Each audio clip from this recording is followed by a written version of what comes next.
Looks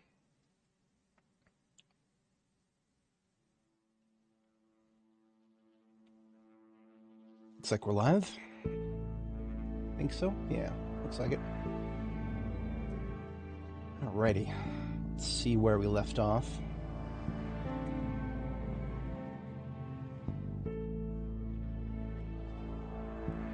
I made a big hullabaloo about not wanting to continue the campaign last time, but we're going to see where this takes us.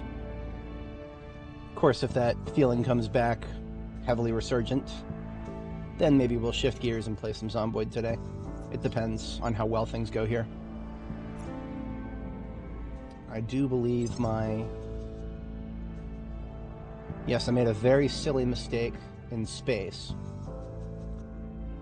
I need to get this outpost mining complex built in Peary Crater here, because I actually built the wrong outpost mining complex first, right? I got 3 sites on the moon. Those are satellites here. I got 3 sites on the moon, and 2 of them have their mining complexes already. However, because I built the second one in the wrong spot, I'm going to build all three eventually, but I built the second one in the wrong spot. I should have built it in Peary Crater first. The reason being is if I powered all of these back up, I would take a loss of materials that is so drastic that it would basically cut my boost income down to 0. And I would much rather have boost income to stockpile for the trip to Mars. So I'm stockpiling boost, and I'm just shutting down the mines for now. It's not like I'm not getting that much anyway. I have enough stockpile up so that when I get a I think it's going to be 8 boost, 8.3 boost. So that's just a couple of months, and then I can build the final mining complex on the moon, and I should be done from there. Or, I can set it and forget it until we're ready to start moving to Mars. But we'll see how that plays out. For now, I think we're status quo on the Earth game.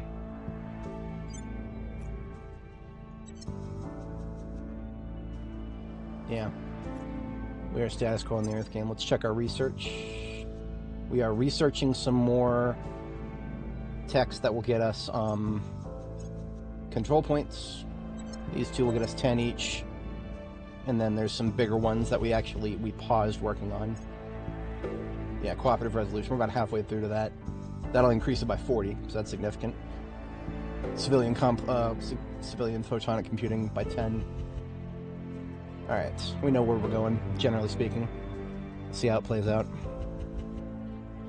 It is January 1st, 2026. So one of my counselors needs a job.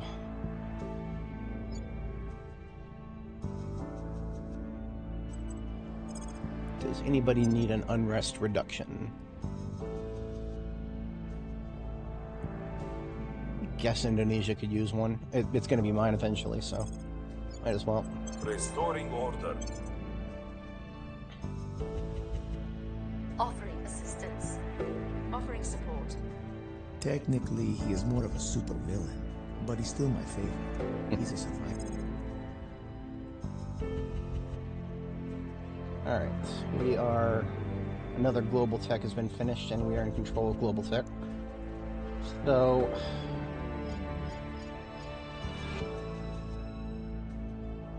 Cybernetics is something that will make my counselors more powerful if I have the money for it.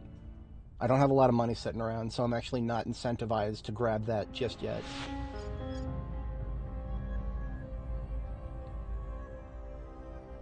Can't really go wrong with superconductors. You're always going to need them eventually, so most likely that is next. What is the other globals right now? Nothing else in materials science, so I'm a big advocate of materials science in fiction and IRL. Alrighty. We've got some intel on our targets. Critical success, and it's somebody from humanity first. Whatever. I think at the end of last section I had Worry, my spy. She's running around looking for more people from the Servants faction so I can... We were unable to increase security. We moved the needle. Crit success and then a crit fail. Aye.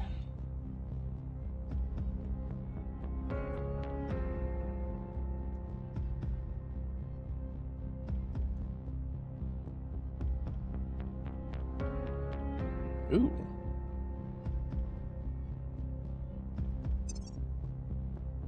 Okay, so we just got an event that gives us a potential of a lot of research. What does this mean when you get an event that gives you a lot of research? What the points do is they are evenly distributed, or they're distributed based on your research distribution at the time. So when the game pauses like this, you can actually, before you accept the event, you can reallocate your research, and that's exactly what I'm going to do. I'm going to hide this really quick, and I'm going to deallocate my globals. I don't care about spending my event research points on globals. I don't care about that. Now this transnational investments here, I'm so close to finishing that, and institutional bastions also so close to I'm actually going to put everything into my factions resolution here. So I'm going to put I'm going to allocate all of my research that I'm currently doing into that, and then I'm going to open the event back up. Where'd it go? Right there. Share shared knowledge with trusted colleagues at a time. Now, right after I do that, as you can see, I got a bunch of progress in that. I'm going to pause the game once more and just return my research to what it was before the event. Because I didn't really need the boost from the event in any other category. I really just needed it in the major project that I'm trying to work on.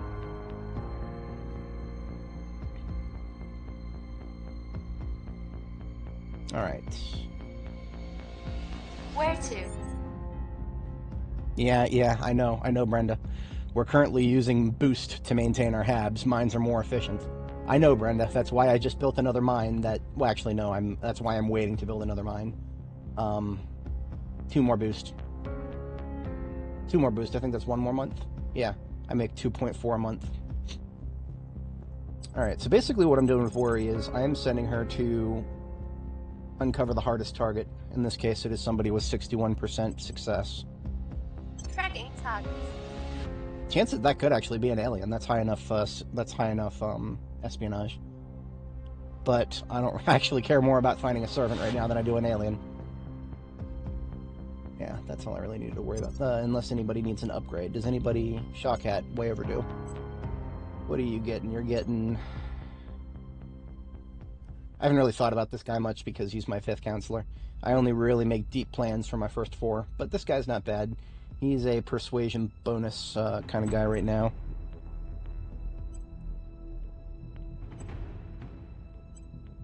That is a pretty good... That's not a bad org right there that's available.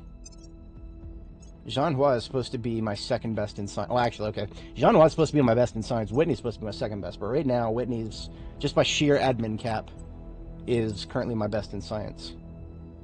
So anything that gives a bunch of science, I should be giving to her, because she's advising the United States right now. When you have your counselor advise a nation, they're, oh, am I going to invade China? Not militarily. I'll use, crackdowns and purges. I will not use the military. That would be a absurd notion.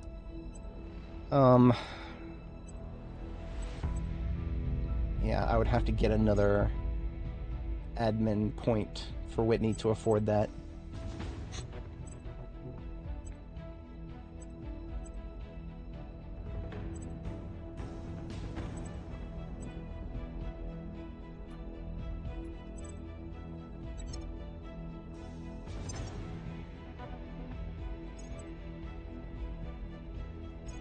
Oops.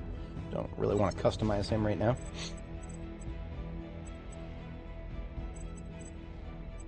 I guess I'll go ahead and give him... Well, if I really wanted to blow influence, I could give him UNESCO.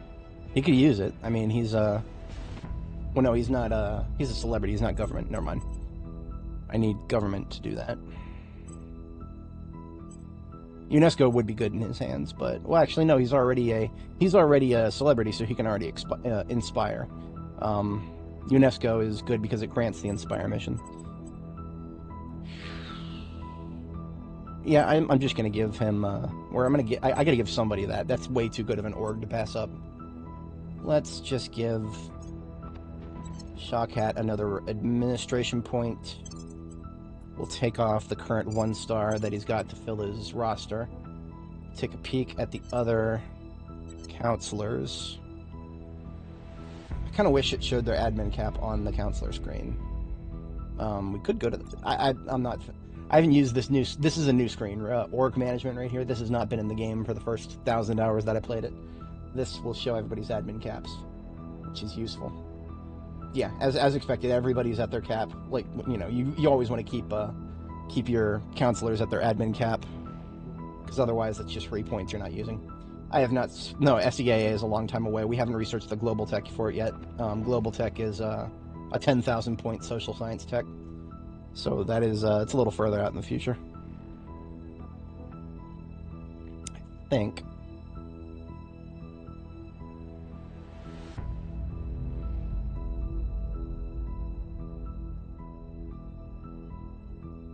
Oh yeah, I could just transfer some of these weak orgs to Shawcat. Yeah, I'll transfer these 2 weak orgs to Shawcat and give Jeanhua Moonflower here. Oh, I do really like this. The changes don't get committed until you click confirm. Very, very good. Okay. I like that. That's something I can say nice about the game. The org management screen is 2 thumbs up. Should have been in the game all along. Better late than never. Okay, counselors are sorted out. Yeah. Offering counsel. Offering assistance. I think it'll be just before the end of this turn that we need to... Person of interest, surveil.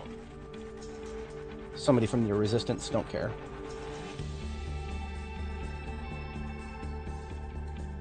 Violence is abating. I'm just going to leave him on permanent assignment there because that seems to be increasing relatively We're fast. winning their hearts and minds.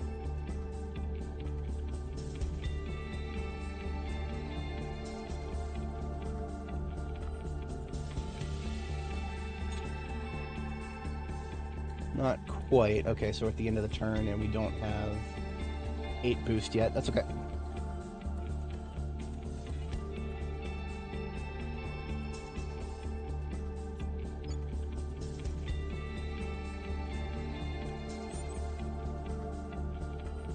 Oh, we're doing really good in the United States. We've fixed things significantly.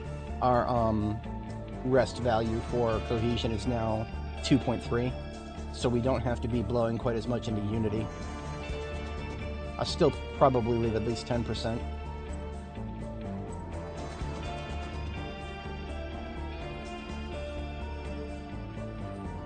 That depends on when you finish the research project. Actually, that is...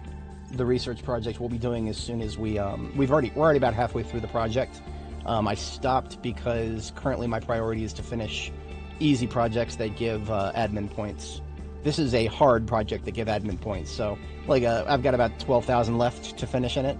But this one here, for example, I only have 100 research left in transnational investments. That'll give me another 10 points. But once that finishes, that's when I go back to the cooperative resolution project. That is what gives me the envoys.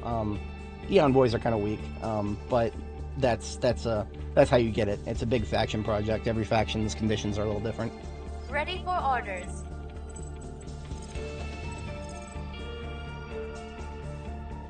Everybody here is weak. Whatever. Investigating targets.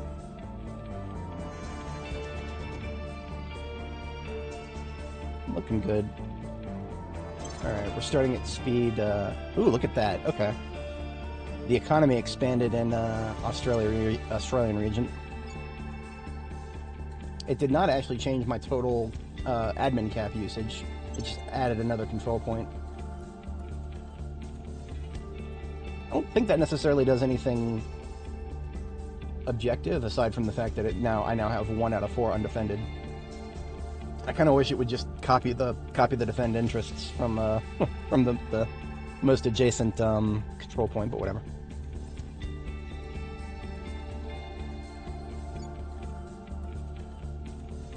I haven't even been building the economy that much. I've just been working mostly on knowledge, but that's okay. It is a good thing.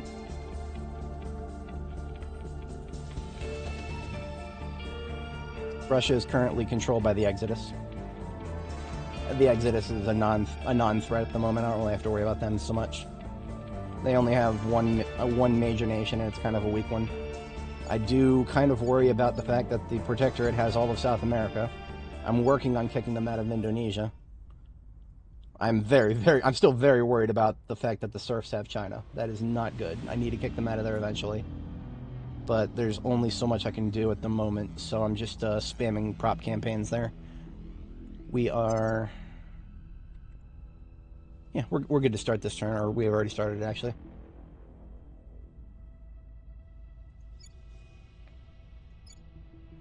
I will help them. Lending my expertise. I have new information. Okay, I got somebody from the Protectorate here. Alright, I guess. Would have preferred somebody from the Servants, but okay. The Protectorate has almost all of South America right now. Interesting. Okay, so we finished our 10-point project here, so now here is going back to cooperative resolution. Okay, so we actually, by completing that 10-point project, we're now at admin cap 297 out of 316. I feel safe taking another point from Indonesia now. So I'm going to go ahead and do that next turn. I should have more than enough popular support right now for it. Yeah, more than enough pop support. I just got to pull the trigger. What I'm doing in Indonesia right now is exactly what I'm going to do in China eventually, assuming I can manage. I'm just, as I get the admin cap to take more points, I maintain my popular support bonuses, and I just take the points one by one until I have them all. Thank you for the warning. This is unacceptable. I will not be surpassed. Thank you very much.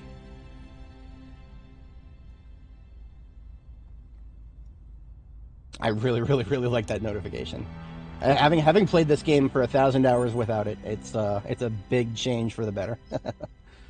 All right, crackdowning 1 point in Indonesia, spending about 32 influence.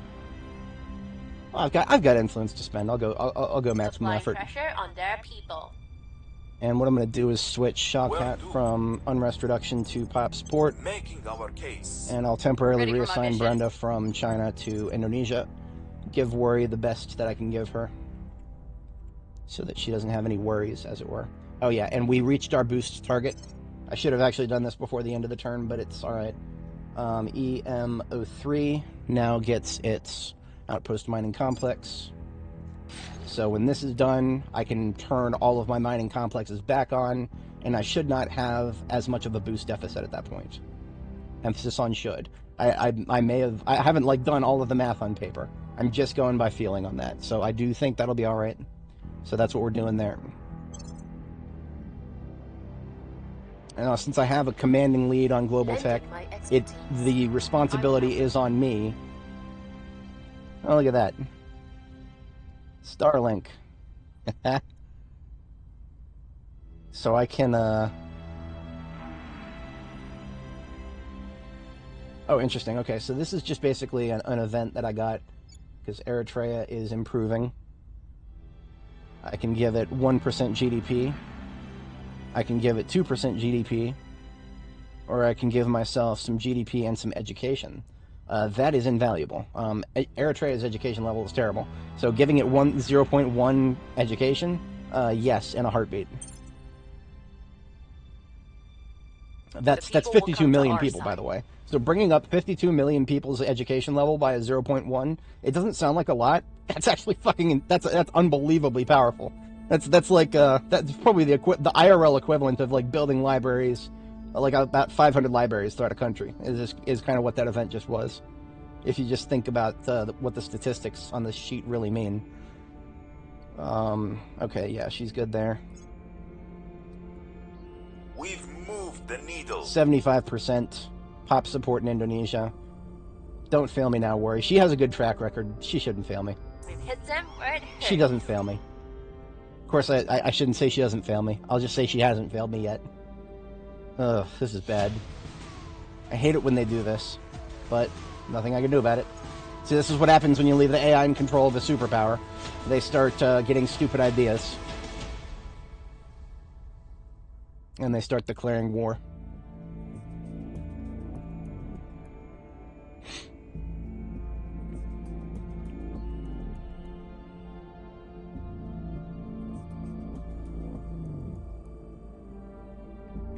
Let's take a look at the orgs available.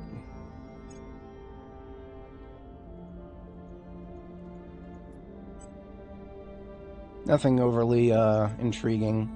Ooh, something that gives 10% more social science. That's hard to say no to.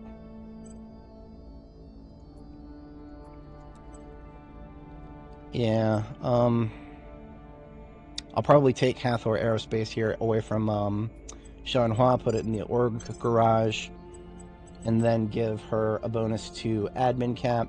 I can't. I thought she had 16. I'm a doofus. An actual literal doofus. It's whatever.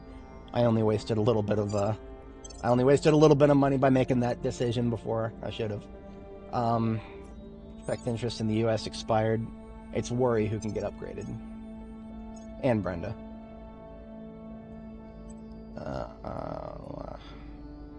Admin cap, I mean, really. Admin cap is just so good for my plans at this stage that everybody's getting it right now. Yeah, India and China are very dangerous in the hands of the servants. I don't mind if they have 3 out of 5 in India. It's 6 out of 6 in China. That's really dangerous right now. India is actually, in one of my other campaigns, it was substantially easy to break up India into smaller countries. Substantially easy to do that once you get the global tech for it.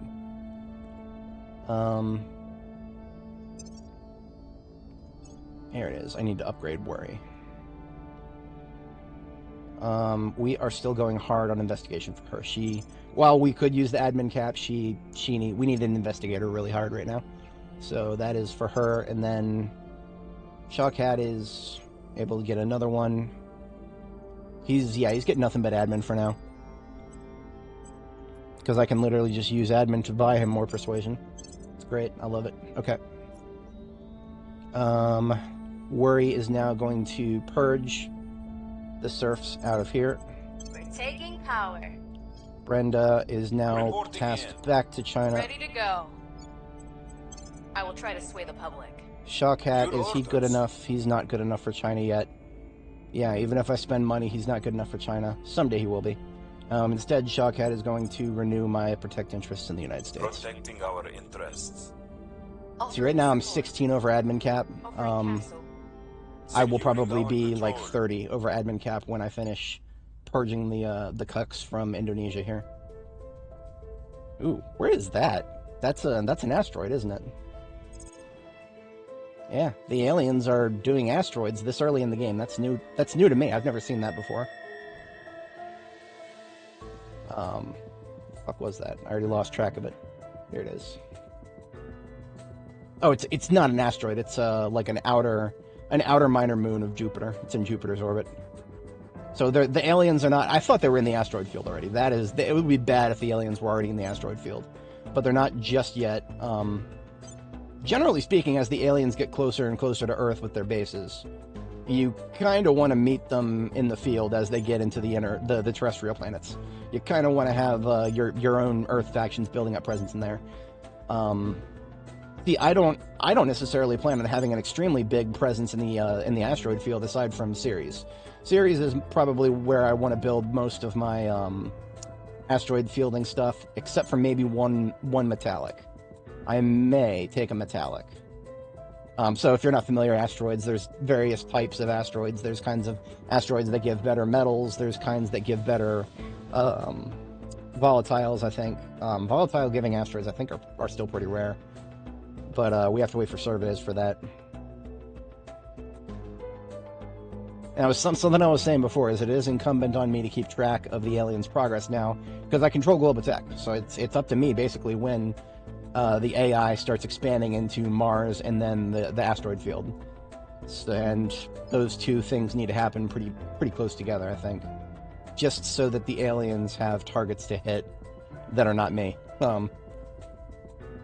Mercury, one of my long-term game strategies is to deny the techs necessary to get to Venus and Mercury, high heat management concepts and whatnot. I take control of global tech, global research efforts, and I prevent those techs from getting researched until I'm ready to basically just claim everything on Mercury. Mercury is, in my long-term goals, one of my very strong, one of my strongholds in space, basically. Mercury is one of my really important things, because what it does is it has a lot of free energy. Being right there next to the sun, you can build up a whole bunch of satellites, specifically antimatter conversion satellites. That's what I kind of want to do eventually. And because Mercury is right there in front of the sun, you get 1 billion extra solar efficiency. So yeah, Mercury is basically where I go for that. So I want to make sure that when Mercury gets unlocked, I have enough boost to take over the entire planet. I do not want to be sharing it, and I don't want to go through the effort of kicking anyone out of it. So that's my plans for Mercury. We're not going anywhere close to Venus or Mercury until I have a lot of stuff at my disposal to handle that. What are we, 6 March? Yeah, we're 6 March. 7 March.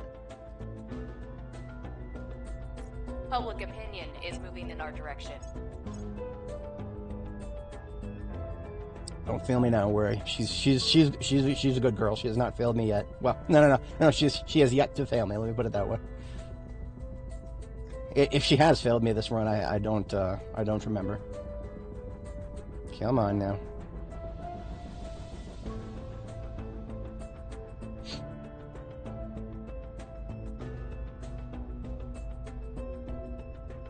Our people have taken control. 3 out of 4 in Indonesia. We're almost out of the woods on that. So that puts us at exactly 333 out of 300 admin cap. So being 300 over cap is not something I can't handle. I know what I can handle in terms of being over the admin cap. 30 is right around my safe zone. 35 to 40 in early game. In late game, I can actually handle a little bit more. But in early game, I do not ever want to go over like 30, 40 at the max early game. Late game, I'll go as high as 50. I don't really care about that in late game because my counselors are powerful enough to keep everything defended without presenting too wide of a target. So we're doing all right in that regard. As soon as we finish our major project, we will, this one here, as soon as we finish this one, we will get another 40 admin cap, and that'll be amazing. I think the next global research. That's interesting. I'm thinking about that.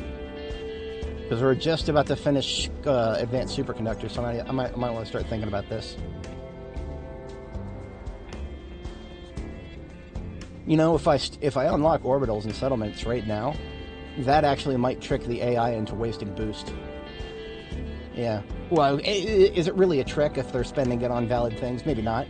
But if the AI starts trying to build settlements and orbitals when we don't even have Mars unlocked, that would actually put them at a substantial loss of boost, because orbitals and settlements are very heavy costing things to maintain. And because I took the 3 best sites on the moon, the AI does not have a good, none of the AI factions have a good income of space supplies right now, because everything that's good on the moon is firmly in my grasp.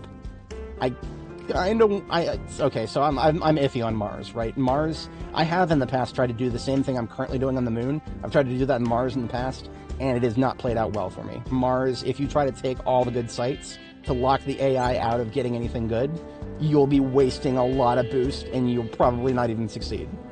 So I'm not doing that this turn. There's too many sites on Mars. There's too many sites to try to monopolize it for resource denial. So basically my strategy is to unlock the mission to Mars when I no longer care about the AI having when I no longer care about locking the AI out of resources.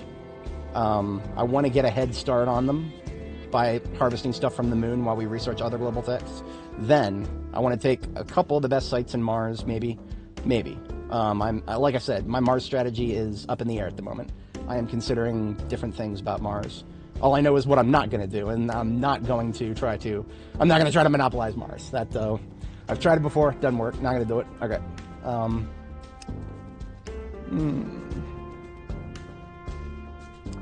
Okay.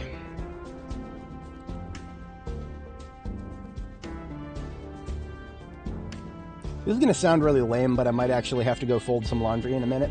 I might actually just leave the game to play on slower speed while I do that. But I think the laundry machine is still running, so That's something I'll worry about in another 10 minutes or so. Don't want the laundry to get too cold, though. Fun fact, stuff gets wrinkled the colder it gets if you don't fold it. Shit that I should have learned when I was a teenager. My parents didn't make me do chores often enough. Shame on them. There's about a 5% chance that my dad is watching my stream. 5% chance. I don't think he's a retiree. He's got a lot of things he could be doing right now.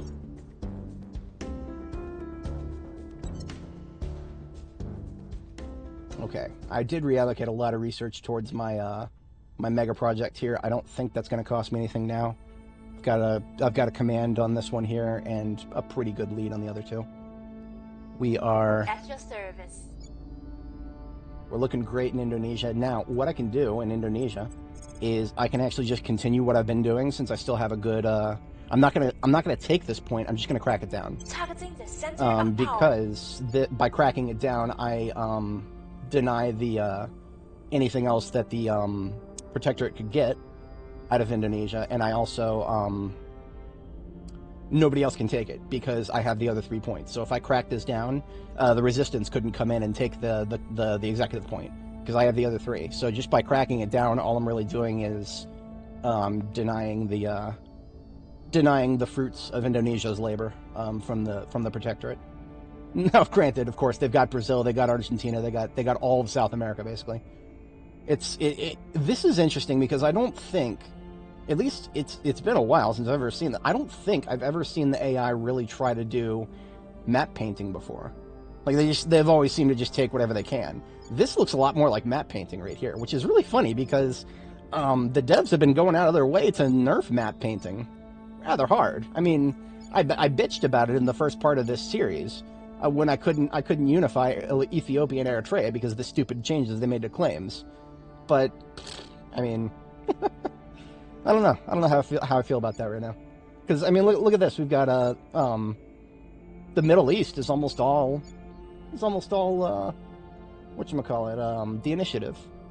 I didn't notice this before because I leave my map colors on faction popularity because that's the thing that changes most often, that I care about most often, so I always leave it to that by default.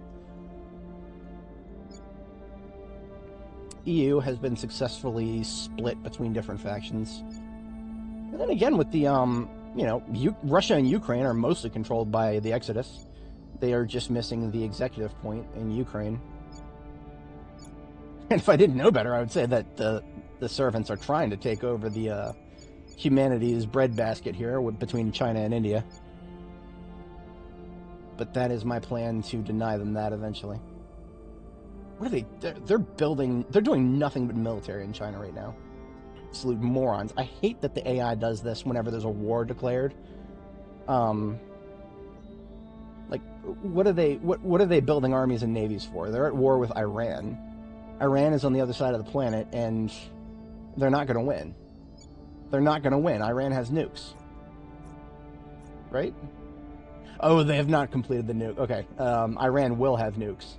The resistance is in control of Iran. I actually thought for some reason that this game started with Iran having nukes, but they don't. When Iran finishes nukes, it will be pointless to try to conquer them militarily unless you don't care about your armies getting nuked, which is exactly what will happen if push comes to shove. Anyway, I think we are... Yeah, I was just getting a feel for the map there. Offering assistance. I'm going to have Shawkat fortify the United States multiple times here so that I don't have to think about it again for a couple of years. Just reassessing my situation in the United States. We're looking okay. I'm focusing mostly on things non-military, but I do kind of want to keep the U.S. as a military superpower once welfare is under control. When welfare, I will consider welfare under control when my cohesion is like got a base value in the high 3s or at least 4. If my base level for cohesion is like in the high 3s or actually 4 even, then I no longer need to care really, really hard about evening out inequality. But right now I'm going full Bernie Sanders in the US. We are evening out. We are, once again, I am asking you to reduce inequality. The people will come to our side. Targets lost. Shit. Yeah. If the alien, so the alien administration just controls all the nukes. Then tap my hand 3 times. The alien administration is just one nation, technically speaking, and wherever they form their nation, if the nation they form out of has nukes, then they do have nukes. I do think if they take a nation with nukes, then they get those nukes. I'm not 100% sure about that, actually. We will find out. I don't know if I've ever even let them get that far. In one of my recent playthroughs, I deleted the alien administration shortly after they landed. And then one of my other recent playthroughs, I actually stopped playing the game after the alien administration landed. I don't remember exactly why. I don't think it was unrecoverable, but this was more than a year and a half ago, so I don't... I just started playing something else at the time, and I never came back to it. I don't expect that won't happen this time. I'm going as hard as I can on this campaign now that I've started it. I am committing.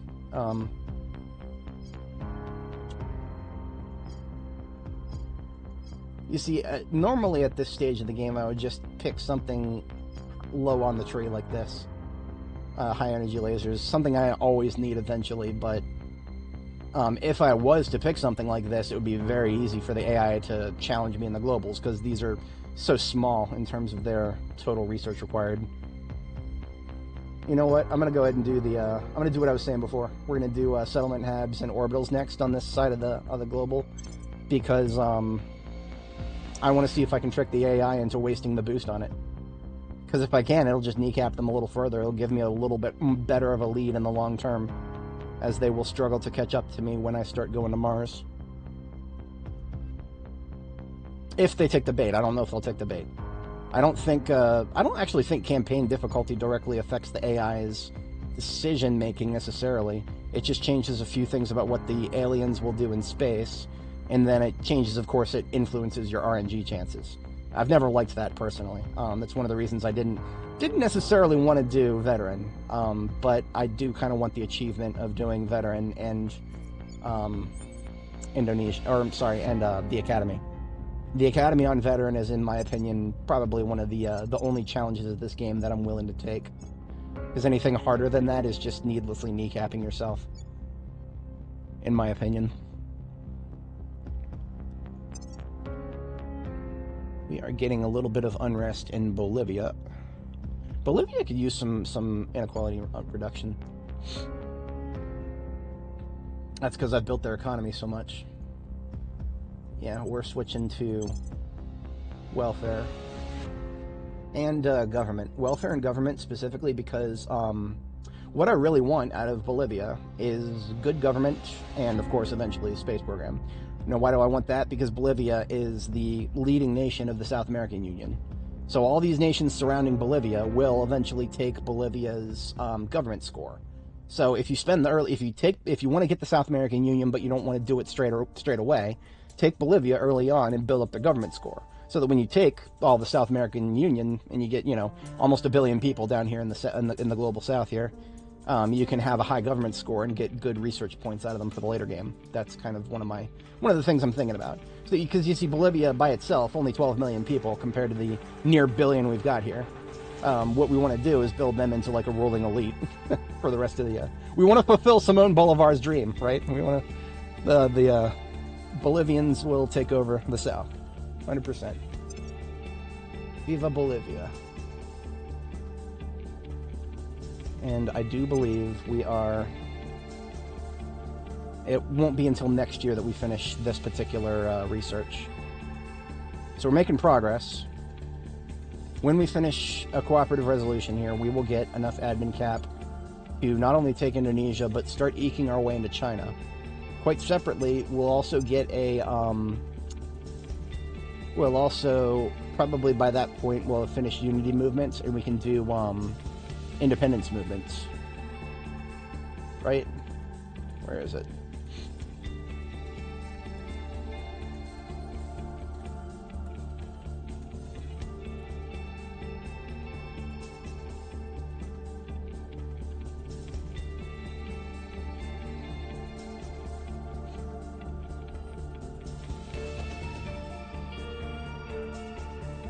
My research target is quantum encryption, so it's not actually showing me anything else, I think, or it might be hiding other things.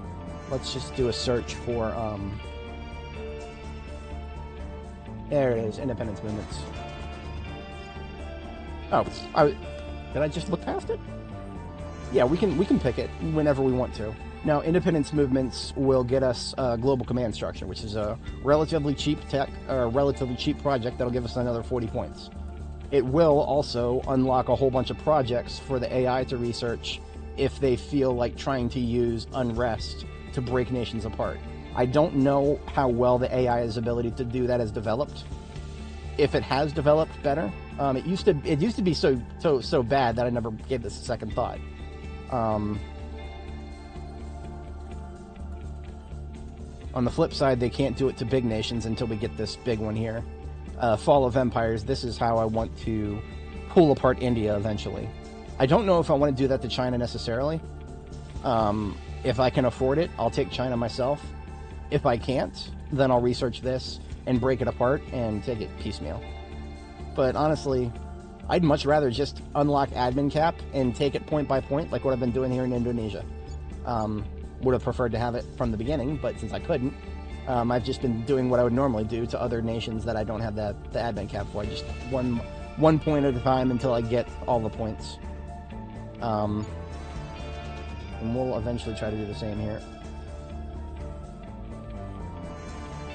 Our defend interest doesn't expire until the end of this year, so we want to do 2 more in the United States. Lending my expertise. I will help them. There's 1, and there's Securing our interests.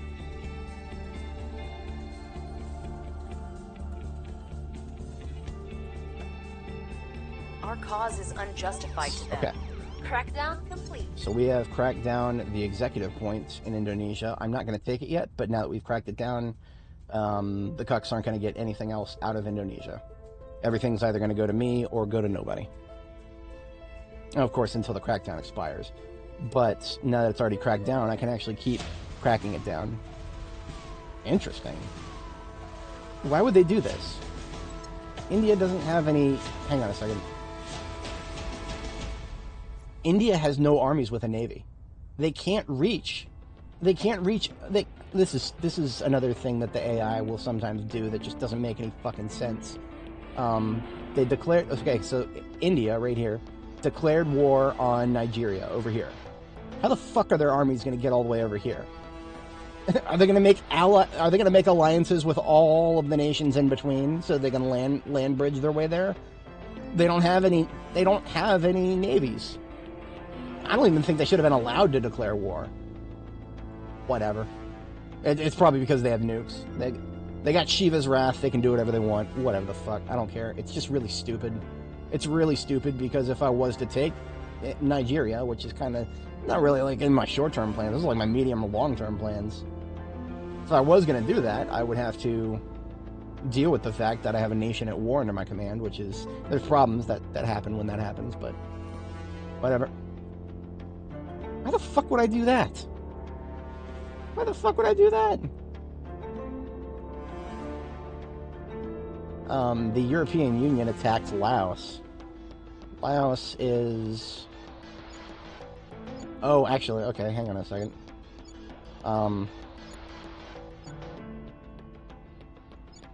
Where is it? Where's Laos?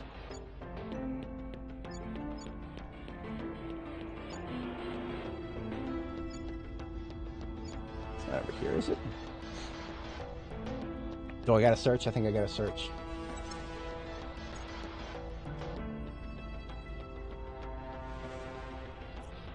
Oh, right. A landlocked nation behind Vietnam and Thailand. Wait a minute. Am I... No? Okay. I actually could. I could conquer Laos. I would be the only one who'd be able to do it. That's probably why they're inviting me. Because right now, okay, so this is an interesting thing to look at. Laos is right here, is surrounded by Vietnam, which I do not have a alliance with, and nobody else does right now. The only people that would be able to cross into Laos are China, Myanmar, Thailand, and anybody who wants to go through Cambodia. They're unaligned at the moment. And Vietnam. That means, yeah, I'm the only person who could do this, because the United States is allied with Thailand. So I could send my armies through Thailand and into Laos. Who is in the executive? Okay, so the executive branch of the European Union, they're the ones who would have declared war. So that would mean that if I did that, I would be fighting the servants' war for them. And I would be giving the servants some command points over here.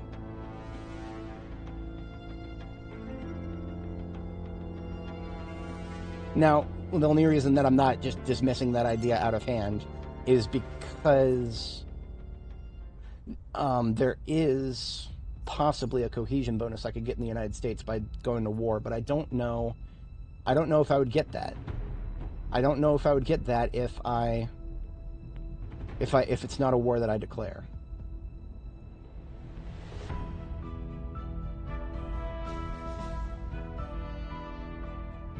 Like I said, I could use some cohesion in the United States.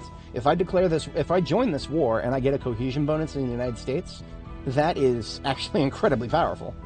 That would be worth it. I mean, like, I don't even care about the servants getting a couple of command points in a landlocked Pacific nation. I don't care about that in the slightest compared to getting a couple of cohesion points in the United States. But I don't know.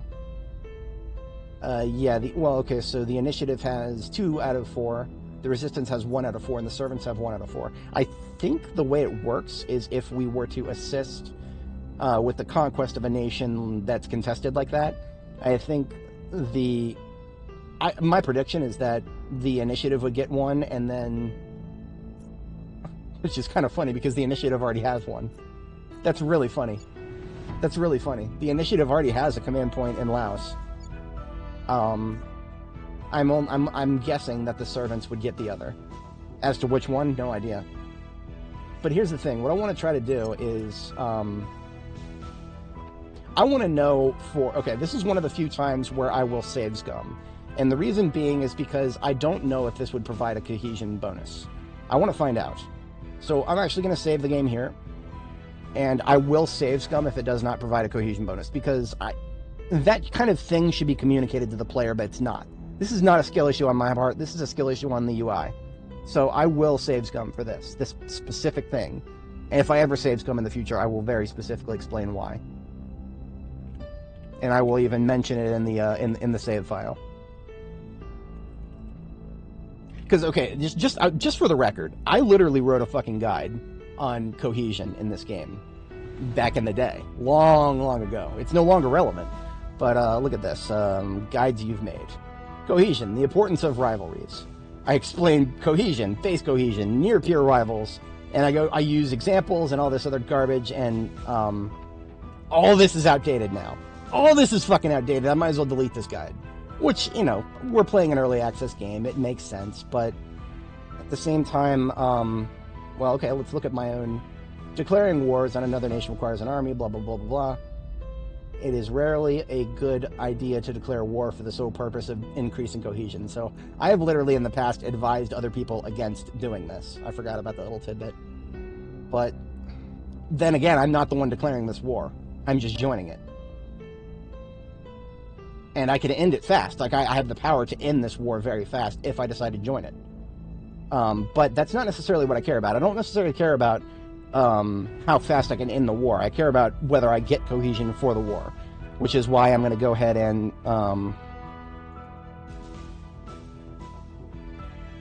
why won't it let me save the game here? It's not letting me save the game. Okay, let's try that again.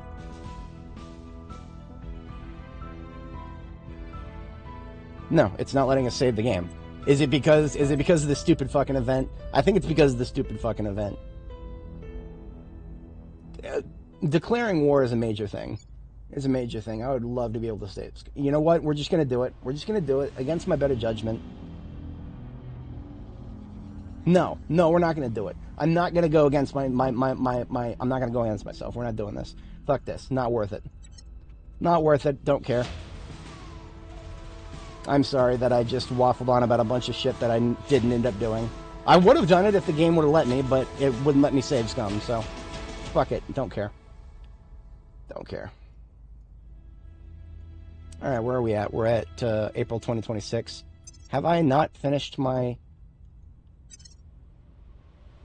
I should have finished my mine by now. To be completed on 22 April. Okay, so my brain was off by like 5 or 6 days.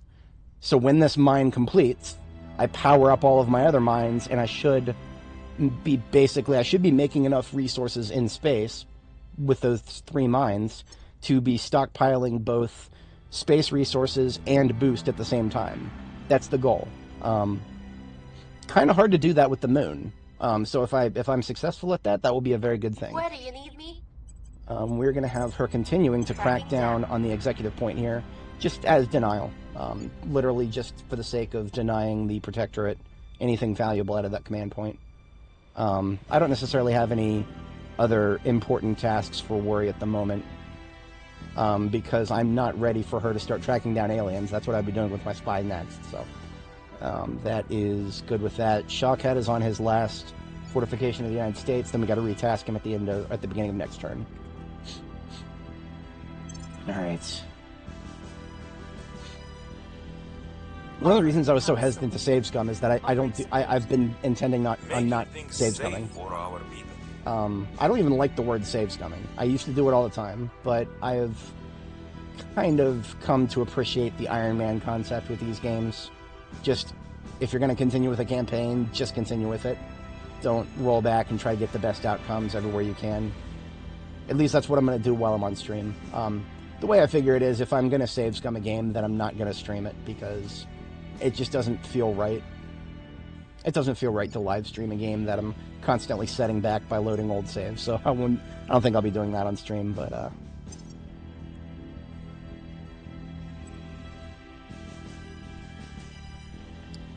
I didn't get a notification for this. That's okay. It was still early on. We've neutralized their key people. Locked down until next month. Just doing that one more time, and then I'll probably have her go around. Okay, so there is our final mining outpost. What we do now, we go to each of our moon sites, power them all back up, and we should now be making a profit on all space resources and boost at the same time. And that is exactly what we're doing. That is exactly what we're doing. I should have been in this state. I should have been in this state like 6 months ago. I made a mistake. We put ourselves back a little bit. It's all right. We'll survive. We are now making a profit. As you can see, these happy little plus signs up here. We're making a little bit of those every day, and plenty of boost is now getting stockpiled. Basically what this means is that the longer we keep the game in this state, the bigger of a head start we get on the AI when we deploy to Mars and the asteroids and wherever the hell else. And furthermore, as we research settlement HADs and orbitals while the AI is still stuck here, we'll probably trap the AI into doing upgrades. Because it'll seem like the best decision for them, because they don't know that we're going to unlock Mars shortly after they blow a bunch of resources on local upgrades. So that's a thing. That's kind of what we're doing. We're being a little sneaky, but that's game about global subterfuge. You gotta do what you gotta do.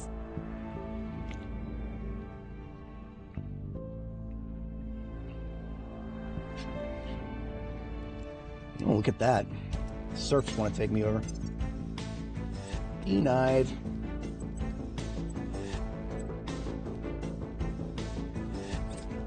I'll show them. I love that event so much. I'm so happy for it.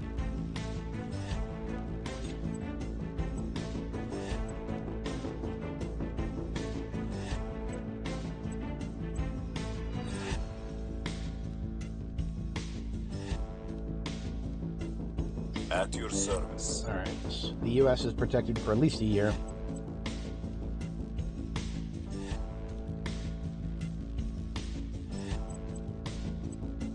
Take a look at our counselors. It's actually been a few turns since we have. Shanhua gets an upgrade. Boom. Boom, boom. Let's give her...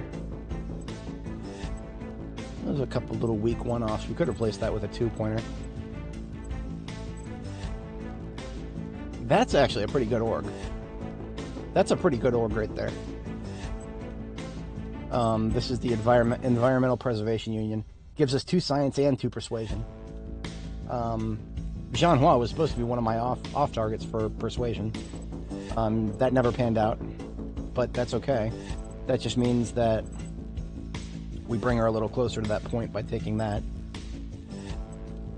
So what we do is we take these 2 off.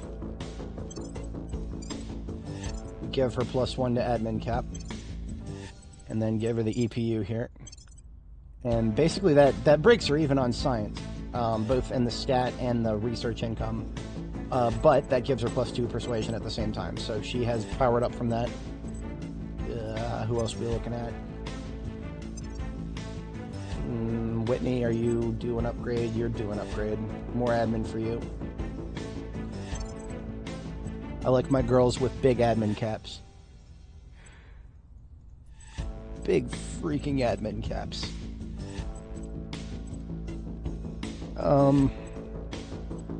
Not seeing too many good options for her.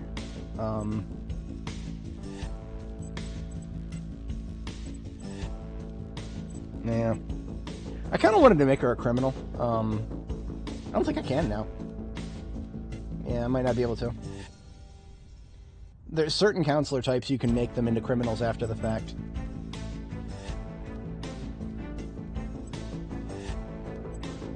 I'll probably just go ahead and give her one of the ones I just pulled off of Jean-Hua. Yeah. Hathaway Aerospace would be more useful if I was founding a space program somewhere, or boost farming. Which, technically speaking, I am. I mean, Indonesia is butter in my hands in terms of getting boost right now, because I'm going hard on it, and the Cucks are actually putting 3 points into it as well. So even though I don't have the 4th command point there, they're more or less doing what I want to be done in Indonesia. So that's okay. Shawcat, let's just have you... Somebody needs some unrest reduction, don't they? Indonesia again. Bolivia is coming up on that. I care more about Indonesia than Bolivia at the moment. Restore peace to this nation. Restore peace to this nation. How do I reach this nation?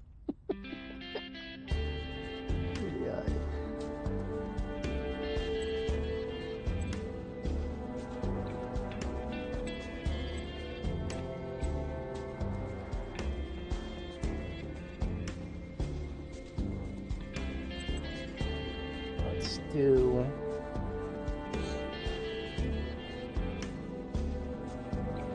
Government improvement actually could be useful in the US right now. I might split a little bit of, Oh, look at that. Look at that. Our Okay, so our base cohesion has been going up a lot faster than I was expecting it to. Considering that the United States had a base cohesion in the negatives when we took it, the fact that we have turned that around so quickly into a plus 3.4 base level, that's amazing. But we're not quite there yet. I mean, at this rate, yeah, let's stick with what we're doing for a little while longer and see if we can't get that up to 4. Because if we get that up to 4, we're in my happy zone. I want my major nations with massive population counts to have a base cohesion in the 5s, you know, so that a base cohesion close to 5, close enough. Yeah, so I never even really needed to worry about declaring that war to get that. Oh, look at this. Look at this. The EU never needed me in the beginning because they got China on board. They got China on board, so the EU will have Laos in no time. That they never needed me, so that's good. Good for them, I guess. I don't remember. Yeah. I don't really care about that. I care about my enemies getting bonuses. Lending my expertise.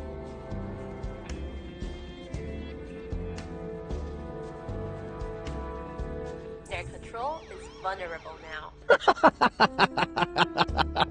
That's XCOM, baby. We had a success chance of 97.92, and we rolled 97.90. Oh, man. Fucking, that's XCOM, baby. Show my homies about that one.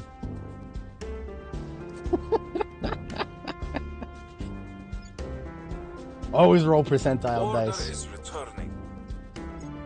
Public sentiment is increasingly with us. Victor 16. What is that? That looks like a frigate, doesn't it? Let's take a look at it. That is, that's a cruiser. Cruisers are getting frigates, aren't they? Looks like it. Yeah. It's a pretty ship. I would not be able to touch it with a 10-foot pole with anything that I could build in the next 10 years. Well, in the next 5 years. With the research we have, once we switch to a military footing, it'll go nice and fast, but it will also... We don't want to wait too much longer for that, so... I would prefer to have a stronger research foothold before, though. That's why turning around the U.S. cohesion is great, because then I can get research out of them while also working on their military. Yeah. I was crying at the end of last stream about not necessarily wanting to continue this campaign, but it's not the worst thing. Okay, so another thing that I didn't even consider is that China switching to a war footing all the time like they are now is actually gumming up the AI's efforts to get anything out of them.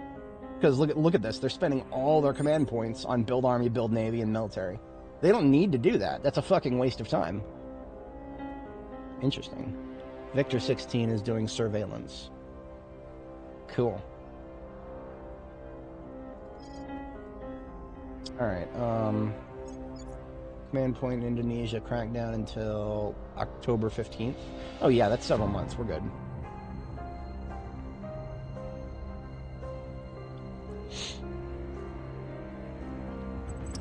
Worry is still capable of doing just about anything except reducing unrest. Beta energy. We got that beta energy, boys. And it costs 69. That has to be intentional. Beta energy for 69 funds.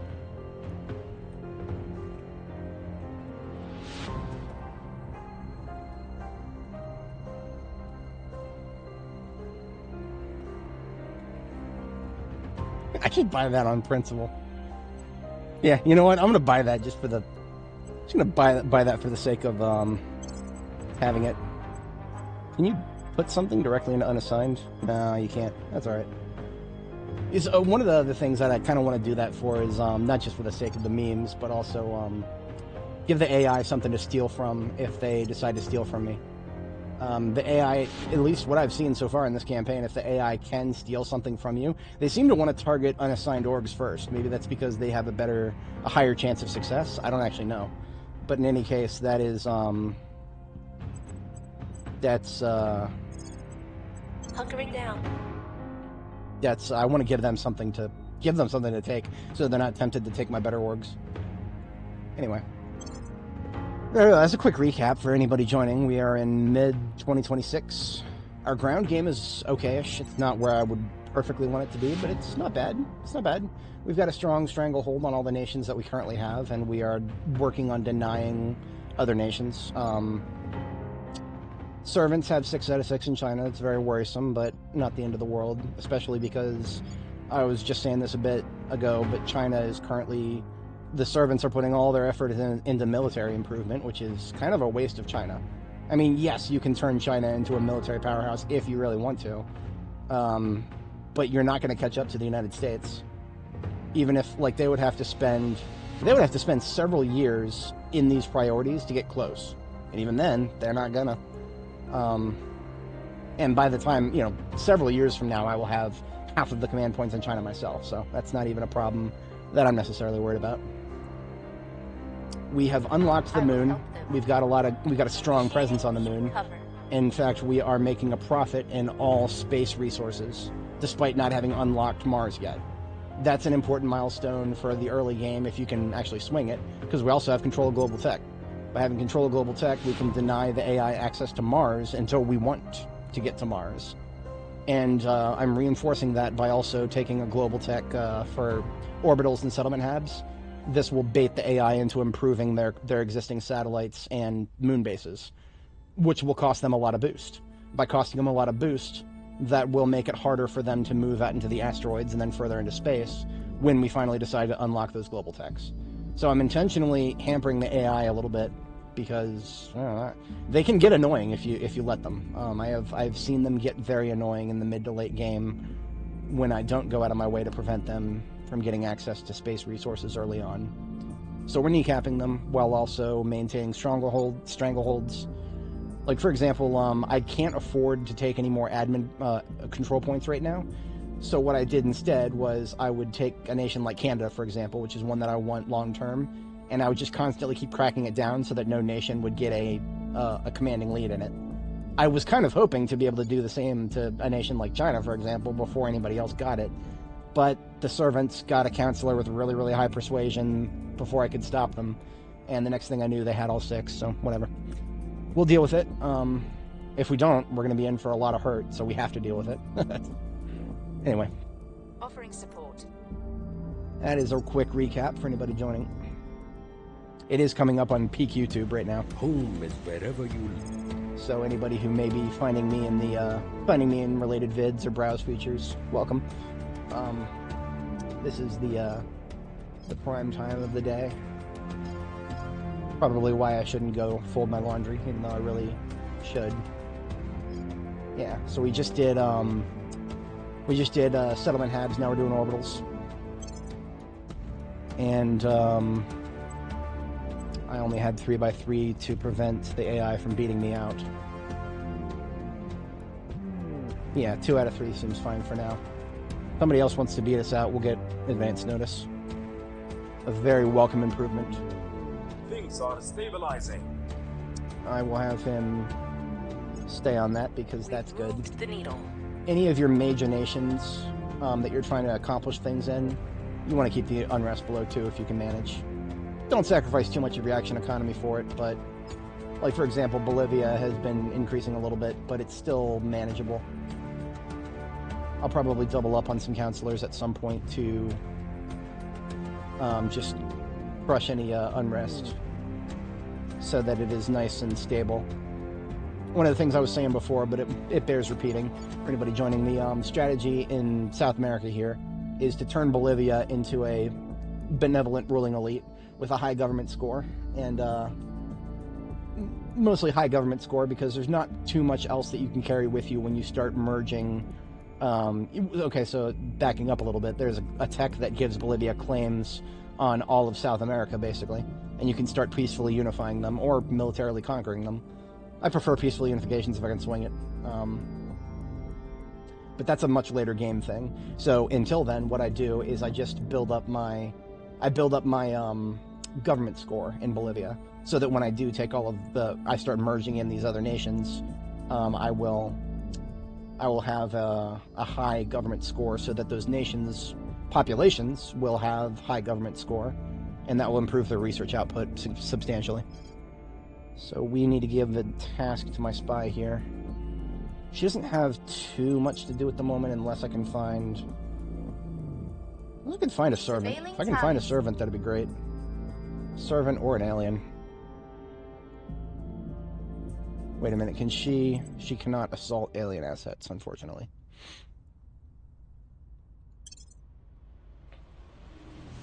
Offering support.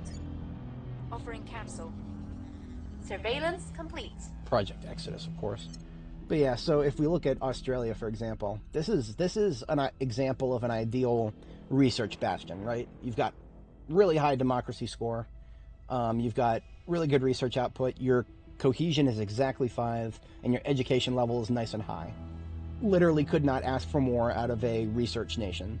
That's one of the reasons I have Jean Hua tasked there to advise the nation, even though it's relatively small compared to nations she could be advising. But because she's got a high science score when she advises, she's improving their research output by like 15%. So that's great. Same kind of deal in the United States, even though we're nowhere near as good. proportionally speaking. We want our cohesion to be up to 5, and we want our democracy score to go up as well, which actually it did. We went from flawed democracy to full democracy at one point, which is great. That's great.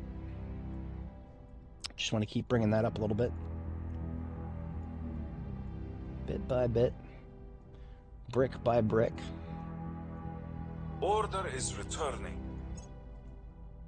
Castillo, that is Jupiter? That is Jupiter, right? Yeah, that's Jupiter. Outer moon is Jupiter. Castillo is a water heavy, I think, right? Icy regolith, yeah, water heavy. Whenever the aliens take certain planets, it gives you a clue as to what their long-term plans are for resources. For example, they took Titan. Whenever they take Titan, that means Titan is their source of volatiles. The gases, most like gases. Because they have, I think, do they have 2 spots? Yeah, they got 2 spots. They got 2 spots in Titan, so Titan's actually, yeah, bit of a danger. Bit of a danger. Is that their only presence? Jupiter? No, they've got a moon. That is a metallic hybrid.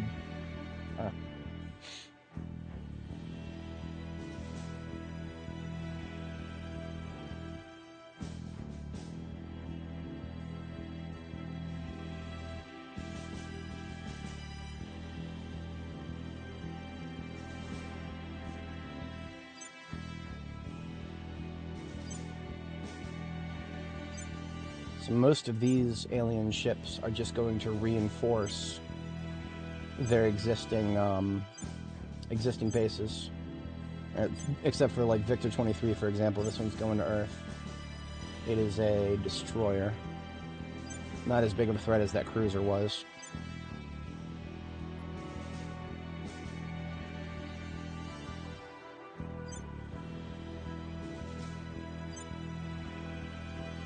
Triton also volatiles. They've got a lot of volatiles. Interesting play. Always be aware of what the aliens are doing, even if you can't do anything about it. The people will come to our side.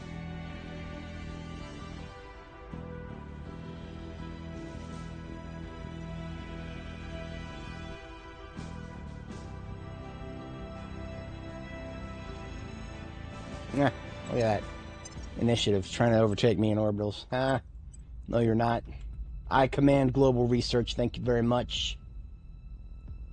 Alright. Let's go ahead and, no updates to my counselors right now.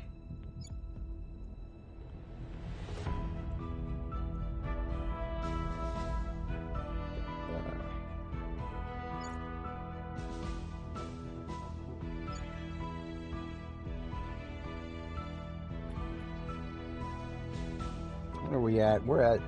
Wow. 7 out of 12 on mission control. Which means we'll actually be done building up mission control in Australia. Interesting.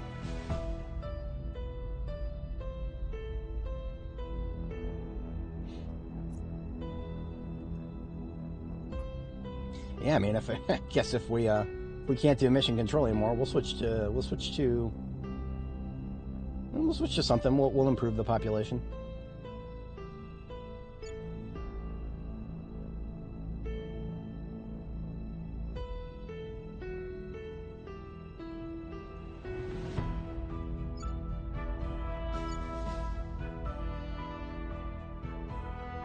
Oh yeah, we'll do welfare and knowledge and all of the other prissy shit. Make everybody nice and happy and green. Get all those greenwashing subsidies in place.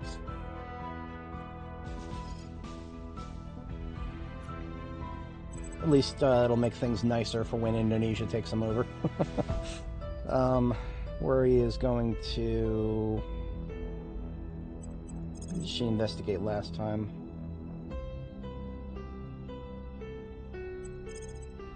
I could just have her... Yeah, I'll just have her surveil. And, in China. Because it's China, I'm sure that a couple of servants will come by at some point, and I do want to start keeping track of them. Okay, I actually have, since I have profits in all of my space assets, I can actually freely build a few things. It's not the best idea to just build things just... If you're trying to build up a stockpile of supplies, it's not always the best idea to just build things. But this is Earth we're talking about here. And I could be getting a whole bunch of something like xenology, for example. What have we got here? We've got a surplus of... That's 20, that's 5.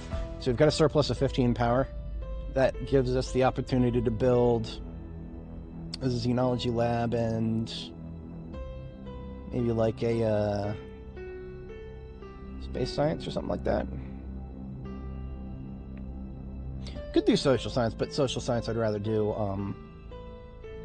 sorry, life science we could actually probably use the most, because I think that's the thing we have the lowest bonus in right now.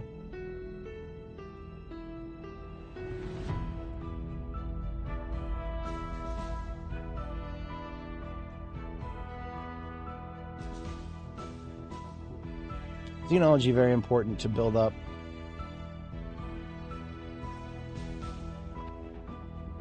In general.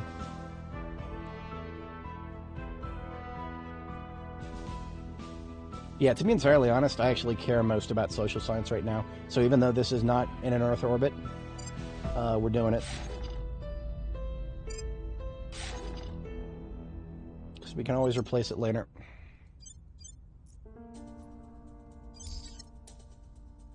Now here the story's a little bit differently. We've got a solar collector powering the mine, but that's not quite enough.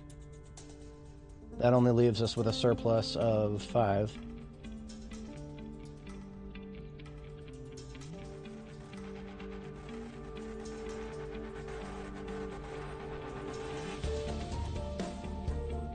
Yeah, so I'm going to put down another solar collector and then get a xenology lab up and running. That'll just basically leave us flat with another surplus of 5. I don't want to be, I could, of course I could replace the solar collector with a fission pile. I'm not doing that. I do want to take, I want to get a nice stockpile of fissiles, so I don't want to be building too many unnecessary fission piles. Alright, another solar collector and a xenology lab. Probably doing the same thing with the other one. 02, 01, 02, and here's 03. Yeah, we're doing the exact same thing. We're doing the exact same thing because xenology is very, very valuable to us, and up and until we get the technologies that we need. Once we get the technologies that we need, we'll probably reassign some of those. And there's actually a part of me that wants to go ahead and launch another satellite. Especially while we still have the space free in the interface orbits. Yeah, we're going to put down another in LEO. EL1, another sociology, I'm thinking. EL1SS, maybe? Or actually, hang on a second, we need, there's a different type of module that I kind of want right now, because they changed it. It used to be that social science labs granted you bonuses to your propaganda campaigns. They don't anymore. Which means if there is something else that gives you a bonus to your propaganda campaigns, it's going to be possibly the media one. Let's do a full search. View poultry.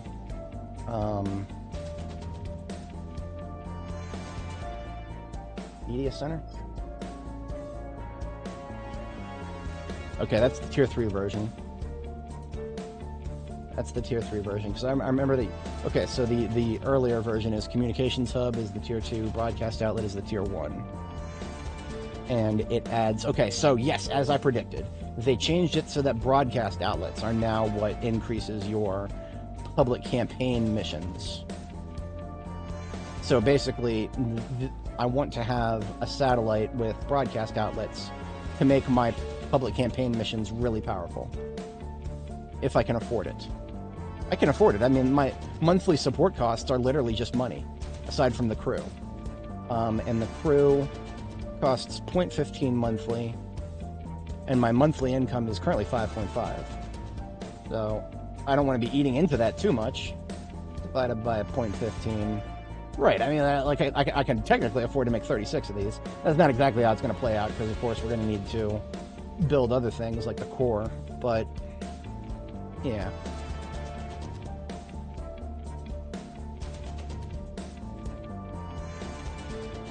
In order to get to that, though, we need to get quite a few things.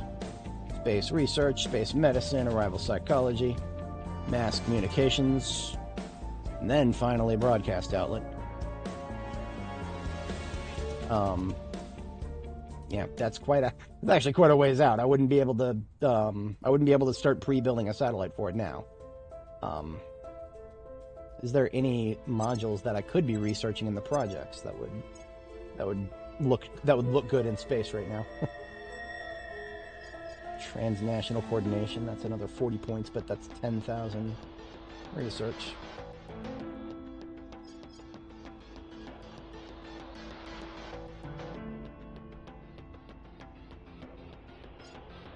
I mean, I do need a satellite that will eventually be a ship launching satellite. Not necessarily that L1 is the best place for that. You usually want to save L1 and L2 for your interface farming. If you're not familiar, there's 4 interface orbits: ISS orbit, Tiangong orbit, and then L1 and L2. ISS and Tiangong are both filled already. We have ISS. L1 is 6 out of 8, and then nobody has gone to L2 yet, so L2 is 0 out of 8, so there's 10 spots left. Every single one of those is a very valuable spot. Administration node. That's a way too big of a monthly support cost to bother with that. Like, we're not bothering with administration nodes until like post Mars at the absolute earliest. And even then, I mean, the fact that it costs one boost a month, that is, oh boy, no. That is not for a while. That is not for a while. We want to have like a major boost facility in Indonesia before we go anywhere near that. Which is not out of our reach. We just got to get the last control point. Energy lab. I need to research that like now. I'm going to research that now. It's only literally going to finish it by the end of the month.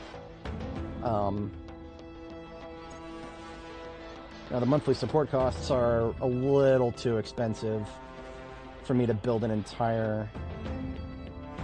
Is it? I mean, I don't necessarily need one right now, that's the thing. Yeah. I mean, I just kind of want to research that so that I have it. I want to be able to build what I need to build. Climate lab, that's another thing that I could build. That would give me investments to environment. Hab living quarters gives me influence. I don't necessarily need influence right now, but that's also the support costs are. Yeah. Military. Yeah, I've been neglecting this. Absolutely. So those two. In fact, we're going to give we'll do a military, right?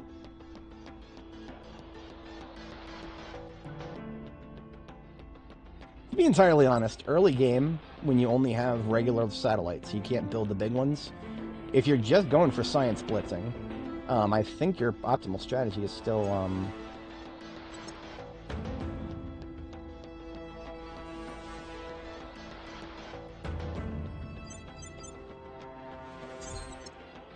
one solar collector to power 3. Yeah, to power 3 social science labs. Yeah, that is well, no. Okay, so a solar collector gets 15 now. I feel like that's a little different. I don't remember the exact numbers from what it used to be, but that changes things a little bit because some of these that we're researching only cost 5. Like the science lab, the military science lab only costs 5. So the return on investment is about the same. Just provides a different category of bonus. But we're not necessarily going to do that.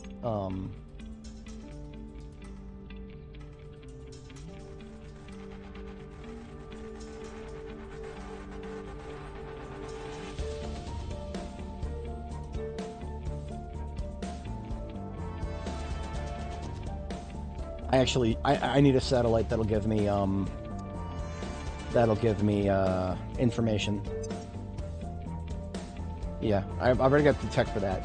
I've already got the tech for it, so we're actually going to do that now.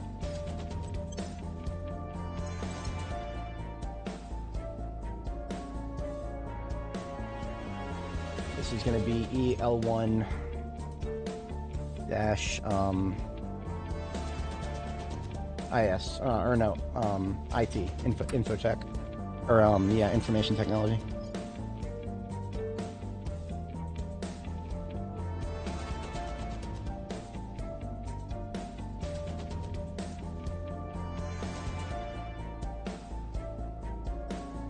Yeah, there's no way to fudge the math.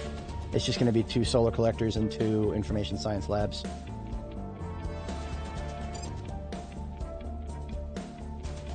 I can afford this. Yeah.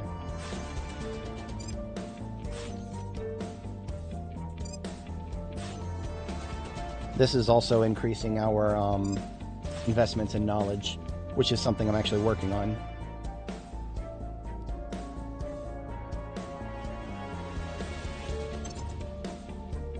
And I give it the icon for knowledge. I really wish I could sort these alphabetically, can I? Oh, no, it's just manual sorting. Okay. That works, I guess.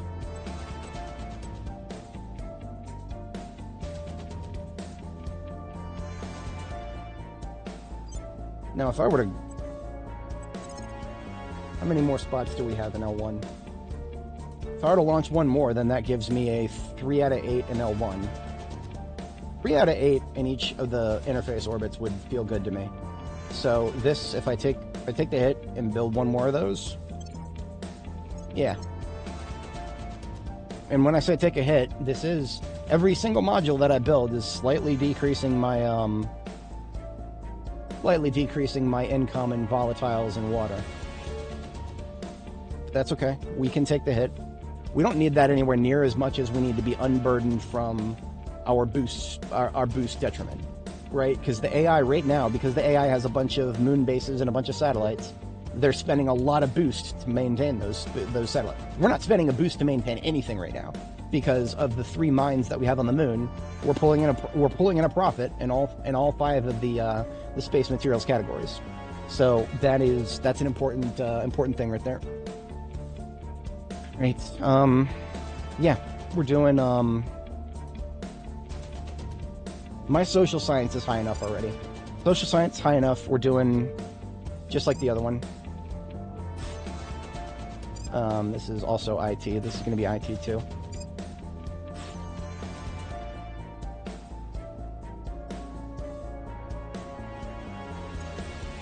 E-L1-IT2. Which leads me to believe that the other one should be called IT1.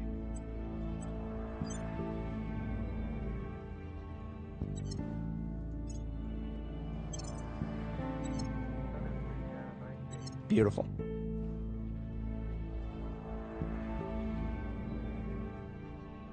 Okay. Everybody's got a mission, so we are back to progressing time. Offering counsel. I literally used up my volatile stockpile, but that's okay. That's what it's there for. Like I said, we're not trying to get big numbers in the middle. We just want those all to be pluses so that we're not taking any losses. That is the current strategy. Offering assistance.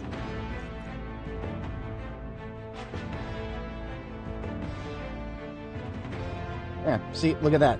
They took an orb from my garage. Who did they hit?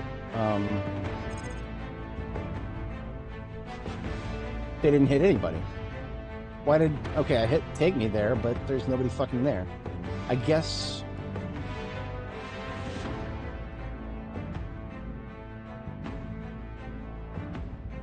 something must have changed a little bit about orgs. Because I thought in order to do a hostile takeover, you had to target a specific counselor and then beat their security bonus. That's what I thought. I could be wrong.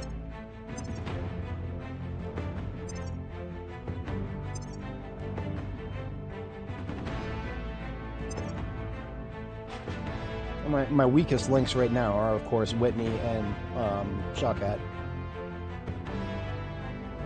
And Whitney is, of course, she's extremely vulnerable because she's in the United States. The AI sends counselors to Washington all the goddamn time, so there's never any securing a anybody who's permanently assigned to advise the United States. They're just always going to be a target. That's actually why I went out of the way to give Whitney a few extra orgs to give her plus security. Like these orgs right here, it's not doing her any objective good to have these on her, other than the fact that it's helping make her a harder target to hit.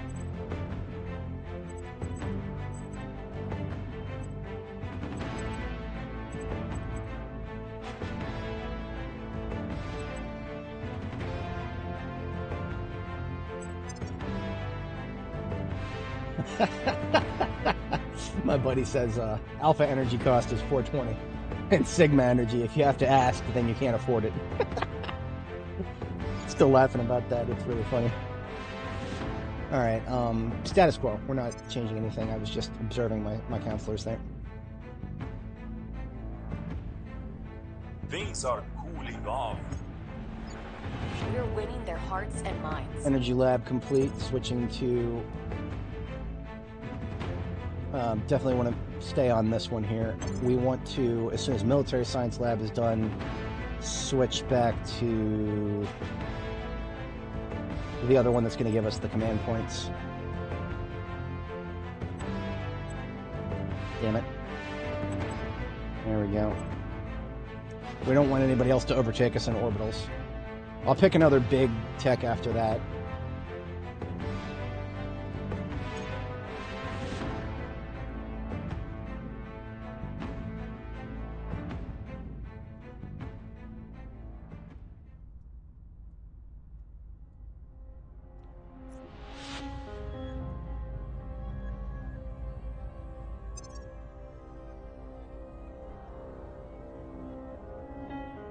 Ready to go. I would really love for Worry to have the ability to reduce unrest. Because right now I don't have anything extremely productive for her to do.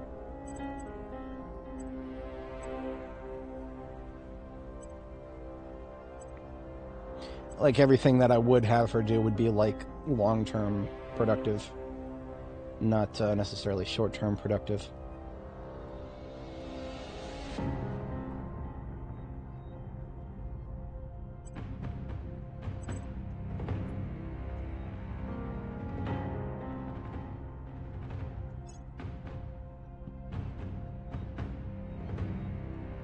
That's all right.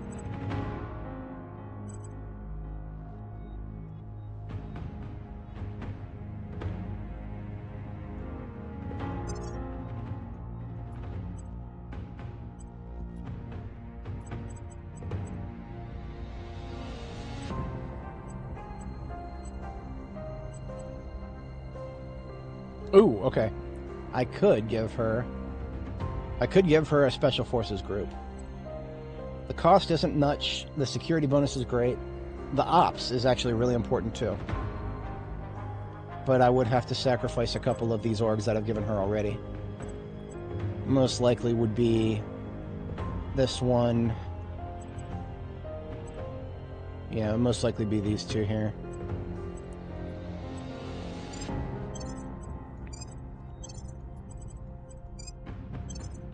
This will enable Worry to both assault alien assets and reduce unrest. So her usefulness has just gone up tremendously. I mean, she was already extremely useful, but now she has abilities to do things when I don't necessarily need a spy to be extremely active, which is fantastic. She's now alongside Shawkat working on reducing unrest in Indonesia. I'll probably only need to do that one more turn. Because then they'll be under 2. And as soon as they're under 2, I don't have to think about unrest until they get back over like 3 or 4 or something like that. Ooh, this fuck, man. This is the second one of these that I've seen, where it's just like it's just a tech that just straight up gives you more research points, which is insane when you think about it. But it's really just, I mean, like, you know, it's only difficult insofar as when do I want to squeeze this in? When is that 10% research from our control points going to be worth allocating away from just getting more control points, which is what I'm trying to do right now.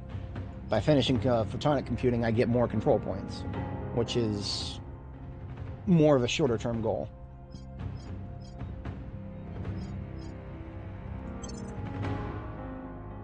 Yeah, this feels good.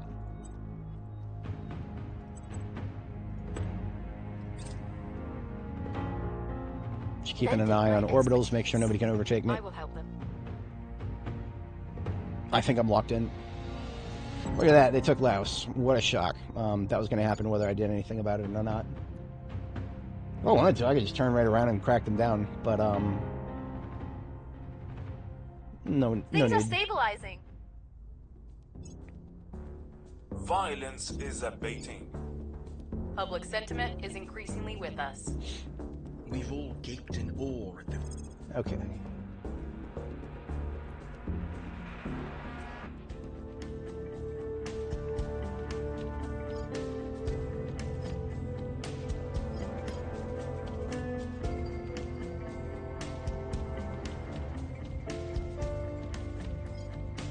It needs to be something that we need, but it also needs to be something that won't let them get ahead. Yeah. How about that? It's something that we need, but they won't get very far ahead with it.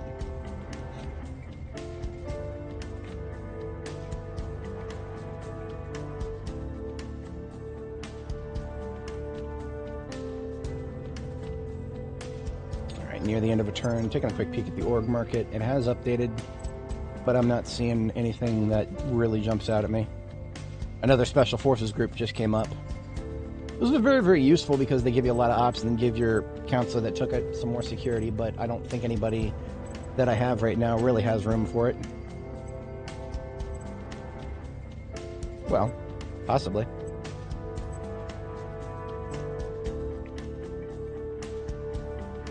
Brenda can already reduce unrest. Cleaning things up. Shawkat is not...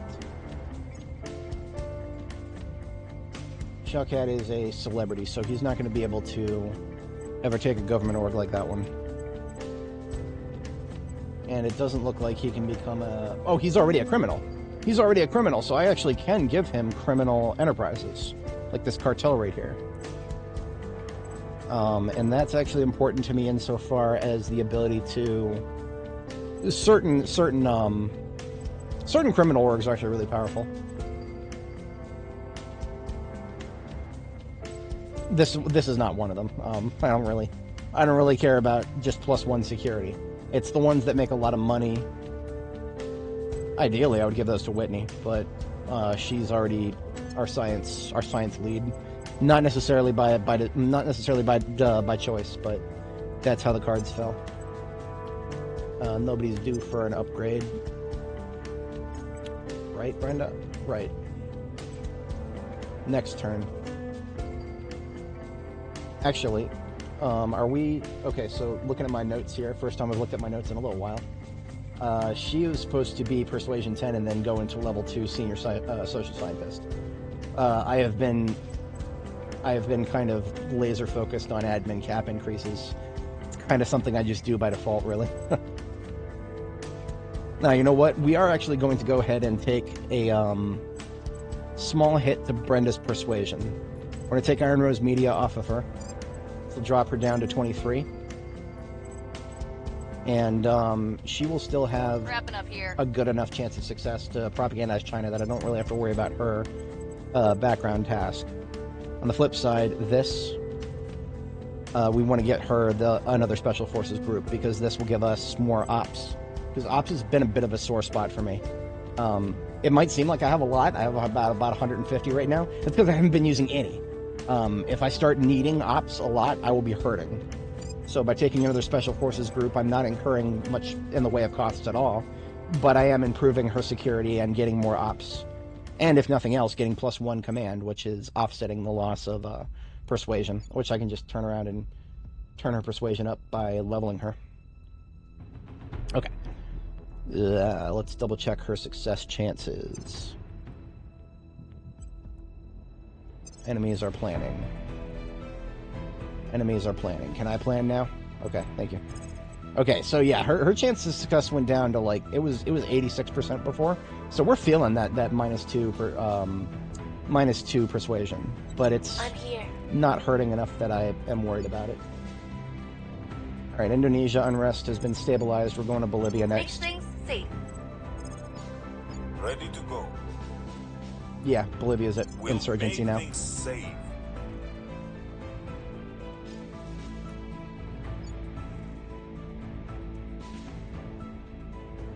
Just out of curiosity. Your orders?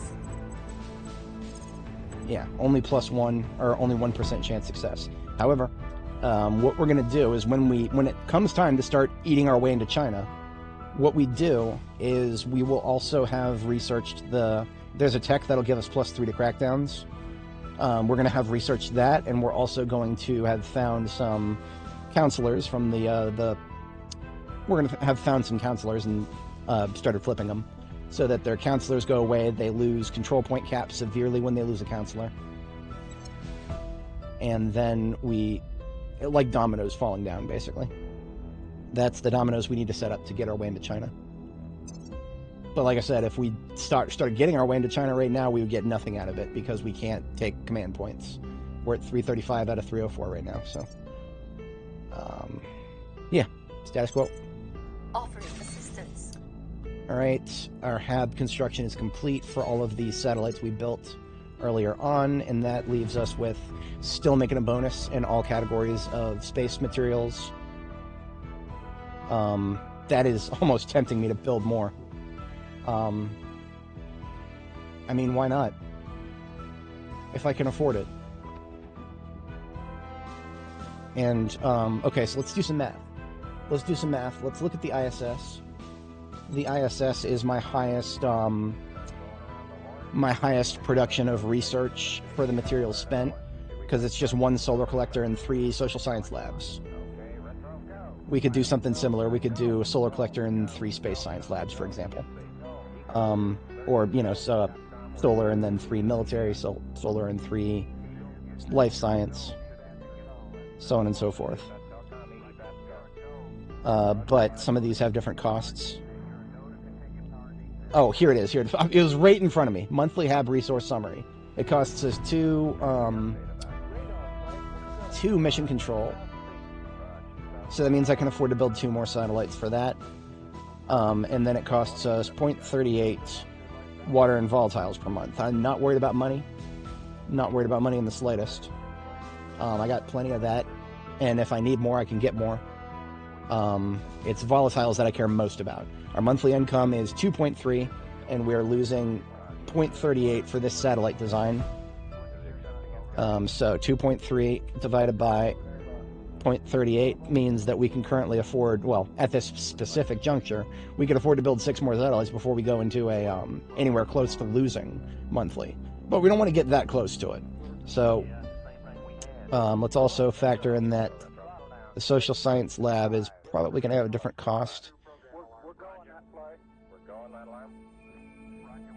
0.87, 0.87. Okay, so life science lab specifically will have an increased life support or monthly support cost. That's substantive. Yeah, that is substantial. 0.5 times 3 plus 0.87. Where's my, I shouldn't have even got rid of it. 0.5 times 3 plus 0.87, shit. That's 1.5 plus 0.087. That would cut our income more than half in volatiles. So we're not doing life science yet. We don't. The time has passed for us to be worried about welfare. Like welfare in the United States, that's where I really care about welfare at the moment. We've already improved our inequality in the United States significantly. Our risk cohesion is actually 4 now. Our risk cohesion is actually 4 now. I can reallocate the United States a little bit here. So we are now putting Bernie Sanders on the back burner for a minute. Don't worry, he's still going to be a senator. He's still going to be representing Vermont, but we're no longer listening to him as hard because the United States welfare situation has improved. I can only imagine that means the cost of living has gone down, maybe just a little bit. Please, for the love of God, please just go down a little bit. But yeah, that means we're now doing a little bit more economy and a little bit more government and a little bit more. I kind of liked where the split was. 10, 10, 10, 6, 6, 6, 6. I don't necessarily need to boost any of those 6s. Maybe military. I'll boost military. I'll make another 10 out of military. It's okay.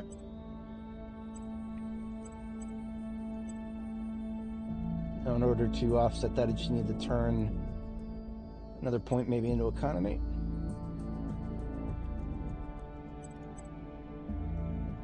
Then that would put environment to another 10. Sorry that trying to make these numbers add up is unusually important to me. That's not bad. That's not bad at all. 17, 17, 5 10s, and 3 6s. That's not a bad split at all for a 6-point nation. That, I feel like the numbers are singing to me right now. As stupid as that fucking sounds, I feel like I just made the numbers sing. I'm screenshotting this for future reference. I don't know if I'll ever look at these screenshots again that I'm taking because I have a whole collection of them. If we look at my TI folder, I have a little folder on my desktop called TI. We look at some of my other images here. Of course, what are most of them? They're fucking screenshots of the way I used to do things. But none of this applies anymore because the number of things you have to split your priorities into has changed significantly. They split welfare into welfare and environment. They split knowledge into knowledge and government. They split unity into unity and oppression. So I basically have almost twice as many of the primary categories there to worry about now. So all those little screenshots I took in the past, these are all fucking useless now. Whatever. I'm a little salty, but I'm not that mad about it. It is what it is. That just means I need to keep taking more screenshots as I find good distributions. Because I mean, remember, I can't just type in percentages, right? We've got these little 3-point pips that we've got to manually sort through until the numbers fall correctly. I'm not doing any sort of big brain thing with that. I'm just kind of clicking buttons until they're nice even distributions. A 10% unity feels great for keeping my popular opinion maxed. 10% into government, I'm already seeing the returns on that. We've gone to full democracy. 10% to knowledge, big number get bigger. 10% to environment, well, I don't really know what sustainability really fucking means yet. I just know that the good number is going up, so sure, let's just go with that for now. This game is actually probably one of the best games on Steam in terms of its climate science, but I'm not a climate scientist. One of my best friends is a climate scientist, but I haven't really gotten a chance to talk shop with him for a very long time. He's not been very talkative lately, so I can't really bounce the new game off of him and get feedback on whether it's actually accurate or not. All I know is it used to be I think he had a pretty high opinion of it before. He would go hard on the game almost as hard as I used to. So I'm confident in saying that this is one of the best games on Steam in terms of its modeling of climate science, which make of that what you will. Basically what it models is the world is getting worse, and it will continue to get worse. And certain thresholds will make it much, much worse. We'll start to see natural disasters popping up more often. And what do national disasters mean for us at this high-level overview? It just means reduced income, reduced effectiveness of our nations.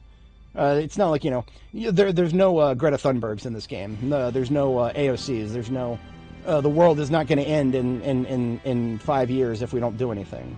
It's just going to get a little bit shittier because we aren't paying any fucking attention to how many greenhouse gases we're putting out, and we're causing the world to warm up, and that's fucking up certain environmental factors and causing more storms and shit like that. Like I said, the game is actually pretty realistic in terms of its climate science. It's not the doom-pilling shit you hear on the media, or the complete how should I say denial, climate change denial. There's none of that. And in fact, the game's devs have kind of really laughed at people who do that. I'm not particularly strongly opinioned in that regard. Just double checking my nations to make sure that everything I'm doing at the moment is fine. there's a really funny thing about the climate science in this game. Another just interesting factor about it. If you look at these little icons in the map here, we've got xenoflora. What does that mean? That means this province here, Shenyang, has got a whole bunch of alien life forms growing all over the fucking place. What does that mean? It means that the situation could get out of control and spawn a megafauna. Right now, I don't care if that happens, because if that happens right now, the megafauna is the AI's problem. It's China's problem. I don't control China. So I'm not going to be going too far out of my way to get rid of the xenoflora there. If it was popping up in one of my nations, I'd be getting rid of it somehow. I got the United States. You can task militaries. You can task armies to get rid of xenoflora. But I don't have any detected at the moment, so I'm not really worried about that. But I bring that up because if you let xenoflora spread all over the planet, xenoflora is heavy on its carbon and methane consumption. And the game actually models the fact that lots and lots of xenoflora are consuming atmospheric resources and kind of like doing the opposite of what billion cars all over the planet are doing and sucking carbon out of the atmosphere as opposed to adding more of it. You can see this model if you go to the Intel phase and go to the global tab. It'll tell you the environment front and center here. Now, this is, of course, where the doom pilling comes out, right? Current, 428 ppm. Safe, 325 ppm. What the fuck does safe mean? This is the part of climate science that I've never really seen eye to eye with my buddy on. I love him, he's my best friend, but we've never been 100% eye to eye on this. He's always taken a very black-pilled approach to the climate. He's basically, in summary, what I feel like he believes is things are getting worse and they're not going to stop getting worse. I'm a little bit more of an optimist. I don't think that it's going to be the end of the world if our carbon emissions reach a certain level of ppm. I could be wrong about that. I'm not, like I said, I'm not an expert. I have a little bit of skepticism in that regard. And then, of course, methane and NO2. What does that really mean? We've got a safe. There's this little arbitrary designation here that says safe, and of course we're above all that because we've got to be above all that. I don't know. I like that they have stratospheric aerosols there too. That's really funny. I don't know if that was there before. Stratospheric aerosols. That was like the climate lobby has actually kind of anybody watching, if you're familiar with climate policies in the 90s. They kind of hold aerosols as being like one of those things that we've successfully stopped, right? We legislated against things that would add aerosols to the atmosphere strongly enough, and then the industry cooperated to such an extent that there's no there's no aerosols in the atmosphere now. We've successfully protected the ozone, which is good. Oh yeah, absolutely. My parents live in Florida. They're retirees. I've been to Florida. I've seen it. I laugh at them every time there's a hurricane. I can't stop myself. I have to laugh at them, and I do it on video whenever we're doing our video chats. I literally laugh at them. You guys wanted your good weather. You guys wanted your sunshine. You guys wanted your high temperatures. Now you gotta fucking deal with the hurricanes. But yeah, that's we have fun here. I love my parents. I think they're good people. They just they contributed to screwing over my generation as much as anybody else of their generation did, so I can't hold it against them personally. I know some people are happy to hold it against their parents, but I don't. I mean, it's a system of individual choices where the individuals are making the best choices that seem relevant to them at the time. Was it good for my generation that my parents decided to buy houses and sell them at a massive markup? No, it's not. It's why I'm currently living in an apartment, paying more for rent every month than my parents are paying for the condo that they fucking own in Florida. I'm paying more in rent per month than they're paying for a lease than what they're paying for something they actually fucking own. Now, skill issue. It is a skill issue. I'm living here. I'm in the DC area, and I have to be here within a certain region for my job, but also within a certain region because I have decided I cannot live without fiber internet, and that hurts you if you want to find somewhere cheaper to live in the United States. Yeah, skill issue, absolutely skill issue. It's okay though. I am. One thing I will say about where I live, the capital area here, it is one of the most geographically safe areas on the planet. We don't have any volcanic activity, and we probably never will. only ever been like a very minor earthquake in my entire lifetime. Hurricanes will never get far inland enough to reach me in any way that manifests beyond a little bit of extra rainstorms. And I'm on the side of a mountain, the Appalachian Mountain Range here. I'm on that side of the mountain, so I'm shielded from a lot of major storm operations that would hit the Dust Bowl here in the middle of the United States. So just a little known fact, one of the things that makes Washington, D.C. an interesting place is that not only is it the heart of American politics, it's also one of the safest places on the planet geographically, not just militarily. Of course, it also means it's a magnet for nuclear weapons. I live close enough to the Capitol that if somebody hit it with a 8 megaton nuke, I think it has to be 8 megatons or higher for me to be within the level 2 blast radius. So make of that what you will. I don't think anybody would ever use an 8 megaton strategic nuke in the current ever. I don't think that would happen, but it's not impossible. Like right now, when it comes to nuclear war, what you're really worried about are tactical strikes, not strategic strikes. It doesn't necessarily benefit anybody to blow up cities. That was a Cold War fear. Now, the fear is, well, of course, you know, the Russian-Ukraine war. The fear is tactical nukes. Are they going to use a nuclear weapon to... nuclear artillery is actually one thing that Putin could use that he hasn't been using. And it's not modeled in this game, unfortunately. This game only does a bit of a higher level strike. This game represents them as barrages. So, for example, if Russia wanted to use nukes, they could use a barrage like on Kiev in this game, and it would attack the armies that are kind of chilling there. It wouldn't get them anything though, and that's why the AI hasn't done it. That's probably also why Putin hasn't done it. It wouldn't get him anything. He wants the population as much as he wants the region, so it doesn't benefit him at all. There have not been any wars IRL in the past. Not since World War II has there been a war that's been hot enough for nuclear weapons to actually be necessary. That's why we haven't used them. If nuclear weapons were actually necessary, we would have just fucking used them. All this talk of denuclearization and all that garbage, it's all hot air. If they were necessary, strategically beneficial, we would have fucking used them. And that goes for every nation that has them. Whether it's Israel, whether it's India, whether it's China, Russia, United States, Great Britain, yeah. France, now the EU. It doesn't matter. If they were strategically useful, they would have fucking used them. But they're not. Right now, you have to overcome the popular support hit. The entire planet would hate the first person to use them. And you have to overcome there's a morale hit. There's all kinds of hits. I don't think in our lifetimes we'll ever see anything making it worth it. In this game, though, you can't roll out. I could absolutely... in this game, the AI uses them mostly for defensive purposes. I can't remember the last time I've ever seen them used offensively. For example, if a nuclear-armed nation had an army in its capital, I think that is almost a guarantee. Like, a nuclear-armed nation would nuke its own capital to prevent armies from taking it. That's something you'll see a lot in this game. I don't know how realistic that is. I feel like, realistically speaking, if a nation was going to use nukes, they would be using them long before the armies got to their capitals. But, yeah, I don't know. I don't know, that, because, like, you know, imagine if somebody invaded the mainland United States. That'd be the worst decision any country could ever make. But if they did, would the U.S. actually want to nuke itself? To just, you know, maybe China invaded from the West Coast. Would we actually want to do a strategic barrage in the Los Angeles region just to deny the, no, I don't think we would. I don't think any politician would be that fucking stupid.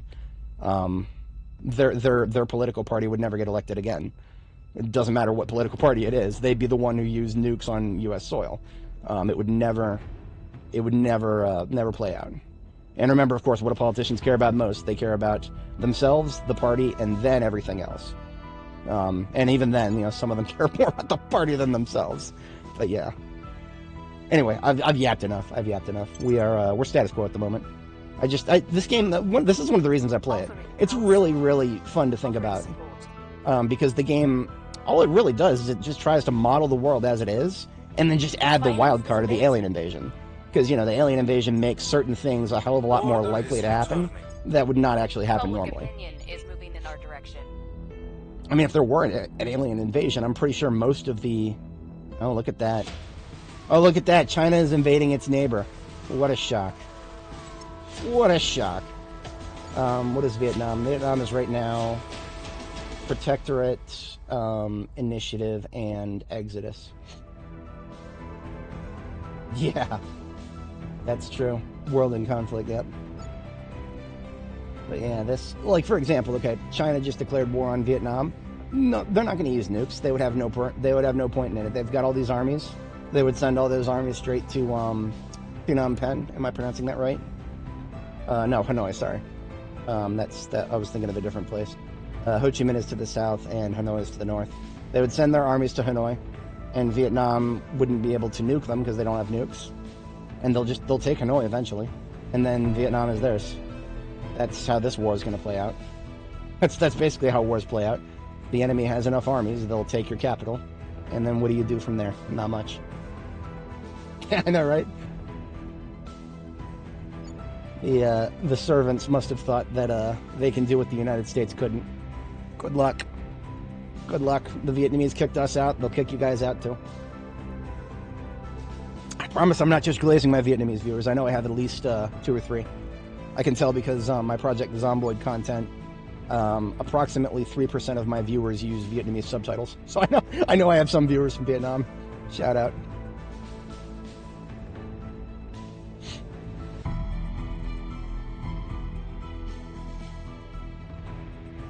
What am I thinking about? Globals. Globals are fine.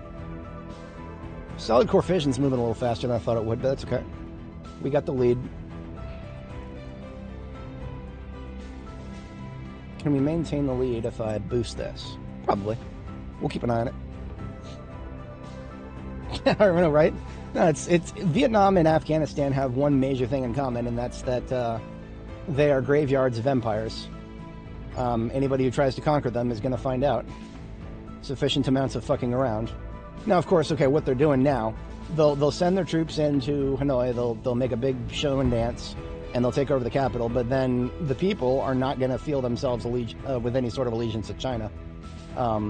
They never will. I don't think that would ever happen. Like, you would have to do a 200-year campaign to completely replace every human being in that country. Because I'm pretty sure they have that strong of a dislike of the Chinese that they would never, ever consider themselves Chinese citizens. But that's why my Pacific unification strategy circumvents that by not really, well, okay. My strategy does actually involve... No. My strategy involves SEAA.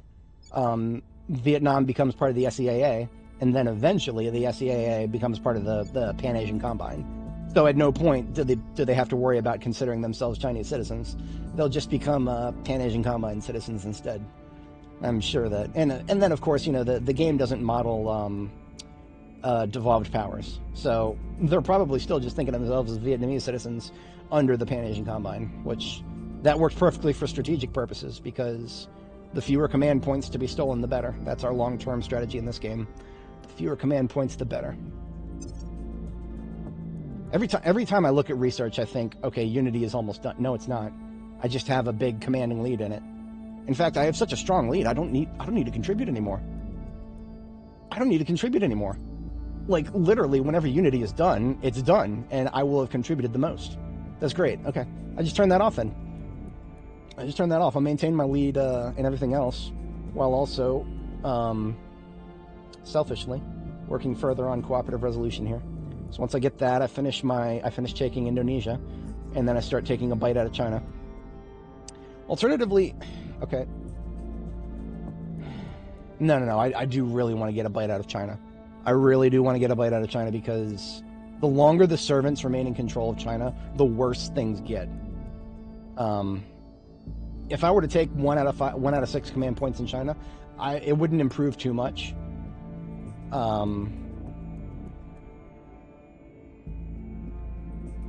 In terms of just, you know, benefiting me. That's what I'm thinking about right now. It wouldn't benefit me very much. I need an overlay on my face with the hourglass turning. Yeah, it's going to be a long time before I can really make informed decisions about the North Pacific, basically. The South Pacific makes a lot more sense to me right now. Oh, wait a minute. Okay, hang on a second. So this is a country that was not on the map, the TI map. This was not here before. Timor. In fact, I don't even know what that is.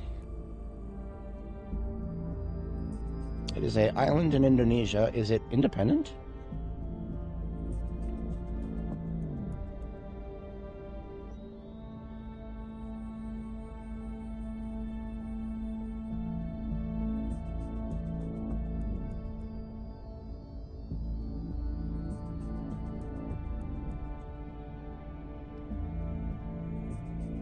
The island is divided between the sovereign states of Timor-Leste and part of Indonesia in the west. Okay, so what the Wikipedia article is referring to both sides of this one large island here. See again, when you hear me say things like the devs are making life harder for people who just want to be map painters, here's an example. This nation didn't exist before. It's a little too small to necessarily be impactful on the global stage, but by adding it, they've fucked up they fucked up our map painting. They've increased our border gore, and they make it more annoying for people who just want to paint the map. Now, again, when I say paint the map, what do I really mean? I mean strategic resource denial. I don't want the AI to have control of anything if I can deny them that. And yeah, I mean, not necessarily. There's only 1.5 million people here, in this particular part of the nation here. So what I do with it strategically is really not that important. It's important to me though. Like I said, I'm a map painter, so I'm really sensitive to when the devs decide to fuck with my life, which is exactly what they've done here. It really is. No. Life is border gore. You're 100% correct.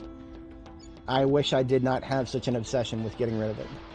Because if I just accepted it, I wouldn't be, the game wouldn't be paused right now. It's, you know, like all of these Pacific nations that have not been taken, New Guinea, the states here, these states, they are not necessarily even, they probably had a revolution at one point. Yeah, I specifically remember the serfs having control of New Guinea, but if they did nothing about that, then there's probably been a revolution. Well, which sucks for my,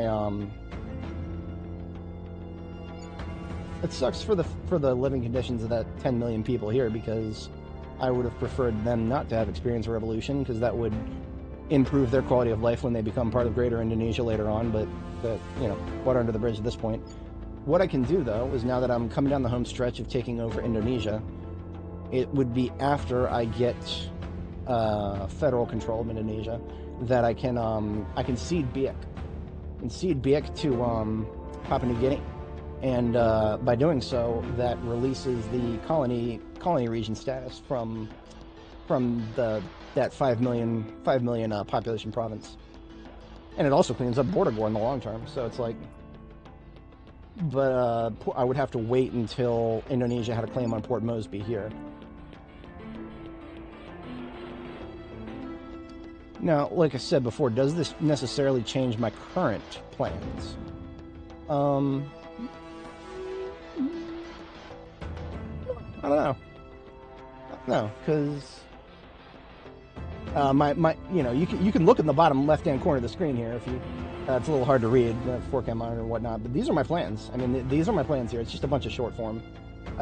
Australia, New Zealand, Indonesia, Canada, Bolivia, Ethiopia, Nigeria is supposed to be phase 1. I have miserably failed that target.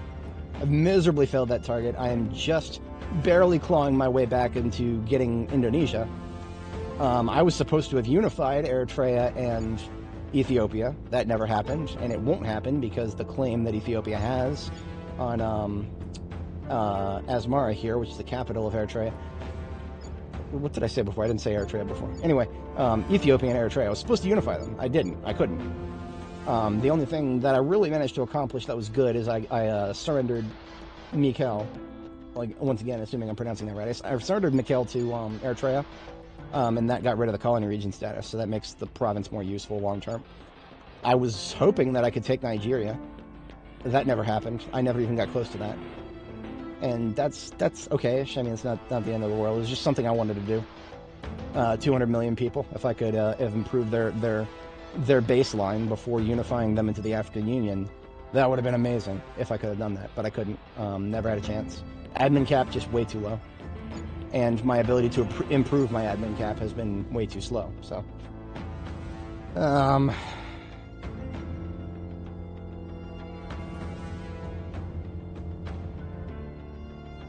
when I finish this research project, on target at the current rate, I can finish cooperative resolution by the beginning of next year. That will open up enough leeway for me to either take 2 command points from China or the entirety of Canada. In terms of return on investment, that's almost even. But if I take all of Canada, it wouldn't be too awful hard to merge it into the United States. I would have to finish Unity Movements, which is this one in the center. And then after finishing Unity Movements, I would have to get the project,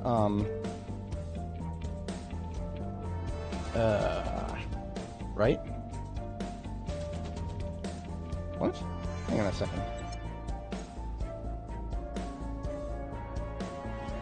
Unity Movements. View full tree. That unlocks a lot of things. Probably go the Southern Cross. That would let me get... Oh, that's a cheaper one. That's a lot cheaper than Indonesia. I would probably want to do that first.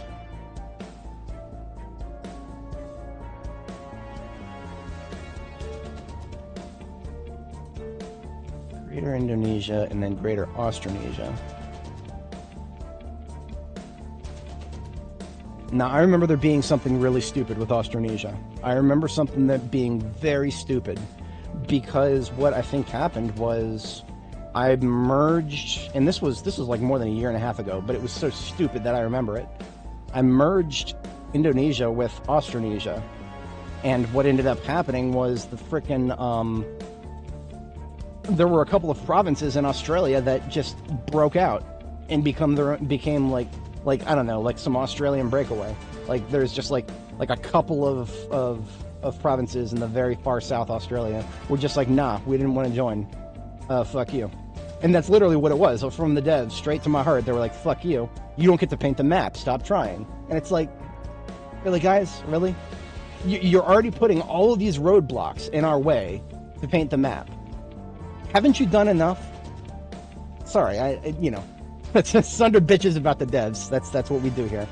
But it's like, really, have you not put enough? And every time I play this game, I'm like, oh, I'm gonna post on the Steam forums. I'm gonna give the devs some feedback. I haven't done it yet. I haven't done it. At the end of last stream, I said I would. I haven't, and the reason for that is really simple. I don't know if it's worth it. I don't know if it's worth it to articulate why you shouldn't be taking a map painting game like this one and making it harder to paint the map. And I know, I get it, I really do. You don't want this to be a map painting game. You want it to be everything. You want it to be a space simulator. You want it to be a real-time combat simulator with spaceships being hard science and what. It's a fucking map painter, guys. It is still a map painter at the very beginning of the game. Your accelerated start hasn't changed that. Nothing you do is going to change that. Pissing off the map painters is why this game has like a tiny player base. Like, let's look at the store page. What are the review counts? They're good, don't get me wrong. 80% mostly positive all time. 6,000 reviewers. That could be probably 3.5 times that if they were not going so hard against the concept of map painting. One of the biggest, most popular mods for this game is to make a mega nation that has claims on everything so people can just unify the Earth. That's what people want to do with this game. And the devs just keep going in there and they take a little scalpel and they poke. you can't unify the world now. Poke. Poke. You can't do it now. Fuck you, dude. Just stop interrupting us while we're trying to have fun and finish the rest of the game first. That's my take on that. That's my hot take. Yeah, whatever. We've been yapping enough. We should actually try to get some stuff done. Let's double check that we still need unrest reduction here. Yeah, one more round of unrest reduction in Bolivia should set them good for quite a while.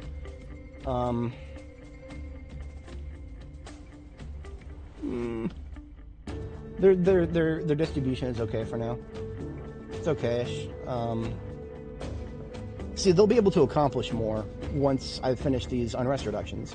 The fact that it was up to unrest level 5 was reducing what they accomplish monthly with these IP allocations here. So, yeah, you're right about that. It is 3 games in 1, and I respect where they're going with that to a certain extent. But what they put in front of the players is a map painter at first. And I said before, you know, you got your accelerated start now. It's still a fucking map painter because your accelerated start means jack shit if you don't have nations on the earth.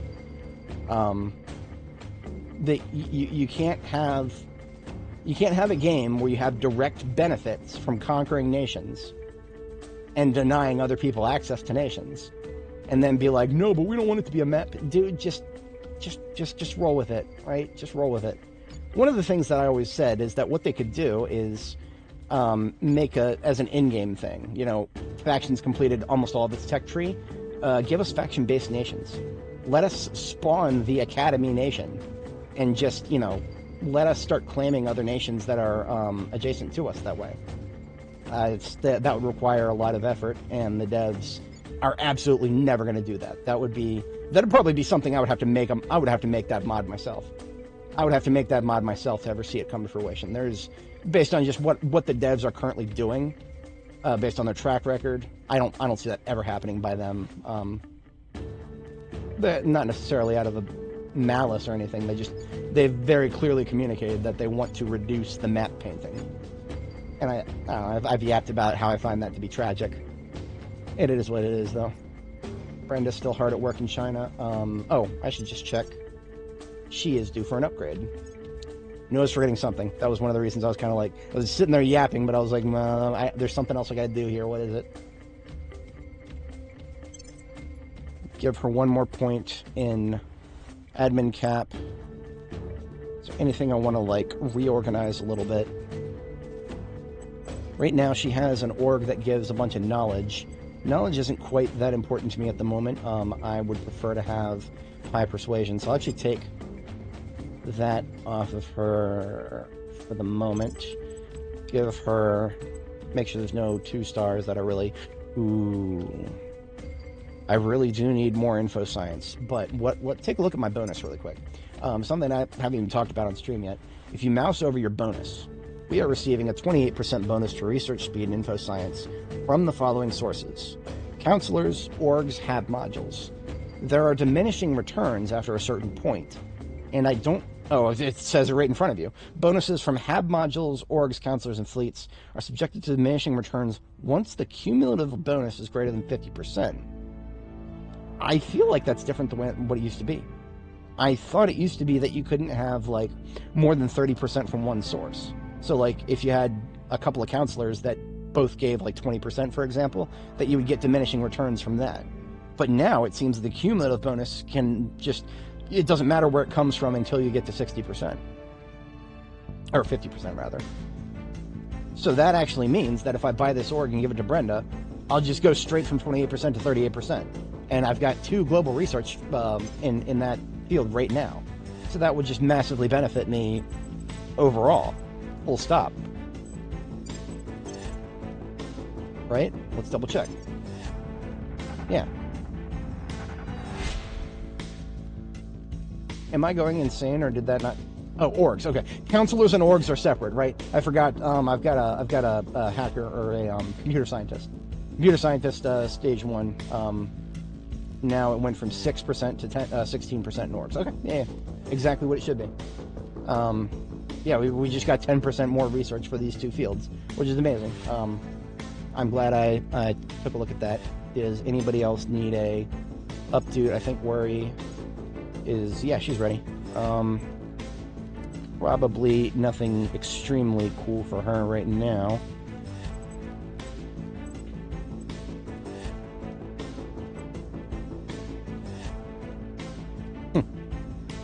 Oh, this is like a mining sort of company. Because they give economy, spoils, money, a little bit of science, but not the kind of science you would want for a 3-star.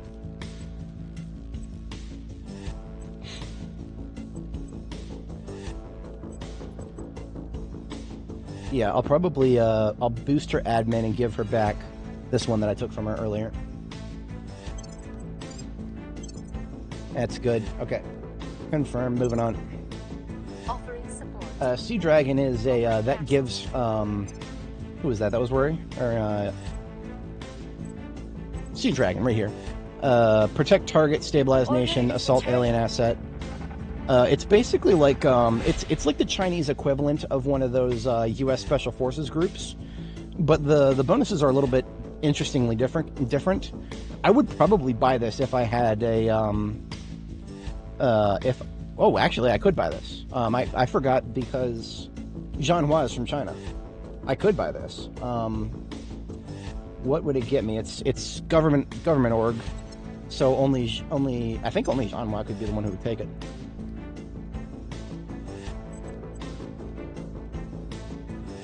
Yeah, the counselor must have the government trait. Faction must have a control point or a counselor from China. So Zhanhua's from China. I think I could give Sea Dragon to any one of my government govy counselors. But yeah, this is one of the few relatively cheap to acquire orgs that actually gives you a bonus to the military stats, but then also gives you protect target and stabilize nation. Protect target is unique in that regard. Does Zhanhua already have protect target as a mission? She doesn't. Thank you for pointing that out. I actually probably should give that to Zhanhua at some point. As for when, that would be a difficult question to answer. I do not want to take Exalt off of her, because Exalt is amazing. Well, Exalt is amazing. It gives you somebody like... Exalt is one of those very rare things that can be given to anybody, and it gives them some really interesting missions, like coup d'etat and increase unrest. But it goes great on a astronaut, because astronauts have high command, generally speaking, but they don't start with those missions. So this basically, this org right here makes your astronauts almost twice as useful. But you want to couple that with something that allows them to assault assets or extract counselor, or like Sea Dragon allows her, protect target. So basically, this Agazi Commandos that she currently has is sort of like the Ethiopian Special Forces, I suppose is the best way to think of it. If I were to upgrade to the Chinese Special Forces, then she would get a yet another mission. She would lose Extract Counselor. Extract Counselor is not a mission that I worry about too much because if your counselor is getting captured in the first place, you've got bigger problems. That's the way I look at it. None of my counselors have ever been captured in any of my campaigns. I have had a counselor get killed before, but I've never had them get captured, which is kind of interesting, but also not entirely unexpected. Things are cooling off. Alright, Bolivia has had its unrest cleared out for now. We are sticking to this, it is, yeah. That's also part of the reason it's only a 1-star. I would definitely replace Agazi with Sea Dragon if I had another admin point, or if I had another, if Zhanhua had another admin point, I would absolutely do that. But right now, all the other orgs that she has right now are just too valuable to give up. One of these, I like to call them the 2-bangers. 2 stars, 2 science points. I jump at those whenever I can, because those are really valuable, especially if they're the ones that give, they only cost 2 stars, they give 2 science, and then they give 10% in a category. I will almost instantly take those, unless it's late game and you start seeing the 3-bangers. To the extent of my knowledge, I haven't seen a 3-banger yet. Those are The people will come to great our when you side. can afford them. I may have also forgotten to do the research. Oh boy, okay. Here we go. Wave of Fear.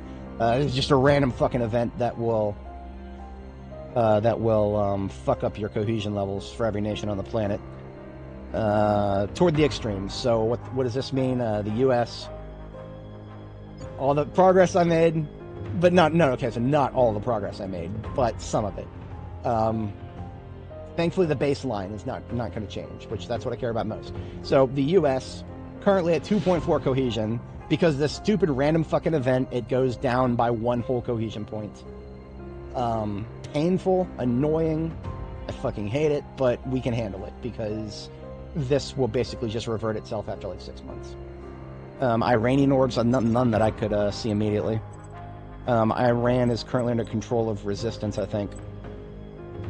Yeah, if there were any good Iranian orgs, I would not be able to get them. Oh no, it's, right, hang on, that's Turkey. Iran is federally under control of the resistance, but the legislature and the other blocks are under control of the initiative, so they're split. And they're at war. Yeah, I can't get too much out of it right now. And I don't have a counselor from it. Wait a minute, where's Shawkat from? I don't actually know 100% where is he from. He is from Egypt. So if there were any like Egyptian special forces, I could get them because I have a Egyptian gentleman in my council. Yeah, nothing I can do about this. Just wanted to be aware of the fact that I just lost a bunch of progress in the United States and Bolivia and ooh, look at that. So much for that.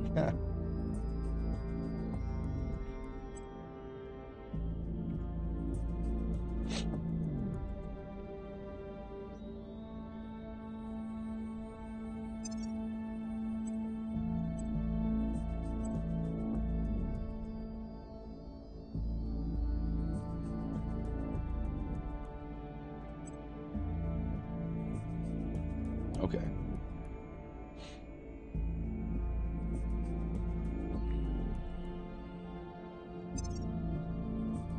Shawkat gets another upgrade. Once again, going straight for the science, always. In this particular case, I'm actually going to rotate Iron Rose Media. That was in the hands of Brenda. It is now going into the hands of Shawkat. I'm going to trade that for Deseer. Deseer is one of those early game ones that I just take for mostly for the influence. So 4 influence early game is pretty good. But right now, it's kind of fallen off in favor of another 2 per on him. Actually, probably. Does that make him competitive in China yet? With some financial bonuses. But I'm not ready. I'm not ready to ramp that up just yet. So, but that's good. He's now competitive with financial bonuses. So, a couple of more increases to his persuasion, and he's fantastic. For now, he is going to be probably just my designated go-to unrest reducer. Nobody's desperate for unrest reduction right now, just maintenance levels in Indonesia and Bolivia. So I'll have him do Indonesia twice, maybe, then cycle him back to Bolivia. Acknowledged. Worry, on the other hand, is more useful than ever. But, okay, so her chances of success for assaulting alien assets are actually surprisingly low. Yeah. We'll probably put retask her to investigation. Let's put her on Overwatch in Beijing. See if we can't ferret out any servants. And then Janwa, if I wanted to have her take out some alien xenoforms, that would be quite easy. Unfortunately, there's only xenoforms in China right now. I think I am going to do that, because remember, China is mine. They just don't know it yet. I don't want xenoflora popping up. Or rather, a megafauna. I don't want a megafauna popping up. So I'm going to send her to where the life forms are the worst in Shenyang, and I'm going to boost her with some ops. Heading to the LZ. This will lose me a little bit of research coming out of Australia. That's alright. That is all right. Globals are hanging in there, and still on track to complete that by January. I cannot afford to move Whitney from where she is. She's doing way too much good in the U.S. right now. Even after that cohesion loss, the cohesion loss is going to cost us a lot of research. Like right now, it says we've gone down by 206. a large portion of that is going to be due to the cohesion. I would really like it if this tooltip showed us the reason for the change. That may be a little too much. That would actually increase save files rather significantly if every time there was a change in certain types of income, if it appended why it happened, your save files would actually noticeably increase in size. I can just tell you that just by what little I know about the save file structure. It's all plain text JSON compressed with zlib deflate, I think. Yeah. So it's compressed, but it's also really inefficient. Once it's decompressed, it's like, I don't know, probably the save file size is something like 17 megabytes now. Nothing compared to my, if we look at my save directory here, our latest autosave is 1.8 megabytes. The 41 megabytes already. I was off by a factor of large. That's, yeah, compression is necessary because the save file sizes go nuts. The devs of this game are not, how should I put it? They're not interested in optimization in the slightest when it comes to save files, because all that really affects is your load times. Well, and of course, anybody who may be suffering from low disk space, that's not necessarily something the devs can help you with. They're not necessarily unreasonable because they're already compressing the saves, so the compression itself does not factor into the load times anywhere near as much as just, the fact that the save file is massive after it gets decompressed. Anyway, it's just a fun little fact there. That's why there are certain things of information that I would really love to see on the, whatchamacallit, that I would really love to see in the user interface, but I know already that if the devs tried to add it, that our save file sizes and therefore load times would just up and up and up and up and up. I'm not unsympathetic to the devs of the games that I play. Even if it sounds like I get salty about them, I'm not unsympathetic, I promise. I understand how to look at things from their perspective within a certain extent. And that's definitely one of them. The technical side of things is not too hard to comprehend. It's really just the the gameplay decisions that I'll sometimes get salty about. But that's what we do here. Y'all unfortunately are not going to be able to enjoy my streams if you don't enjoy a little bit of Eyes up.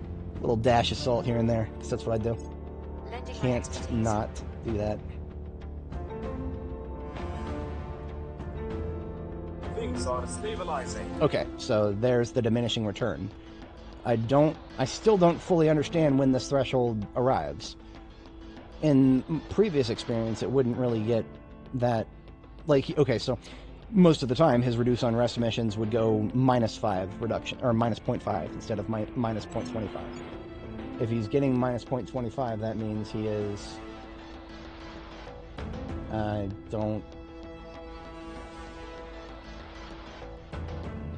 Yeah, see, we get a lot of yap. This is the kind of yap that would make me blush if you look at all this. I ain't reading all that. It's not that much, but I'm skimming through it for something that would tell me why I would only be able to reduce 0.25 unrest per mission phase right now. Is the unrest currently below a certain threshold that affects the stabilized mission? It doesn't say. All this yap and it doesn't say. Which is okay. I mean, like I said, I could... How many viewers do I have? I only have a couple of live viewers right now. Always a shout out to my live viewers. Shout out to anybody who watches the stream after the fact. I know I have a few folks who don't catch it live, but are happy to watch. But I'm thinking about that because if I was playing by myself, I would not hesitate in the slightest, because I want to learn something about the game. Like, why the fuck did my stabilize unrest mission just have a diminishing return? I want to know that. Well, what am I up to? 1,000 hours and some change? I need to know this. This is easy to find out. 1,012 hours, and I have no idea why I'm getting diminishing returns on an unrest reduction mission. That's important. I'd like to know. And how can I find out? I could post in the Steam forums. Somebody could reply to me in the next couple of hours. Or, more likely, I could fire up DN Spy, and I could just look at the game's code. I could do that. Make sure there's nothing spicy in here. I can't actually show 100% of what I do in DN Spy on stream. There are certain things that I've decompiled that YouTube might get angry at me. Yeah, I can't show that on stream. Let me get rid of that. That and that and that. Okay. Or just as an arbitrary detached example, I'll sometimes make mods for games that I would not be able to play on stream, and just showing their code would not be a good thing. Okay, yeah, that's fine. So what's open right now is just some dumb shit I was doing in Bannerlord. But all we gotta do is open up Terra Invicta's game directory, which I got a little shortcut to it here. Go to Terra Invicta data, managed assembly-C#. That's where all the game code is. 6.7 megabyte assembly. Almost all the core game code goes there. Aside from the stuff that you'll find in the JSON files, which are all in plain text. This is looking under the hood of the game right here is what we're doing. So we are looking for nation states. It's going to be under systems, right? It's going to be under, where is it going to be under? Gameplay script? No. I think they've changed some of this. It might just be in the top level class here. Havanis.Terra Invicta. Yeah, I think that's most of it here. So we scroll down to the ends for nation info controller. I don't know if I've specifically looked for this kind of mechanic before, so I may need to be looking under missions instead of nations. Okay, so feast your eyes on indie devs. I'm not dissing them too hard. They do okay work. This is a lot better than what you'll see in, you know, if you've ever looked at the roasts of Yandere Dev, for example, who makes Yandere Simulator and writes some pretty horrific spaghetti code. This is better than that. 5,000 lines of code for a single method that needs to be called anytime a nation gets processed. Maybe they have better information about whether or not that's causing any lag. I have no idea. I don't really care. I'm here to look for, well, time for Control F. Unrest. Occurs several times, quite a few times. This .nation. Okay, so we're looking at an entity. The class is nation info controller. The entity is class nation info controller .nation. This is an object attached to the nation. So here is TI nation state class. That's what we were looking for. TI nation state class should have a. We'll do a Control F for unrest here. This .unrest equals TI nation state template .unrest.get value or default. So what does this mean? This line of code here tells us that the plain text JSON files where people normally make their mods, that's where you can find the default unrest for a nation. That's not what we're looking for. We're looking for the amount of unrest that gets reduced per mission. So unrest rest state daily cache. Don't think it's there. This .tracker.unrest change reason. So this is why I brought up earlier why I was looking at research levels and to see if the UI told us why the research level changed and gave us a breakdown. Because other things do. Like right here, this class right here actually saves to the save file. It writes every time the unrest changes in a nation. It writes why, which is kind of cool. I don't even know if we can see that. Like if we look at Indonesia right now in the game, we mouse over the unrest level. It will, okay, it does give us this nice little graph. It shows us this month it went up by 0.25 because that will bring it closer to the base value. So that's literally nothing anomalous happened there. Indonesia has gained 11 unrest over the campaign so far, just by trending closer to its base value. This is why I always try to change the base level of unrest and cohesion, because the monthly change towards its base value is very strong. But we're now scrolling further through the nation class, and we're just taking a look through every time the word unrest comes up. Huh, that's interesting. If there's a revolution, unrest could go down by as much as 6 or as little as 3 as a baseline. I don't know if there's something that changes that, and I'm not really interested in finding out, but it's kind of cool to see defaults. I'm always interested in defaults. Min unrest for organic coup is 8. So there's no organic coups if unrest is below 8. I thought it was 9. Extremely esoteric factors of nation management in Terra Invicta. You would never find this from reading a guide that I know of. There's one reason I tried to write a guide. I've literally written a guide for this game, but don't read it. Everything in it has been made outdated. Most of what I wrote, well, maybe a few things about it would still apply, but all the specifics, like, this much cohesion change by this much rivalry, all that's gone out the window. Okay, so we're scrolling. Oh, wait a minute, that was the bottom. Okay, so we've got a whole bunch of unrest change reasons. This is just a enum for unrest change reasons, and they've got an enum for cohesion change reasons. They've got an enum for education change reasons. But it's not, like I said before, it's not education that I'm looking at, it's research. Research is a secondary effect of education and other things, which is probably why they don't have they don't track it in the they don't write it to the class as a tracker. That's fine.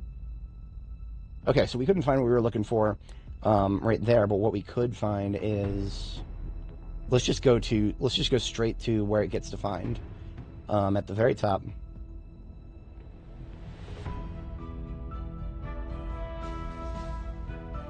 That brought us to the bottom.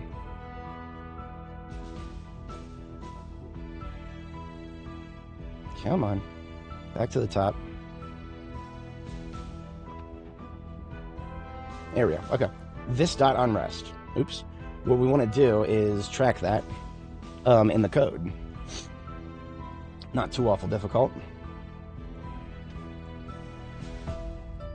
Right click on it and analyze. What sets it? Here we go. Add to unrest, independence, secession.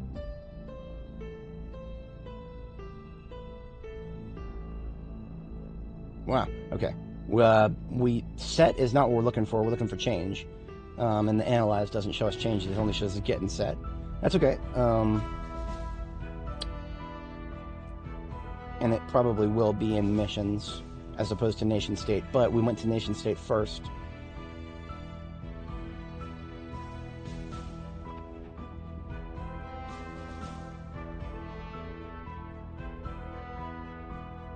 Now, hang on a second, I don't even see something for reducing unrest.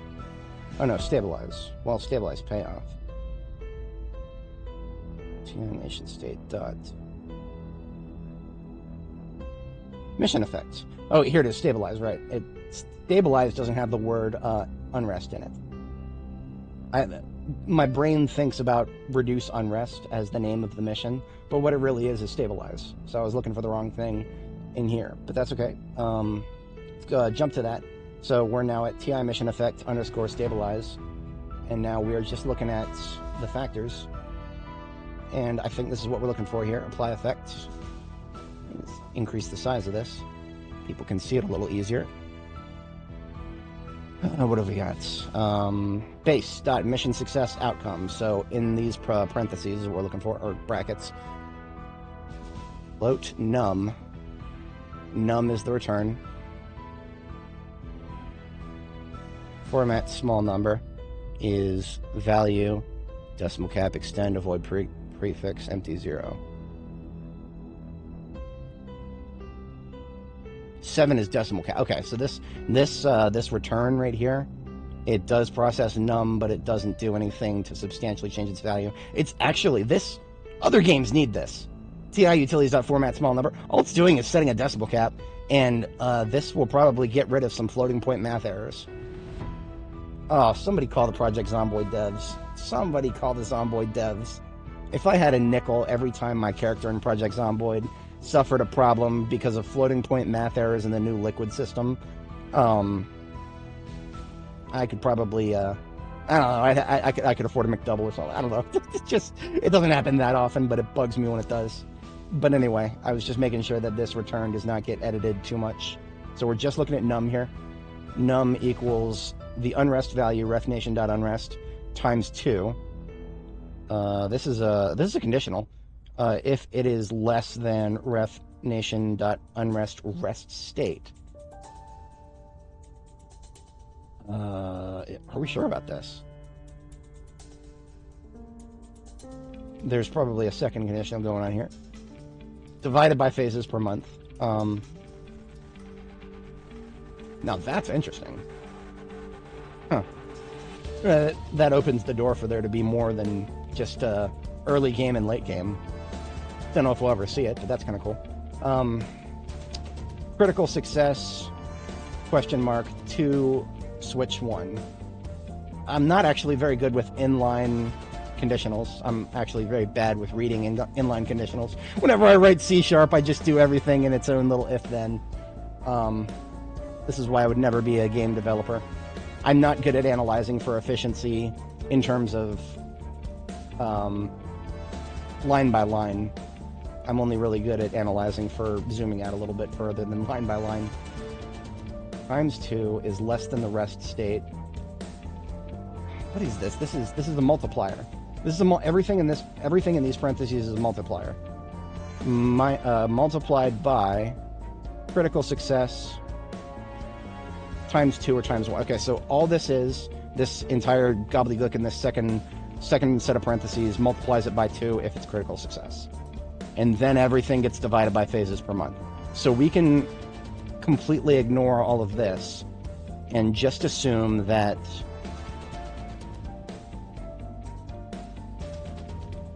right? Yeah. We completely ignore all of this shit right here.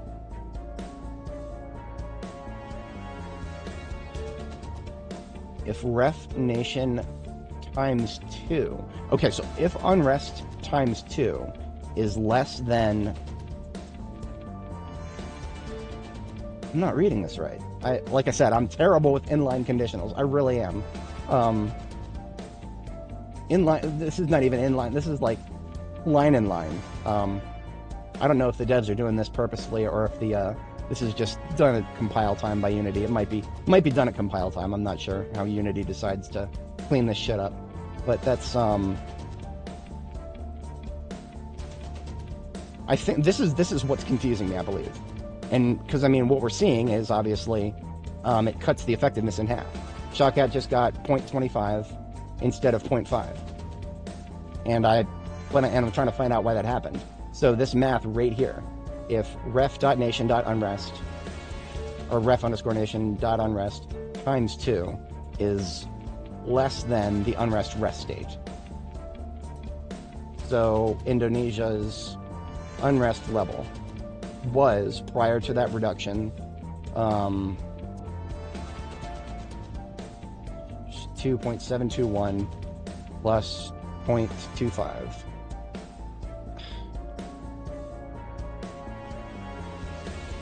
Okay, 2.971. This is what it was prior to the mission that he just did that reduced its unrest.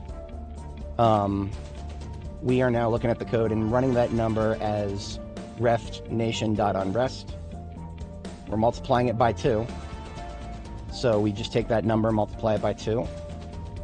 5.94, what was that? 942. So this is our, this shit right here, 5.942 is less than the ref_nation.unrest rest state. The unrest rest state is 6.5. So that makes sense why that happened just now. And, okay, it makes sense. I wish the game explained it to me! I really wish the game explained it to me, but it doesn't. There's nowhere, anywhere that says anything close to this. And this is important information, in my opinion. This is really important shit. Let's just open a little... just to kind of, recap what I just did. So... here's the code. We'll paste it here. Make it nice and big so everybody can see what I'm doing. We'll set the highlighting to C#. And Let's zoom back out just a little bit. Okay, so what we do is we just replace the variables first.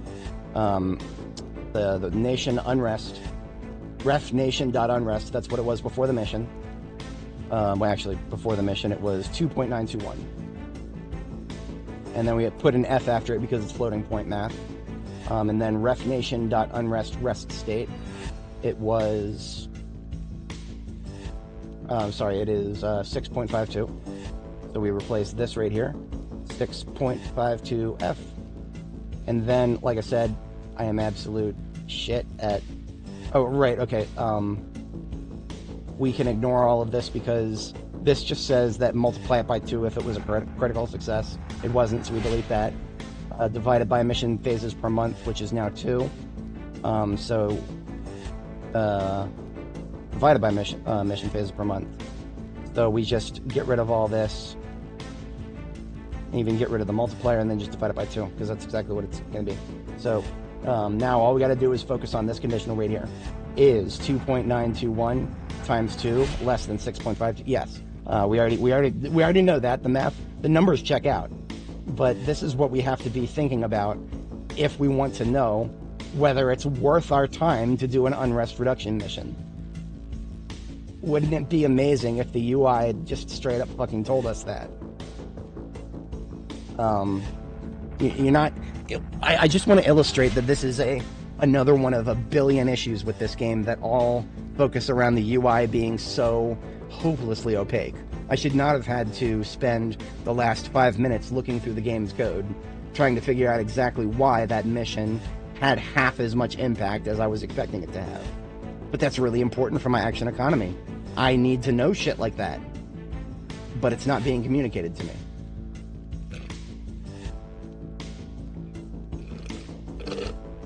Maybe I'll clip that. What's our time code? 2 hours, 50 minutes?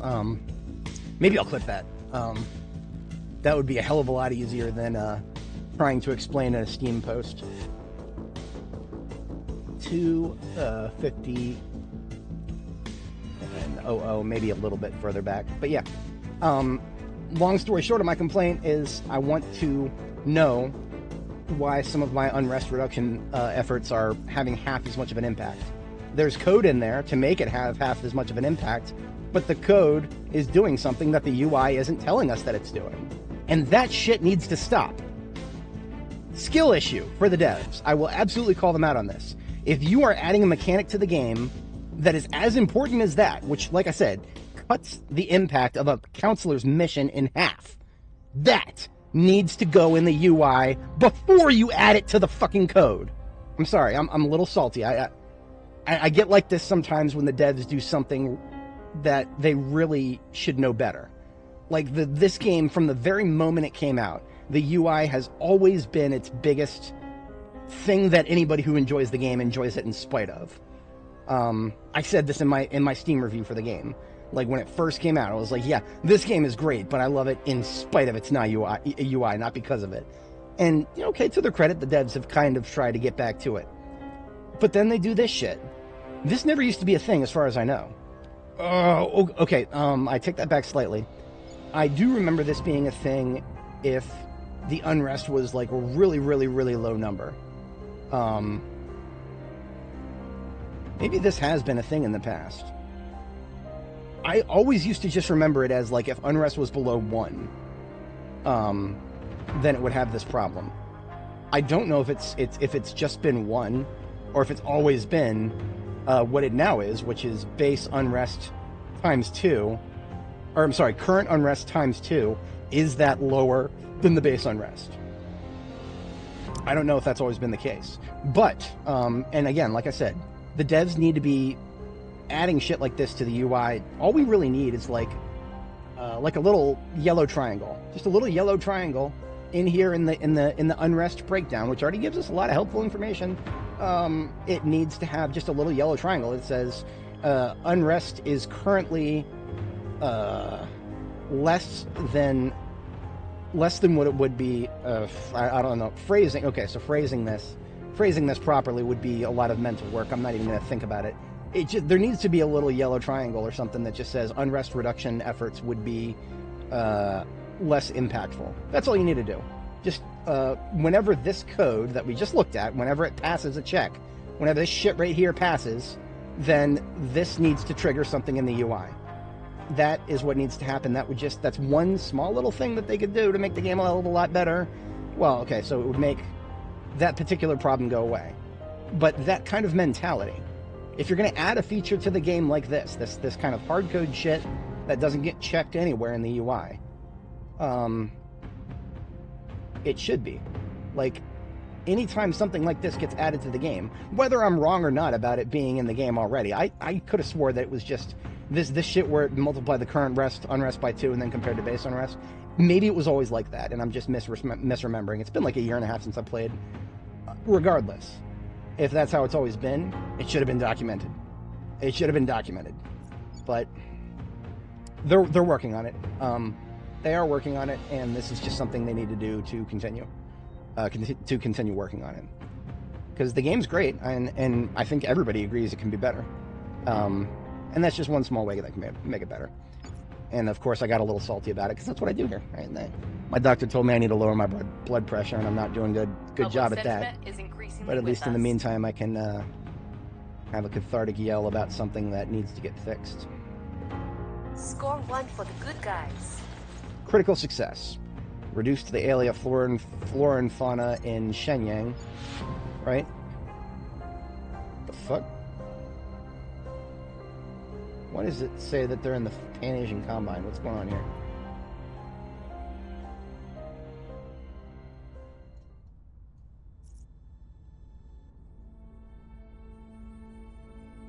I don't,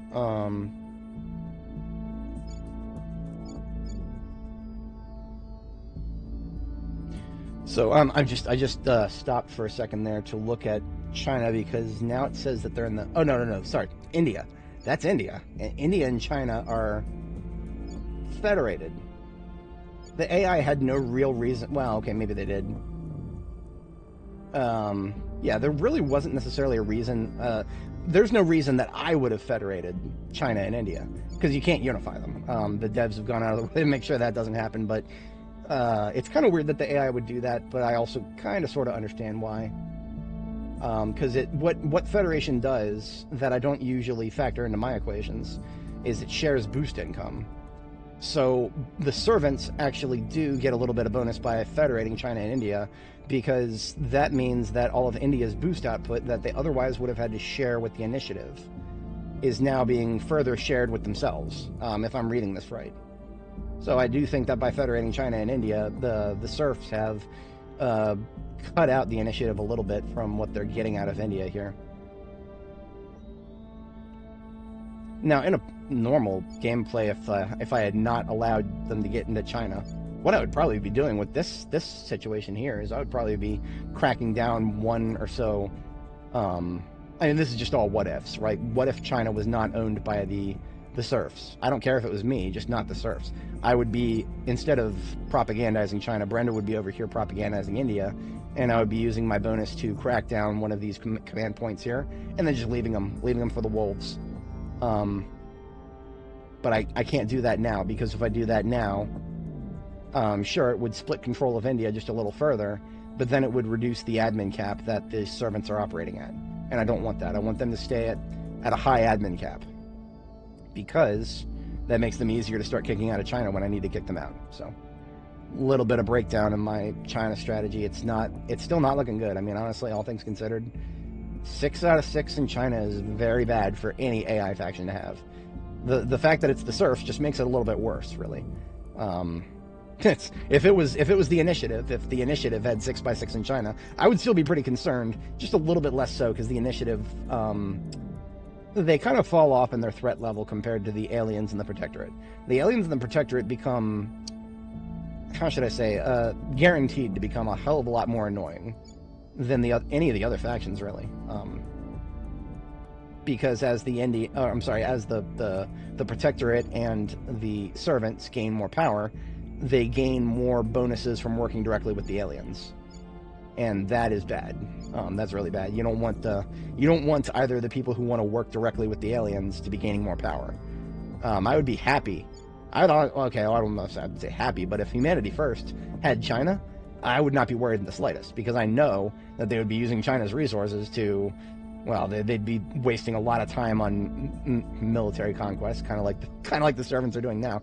But they would also be, getting their research, getting their boost, getting their mission control, and using it to fight the aliens in space.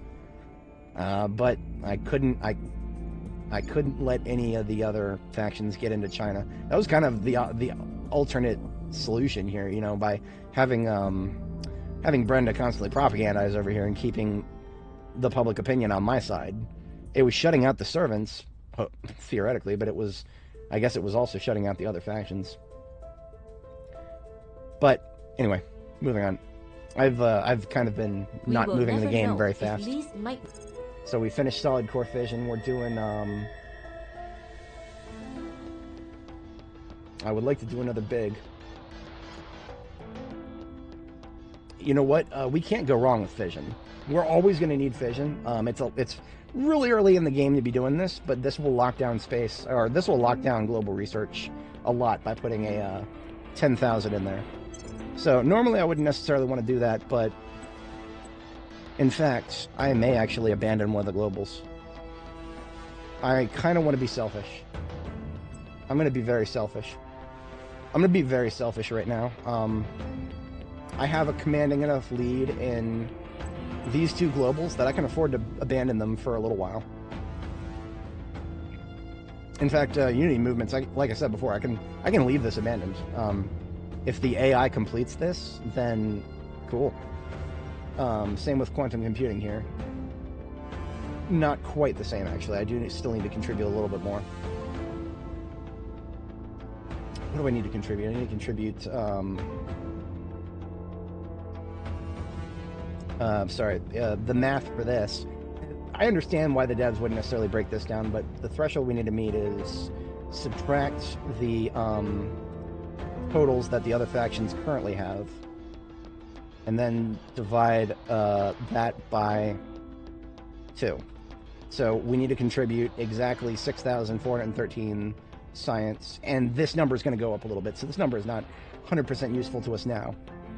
If you really want to just maintain global control, then target the cap divided by 2. That's a hell of a lot easier than what I'm trying to do here.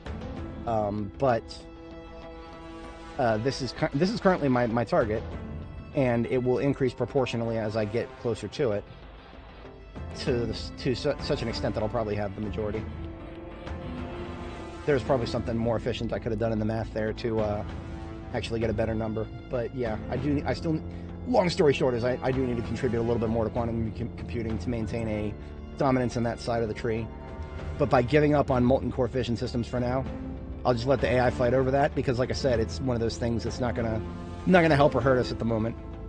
And if the AI regains control of 1 out of 3 globals for now, that's okay, compared to the bonuses I'll get if I blitz my my projects that give me 40 admin cap.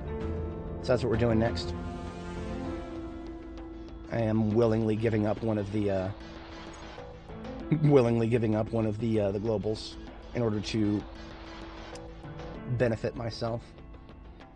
I am sometimes very selfish. Ready to go. We are Jeannois. I'm going to send her back to.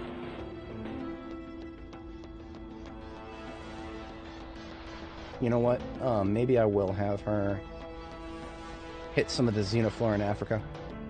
Africa is going to be mine someday. Taking it to them. So if I can Ready for my mission. keep it from exploding in megafauna, I'll do it. If there is a heavy density right there, there may be something even heavier nearby. I'm going to have Worry do a Overwatch in this region. On Overwatch. If I get lucky, she might even find out the location of some serfs while she's at it. See, I was hoping to see some serfs up here after she did that scan up here, but nothing. So, it's got Shawcat. We're gonna have him. Do we need any more? I thought I permanent. No, I have to reassign him because of the changes to the unrest system that I talked about. Okay, so now, in order to know whether I'm wasting my time or not by having him reduce unrest in Bolivia, I need to multiply the current unrest level 3 point whatever times 2. Is that lower than the base or the calculated value? No. Calculated value, well, actually, yes. Hang on a second. This is why I wish the UI would just fucking tell me. Now our numbers are 3.037 float times 2. Is that less than 8.05? I'm pretty sure it is, but you know, it's just like I said, we're following along with the math here because that's what we got to do. Yes. And that means he's getting diminishing returns in Bolivia right now, right?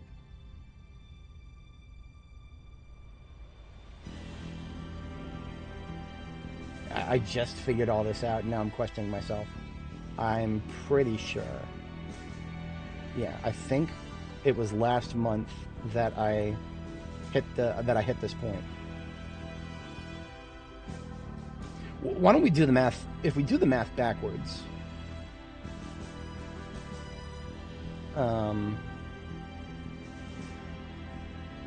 we do the math backwards. The current unrest, the unrest base value is 8.05. We divide that by 2. So what we need to do is consider this our cap. If unrest goes over 4.025, then we go in and reduce it. If it's already below 4.025, then it is not worth the consular action economy to retask them unless it's a really important nation. The United States, I wouldn't stop to think about this. If the United States was over 2 unrest, even just a 5% loss of IP would be terrible for that. I would not hesitate in the slightest. I don't care if they're getting diminishing returns. But smaller nations, I do care if they're going to start getting diminishing returns. I don't think Eritrea and these guys no longer have ridiculous unrest values because their cohesion has just been exploding because of those stupid Wave of Fear events. So I literally don't even have to worry about their unrest levels anymore. I think Central America is probably all in the gutter at the moment. Yeah. Sometimes I think about Central America and then I realize that's a lot of admin cap and I can't really do much with it. It's Central America is one of those places that have a lot of admin cap without a lot of rewards. That's probably why the AI hasn't actually taken very much of it because, for example, something I used to kind of do, and this is no longer a valid tactic because of the claim changes. I used to take Guatemala early on and federate it with, unify it with Belize again, and then I would do the Central American Confederation, which gives Guatemala claims on everything to the south until you reach South America. But it's nowhere near as good as nations elsewhere in the world right now. So I'm not going to take responsibility for that right now. Instead, we're just going to have Shawkat do a little bit of defending, I think. Yeah, we'll have him defend. Protecting our interests. Okay. We want the same thing. What do you want, dude? Let us hope one or the other can achieve.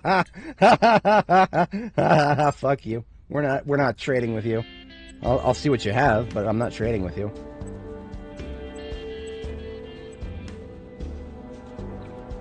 This isn't gonna work. You see to see if he wants to willingly surrender anything to me. No, of course not. No, he doesn't have anything that I care about. I don't know why he would even bother talking. Fuck you, dude. Go away. Initiating recon. He's the asshole that I'm trying to kick out of Indonesia. So I don't know why he would bother trying to come. I don't know what game mechanic made him think it was worthy to try to trade with me. Offering assistance.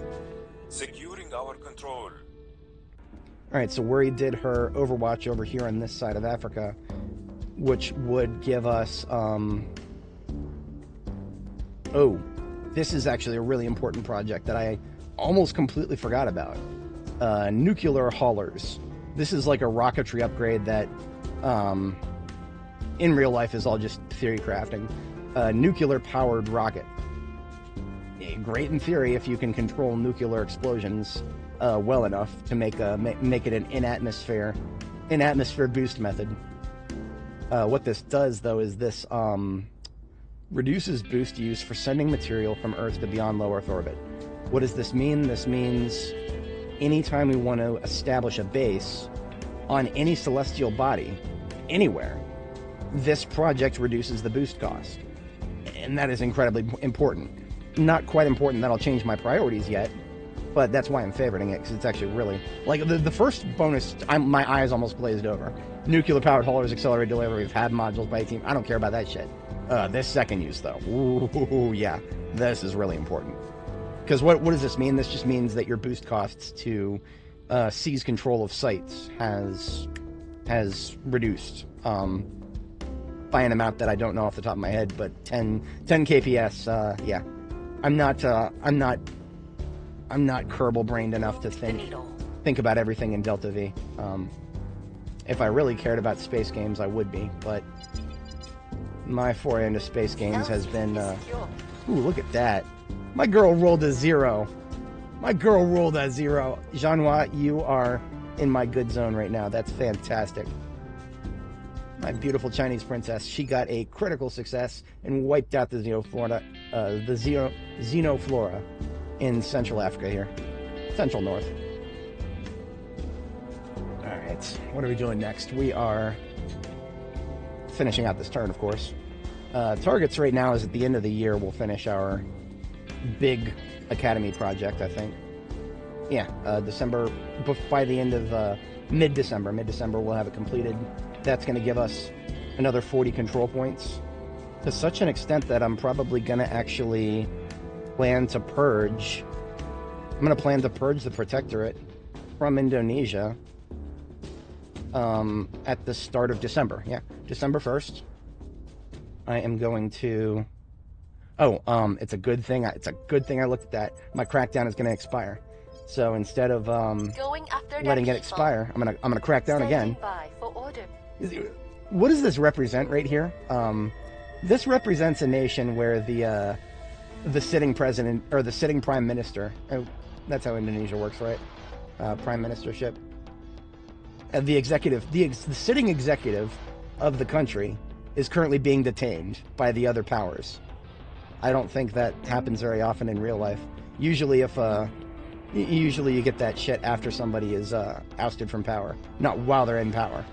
But yeah, this is and what we're doing is we're extending their detainment now, because it would have otherwise expired in the middle of this turn if we didn't retask Worry to do that now. So we're doing that.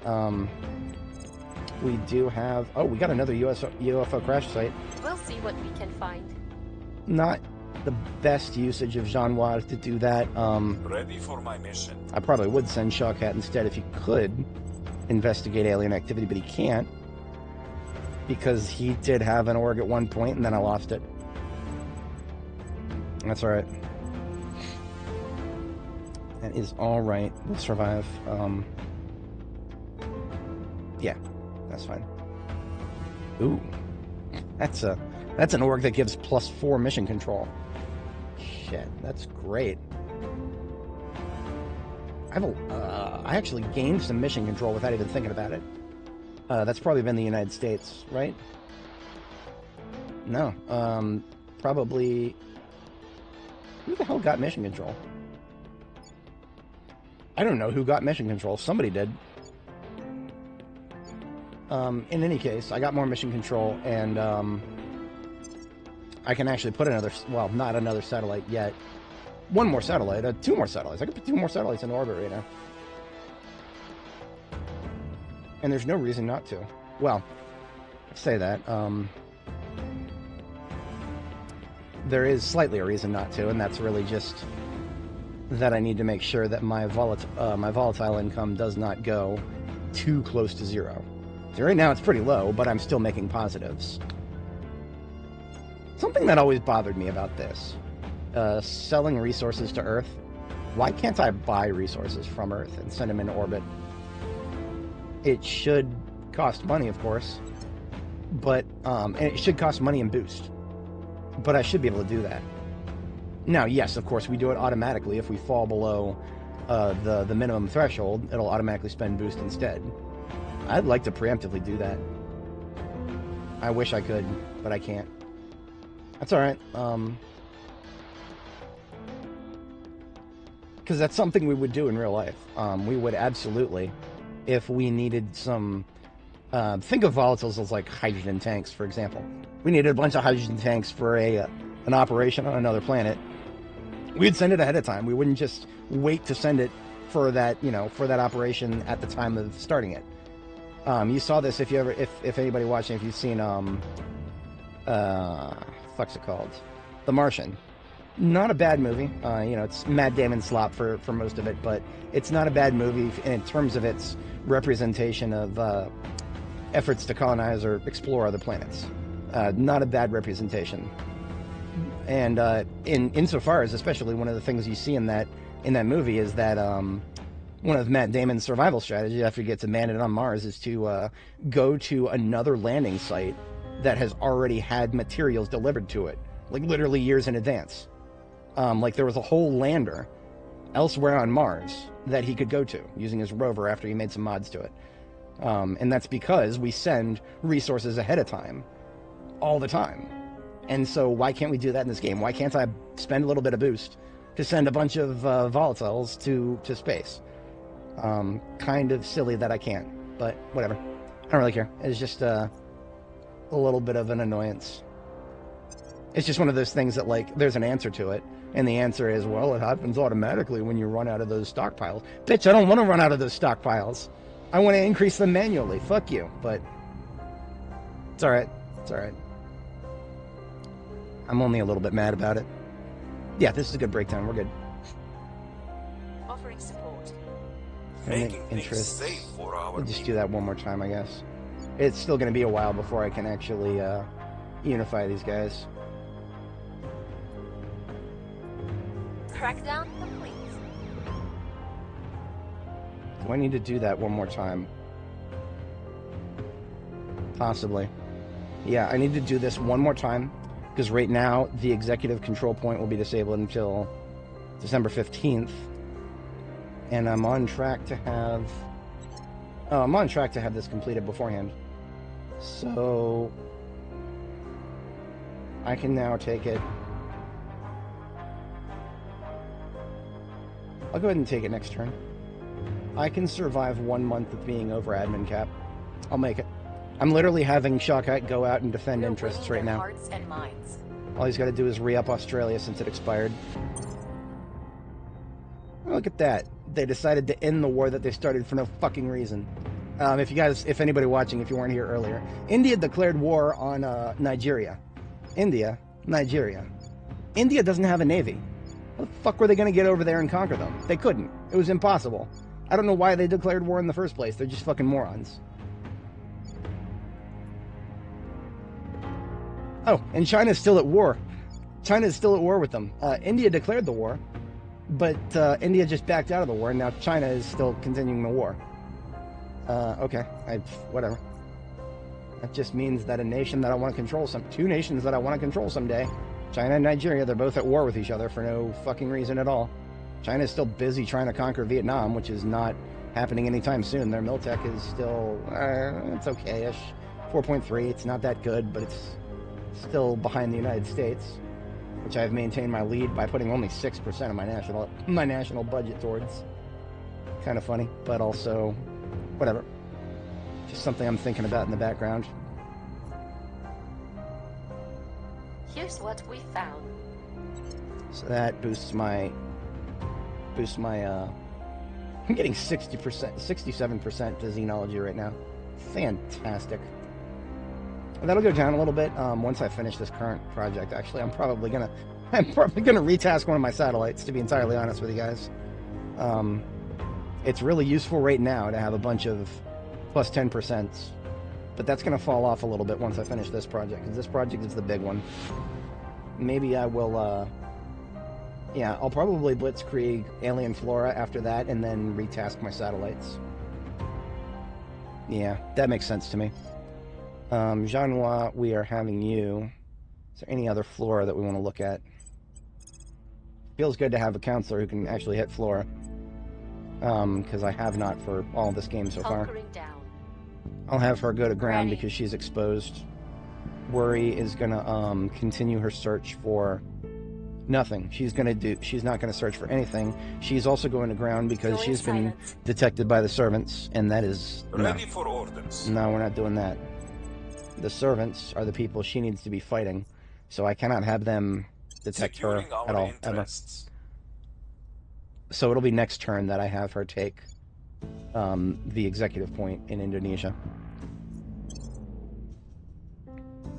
Going silent. Going off the grid. So what does go to ground actually do? If you're not familiar, all it does Protecting is our interests.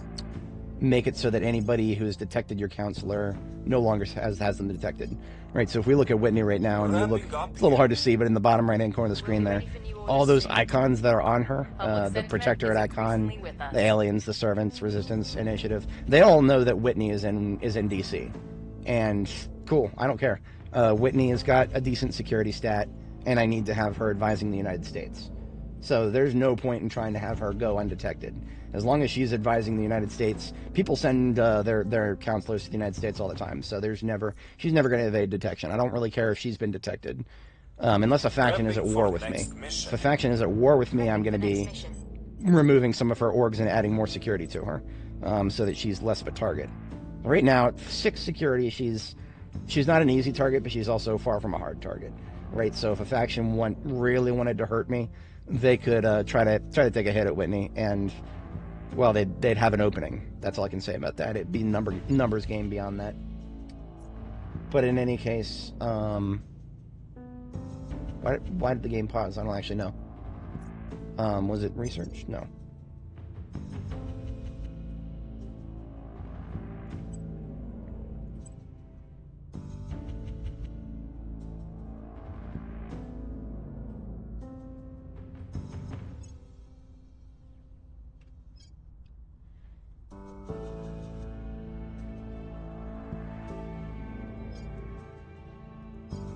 I need to think a little bit about my project priorities. See, I feel like I'm a little too deep into the hole on photonic computing for it to feel like a good idea to switch to transnational right away. Because, of course, any progress I make towards transnational is going to be more valuable than progress towards photonic computing, because photonic computing is only going to give me 10, transnational is going to give me 40.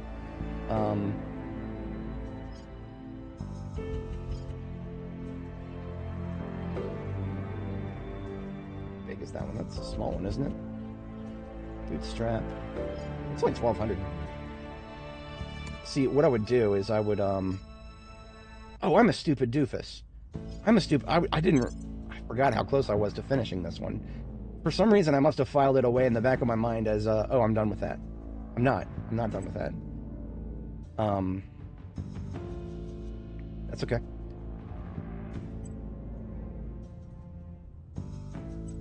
I will be done with it soon now. I'll be done with it before the end of next turn. So I've deallocated all of my research from global for the moment.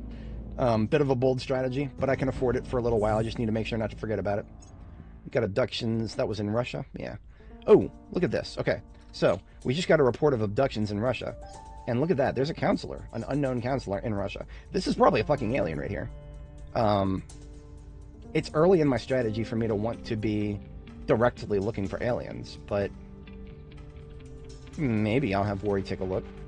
I mean, just so that I can say that I've detected one.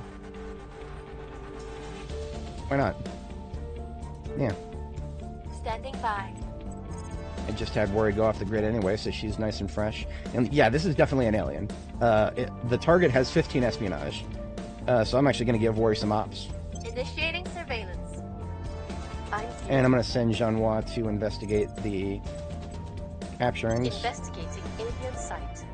And Shawkat is reinforcing Australia, but he actually needs to be retasked to Ethiopia because its protection just expired. Ethiopia is doing mostly all right. To be entirely honest, I kind of want to improve their government a little bit more than their economy at this point. Yeah. I'm actually going to remove the rivalries I created. I shouldn't have. This is a silly thing to do in the first place. I added these rivalries because I wanted to increase them, and now I can't remove them. There's a 0% chance of the initiative accepting my removal of a rivalry with them. Whatever. All I've done by doing that is just guaranteeing that I'm always going to have a ridiculously high cohesion in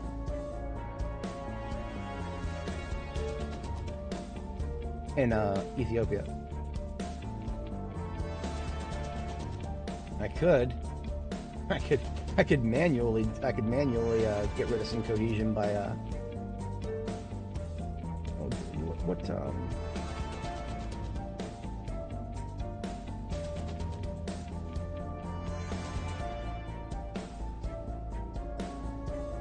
okay, look at this. Okay. Right here. Joined Allies War. Kind of hard to point that out while this is in the stage, but that actually answers one of my questions that I had earlier. One of my questions I had earlier was, would I get an increase to my nation's cohesion if I joined a war that one of my allies started? One of my allies, the European Union, declared war on Laos, and I decided not to join it because I didn't know if it would cause anything good for my cohesion. But now, just seeing the fact that that is a potential reason for a cohesion change, I feel like it would only go up if we joined an allies war. So I probably now in hindsight, hindsight 2020, I do think I actually probably should have gone ahead and declared that war on Laos. I think. That's okay. Like I said, I don't think it would have gotten me too much. It just would have gotten me some. Securing our interests. I'm all about getting a little bit here. I'm not a greedy man, but I'll take what I can get. Well, that's not even true. I actively don't take what I can get quite often. Because, well, reasons. I'm actually going to pull Unity. I'm going to pull Unity entirely from their priorities. There's no more need to for the public opinion because, yeah, that's not going down anytime soon. We'd have to commit an atrocity to break out of a 90% public opinion threshold. So what we're going to do is we're going to focus hard on knowledge, government, and economy. Yeah, that's actually it. Knowledge, government, equality, or knowledge, government, and economy. That's it. I'm not going to do anything else right now in Ethiopia because everything else, all their other stats, are great right now. And honestly, Eritrea, I'm going to do the same, but I'm going to ignore government because Eritrea, well, Eritrea should not exist anymore. They should have unified with Ethiopia, but I can't do that anymore. Thanks, devs. But instead of bitching about that, I'm just going to do the same thing I just did, but not government. I'm just going to split them between knowledge and economy. Well, actually, so they really need their economy improved. Sure, I'd like to have their knowledge go up just a little bit. But what we're looking at here is a nation of 52 million people with an average GDP of about $1,800 US. That's one of the most worse off areas of the world, most likely. Yeah, most other, okay, so a couple of Central African nations are worse, but really, yeah, this is the worst in my stewardship by far. So I actually probably am gonna have, I might just go all economy on these guys. I might just go all economy.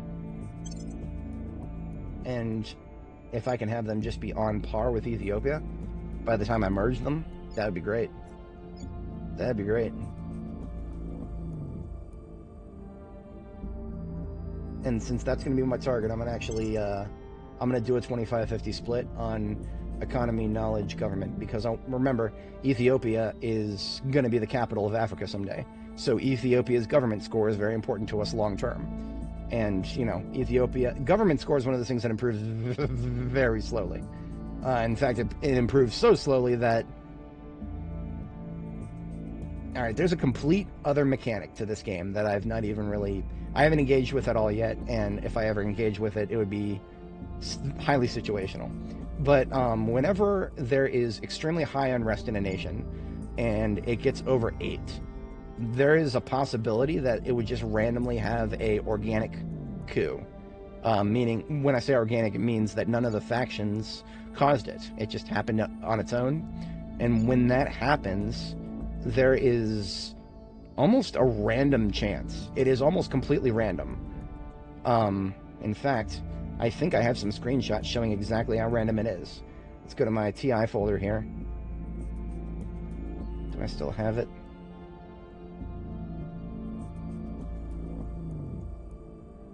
I know I had it somewhere here. I had like a, there's literally a file called random ass coups.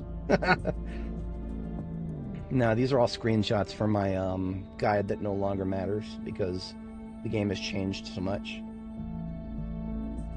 Where did I put that? It might be in another one of my folders. Stand by.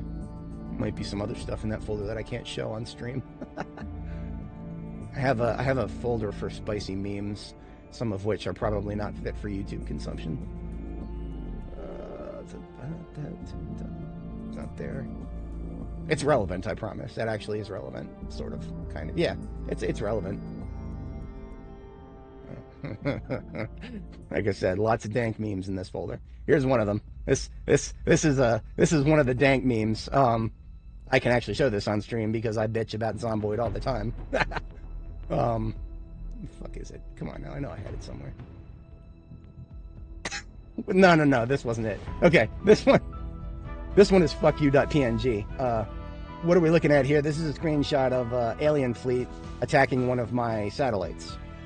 I think this was in retaliation for me killing one of the alien counselors. So basically what we got to do is we have to assume this is going to happen. We have to assume that the moment we try to attack the aliens directly by, acquiring an alien corpse by killing one of their counselors, we got to assume that one of these ships that are in orbit are just going to make a beeline for one of our satellites. So that wasn't what I was looking for, but that was important. Here it is, randomasscues.jpg. Okay, so what we're looking at here is during a previous campaign, I think this is like more than a year ago, on the left is before. Malaysia had 3 control points owned by the servants. I increased their unrest all the way straight to 10 Civil War levels. Tim Pool was really happy right there. He had 10 out of 10 on Civil War. And what happened was they had an organic coup that brought them down to like 8.8. And look at all the changes, right? We've got their cohesion went to 2.9. Their government went to 5.8 from where it was at 7.1. That was unacceptable to me. I wanted a higher government. I save scummed. I changed nothing, and I let it explode again. That time they came out with no cohesion, but a full democracy score. So coups can actually change your democracy score very massively. So, to be entirely honest, it's as stupid as it sounds. I could actually foment a revolution in Ethiopia and basically just roll the fucking dice. It would be an absolute dice roll. But they could come out with a much higher democracy score. And again, that's what we're looking for. We want a higher democracy score. If their democracy score got lower, we could always just queue them again. But every time you go through a coup, other things go down, right? Population goes down, cohesion plummets, inequality increases, GDP significantly decreases. So you don't want to just be coupping governments over and over again until you get the result that you want. That wouldn't work in real life, and it wouldn't work in game either. But sometimes you want to do it once just to try your luck. But I don't know. Because like I said, their GDP is already really low. It wouldn't hurt them that much to lose it. And their government score is already pretty low. But there's a whole mechanic behind all of that. That's just something interesting that I thought about.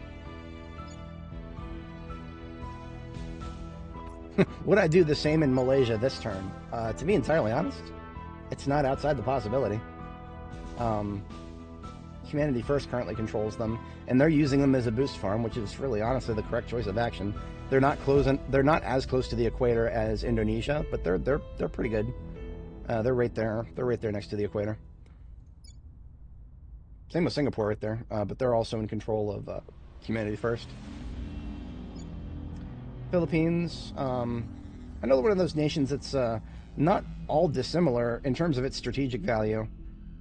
Not necessarily dissimilar from Nigeria in terms of strategic value because of the fact that it's a very high population nation that does not have its own claims on neighbors.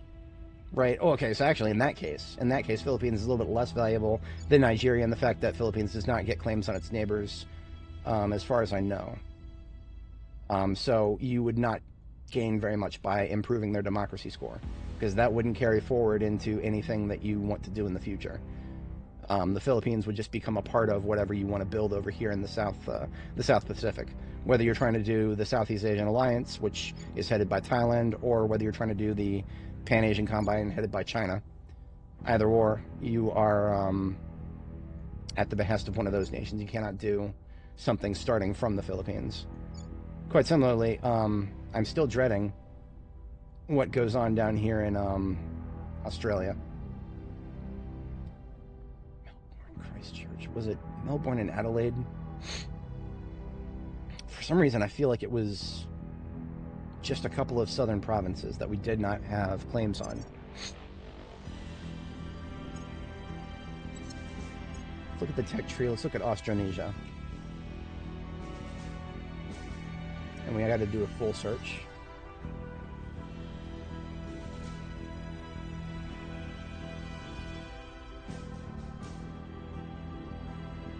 There it is, Greater Austronesia. That gives claims for Indonesia on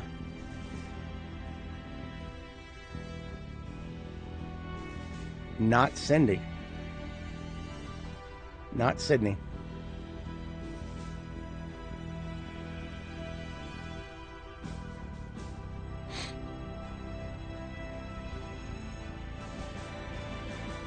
Auckland, Wellington, Christchurch, Davao. Okay, so this is just another example of what I was bitching about before, and I'm going to bitch about it every time it comes up. The map painting reduction efforts of the developers, full swing right now. We used to be able to unify Indonesia and Australia. Now we can't. Now we can't. Now we can't. Right?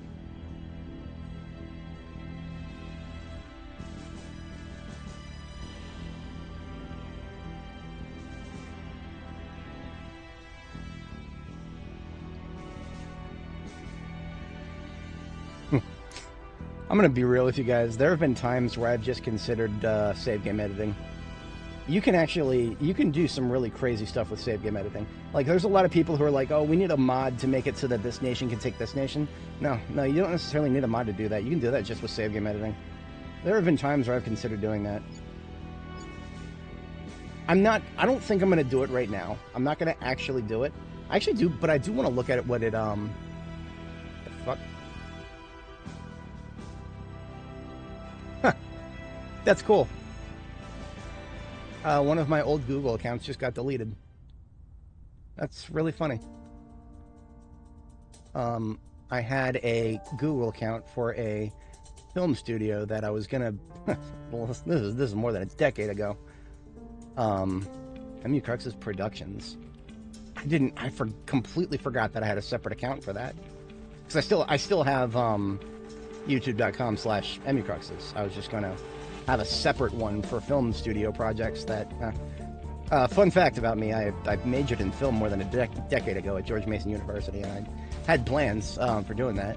I was going to go off to Hollywood and become a director. No. the dreams of youth were not realized, and they never will be. I hate the film industry now with the fiery passion of 1,000 suns. You could not pay me millions to move to Hollywood and live with those people. Disgusting human beings out there. Disgusting, insufferable. Some of the worst examples of humanity live in. My uncle lives in Los Angeles, but outside of Hollywood. He calls them Hollyweird, and he has told me some very interesting stories about some of the things he's witnessed, living close enough to smell them, but not close enough to interact with them on a regular basis. And oh boy, he has told me some very interesting things. Things that make me feel like I dodged a bullet by deciding to stay far away from the film industry. I mean, like this day, in these day and ages, in this day and age, if you want to do film, YouTube is right in front of you right now. If you're watching this, you're watching it through YouTube right now. And literally one of the world's biggest YouTubers, Markiplier. I only just looked this up. Markiplier. I saw a bunch of people in the comments of one video that were like, "Oh, R.I.P. Markiplier, R.I.P." Well, I didn't fucking die. I would have heard about that. I used to watch him a long time ago. I was one of the people who watched him before he. Fun fact: I remember the first time Markiplier used a jump cut in one of his videos. That's how long ago this was. So yes, very long time ago. But basically, what I'm getting at is he stopped being a major YouTuber a long time ago. He's currently working on a movie, actual literal mainstream movie, and he's probably. I don't know if he's going to release it on YouTube, but I mean, like, it would be very appropriate if he did. Only reason he's relevant is because he was a YouTuber. But he's bigger than that now, so maybe he'll just do the regular thing. But I mean, like, that's what I'm kind of trying to get at, is that if you want to make it as a filmmaker, YouTube's right in front of you. You have never and will never need to go to fucking Hollywood. Fucking Hollyweird. Degenerate assholes over there. Yeah, I've if you guys ever think that I have low opinions of game developers from the shit that I say on these streams, just know that the people I truly have low opinions of are the people that I don't talk about on stream, because I would get banned if I said what I really think about them. I think that the residents of Los Angeles, north of the lower income communities, the Hollywood elite. Oh boy, do I have opinions about them? I'm gonna stop right now. And continue playing the video game. I'm going to continue. It was actually one of the reasons that I used to follow some other YouTubers who in their career decisions decided to move to Los Angeles. When I saw that, I was just like, because the inevitable happened. They started becoming more and more insufferable to the point where I can't even watch them anymore. It affects you. If you live in shit, you're going to start to smell. You're not going to get out of it. For some reason, I felt like I could give her affluent. That's it. Don't care. All these assignments look good. I should have confirmed this a while ago. We want the same Fuck thing. you, dude. Go away. Let us hope one or the other. He wants me to give him some fucking fizz and just to have a non-aggressive. Fuck you, dude. Get away from me. I hate this guy. He thinks I'm amenable. Making things safe for Probably our because I haven't kicked him out of Indonesia yet, but I'm going to very soon. But yeah, one of the things that I stopped to think about there that I got a little bit distracted from is the fact that I can no longer unify Australia and Indonesia. Success. Okay. Worry successfully tracked down an alien. And, oh boy. Ugly. Xenoform Alpha 3. Are you guys ready for this? Where is he? He moved down here. These guys right here. Xenoform Alpha 3. Look at this ugly bastard. This is our first sighting of the aliens. I don't know what he's doing, but we can continue investigating him, which is what I'm going to do. Until he runs away. I'm not going to try to kill him yet. Worry does not have the espionage. Right now, Worry is stacked on investigation very heavily. So she's my investigation spy. She's not a assassin yet. I'll build her up into one someday, but not yet. That's all right. Public opinion is moving in our direction.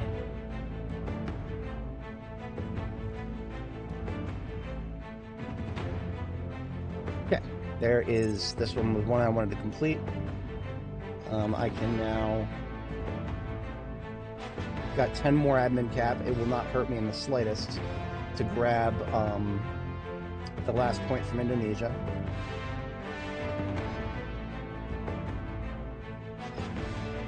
Another one, this 40.1 here.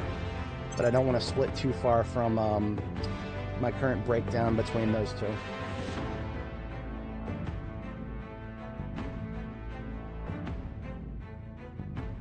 Okay, we're looking good on the research front at the moment, right? Yeah, just a 50-50 split on these two.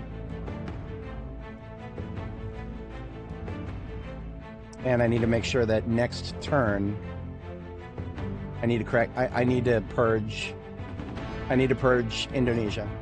So I got my first xenoform detection. I don't really care about the fact that I haven't further investigated him. He'll probably disappear next turn. That's all right. That's all right. Recon complete. That's all right. I mean, I'll still know his general region. Like, I'll still be able. I'll come back here after I do that executive take, and I'll just look around up here and see what happens. We should assign a counselor. Yeah, I know. We're gonna lose him. That's okay. Our objective right now with the aliens. Let's go to faction objectives. Okay, so we do have a contact the aliens. Actually, I could try to contact the alien. I'm not gonna fucking be able to do that, but I can try, and that would actually complete an objective, I think. So our current 4 objectives are contact aliens, kill an alien, salvage alien tech, and set our goals. Set our goals. That's the research project I'm working on. That's going to complete early next month. So this one right here, we're already on that. This one right here, contact the aliens, I think I can actually try right now. I'm not going to complete the objective by trying. As far as I recall, we're going to be able to stand in front of it and try to talk, and then nothing's going to work because we can't communicate with them yet. We have to do some other stuff, but that's okay. This salvage alien technology, we can't do this till we've destroyed a warship. That's not mid to late game. Access alien corpus. Now, what this does, I showed you guys the screenshot. I'm pretty sure that the moment we assassinate a single alien, we need to expect retaliation on one of our satellites. I do think if they just kill one of our satellites, they'll just fuck off. You know, tit for tat. Yeah, we killed one of their guys, they're going to kill one of our satellites. I can honestly, I can take that hit. Like, if they were to just kill one of my satellites right now, I could rebuild it instantly. That being said, I also don't necessarily want to bring the heat down on myself just yet. And more importantly, I don't think I have a council that can kill an alien yet. Worry is my strongest espionage gal, and she is only at 9 out of 10. And her orgs are already contributing heavily to that, so there's no orgs here that I could just grab that would really put her over any sort of breakpoints. I need to organically build her up further. It is what it is. Worry has always been a very long-term investment for me. I always take her very early on and always build her up very slowly. Sometimes I would have, sometimes my 5th counselor would be Danny instead of Shawkat here. But that was back in the days where I would, do a lot more, how should we say, I'd play a little bit faster and loose, or with editing the saves. These 4 counselors here, I call these girls on my dream team. I edited them in at the very beginning under the auspice that, What's the op? your starting counselors, you can restart until you get these 4. Theoretically. You could restart about 600,000 times and you would get these 4 counselors. So that's my justification. I have no hesitation whatsoever to get those guys in there. I will do whatever I can to get at least four counselors that are really good from the start. I will not do that for this campaign. There's going to be no more save game editing. For now. I have not made a decision as to whether I want to undo some of the stupid shit the devs have done with preventing us from map painting. Because it's one of those things, right? If anybody watching, if you watch my Project Zomboid streams, I really do try to play the game as close to the developer's vision as I can tolerate. With Project Zomboid, you guys can already see, just all you got to do is look at my, look at 2 seconds of my footage for that game. There's one thing out of place that is not within the developer's vision, and that's my character's stat bar. I add a stat bar to that game because it is outside of my personal tolerance for bullshit to not know my character's stats. That is, and the devs don't want you to know your character's stats, otherwise they'd give us a stat bar. I have a tolerance threshold for bullshit in every game, and this one is really trying me, because I've already nudged the tolerance threshold by getting these 4 counselors from the start. If the devs had exactly the way they want it, Ready to go. if I was playing this 100% in line with the devs' vision, my dream team, my 4 girls here, Brenda, Jeannois, Worry, and Whitney, they would be a lot worse. They'd be all fucking random. Half of their stats would be like a lot lower than what they currently are. Or one of them would be as good as they currently are, and the rest would suck. Maybe 2 of them would be good as the rest they are. Maybe the rest would suck. It's all fucking random, and that I do not have the fucking patience for that from the beginning. Like I said, this game is a dice roll simulator. You can't play this game if you have no love whatsoever for RNG, and you do have some autonomy over it. The game will sometimes laugh in your fucking face with that autonomy, especially when you miss your target threshold by like 2%. Yes, the game will laugh at you. That doesn't happen that much. Your autonomy matters enough for it to feel impactful in this game. But like I said, I've said this multiple times already, I do not have the patience to get a bad start and play 200 hours of this fucking game. I will get a good start, and then I will see how it plays out. I will not play this game with a bad start. I would not recommend that on my worst enemy. Playing this game with a bad start with really shit counselors from the outset, fuck no, dude. I would not touch this game if that was the case. I've already bitched enough about my start. But that is what it is, But now, again, like I said, I felt comfortable with those thresholds before. But after I saw club-footed something like that. Oh, you're talking about are you talking about the faction leader? What's her face? I actually don't even remember her name. She doesn't pop up often enough. I can't even see it. I can't even see it. We can't see our own faction's information in the in-game UI, I don't think. Right? Where's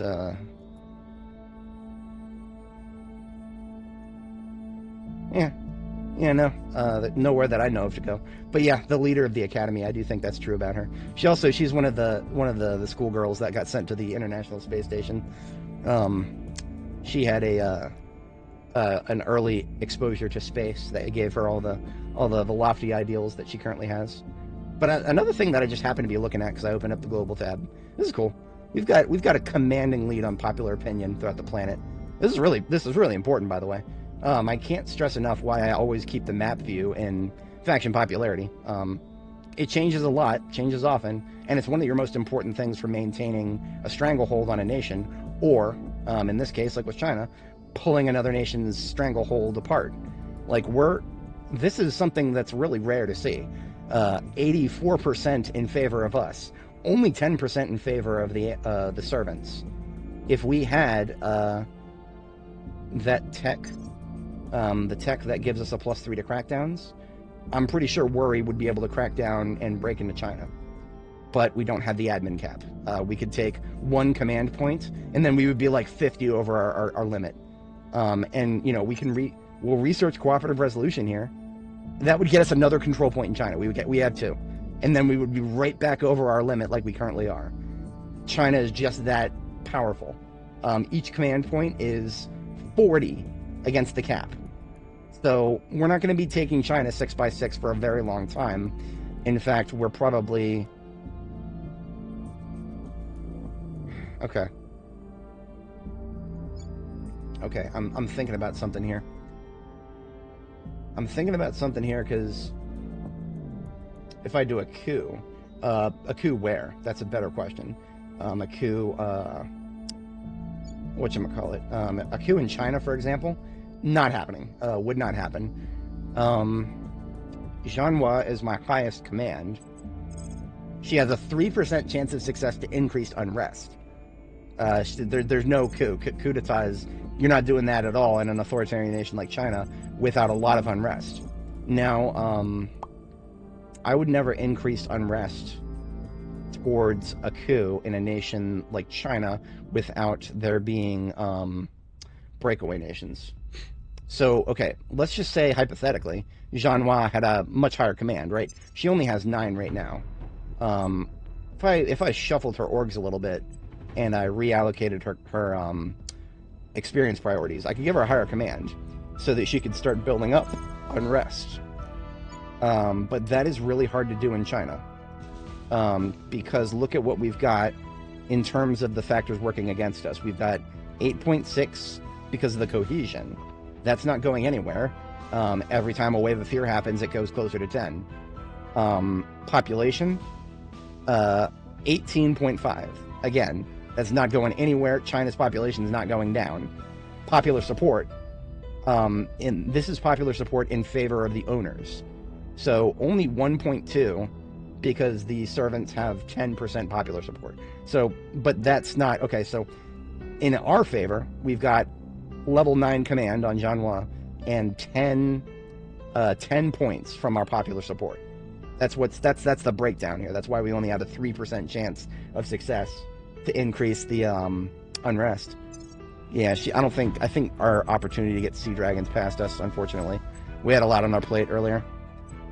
But you know, even if we got it, that would be like, that would have been +1 to her command. She's going to need a little bit more than +1 command to do something like that. But yeah, a nation like China,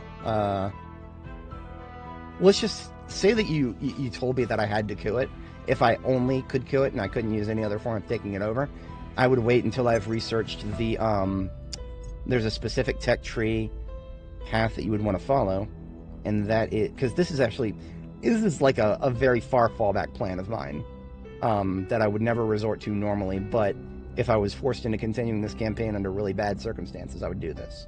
I would do, go to the full tree here, do a search for End of Nations. End of China. That's right here, End of China. We right click on it, shows us the tech path. We would have to do independence movements, fall of empires, and then research the project End of China. This would cause a whole bunch of provinces in China to gain claims on their capitals. So Hong Kong, you don't like Hong Kong being a part of China? You research this to give it its own claim as its own autonomous government. Then you send your counselors to Hong Kong, increase unrest over and over again. Eventually it will secede, and become its own sort of nation. What does that get you? Be real with you guys, it doesn't get you that much. For my goals, it doesn't accomplish much at all. My goal, long term, is to have China be the overlord of the Pacific, and trying to break up China into smaller nations would absolutely destroy that goal.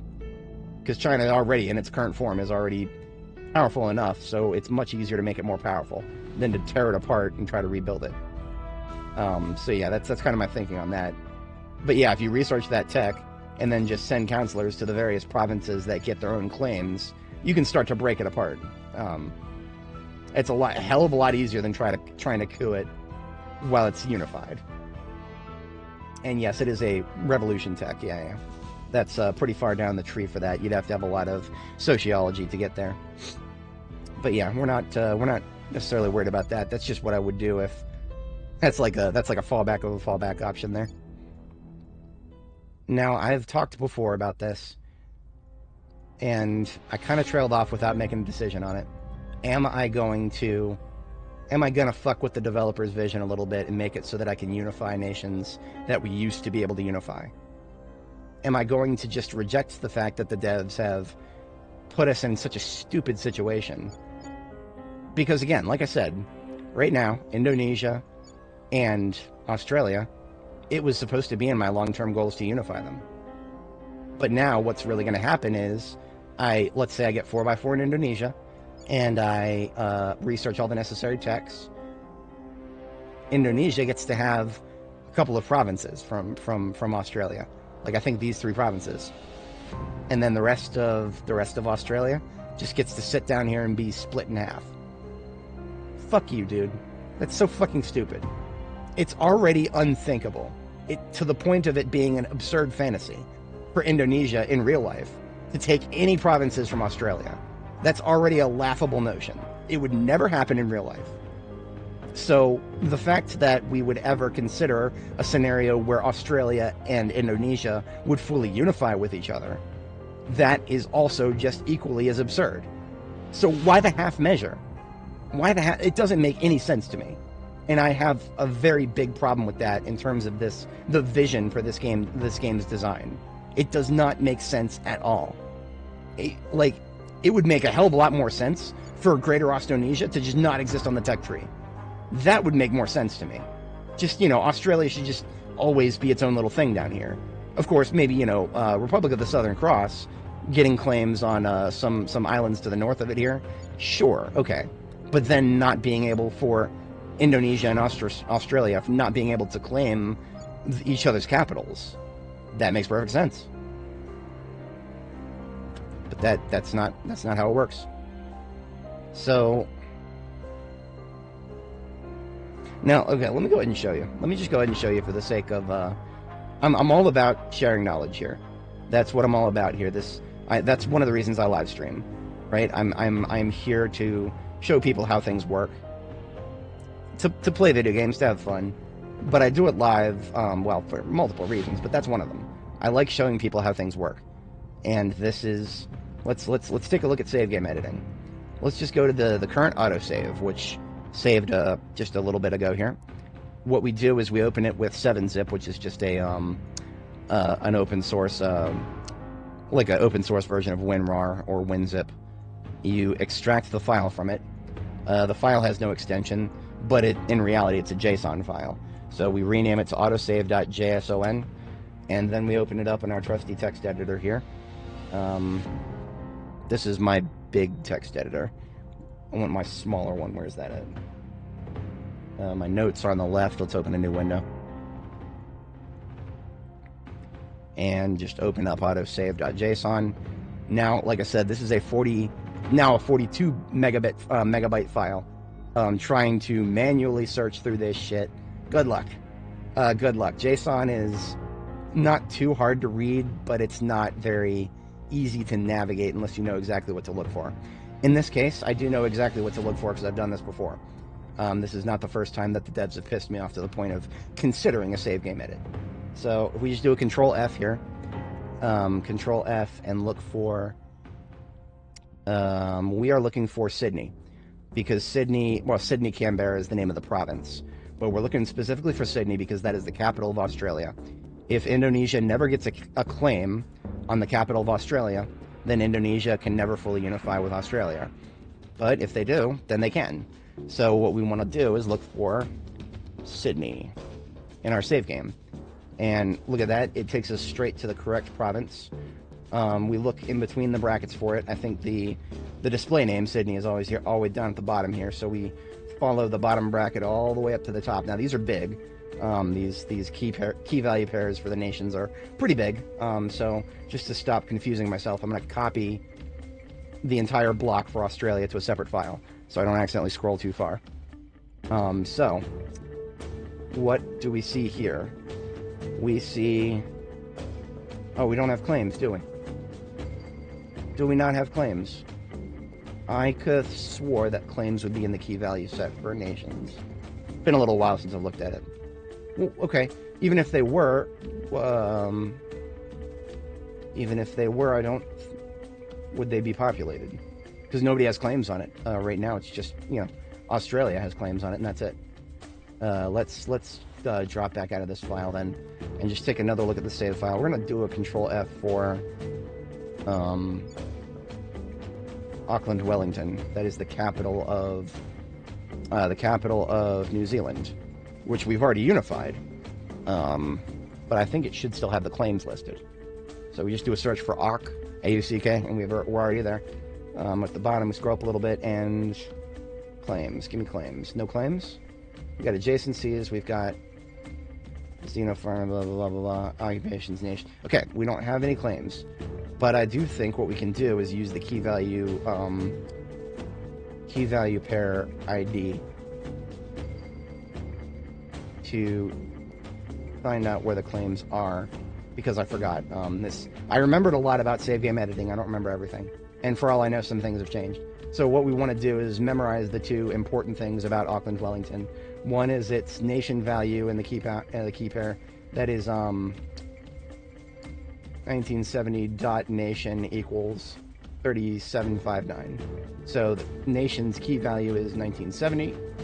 So I'm just going to put in my notes here. Auckland is 1970 in the key pair, and then 3759 in the nation ID. So those two numbers would allow us to identify Auckland anywhere else in the save game, because the name Auckland doesn't actually show up anywhere else. The key here and the nation ID, these two things are what everything else is going to identify it by. So let's just do a control search for claims. Oh, I'm a doofus. I scrolled right past it. It's right here. It's right here. Claims are right here. I don't think this was in there before. And this one particularly says claims value 467.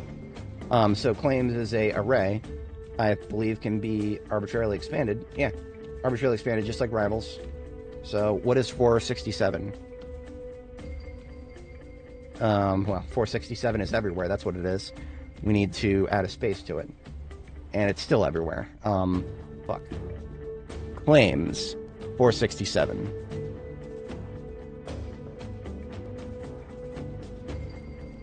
No. Value 467. Yeah. Shit, even that isn't good enough. We would have to do a line break as well. Navigating these things is actually really hard. It is a bit of a skill set to navigate a Terra Invicta save file. Oh shit. I did not want to replace anything. Okay, that undid that. Let's just do a search for value 267. There it is. Okay. So that is a region state. So where we were at the province of New Zealand. And this is, okay, this is the, right? Where we were before? Oh, no, what the hell? That's Afghanistan. I found the wrong value.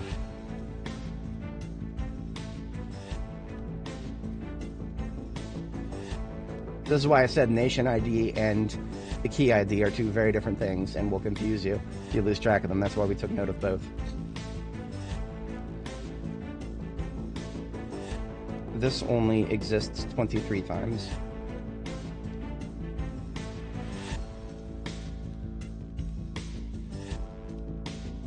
There it is, TI nation state, capital, 467, original capital, 467. Okay, so the capital being 467, that means we have found the nation of New Zealand. Does not exist anymore, so this is, the stuff in this bracket is no longer necessary for the exploration of our save game. Yeah, see, all this stuff here doesn't matter anymore because it is now inside of Australia. Like I said, look at all this shit. This is all just public opinion history. You see how much it adds to a save game just adding that. Man, no wonder these save games are a little bit bloated. Improve relation cooldowns, don't care about that.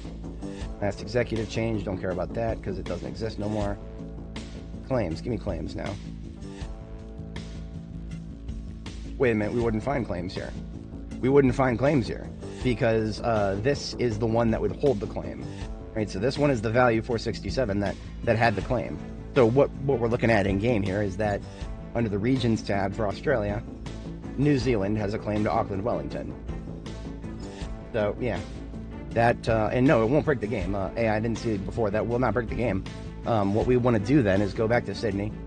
Of course, trying to find yeah, trying to find those IDs anywhere is not actually going to help us much. Let's just do a search for Sydney again. Okay, we need to make sure that it's closer to the top. Here, no, that's the Space Defense Complex. Mission Control, blah, blah, blah, blah. Here it is, okay. And we know that it's the right one because it says template name, Sydney, type, region state. And then we just want to scroll up to claims. There are no claims. There are no claims. And that makes sense because if we look at the map, there's no claims. But if there were, it would look like something else. So what we'll do is actually, I already did this. We're going to copy this key pair. This is the key pair for this is the key pair for Sydney, Australia. That's the one that we want to have the claim on it. So I'm going to put that over there, and then we're going to take a look at the one that does have a claim, which is Auckland. And we're just going to, here's the other region state. This is Auckland. We're going to create a separate file for this one, and then just side by side compare the key pairs for these. And we're going to see what one has that the other doesn't, because one has claims and the other one doesn't. So we want to see exactly how that works. JSON. If it seems like I'm getting a little bit tired, I actually am. I am in the process of offsetting my sleep schedule. I was covering the overnight shift all last week. That's why I didn't stream at all. But next week I'm back to the morning schedule, so I'm literally trying to flip my sleep schedule at the moment. It's not fun, but we got to do it. This is Auckland, Wellington, but I don't see any claims. I don't see claims over here, so we were looking in the wrong spot. We were looking in the wrong spot this whole time. 1970 is the nation ID. Let's do a Control F for that back in the autosave here.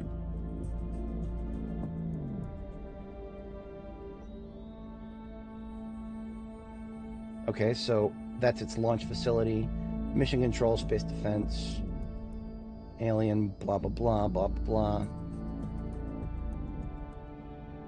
Okay, this is a different thing. This, I think, is not the nation state. This is the... Oh, region state versus nation state. Okay, that's why I was confused. There's two different classes we're working with here. Two different classes. Sorry if anybody watching is not familiar with programming and doesn't want to be, but I do sometimes go down rabbit holes like this on my streams. I apologize if that's not what you're here for, but it won't last forever. I'll be past this at some point. Okay, here it is. So this is the Republic of the Southern Cross nation state, right? So what we were looking at before are region states. Those do not have claims listed on them. It's nation states that have claims listed on them. So what we should have done to make this process a lot easier is just doing a text search for Republic of the Southern Cross in our save. And then we would be able to isolate this, which is going to be big. Does Ultra Edit let me do this? I don't think it does.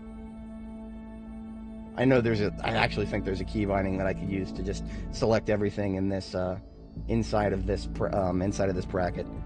I'm bad sometimes about learning very good key bindings. In any case, I think this is all the same nation. We just scroll up through all these useless ass stats that I don't care about and never would. Wait a minute, I may have gone past it. Here it is. Yep. So here's the top. Here's the top of that massive nation state, and here's claims. Okay. So what we need to be looking for is a Pavanis Interactive.Terra Invicta.ti nation state. Then we just need to go to claims. That's all we need to do. And yeah, you're 100% correct about that. That would be another step on the road to making your global nations. You could do it. I mean, with save game editing, you can do anything. All you got to do is change claims, and I'm genuinely considering it. But what I want to show you guys is exactly what I would change if I did, and I haven't even decided if I want to yet. Because right now, if we look at this, these are the should have eight claims right now. 2, 3, 4, 5, 6, 7, 8. And because we are the owners of these, well, actually, we haven't researched Republic of the Southern Cross yet. So this is a little confusing. The UI shows this as Republic of the Southern Cross, but we actually haven't researched it yet. The claims do not exist until we finish those researches. All it would give us... Am I confusing myself here? Maybe it was a good thing that we were looking at region states here. Yeah, it is. Because look at this. Here's our key pair for Sydney. And look at that. In our claims over here for Republic of the Southern Cross, there's Sydney. So what we need to do if we want to actually unify the South Pacific like we always used to be able to, what we would need to do is we would need to find the nation that doesn't exist yet, which is Greater Indonesia, which would exist someday when we go in there and edit the well, you know, not when we edit when we research it. Greater Indonesia would become a thing after we research it, and that would give us a claim on Sydney. But we also want claims on everything else. So what I could do, all of these claims right here, these are all the claims that the Republic of the Southern Cross gets. If I just copied all of these and then went to Greater Indonesia, is that a thing?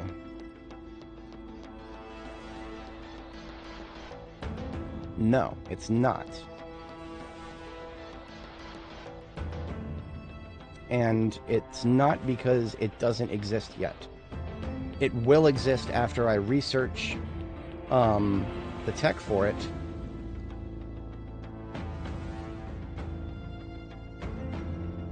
Or would it? I think it actually might just stay Indonesia. Let's just look at Indonesia by itself. Let's just start there. Those are command points. Here's the nation state, Indonesia. So we want to scroll all the way up to where there's claims for this one. Like I said, nation states are pretty big.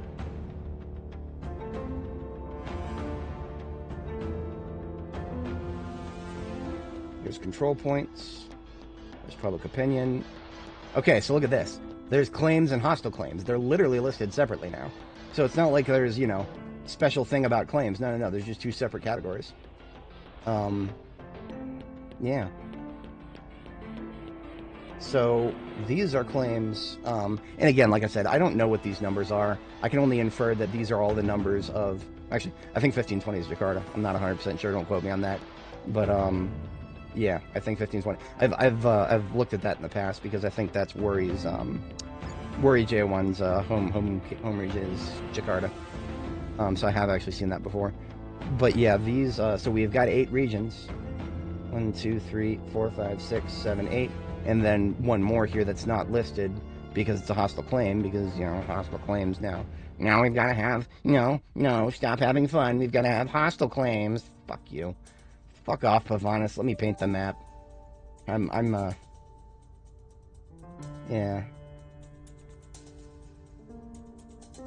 I'm not... You know what? Okay, so here's what I'm at.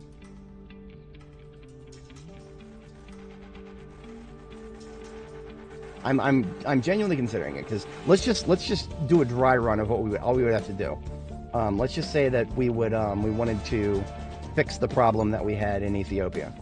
The problem we had is we cannot unify with Eritrea because our claim is a hostile claim. We've always used to been able to. For the first 1,000 hours that I played this game, we were always able to unify Ethiopia and Eritrea. And of course, you know, realistically speaking, those nations are not on good terms with each other. They really don't like each other because of hundreds of years of civil war. I understand that completely. But that was supposed to be represented by the fact that they were rival nations. But I guess that just wasn't good enough for the devs. Rivalries are not enough. It needs to go deeper, apparently. I disagree with everything about this, and that's why I'm considering doing it. But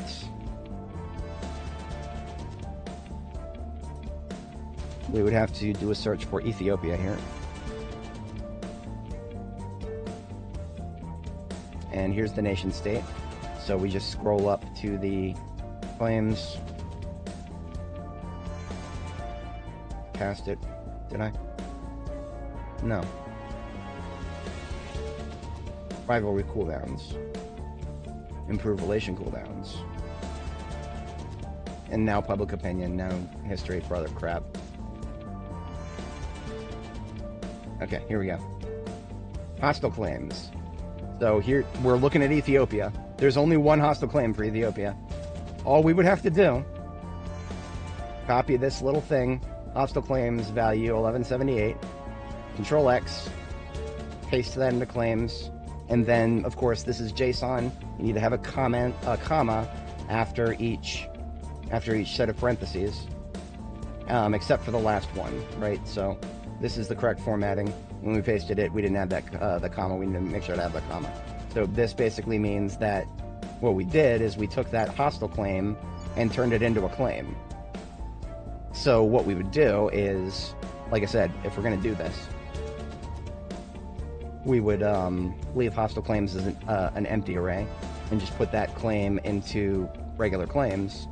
We would save the file and then just reload it. That's all we would have to do. And then as soon as we finished reloading it, we would be able to unify Ethiopia and Eritrea just like we used to be able to do. I said this from the outset. I'm considering it. I have not decided yet. I'm not quite decided yet, but I'm leaning closer to doing it. However, what I think I'll go ahead and do is I'll wait. I'd rather just do all of it at once. I'd rather just do all of it at once instead of doing it multiple times. It takes a long time to load a save game for this game. That's what I'll do. I'll, when I unlock the ability for Indonesia, or when I finish researching Greater Australasia, I think that's when we'll make the save game edit. We'll make the save game edit. We'll take this this claim out of here. Now, of course, if we wait that long, guys, we might as well just research the African Union, because that would do what we're doing here. Well, what we're doing here, where we're changing this so that the claim is no longer hostile and it's just a regular claim. That would happen if we research the African Union. But the whole point of this strategy, the whole reason I took Eritrea in the first place, was because for the first 1,000 hours I played this game, we've always been able to unify them, because one has a claim on the other's capital. So if I wait that long to do it, I might as well just wait a little longer and get the fucking research tech for it. So I think I will just do that. Whatever. I'm mad about it, but I'm not gonna make that change to the save game yet. I'm gonna wait until I can make a more substantial change, because like I said, it wouldn't change that much to merge Ethiopia into or merge Eritrea into Ethiopia now. That wouldn't save me very much admin cap. So the fact that I can't do it is not actually hurting me that much right now. It's just annoying me. Philosophically annoying me. So anyway, let's retask our counselors a little bit, because we've been thinking about that for a while, and we haven't actually been playing the game, which is what we're supposed to be doing. This is a long play, and we're playing pretty long, but we're also trying not to forget to actually play.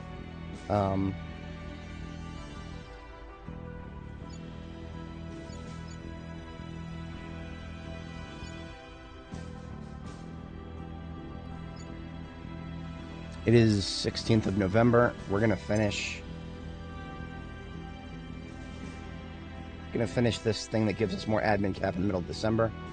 But I'm not even worried about that. What I'm thinking about now is just I'm gonna take a Where do you need me? I'm gonna go ahead and purge my last control point from Indonesia. Make sure this crackdown does not expire until mid-December. It does not. So now is the best time to go ahead and take it. Opposition. What's the up? What's the op?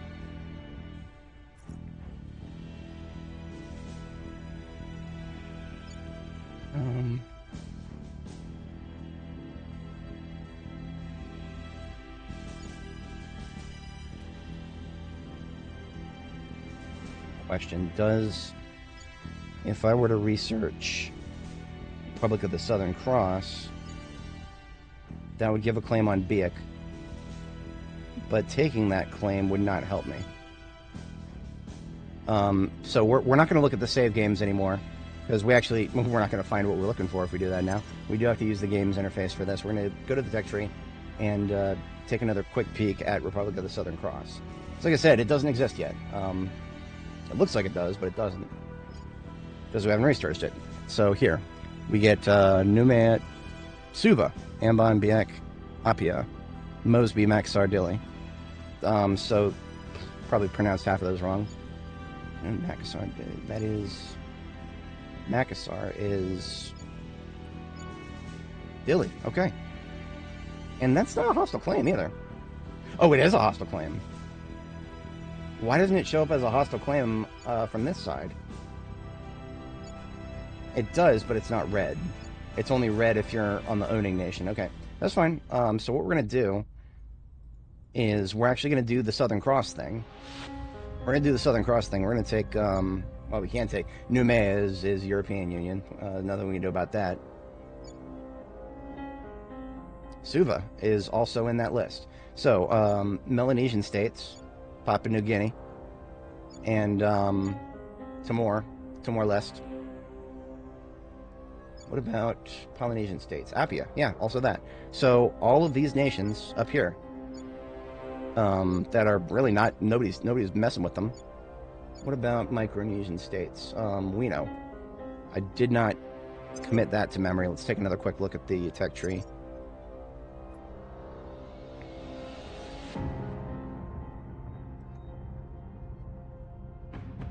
I do not get Wino, so there's no point in taking it now. But this also, Republic of the Southern Cross, does not happen until Unity Movements is completed.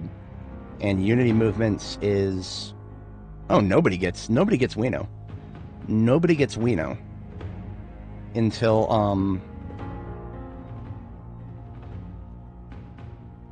Nobody gets Wino until, probably Greater Australasia.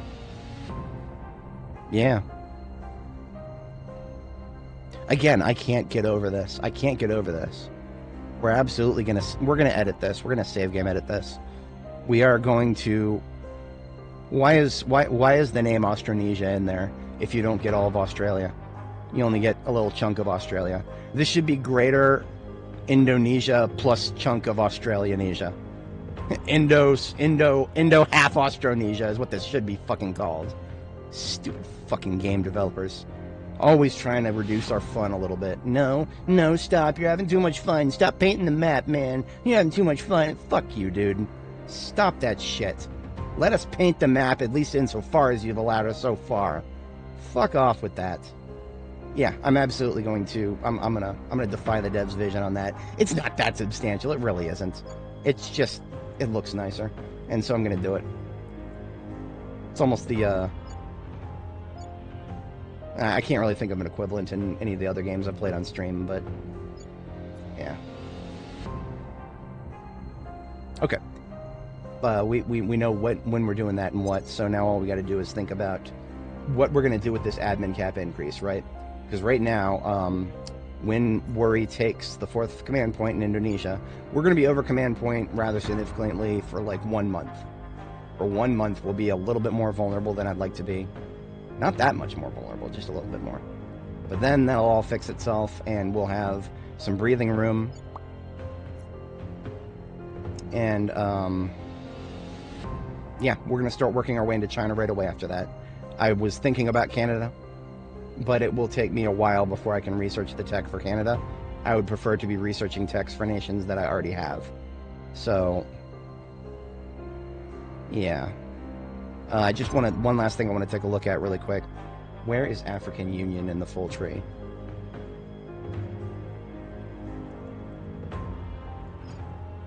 That is just under Unity Movements. So again, oh, it's also under regional. Regional African Unions. But regional African Unions does not give anything to Ethiopia. It does give some stuff to Nigeria. Which is okay, but I don't really care about that.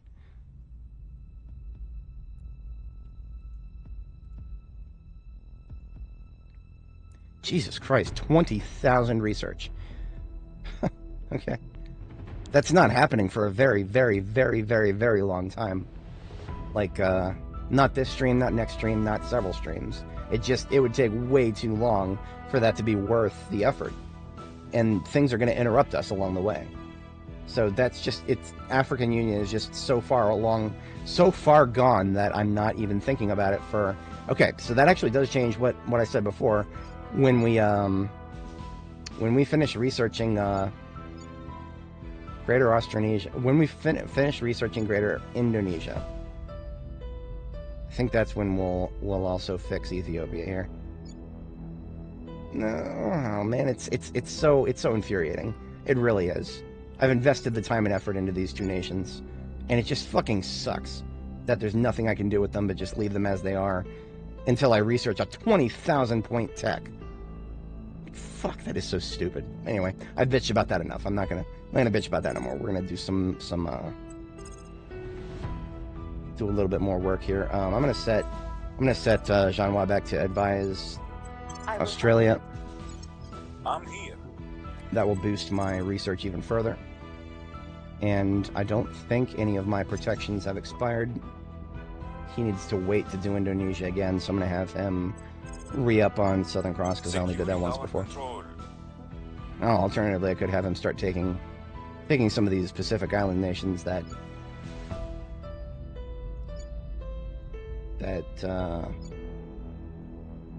wouldn't even hurt my admin cap to take. But no, he'll defend interests there, and then we'll do that next turn. Offering assistance. Lending my expertise. Making things safe for our people. 97% chance.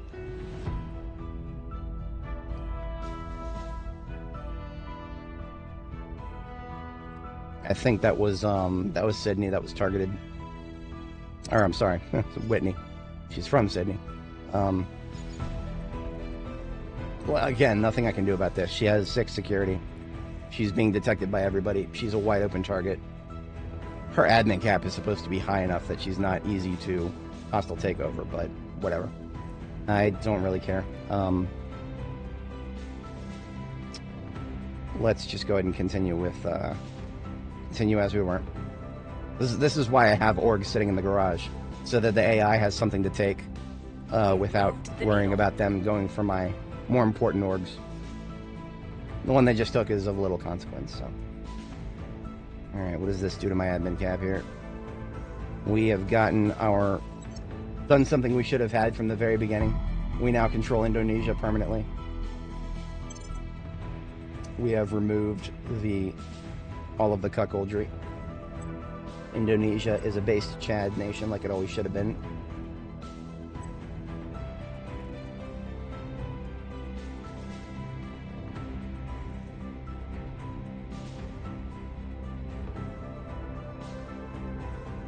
Okay, the unity is so good, I'm going to deallocate from that and actually reallocate 10% to mission control.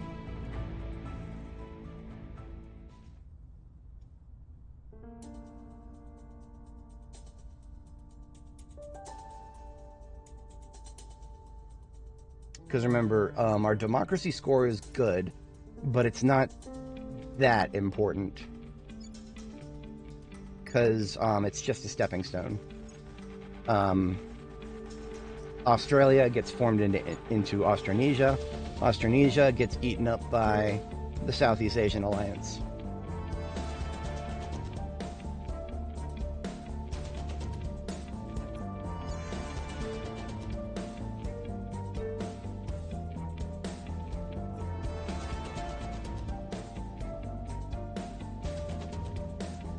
Yeah, okay.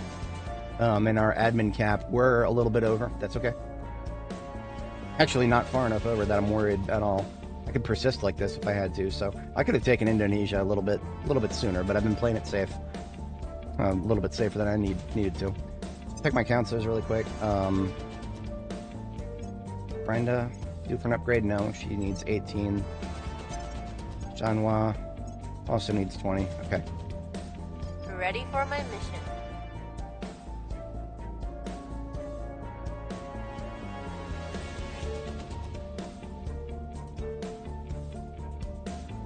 Alright, real talk. I'm going to start thinking about the Republic of the Southern Cross now. Because it's still a little ways before I will get the tech for it. That's alright.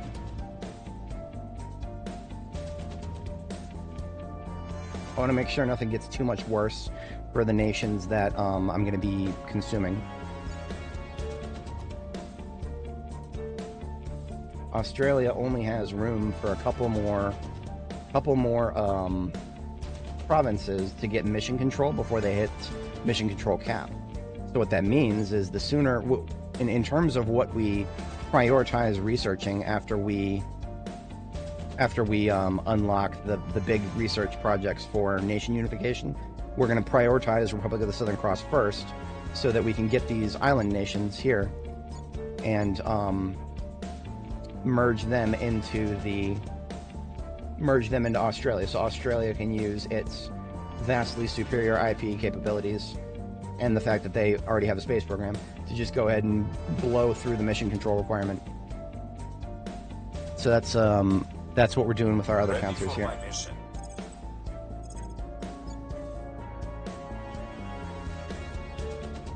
And we don't have to worry about going over admin cap by doing this, because we'll be running this place in no time. Ready to because go. we'll be running this place in no time, right? I have to purge the cucks out of Timor here, Terminating the because opposite. they took it and then abandoned it because they're, well, that's what they do. Standing by for orders. Ready for orders.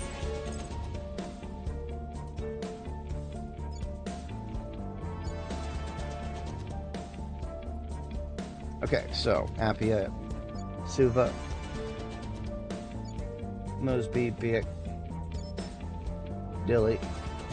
You know what? I'm gonna send Janwa to. So I have two counselors grabbing control points in Papua New Guinea, so I get both control points right off the bat. And I'm still about 120 days before I can do anything with Indonesia. That's okay. Federal control needs to get consolidated after you take the last command point, so that's perfectly normal. Standing by. At your service. Now, what I'm going to do with Indonesia is I'm going to cede Biak to Papua New Guinea. And what does that accomplish? That gets rid of the colony status from it, because Papua New Guinea is going to get merged into Austronesia first. So when Austronesia takes it, it will no longer be a colony, and therefore can have mission control and whatnot be built on it. So that's an important thing to do, because otherwise that's just another mission control cap that you're not getting if you leave it in the state of colony status. Also, by surrendering it, by getting rid of it as a colony, our inequality in Indonesia will just drop significantly, right, immediately, as soon as we do that. So we can't even think about doing that for another 120 days. So we continue as is for the moment. I am just taking both control points in here because I can, as soon as I have executive control.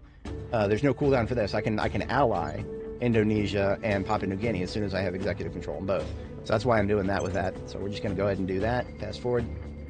Offering assistance.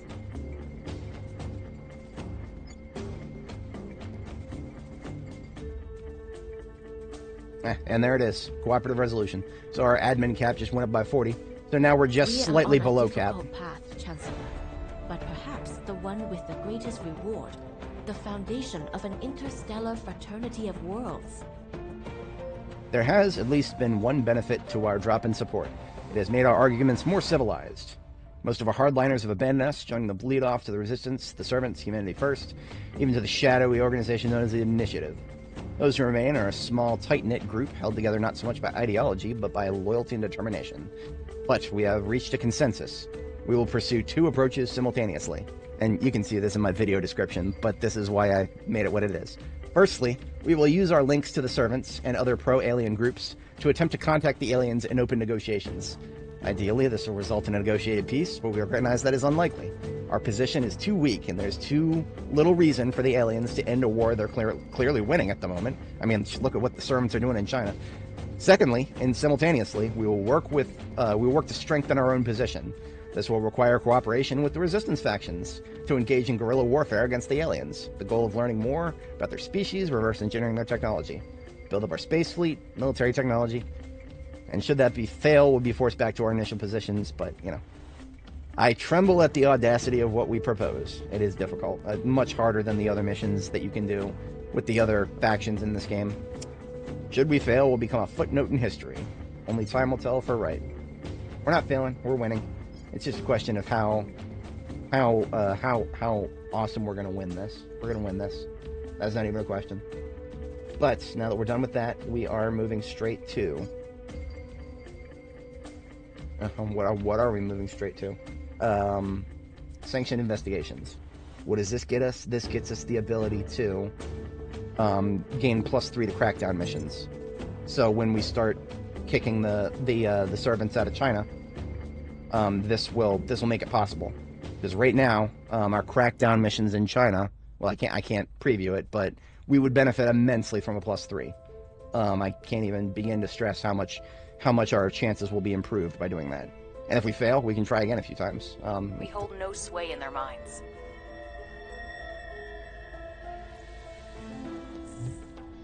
Paramibo read surname. That's South America? Yeah. Okay, so there's another alien. I think Worry is actually going to be free to retask after her mission, so we can send her back to take a peek at this alien, and then we'll do what we should have done before and try to contact them. Our presence is growing. So there's 1 out of 2 in Papua New Guinea, and now when Jeanhua finishes, she'll get 2 out of 2, and we'll immediately ally them to Indonesia. We're in control here. Oops, that was Timor-Leste. Timor-Leste is going to get claimed by Republic of the Southern Cross.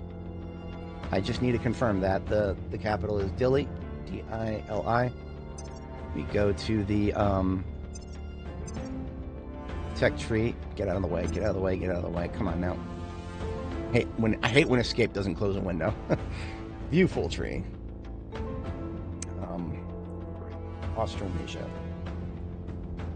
No, not Australasia. Southern Cross. A lot more attainable than Australasia. Yes, so we are going to get a claim on Dili, and it's going to be a good claim, not a bad claim. Because that's how claims work. Xar Point Mosby. Hapia. So, actually, Makassar doesn't currently have any claims. Wait a minute, do we get Denpasar as well? Denpasar, Makassar, Ambon? Like, why would we go as far north as Makassar if we're not going to take the rest of that?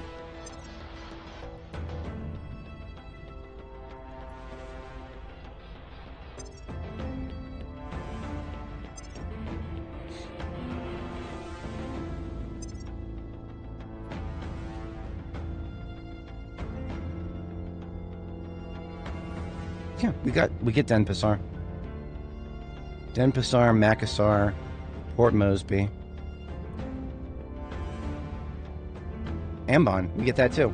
Okay, so that is a significant chunk of Indonesia. More than I was expecting for just the Republic of the Southern Cross.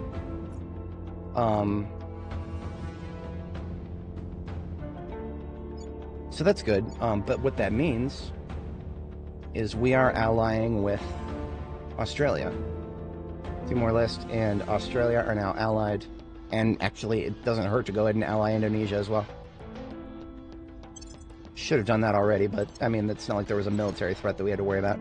So we're just going to do that, and then now on the flip side, Papua New Guinea, we're just going to go ahead and ally them both, because I mean, Papua New Guinea will eventually get eaten up by Southern Cross, but until then, they need to be on good terms with Indonesia, so that Indonesia can give them the colony region, Biak. So that is as soon as we pass the time for this.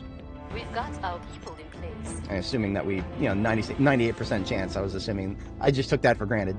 So yeah, Papua New Guinea acquired, allied to Indonesia and Republic of the Southern Cross. You don't need to ally sub-nations to each other. For example, Timor-Leste and Papua New Guinea do not need to be allied to each other. That's fine. Now, these small Pacific Island nations that I'm taking now, their cohesion is bad. What that means for me is that because their cohesion is bad, trying to unify them into another nation actually causes a lot of friction when their cohesion is bad. So we can improve that. Actually, we can very easily improve a small nation's cohesion by just having a couple rivals. I've done this before, and it's kind of funny that it's this easy. 5 near peer or stronger rivals, and there are so many people who are either near peer or stronger. They just also have to have a low democracy score, because Papua New Guinea's flawed democracy, so these guys need to have a their rivals need to have a lower democracy score. So right now they're, oh wow, look at that, our calculated value is actually 4.7, 4.6. So we only need one. We only really need one. Russia it is then. Everybody on the planet doesn't like Russia right now because the United States tells them to. So look at that. Our calculated base cohesion is now 5. So just as time passes, we will slowly increase our cohesion by a lot. And we don't have any of the same problems with the smaller Pacific nations here. Their cohesion is already really high. We don't even need to think about that.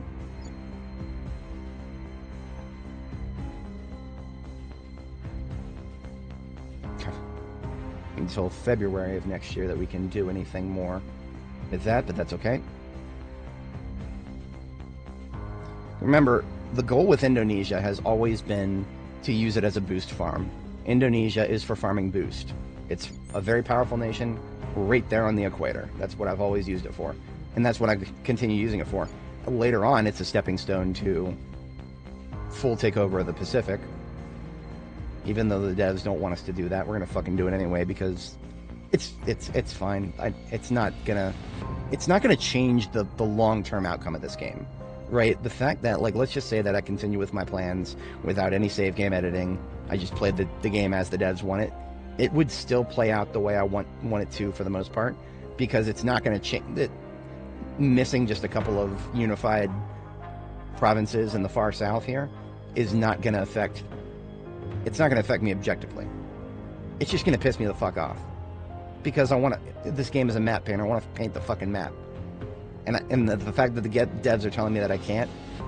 Fuck you guys. I'm going to anyway. Tell me what to fucking do.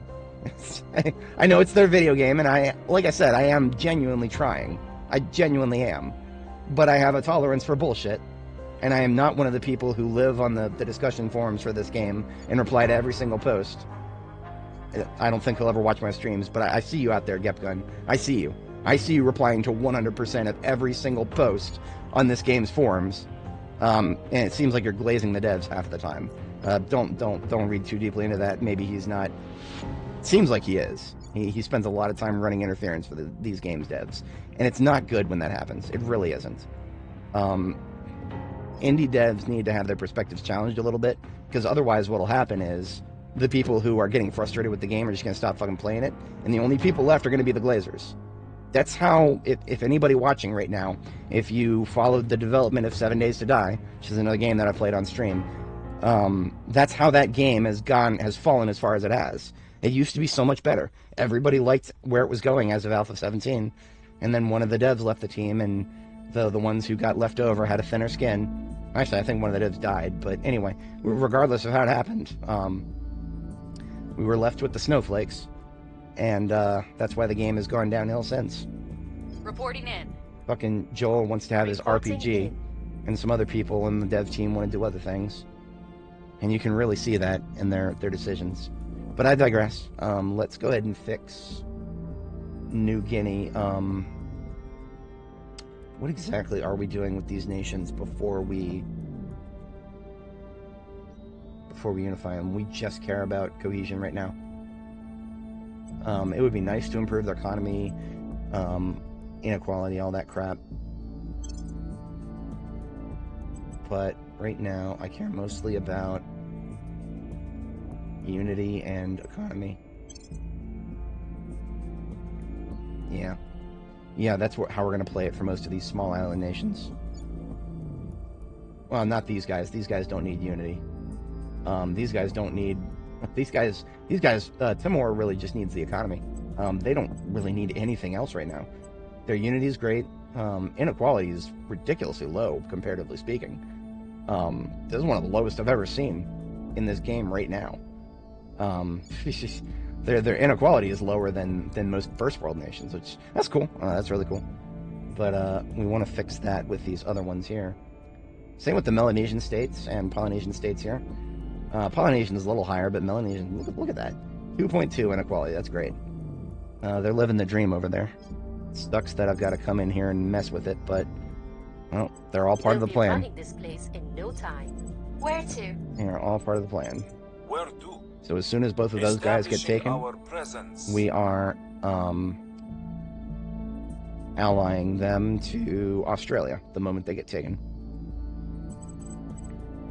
Now, actually, what I'm going to do is I'm going to retask it so that Worry... Oh, no. Worry is going to investigate the alien here. We'll see what they're up to. Because my other counselors have this covered right now. In fact, I'm probably going to pull Brenda out of China for now. We're doing so good in China that I'm not worried about it for the next couple turns.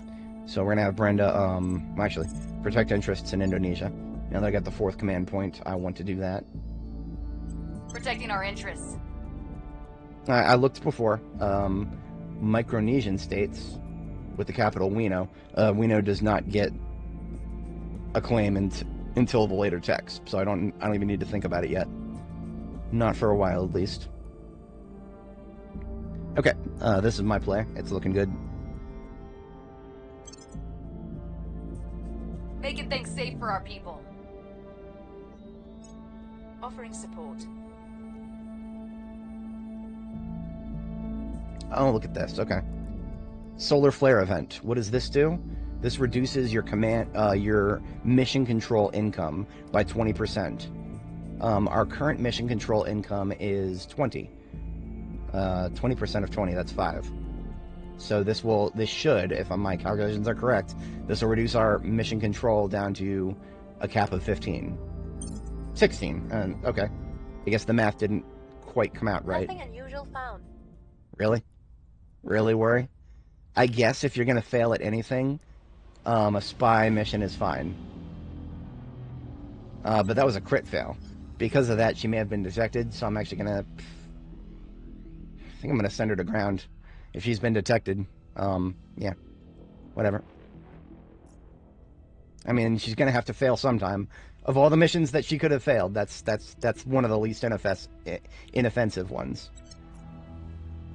See, again, I keep talking about the devs and how they don't seem to want us to be map painters, and yet, what's the AI doing up here? They're painting the map. I mean, they're painting the map. And okay, so maybe it doesn't have a color, but I mean, like they're forming the Eurasian Union through Russia. The AI is map painting right now, Pavanis. Pavanis, why is the AI doing something that you don't want the players to do?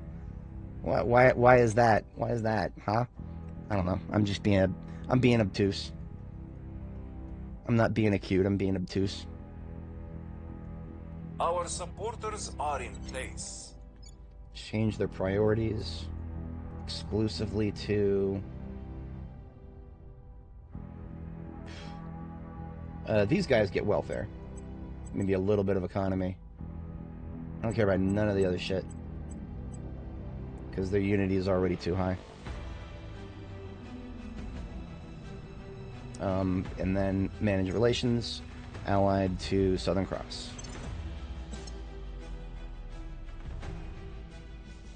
We've gained significant support. Oh, there's 2 control points in Melanesia. Ah, oop. Whatever. Whatever. There's only 2 million people here. Why are there 2 command points for a nation of only 2 million people? That just seems wrong. I guess it's just the high per capita GDP. That's the only thing that really makes sense. I don't even know exactly what to prioritize in terms of knowledge. Absolutely knowledge with these guys, because they don't need economy. Well, compared to their neighbors, they don't really need economy. More than anything, they just need some knowledge, because they're still at developing reading levels. We can do better. All right, Brenda is going to agitprop some of these nations that are smaller ones I to will tell our story. reduce their attack At surface. your service. Jean-Hua actually going to do the same thing. Look at this. Bro's We going to must paint some map. persuade the people. Ready. Where do you need me? Checking my counselors for upgrades. Look at that. We got an upgrade on the docket. Bro is always down for more admin cap.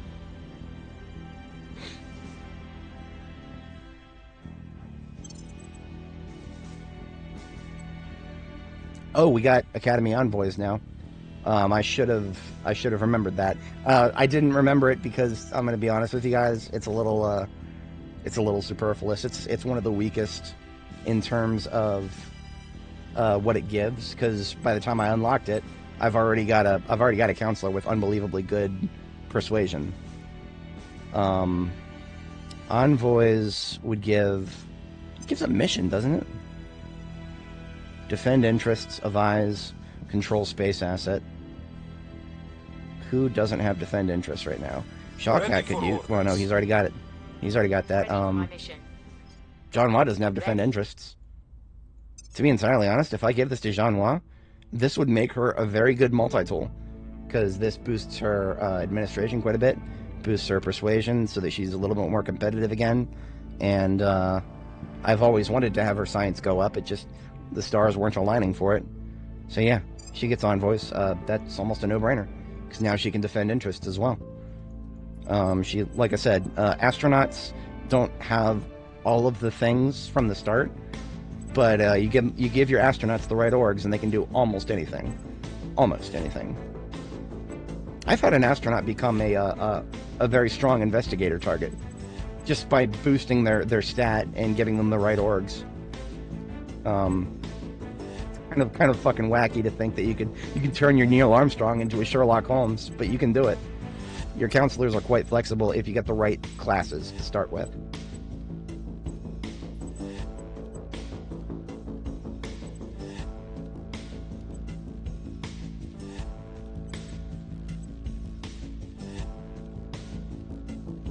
Part of me wants to actually grab this one here, this 3-star that gives,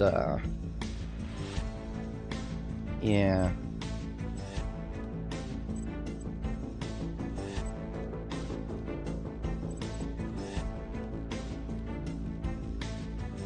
Not that we don't have exactly, we don't have the best choices right now.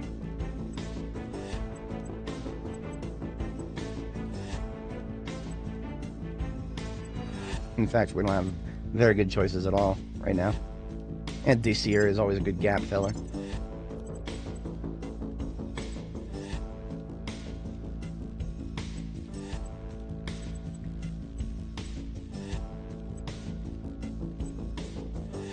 I'm gonna think about some shuffling here. Go to the org management screen, one that I have underutilized for sure.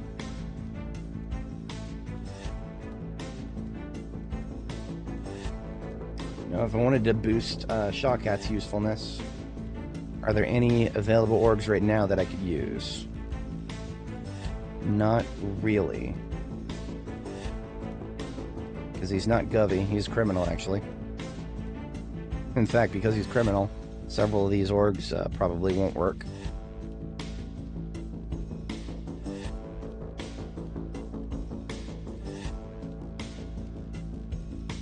Yeah, honestly, it was not a very good time for me to get this particular org, because that just gave me a whole bunch of options that I could have filled if I had some better orgs sitting around. I just don't. That's okay.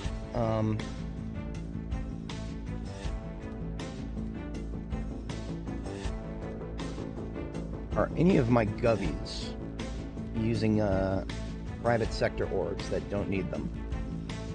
I don't think so. Well, actually, no.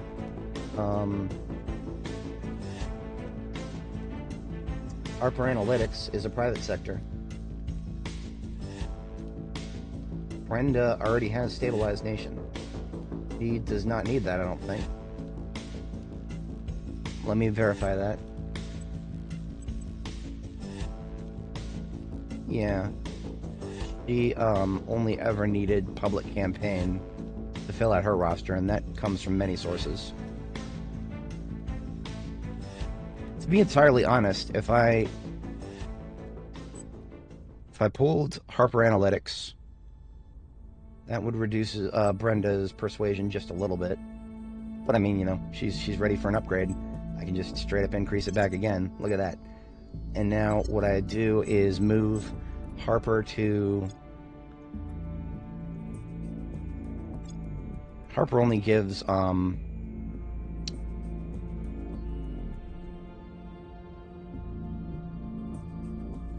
stabilize mission public campaign. Who doesn't have stabilize right now? Acknowledged. Reporting in. Oh, Whitney doesn't have stabilize right now. I mean, does she need it? No. Your but orders? having all of your counselors be capable of the same mission, something like stabilize, is actually a very powerful thing.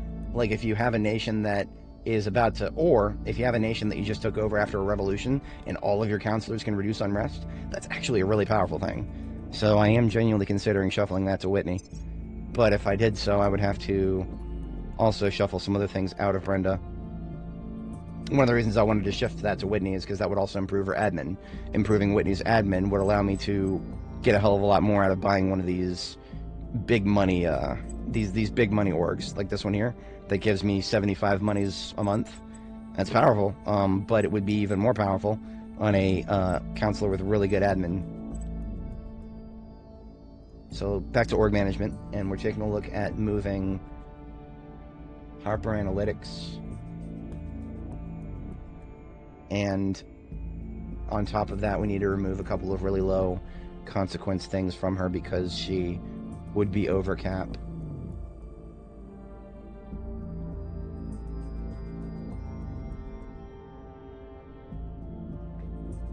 There we go. So that would leave Brenda there, and then we give Harper to Whitney. Whitney gets to 18. She can then 16 out of 18, so she would need one more admin cap. So we could pull, like I said, one of the lower priority ones here. Lower priority, but still required. Pull that from her and give Valkyrie products. This would increase the amount of money I'm making a month significantly.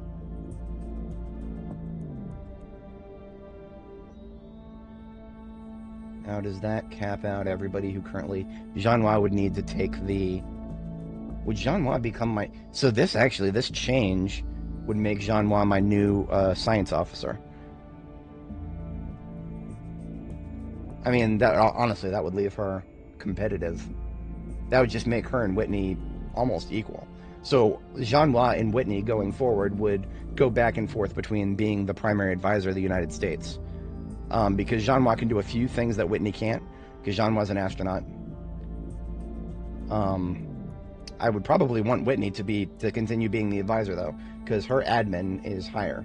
So whenever you're advising a nation, the three things that your counselor matters is science, command, and admin. Whitney is very high science, very high admin, virtually no command. Jean-Noir is a hell of a lot closer to being just a good trifecta of all three.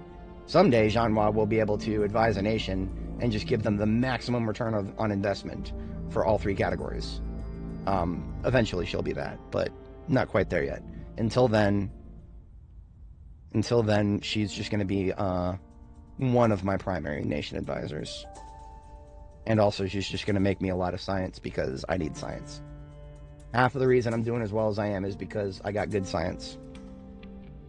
And that, I think, concludes our org shuffling. I feel good about this. Yeah, I feel pretty good about this.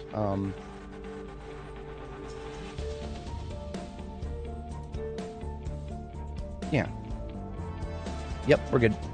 Confirm changes. Just costs about 600 monies. Alright, we're good. And we continue after we... Reporting in. Set some mission parameters here. Worry. Alright, so Worry critically failed her last mission. And in the text of the event, it said, I may have been detected by my enemies. It doesn't look like she has been. It doesn't show that she's been detected. So I'm going to go ahead and put high ops on this and have her try again. Bit of a risky thing, but I'm doing it. We're going to have Shawcat control Melanesia, because that was the one that needed the second command We'll point. bring this nation to our side. And as soon as I take it, I ally Melanesia to Australia. And then the alliances are in place for the dominoes to fall later. And as soon as I finish civilian photonic computing, I switch that one to transnational coordination. And that stays that for a while, and then quite separately, when the one on the left here finishes, that one will open us up a little further. Actually, okay, here's what we're going to do. We've only just gotten started with sanctioned investigations. We're going to do alien flora really quick, and then we're actually going to retask our satellites. Because right now our satellites are boosting xenology, so we have an incredible xenology boost. Let's go ahead and use that until we don't need it anymore. And I don't think we're going to need it anymore after we finish, at least not immediately. We'll need it more later on after we start shooting aliens and whatnot. Well, contacting aliens too. But let's operate under the assumption that we are gonna need to retask our xenology satellites soon. Because at some point, all the satellites that are currently giving me bonuses to xenology would be much better served just moving them over to We found sociology. nothing of note. Damn it.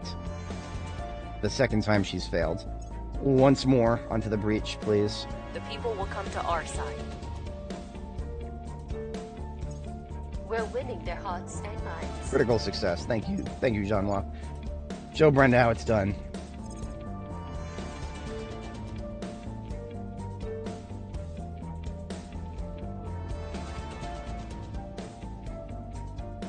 Calculating.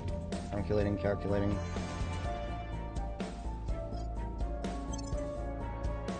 Yeah, I'm gonna do the thing.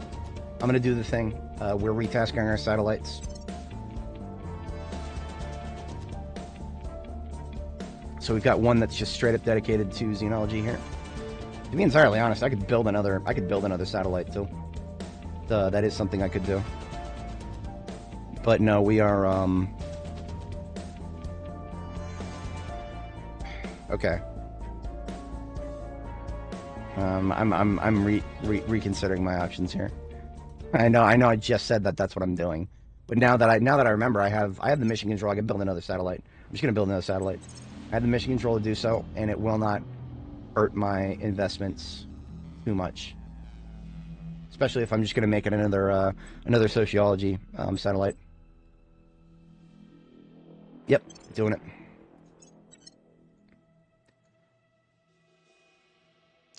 Sociology satellites get you the highest return on investment for if you're just going straight for research, because they only cost it doesn't have to be social science, but social science is what we need right now.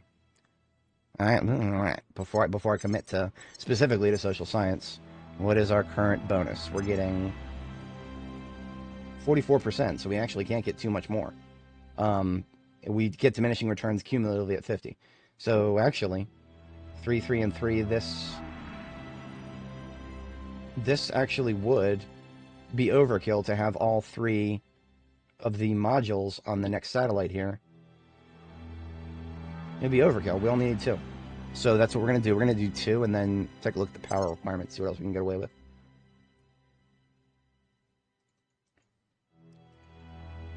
So, solar collector, that's a given. But then, this is 4 and 4. And that means we now have 15 minus 8, 7 power to work with. So we could actually do something other than social science lab would just be the cheapest. Energy lab is way too expensive, so is xenology. Military science, we could afford that, but it's not quite as useful as info science. Also can't afford that to cost too much power. Space science,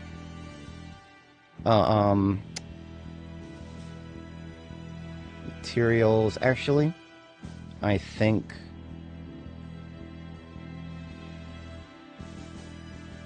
I'm going to do space science, because right now I actually care a little bit more about the plus 3% to investments in mission control. I actually care about that a little bit more than any of the science benefits that I would get from the other possible choices. So that's what we're doing. We're doing space science. So as a recap, 1 solar collector to power the whole thing, 2 social science labs. I'm an idiot. I'm an idiot. I already committed the money, and I forgot. It's not 3%. It's 2.5%. So we're actually going to be short by 1%. They used. No, I don't know where I got 3% from, but I thought for some reason they did 3%. So we're actually going to be at 59% out of 50%. Whatever. Close enough. Close enough. Close enough. Close enough that I feel justified with my decision that I just made. Let me just give it a name and reposition it really quick. EL2. R1. We're just going to do R1 because this is a research, split research. So I'm just going to give it a research marker, return to list, and move it up a little bit. If it isn't sufficiently obvious already, my naming convention for satellites, and any bases really, is celestial body dash location on that celestial body dash purpose, right? So EISS SS is Earth, ISS orbit, social science. EL1XE is Earth, orbit 1, Xeno studies. L1IT1, L1IT2, EM01, Earth, Moon, 01, you know, straightforward shit.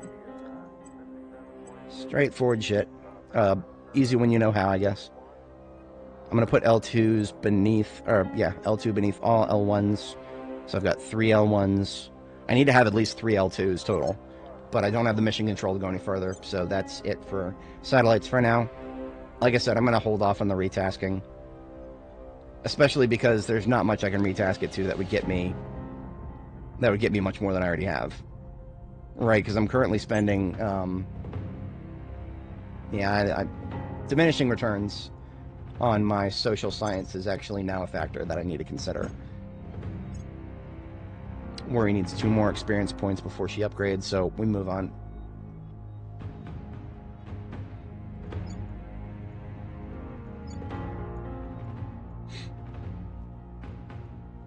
We've got our people in place. Melanesia is ours. We now ally Melanesia with Australia. Republic of the Southern Cross, as it were.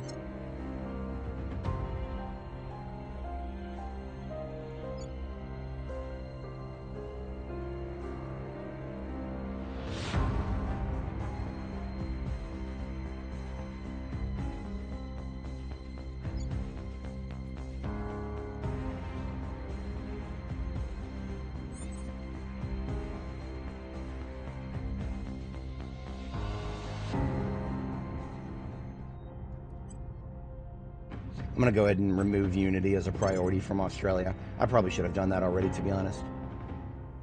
Is there a way I can work these numbers so that everything else goes back down to 10%? Probably not.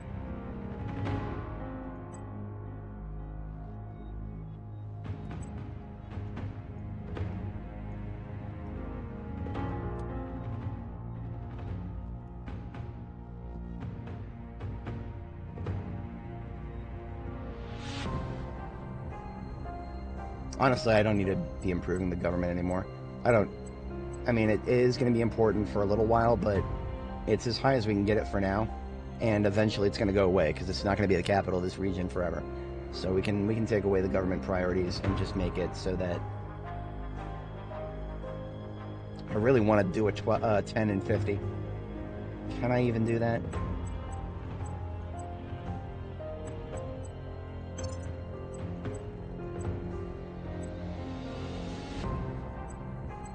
Yes, I can. Well, actually, no, that's 10 and 50. That's 10 and 60. That's good. No, that's fine. Because again, like I said, mission control is the most important thing for now, for Australia, because I want it to build all the way up to its cap, and then as I merge these other nations into it, its cap increases. and we go from there. Standing by. Acknowledged.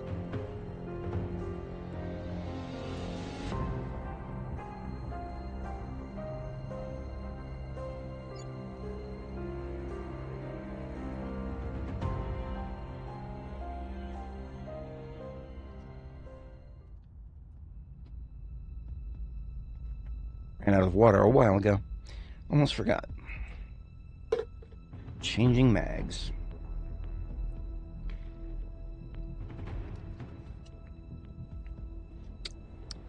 Alrighty. Let's have somebody investigate the alien activity there.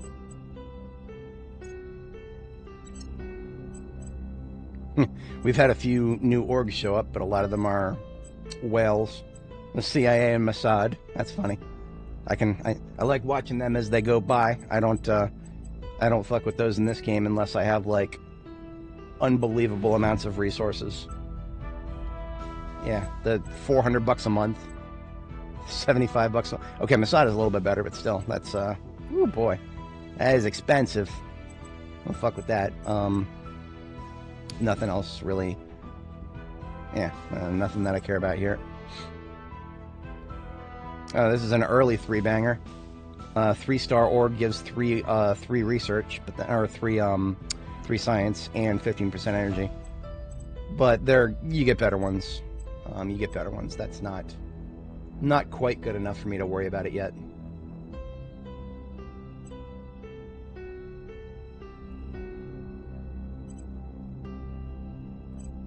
This gentleman is just going to do campaigns for now.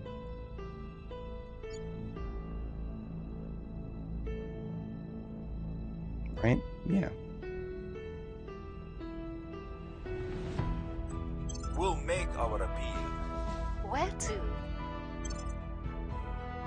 Check my nations. Oh, Papua New Guinea actually has a bit of an unrest problem. I didn't notice that before. I wasn't really looking at it before.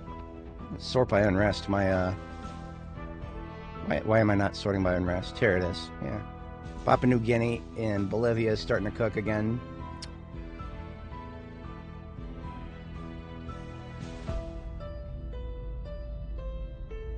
Rest value is 9. Calculated value is 9. It's actually not much I can do about the calculated value right now. It's already got a decent cohesion value. Yeah, the calculated value is 5, so it just needs to not have its cohesion get hit, and then it's fine. But yeah, we've got Worry doing her job investigating the aliens. Jean-Hua, honestly, she's so valuable in science, I really should have her advise if there isn't anything else high priority that she could be doing. But now, quite separately, Brenda and Shawkat, we need some unrest reductions in Papua New Guinea. We'll restore peace It would to not this be nation. behooving to have it be at a high unrest level when I merge it into Indonesia. You know what? I'm just gonna go straight for unity. That'll improve cohesion. That'll improve public opinion, most importantly, because public opinion and cohesion and unrest are all factors when you try to merge nations.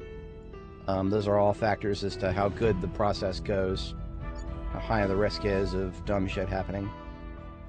Of all the dumb shit that could happen, it's honestly kind of hard to think about all of them. There's all kinds of things that could happen.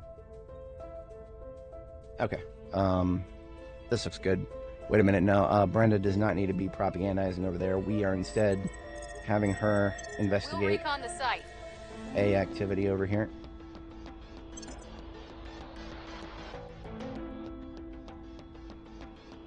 Offering counsel.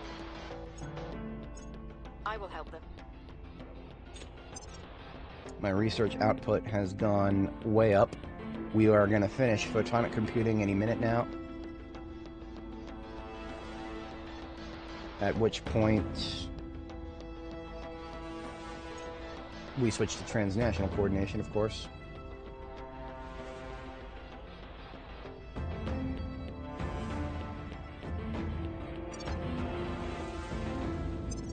And then sanctioned investigations continues.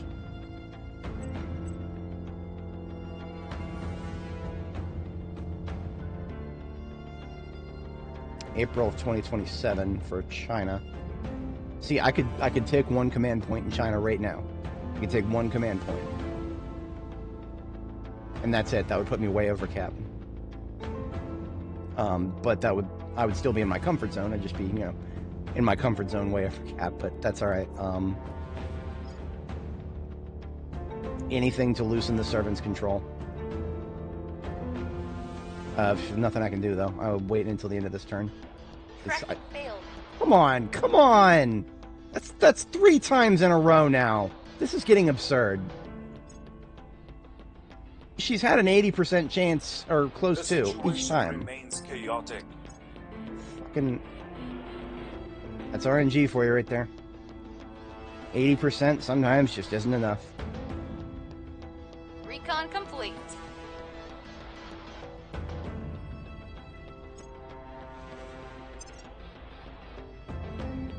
Alright, another 10 control points.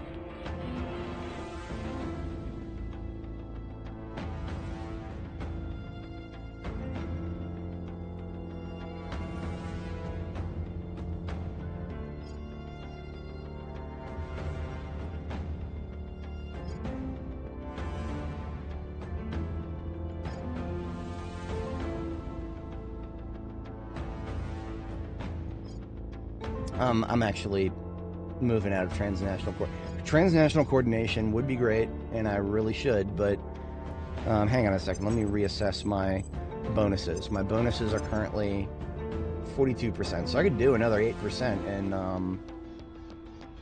I could do with another 8% in hey Jamie, not necessarily. I'm not necessarily excited to play Zomboid while the weapons have a condition degradation problem. I don't know for sure if the devs have even acknowledged that needs to be fixed. In fact, thank you for bringing that up. I'm going to take a quick peek at the Steam forums for Zomboid and just see if anybody's talking about it. Look at that. One of the first topics, smoking not killing stress for smokers. Once again, PZ devs don't care about smokers, but that's nothing new. We're looking at... I wanted to see specifically if anybody is talking about sharpening not working. This is a known problem. Look at that. I posted it. But, I mean, honestly... Took it apart and sharpened the axe head and it was sharp again. I almost want to snark this guy. Carving skills are also essential for maintaining... Okay. But are you telling me that this is a feature and not a bug? There's no way he's saying no. It's a bug. It's not a feature. If it was a feature and not a bug, we wouldn't even have the ability to sharpen things. Okay, so just as a quick recap, Jamie, why I'm not quite as excited to play Zomboid right now is because there's certain condition changes have been made to weapon condition degradation. And chief among them, of course, is certain weapons just once they get damaged, they can't be sharpened now. Fire axes being an important one. But there's other silly things that they broke. I'm just looking to see if anybody else is talking about the overall condition degradation changes that I've noticed. Like spears, for example. Spears are still as good as they used to be, but they have nerfed them rather significantly. Insofar as spear now lasts for, like, I don't know, 10 kills, by being maintenance level 10 and skill level 4 with the weapon. That feels wrong, but I'm not hearing anybody else talk about it. Which means it's not going to be in the forefront of the devs' minds, which means it's waiting for it to get fixed is not going to happen. I mean, of course, trying to wait for anything to get fixed in Zomboid, don't even fucking bother, right?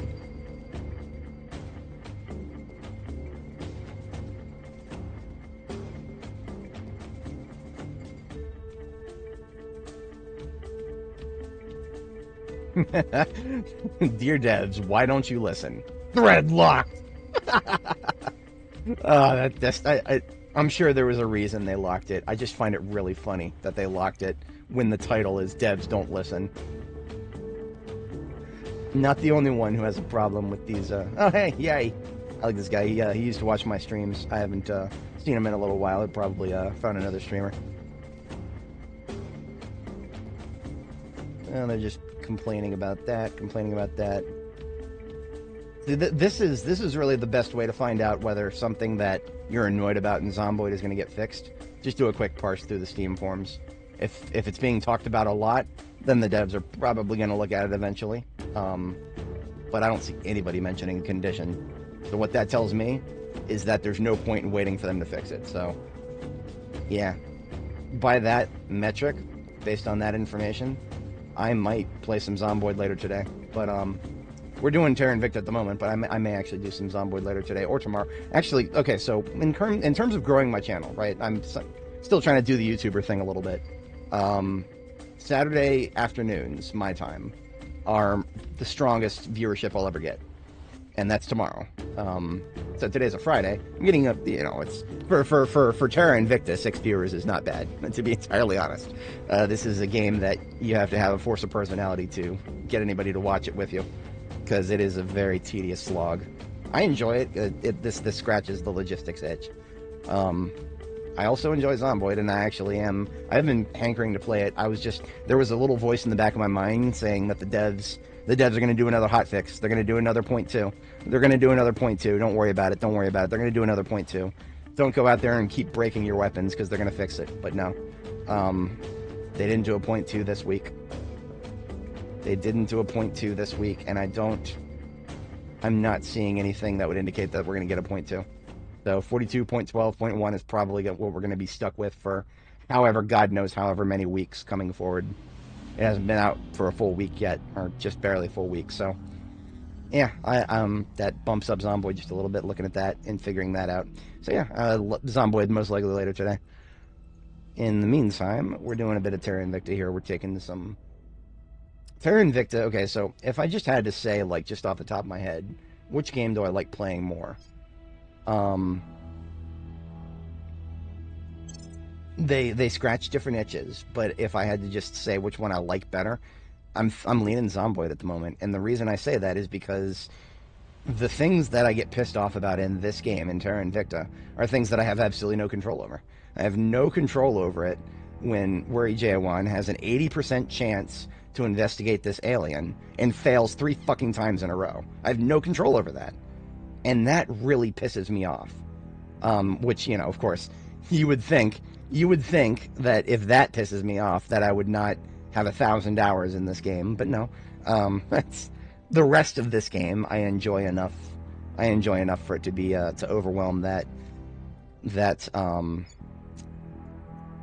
it's kind of like listening to a really nice song while somebody in the background is scratching their nails on a chalkboard. That's kind of how I feel about Terra Invicta right now.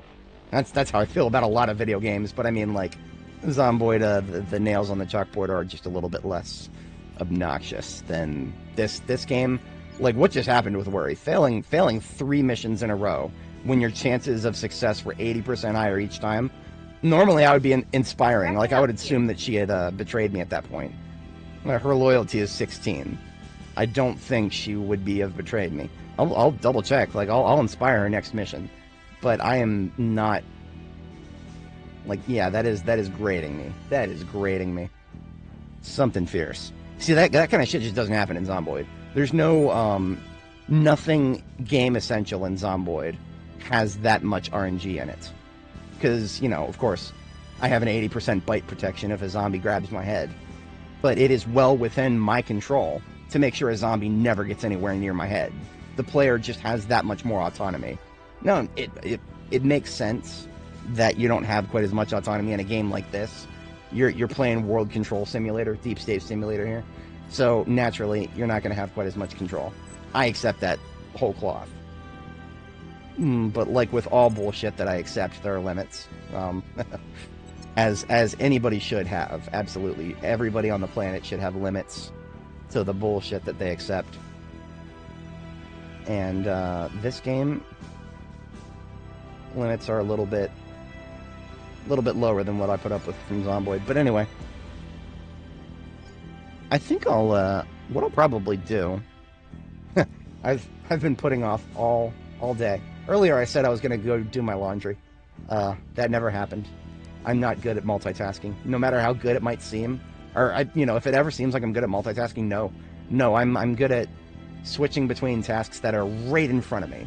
That's why I have a massive computer screen and I have these extra screens, right? Because I'm good at switching betweens that are right in front of me. The laundry is over there around the corner, so I completely fucking forgot about it. I'm not the only one in the world with that problem. I know quite a few other people have that problem, but still, I'm aware of it and I'm trying to work on it. So I'm going to establish an end time for this stream. We're going to play the rest of this game here, and I think we'll end it at January 1st, January 1st, 2028. And then at that point, I'll take a break from video. I will do my laundry because I really need to fucking do my laundry, and then I will come back, do some Zomboid later today, and prep for tomorrow. Tomorrow's going to be a lot of Zomboid because, to be entirely honest with you guys, I am trying to do the YouTuber thing. I'm trying to organically grow my channel, and Zomboid gets a lot more viewers than Terra Invicta, so I will be playing Zomboid a lot tomorrow. So if you're here for the Zomboid, yeah, tomorrow for sure. Today we'll do a little bit, maybe just a few hours later today. But yeah, until then we need a mission for Brenda. I've been kind of thinking about it in the back of my head. I don't have a good mission for her at the moment. I mean, I have missions. For the longest time, she's been tasked to just campaign in China.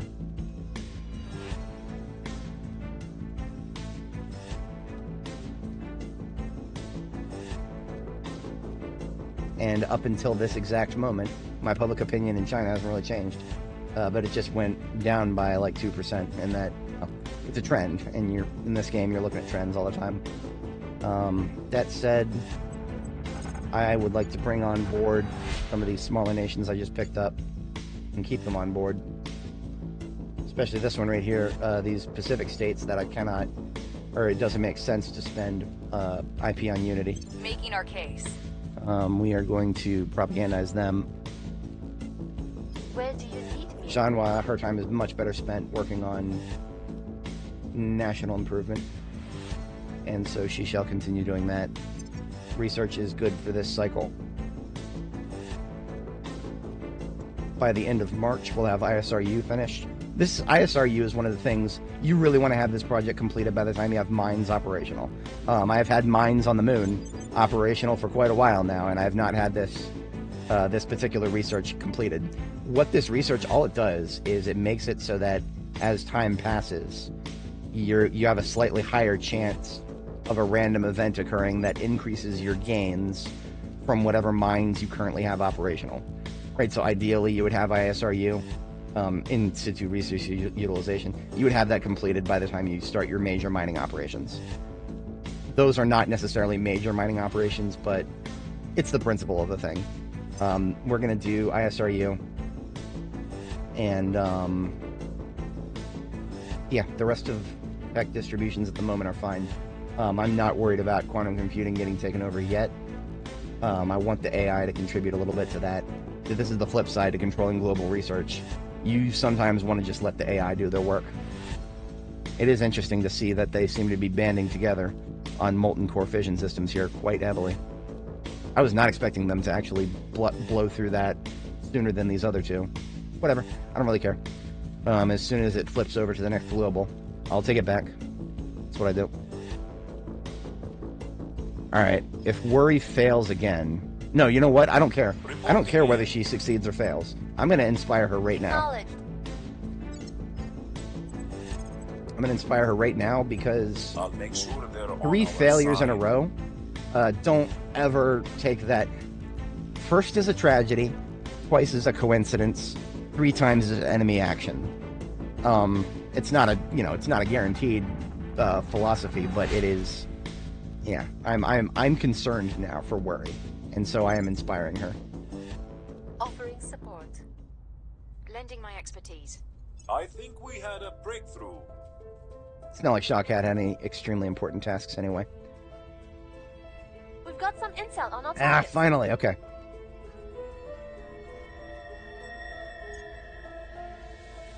In fact, what I'm going to do Public is, since sentiment he's over is there, increasingly with us.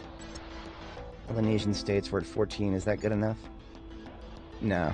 Usually my goals is to just get a majority of public opinion. Brenda is so powerful that one campaign already put us most of the way there, so just a few more turns with Brenda in the South Pacific here. One of my research satellites just finished. My monthly incomes have not changed too much. We still have at least 2 volatile stockpiled per month. We don't want to fall too much lower than that, because then our expansion in Mars will not be very happy. I forget exactly how much it would cost in terms of boost to secure a landing position in Mars, but we actually have options to make it cheaper. Nuclear freighters reduces boost use for sending material beyond low Earth orbit, so we're absolutely taking that in the near future, possibly as soon as ISRU is done, because honestly, it's right up there with ISRU in terms of really important space projects. And I mean, it also increases boost priority increase, or boost priority gains that we get.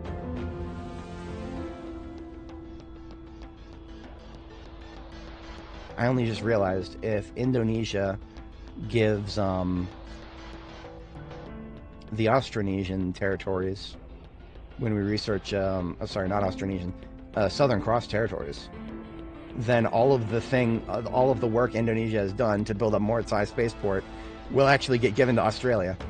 I'm going to be real with you guys, I'm perfectly okay with that, because that means that the next launch site they build will probably be either in Jakarta here or in Denpasar. And I'm perfectly okay with that. Perfectly okay with that. Okay. We are keeping an eye on our cooldowns for Indonesia, because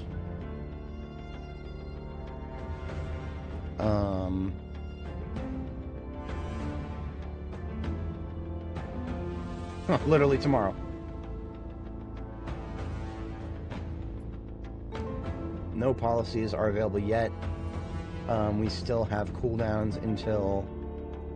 Okay, 2 more months. Yeah, 2 more months for the consolidation cooldown to finish. That's for both nations.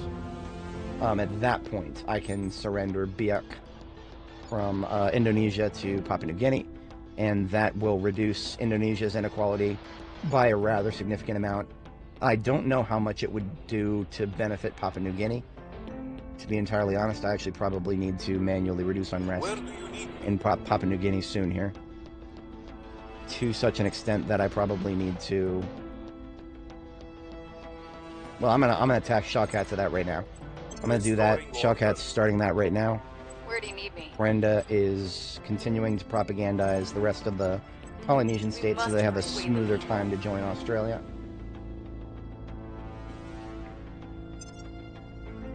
Worry is going to be free next mission phase.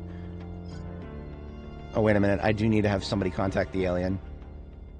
I'm having her investigate the alien again. What's the op? There's no success or fail chance to this. It's just something you need to do once. In fact, I'm actually going to task Brenda to that, because specifically... Initiating contact.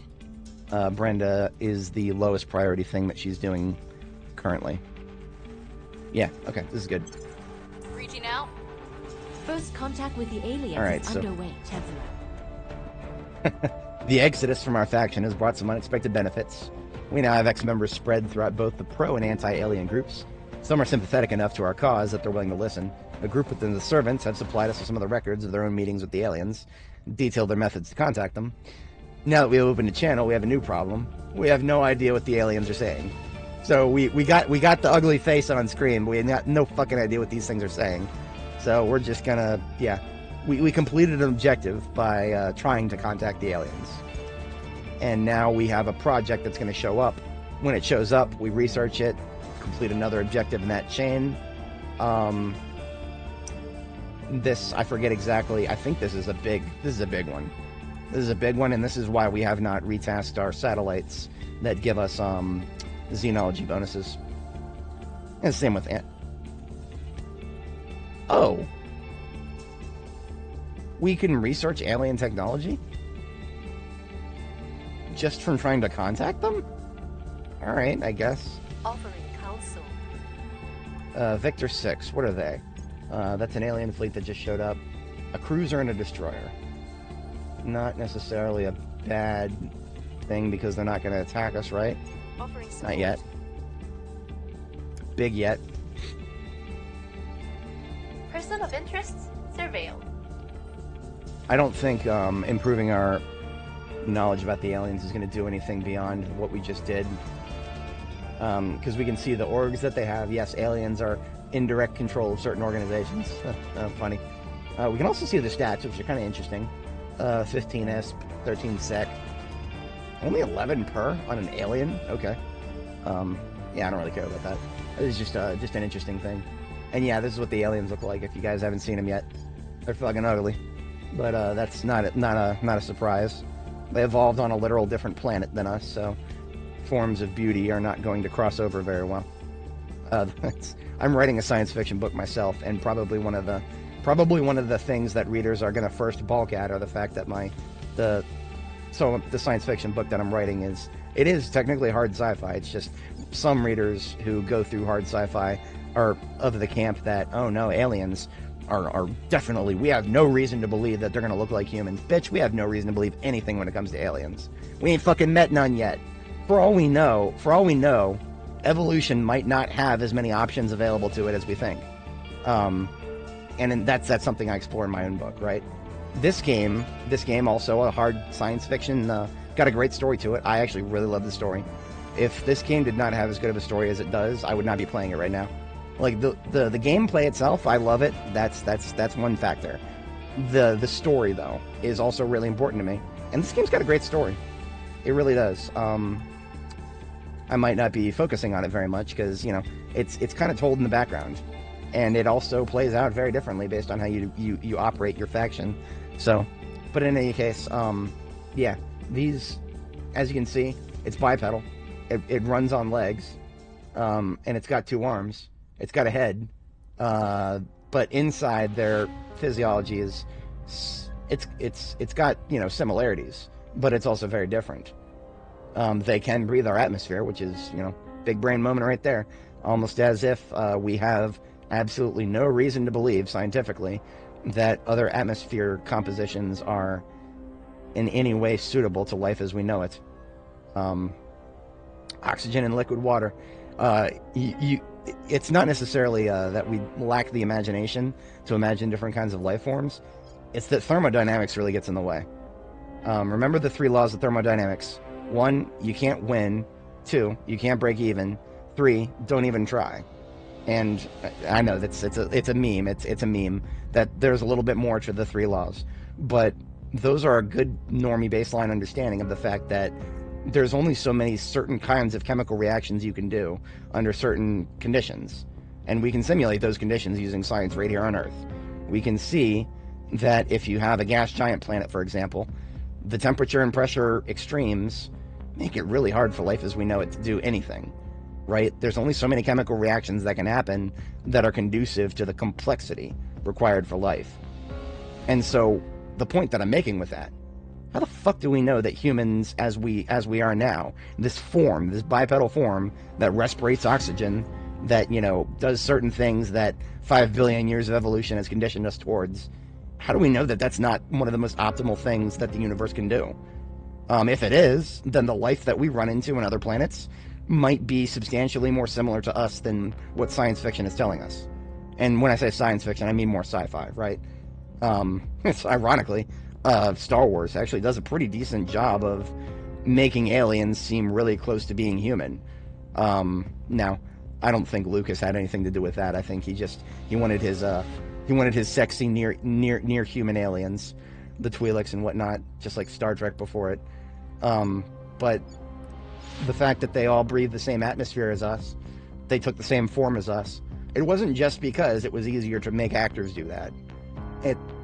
Okay, maybe it was, but it had an interesting side effect of the fact that, I don't know, it is possible that humans, as we are an example. Not the pinnacle. We have no reason to suggest that, and it would be silly to think that. But it is possible that we are one of the most optimal forms of life that the universe can possibly produce under the laws that it currently operates under.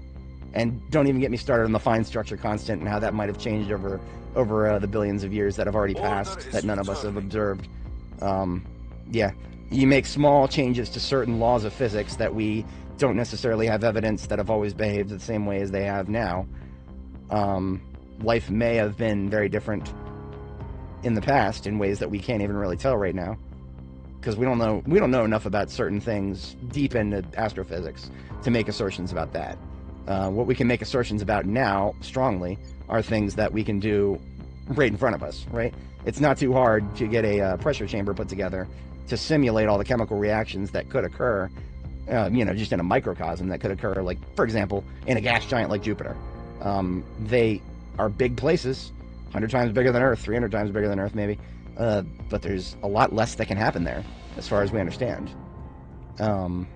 Maybe we explore it better, we see some more interesting things happening under the surface that we didn't know were possible. That'd be fucking cool. And I'm not saying that that's not the case. I'm just saying that it's seeming less likely as time goes on. And don't believe anything that governments tell you about aliens, by the way. Don't ever believe anything the government tells you about aliens. If they say we've never seen them, don't believe them. If they say that we might be seeing them now, don't fucking believe them. That's when the government says, "Oh, we don't know what these UFOs are," what they're really saying is, look over here, look at this, don't look at what we're doing over here. That's what every government on this planet that talks about aliens, if they hold a congressional hearing about it, or a parliamentary hearing, or whatever the fuck, if you see videos showing up on the internet of, ooh, look at the mysterious lights in the sky by this military bitch, it's just standard ass surveillance using technologies that are not made to public yet. That's all it is. It's just humans surveilling each other. There's no fucking aliens. If there were aliens on Earth right now, I lack the verbiage to describe how much we would be fucked. This game does a good example showing us how the astronomical chances of an alien race having enough technology to make it to Earth and not having it be an instant, complete global annihilation, right? Because this game's lore, just a minor spoilage. They showed up in the outer edge of the solar system in like a single gateway, a single Einstein-Rosen bridge sort of wormhole kind of thing. They established a gateway, and they have done nothing but send personnel through. I'm just going to go ahead and spoil that. There are no alien ships that have come here, except maybe, this isn't even answered as far as I know in the game's lore, how they got the gateway here in the first place. Just that there is a small gateway. They set it up on, it could be different on your runs, but it's usually going to be an Oort cloud minor planet, or a Kuiper belt dwarf, kind of like Pluto. In this case, in my run, it's Enki here. The aliens showed up here through a little wormhole, and there are lore-based reasons for that I won't get too deep into, because it actually is kind of fun to find that out organically, so I'm not going to spoil that. But the long and short of it is, this alien race that's coming towards us on Earth in Terra Invicta, they've got problems. They've got a lot of logistical problems, and they are coming to Earth because they need to, not because they necessarily want to. I'm not going to spoil all the specifics for that. It's actually kind of fun to find out, just play the game, or just watch me play if that's what you prefer, and find out organically as time goes on. It's pretty cool to learn it as we do, but there are good reasons behind what the aliens in this game are doing, and like I'm saying, like the point that I'm making with this is that this game in its entirety represents a highly astronomically unlikely situation based on what we understand, because like, if you have an alien race that's spacefaring, it just doesn't make sense. Just Murphy's Law, right? Murphy's Law and Hanlon's razor just tells us that doesn't necessarily make sense, that they would be able to come to Earth and not be able to beat the absolute snot out of us without any resistance whatsoever. Because if they are able to come to Earth faster than light technology, or maybe just sleeper ships, even sleeper ships, just, like a big old spaceship that doesn't go faster than the speed of light, maybe it's spent 100,000 years to get here. Even that is so much farther beyond what humanity can currently cope with, that it would be fucking miraculous for the human race to even survive in the first place. just based on, understanding what we're capable of is really important to kind of understand what we're capable of fending off, if that makes sense. If aliens come, I mean, a lot of sci-fi has done mixed jobs of representing this. Usually, all sci-fi comes down to, when it comes to alien invasions, is the Hail Mary. Like one of the earliest ones, War of the Worlds. What was the plot device in War of the Worlds? The aliens didn't realize that there were toxins in the atmosphere. Fucking what? Wells could have done a lot better than that. He tripped at the finish line of making a good story, in my opinion. War of the Worlds is not necessarily bad. It's just the way that it ends is really fucking stupid. There is no alien race that would master. At least it does not fucking make sense. I'm not going to go out and say it's not possible. I'm just going to say it doesn't make sense. It doesn't make sense for an alien race to figure out interplanetary, just intrastellar, just space travel between planets in their own solar system, using just the resources of Mars, which, that was War of the Worlds premise, using just the resources of Mars to come to Earth and somehow take us over to the point where we're struggling to maintain anything, and then suddenly have your invasion grind to a halt because of toxins in the atmosphere that the aliens didn't know were there. It just, Hanlon's razor and Murphy's law completely violated both. It doesn't make sense. Hey, Bloody. Yes, I agree. I very strongly agree. I really do think that B-42's combat is just, you have so much more control.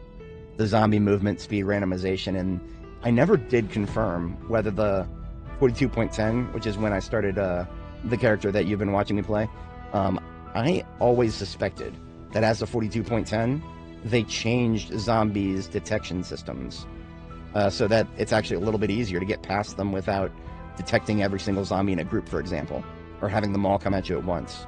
It feels like it's a lot easier to pull them individually, which I'm all for that. I'm all for that. Don't tell the devs that I like it. They'll get mad.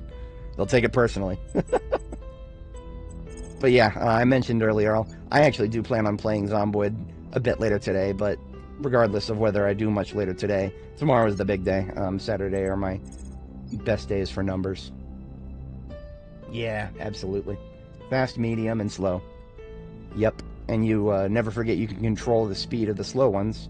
I mean, you watch my stream for 10 minutes, you'll definitely see me move up intentionally to get a slow one to lunge at me, because while they're lunging, they all move at the same speed. But yeah, beyond that, it's just situational awareness, and then you're off to the races. There were some veterans that complained about B-41 and the fact that you could herd zombies more easily because they all moved at the same speed. Yeah, sure, maybe that's not the case in B-42, because the slow shamblers have a very low attention span. You drive past them and they'll follow you for like 5 seconds and then stop. Yeah, that as a loss from Build 41 is barely even a factor. I don't even think about it anymore. Like, sure, I just, nowadays, when I'm trying to herd large zombie hordes, I just drive around and toot the horn a little bit. But yeah, Brenda needs to reduce unrest right now. That's what she needs to do. We'll restore peace to this nation. Standing by. Because Papua New Guinea is pretty high still. I do kind of want to get some more unity in these small Pacific states, but it's still a while before I unify them, so that's fine. Worry is done talking to the alien here. She didn't really accomplish anything. You know what? She's gonna reduce unrest as well. We'll turn down the heat. I always like having every counselor being able to reduce unrest. It's great. I love it. Very, very efficient thing, because I might get enough success out of this to not have to think about it again for a while. In any case... Oh, maces, yeah. That's a long one.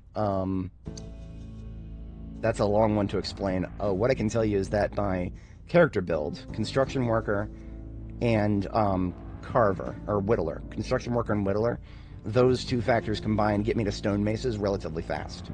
Iron maces, yeah, you're gonna have to learn blacksmithing for that.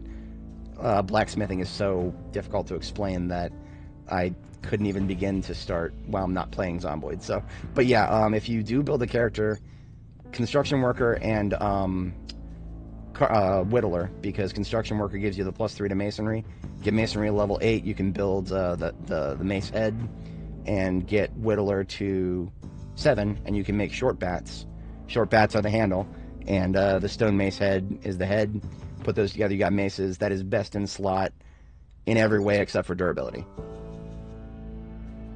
Yeah. No, I don't recommend it. Well, Brandenburg, I hit the checkpoint early on. If you look at part 2 of Andy May's series, that's when I hit Brandenburg. And the thing is, Brandenburg, you got enough room to navigate with a vehicle.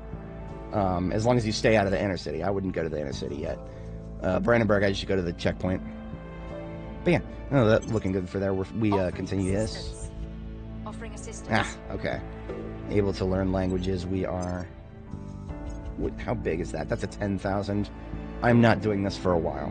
It's important, it's an objective, but 10,000 research with no other gains than a completion, we're putting that on the back burner for a while. Sanction investigations finishes by the end of next mission phase. So by the end of next mission phase, we are starting to break into China. Looking forward to it. Long time overdue. The servants never should have gotten this far. But that's the game we're playing right now. They did, and now we are fighting them back. Things are cooling off. Things are stabilizing. Violence is No abating. crits. That's okay. Yeah. Fell into the trap to start in Rosa. That's not that bad. I mean, you know, regardless of where you start, you're a good vehicle away from going wherever you want. Minneapolis, really? Fucking aliens doing abductions in my United States? One of my buddies, I have a buddy who lives in just south of Minneapolis. We make fun of him a lot. If you have any friends who live close to Canada, but they're still in the United States, just call them Canadians. It'll piss them off. My buddy CA, he appeared in some of my earlier YouTube videos on this channel. It doesn't help that his acronym CA is supposed to be Charlie Alpha Strike, but it's also the shorthand for Canada. All right, what was that? That was ISRU. So ISRU completed. We move to nuclear freighters next. This will make it easier to go to Mars. Making it easier to go to Mars is great. And I actually do feel like, this is just speculation, they're going to finish Molten Core Systems, and then the initiative is going to get to pick the next tech. Mission to Mars is on the docket. They could pick that. In fact, I don't see any reason why they wouldn't. They could pick Mission to Mars next, in which case we would have to alter our strategy a little bit. But that would also mean that by moving into nuclear freighters now, we are doing ourselves much favor.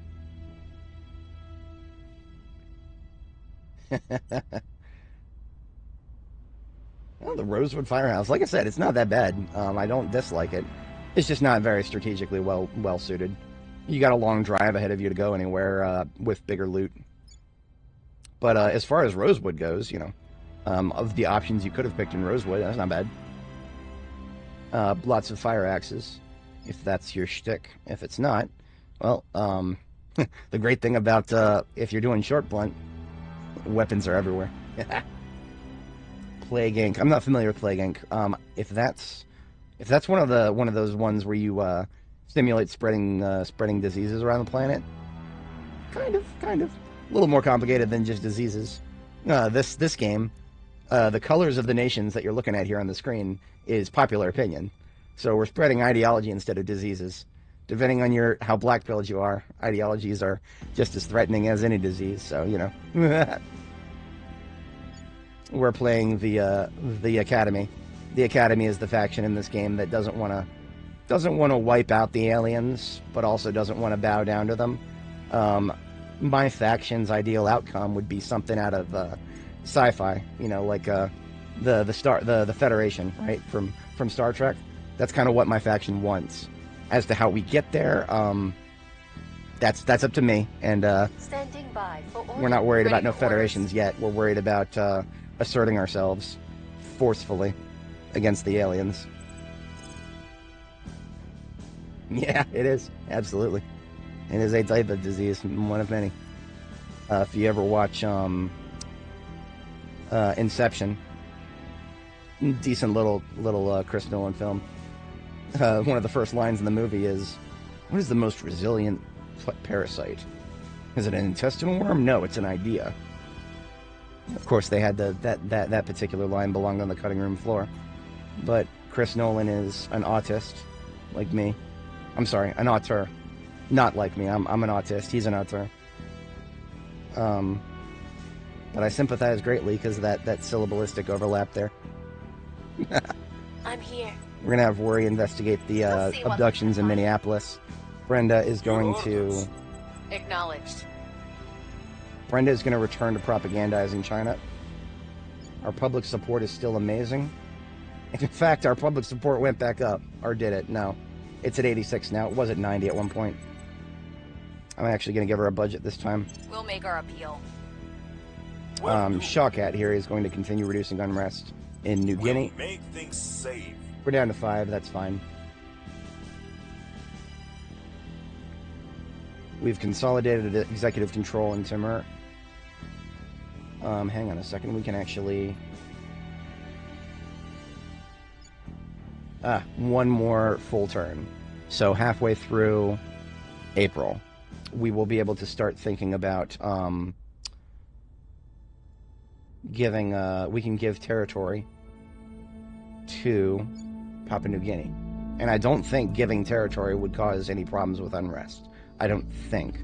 But I'm just as a preemptive thing, I'm reducing unrest anyway. We need to think about the end of this next turn. Molten core fission systems are going to complete. The AI is going to choose its next project. And at that point, we need to make... basically, what the AI chooses for the next global research year. That will determine what happens next after this turn, for the most part. So, here we go. If they pick Mars, then that's what we're doing next. If they don't pick Mars, then we continue what we're doing now. We may need to put a bit of a brakes, pump the brakes a little bit on the map painting here. If we don't,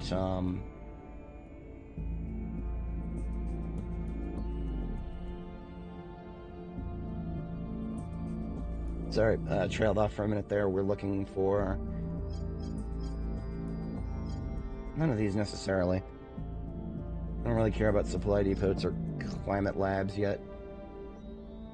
Yeah, Rosewood, yeah, your options in Rosewood aren't that... Oh no, that's fine. Absolutely.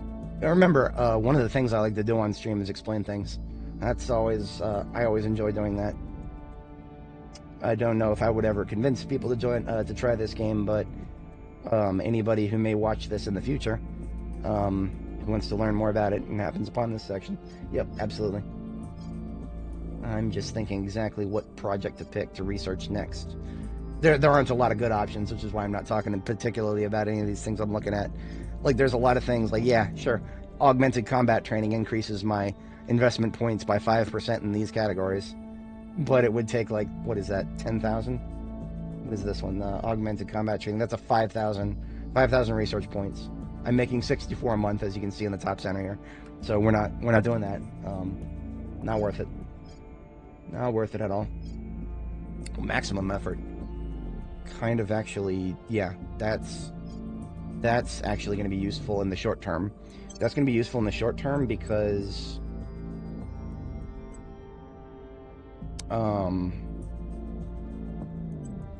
maximum effort allows you to spend more resources to increase your chances of success.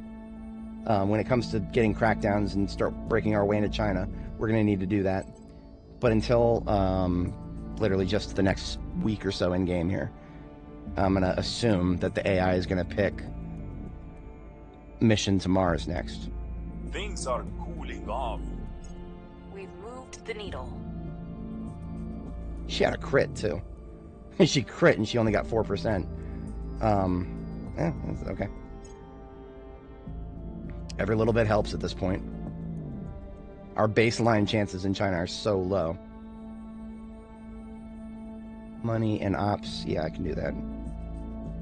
Not that I really need the public opinion boost, but yeah, go for it. found something.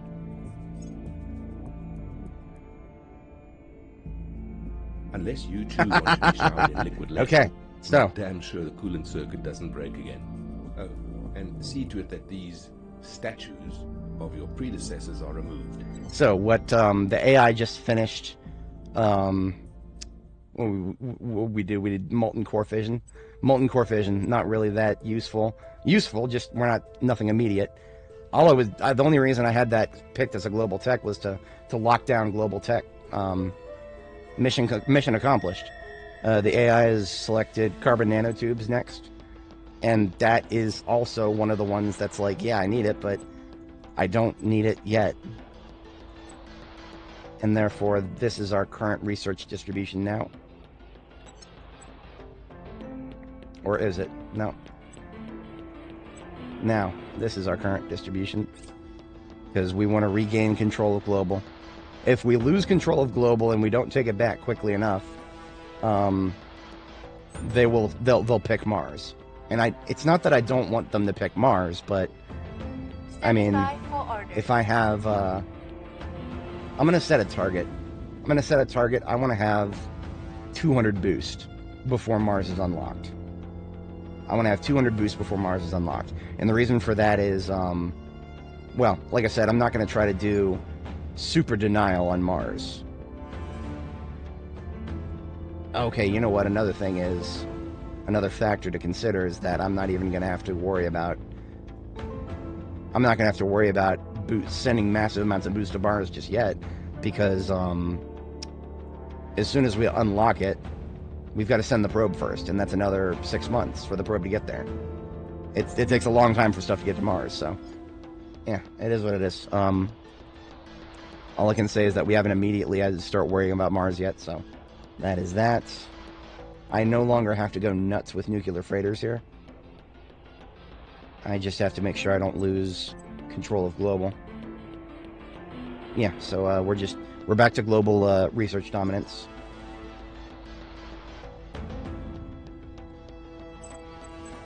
Worry is being retasked to unrest reduction because she is our spy, and well, actually, okay. Let's take a look. 0% chance of success to crack down a control point in China. However, look at what we just found in China. One of the owners of China, one of their counselors. Yeah.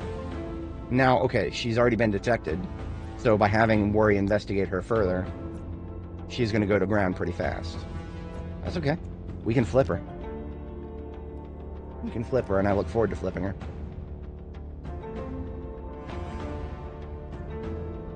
Yeah, this is good.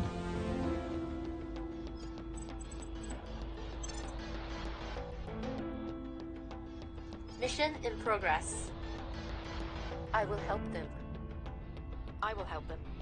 Pollyanna. I have new information. This is a counselor that will,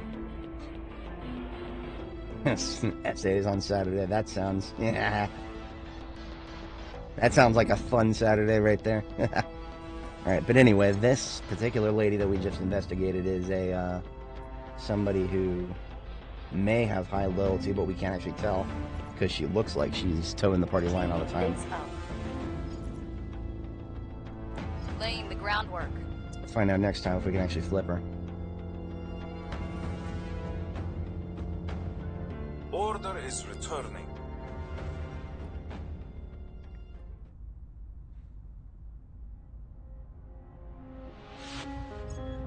Public opinion is moving in our direction. Okay, we're only getting 1% returns now, so she's done with China for now. We can't do anything further with that. Oh, look at that. The servants of all people have ended the Russia-Ukraine war in this world.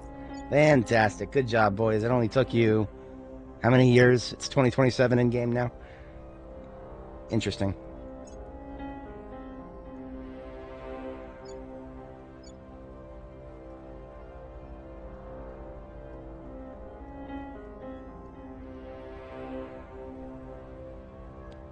Alright, we have executive control in Indonesia.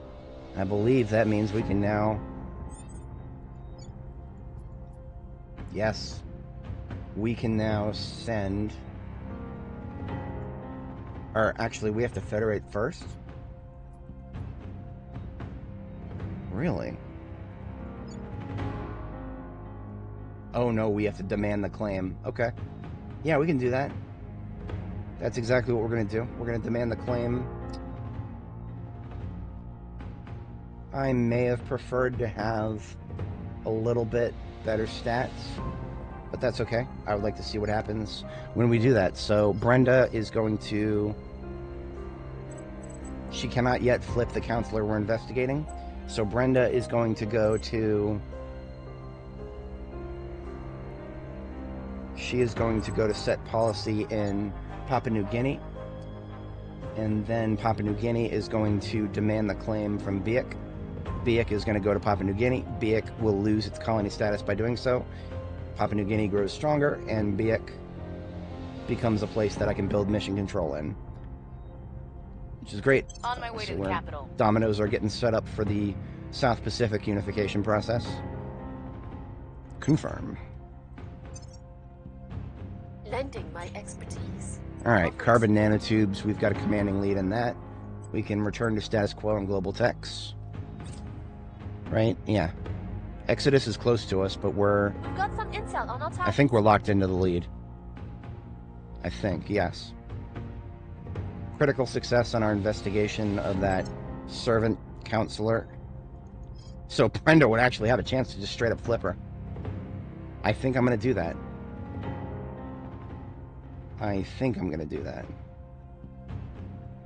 The smarter move would be to detain her and then flip her. Because detainment... Well, no. Okay, so if she knows she's been detected, then she'll go to ground. And we will lose all that intel, and we won't even be able to detain her. So, it is what it is. God damn it.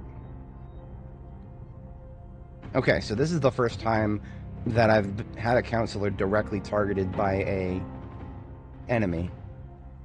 And they took one of my weaker orgs from Shawkat. Hardly a big loss. In fact, I can literally buy him another one to put him back to where he was in persuasion.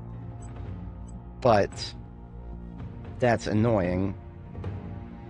And I would kind of prefer to have better protection on him. Except there's nothing I could give him right now that would increase his security. He's a celebrity and he's a criminal. To be entirely honest, this guy is kind of like my P. Diddy, because he's a charismatic celebrity, but he's also a criminal. And he's doing some shady shit in the background. Not necessarily anything that I care about, but I just find that really funny. Yeah, what that means is he'll never be able to get government orgs on his side. Whatever. So his security is limited to whatever cartels I can get in on. And there ain't none of those available right now. I've seen a very significant lack of those.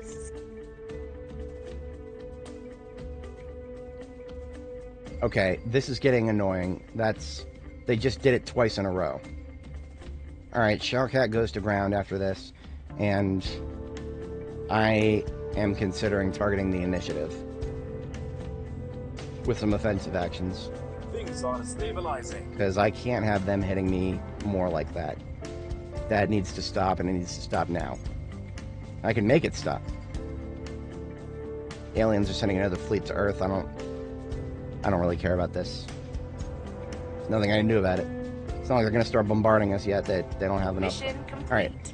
Policy set for Papua New Guinea. Demanding Biak.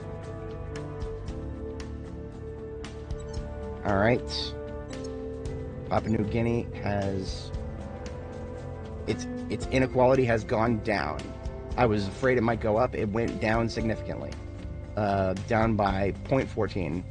And Indonesia, inequality went down by 0.14. Beautiful. Mutually beneficial arrangement, that was. No, I'm on cooldown for relations for a while. But that's fine, because eventually New Guinea is not going to unify with Indonesia, but rather Australia in the Southern Cross.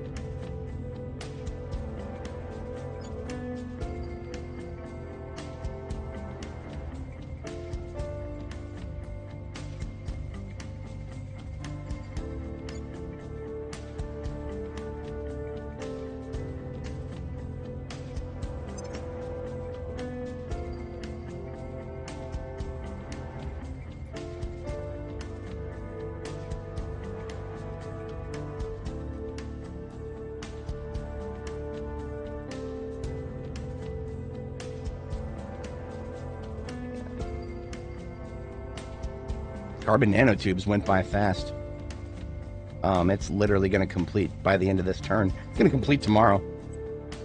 It's been so hotly contested that I have to transfer 2 pips to global. I'll still make it, but it's been so contested that whatever. It's only a 3,500 tech. To be entirely honest, I'm probably going to do another big one after that. In fact...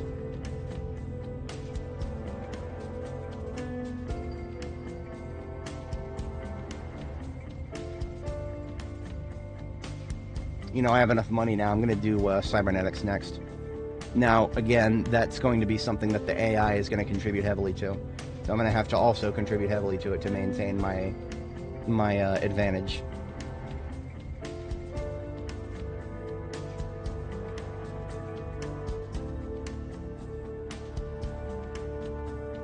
When faced with a large...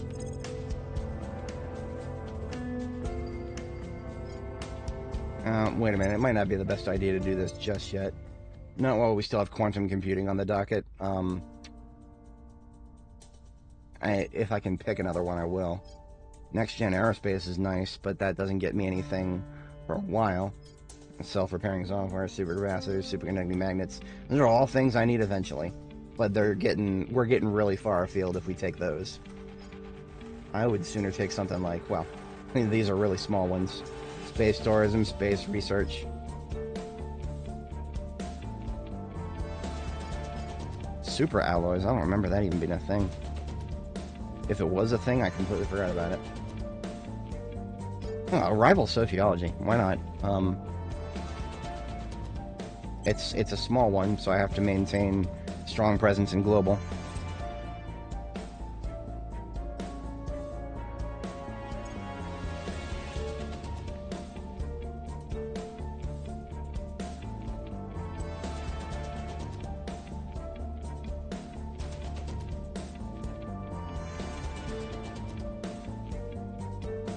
Alrighty then.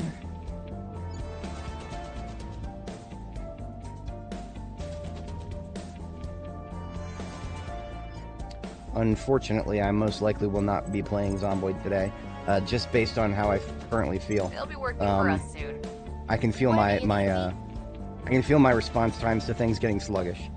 It's not a good idea to play Zomboid when your response times are sluggish, because the trade-off, of course, I complained a little bit earlier about not having a lot of autonomy over my decisions in this game. Have a lot more autonomy over my decisions in Zomboid, but on the flip side, I get to face the consequences of my failures a hell of a lot more directly in that game. If I'm getting sluggish and I'm in a fight close quarters with zombies, that's putting a lot of effort on the line for nothing. It costs me nothing to just sleep on it and come back to it with a full head, which I think is what I'm going to do. I think I will. Tomorrow is going to be a big Zomboid day. Tonight, I'll get a good night's sleep. I'll start early tomorrow, and we'll do a full day stream of Zomboid tomorrow, because I will definitely have burned myself out on Terra Invicta by the end of the day today, or by the end of this session, really. I decided I wanted to finish out the year, and we're only in May, so if I stick with that, if I finish out the rest of this year in game, we are absolutely going to. I'm going to be burned out. Yeah. So, all right, Brenda is trying to turn this counselor. That's something that will. I can't predict the chances of success, because if the servants send this counselor to ground, I would say almost a 50-50 chance of that, because they can see that this counselor has been detected. They don't know that I'm targeting her, necessarily. Actually, they might know that I'm targeting her. No, they won't know until next turn that I've tried to target her. And that's because Brenda is currently visible. So because Brenda is currently visible, they will see this turn that I'm moving her to talk to this counselor. And also, quite separately, because they see that this counselor's been detected, they could send her to ground next turn. And if they do that, then it doesn't matter what Brenda's chances of success are. She'll fucking fail right off the bat if they send her to ground. You can't try to convince somebody to join you if they are literally running away from you. It's like a Slender Man trying to convince a slasher victim to come join the bad guys. Just doesn't compute. Oh, we got cohesion bonuses for giving territory to Papua New Guinea. That's amazing. I was expecting it to at least go down a little bit, but no, we're good. We're good, and still boosting unity, and yeah, that's fine. In fact, I think its stability is mostly fine now. Inequality is actually... In fact, I'm going to do a little bit of a split here. Welfare and unity. Because unity's fine, it's going to trend the correct direction. And my public opinion is now good. So in fact, we're doing just the super basics: economy, welfare, unity. The unity will improve the situation when I unify. Unity will unify. Yeah, it'll improve when I merge Papua New Guinea into Republic of the Southern Cross down here with Australia. So that is being set up properly. Worry needs something to do. We're gonna find out. We're gonna find out what's going on with the initiative, and that concerns me because the initiative has been hitting Shawkat. Ready to go. Like he's been open season on him.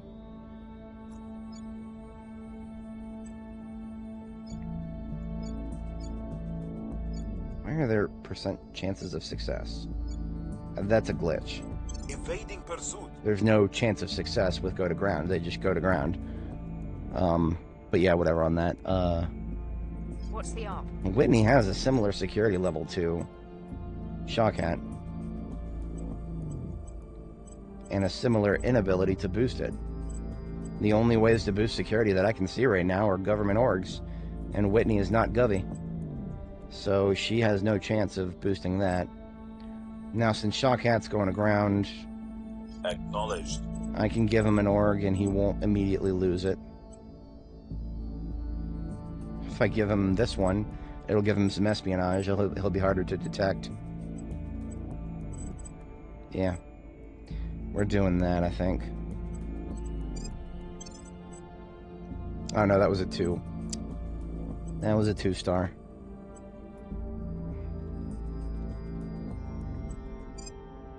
I'll just give him a really easy to grasp one. So he's back to org cap. All right, so Brenda is going to turn this counselor if she is successful.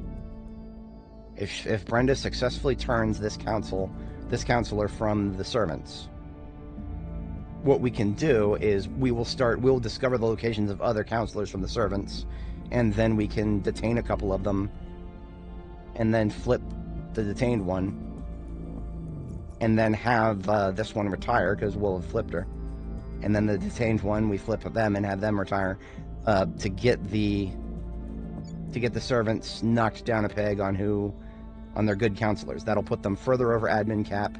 That will make them much easier to hit to take some control points from China. So that is our current strategy. Shawkat is actually good for a upgrade. Normally I wouldn't go straight for security, but we have such shit options to improve it through orgs that, yeah, I'm gonna give him... He's from Egypt, so giving him Streetwise actually wouldn't do much for him, because Streetwise only applies in your home nation. He's not going to be spending a lot of time in Egypt, so security it is.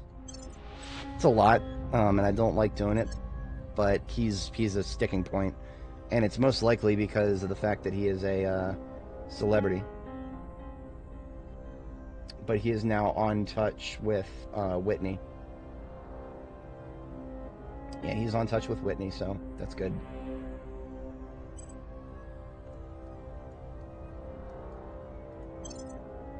Offering support. Going into hiding. Offering counsel. Molten Core Fission Reactor 1. We've gained an agent. Alright. The servants failed to send her to ground. Ready So to I have flipped one of their ladies successfully. And I don't want her to be detected just yet. So I will have her fail only 80% of the time, or below 80%. And then, quite separately, I can now see the rest of the counselors. This guy, Yang Shi, was a guy that I was trying to target a while ago. He's got the Shield of the Devoted, and he's also got a really high admin cap. He's 24 admin cap. So if I flip this guy and take him away from the servants, ooh, that'll hurt them. Oh, beautiful. Oh, that would be beautiful. I just need to not lose my agent here. Who else do they have? They've got to have somebody else who's... Oh yeah, this guy here. This bitch. This is another one I thought I was going to get rid of.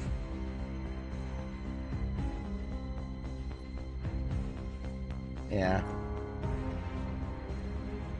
I thought I was going to get rid of her, but I couldn't.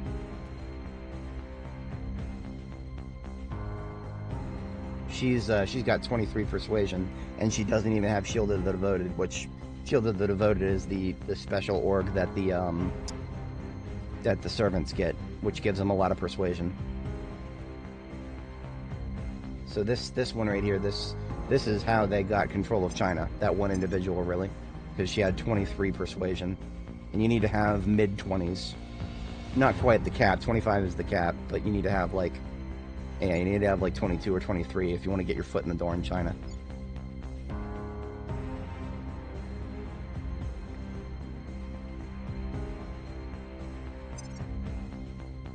And the other counselors are... Ooh, they've got a spy. 17 espionage spy. That's dangerous. That's really dangerous. Quick learner, too. The Academy has got some really dangerous people. Or, sorry, we're the Academy. The servants have got some really dangerous people.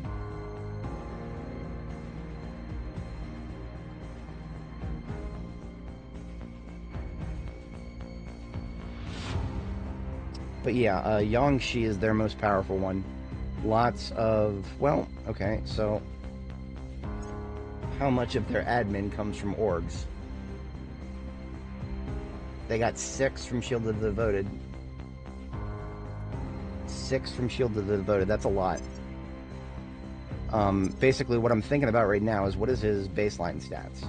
Because all of their, oh, their intolerance of me right now. That's really funny. I forgot. You can see. Every other faction right now is tolerating me. They don't even consider themselves in conflict with me. That's really funny. That's really funny because they don't realize... somehow the Protectorate is not mad at me for taking Indonesia from them. Like I said, there's a reason I call these guys the cucks.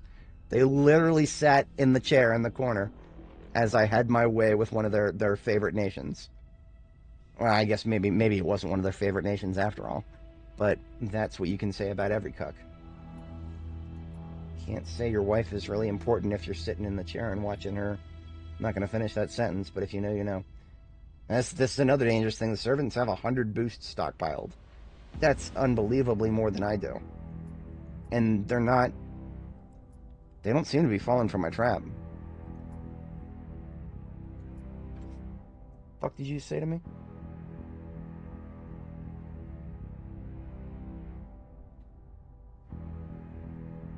I'm gonna be right back. Sorry.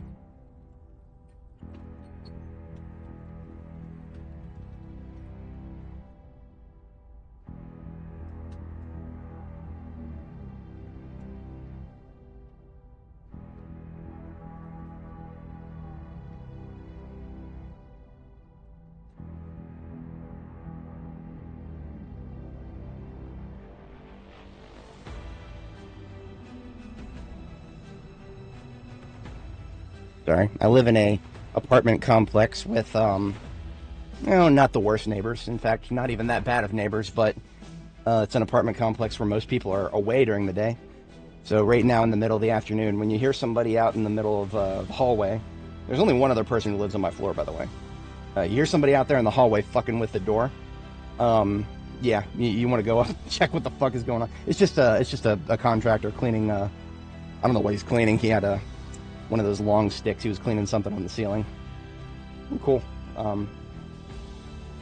You don't want to have somebody fucking with your door this time of day. It's actually more dangerous in the middle of the night, in my opinion. Anyway, What the fuck is... Look at this. The servants are at 384 out of 390.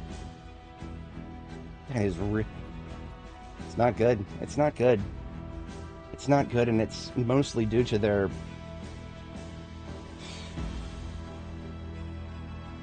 It's not even due to their counselors so much. It really isn't due to their counselors so much, because their counselors have a lot of admin cap from these orgs, mostly. I mean, sure, Yangshi here, their judge. If I flip this guy and get rid of him, then it will hurt them. It won't stop them that much, though. Because they have... I gotta remind you guys, servants, they're 6 out of 6 in China, and they're below admin cap. That's fucking nuts. We have extraordinarily failed to keep the servants from becoming dangerous. They are well into dangerous territory now, and they're actually... When I say dangerous, what I really mean is dangerous of becoming very annoying. They might have even passed that. They might have gotten it squarely into, yeah, they're fucking annoying. Because now, sure, I kicked them out of China. That will give them plenty of breathing room to just start invading other nations with their counselors. But, yeah, we need to kick them out of China so that that can be their problem, how they handle after they're kicked out of China. I know for a fact that I remove one of their counselors from the equation, they will fall significantly below admin cap. Or, sorry, they'll go significantly over their admin cap. And I might even be able to get them below enough to cause them many problems. So we're staying the course. We're staying the course, and next time we are going to detain a counselor. Oh, look at that. Speaking thereof, they finished their war in China. Oh, they finished their war with Vietnam and took Vietnam. And that... Okay, we are striking... The iron just got really hot for striking. They took Vietnam, which means they are now firmly over their admin cap. Unlike before, they were below their admin cap. Just literally 30 seconds ago, they were below their admin cap. Now they're way over it. So now when we start fighting them for control of China, they're going to be fighting an uphill battle to stop us. At least for the first point.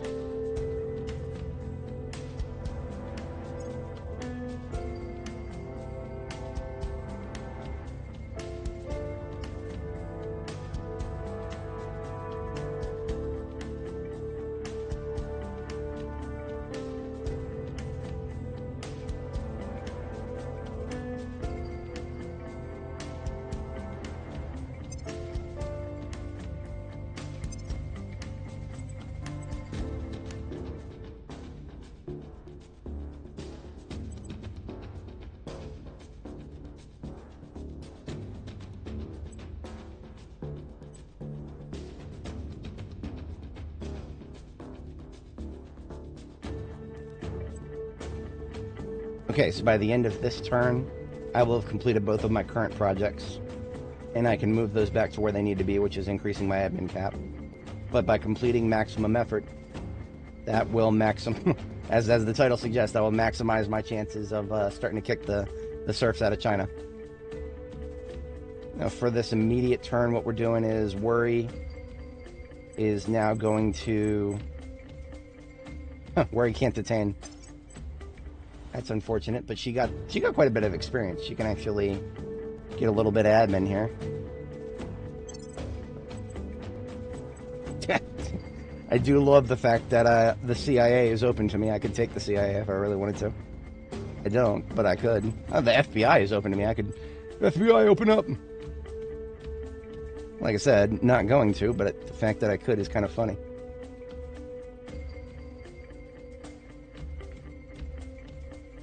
Minus 250 a month. I would still barely take a profit if I did that. And it would waste a lot of, well, I would, actually, if I took FBI, I would be able to take China a hell of a lot easier. It might almost be worth it. Like I said, my monetary income would go down, but I can offset that by just unassigning the FBI from her when I'm done with it. I'm actually unironically considering it. Normally, I never take the whales. But right now, in this specific context... it actually... I don't think it's a bad idea at all.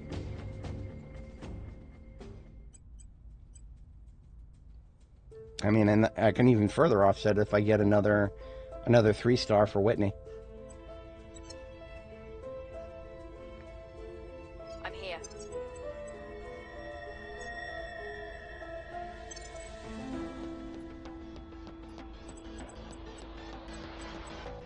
Because this 3-star right here is available. I would have to make Whitney a little bit vulnerable to take it, though. She's got 1 free point now. I'm not going to make her vulnerable, but I am going to take a couple of the lower priority science ones from her. These 2 are not necessary. I will unassign them.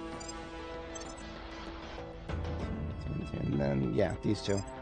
Their bonuses are not necessarily relevant right now. So now I can give her trillion brands. This will help tremendously with not losing too much money per month.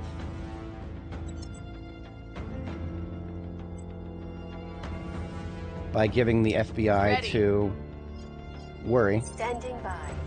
At your service. I need to remove the special forces from her.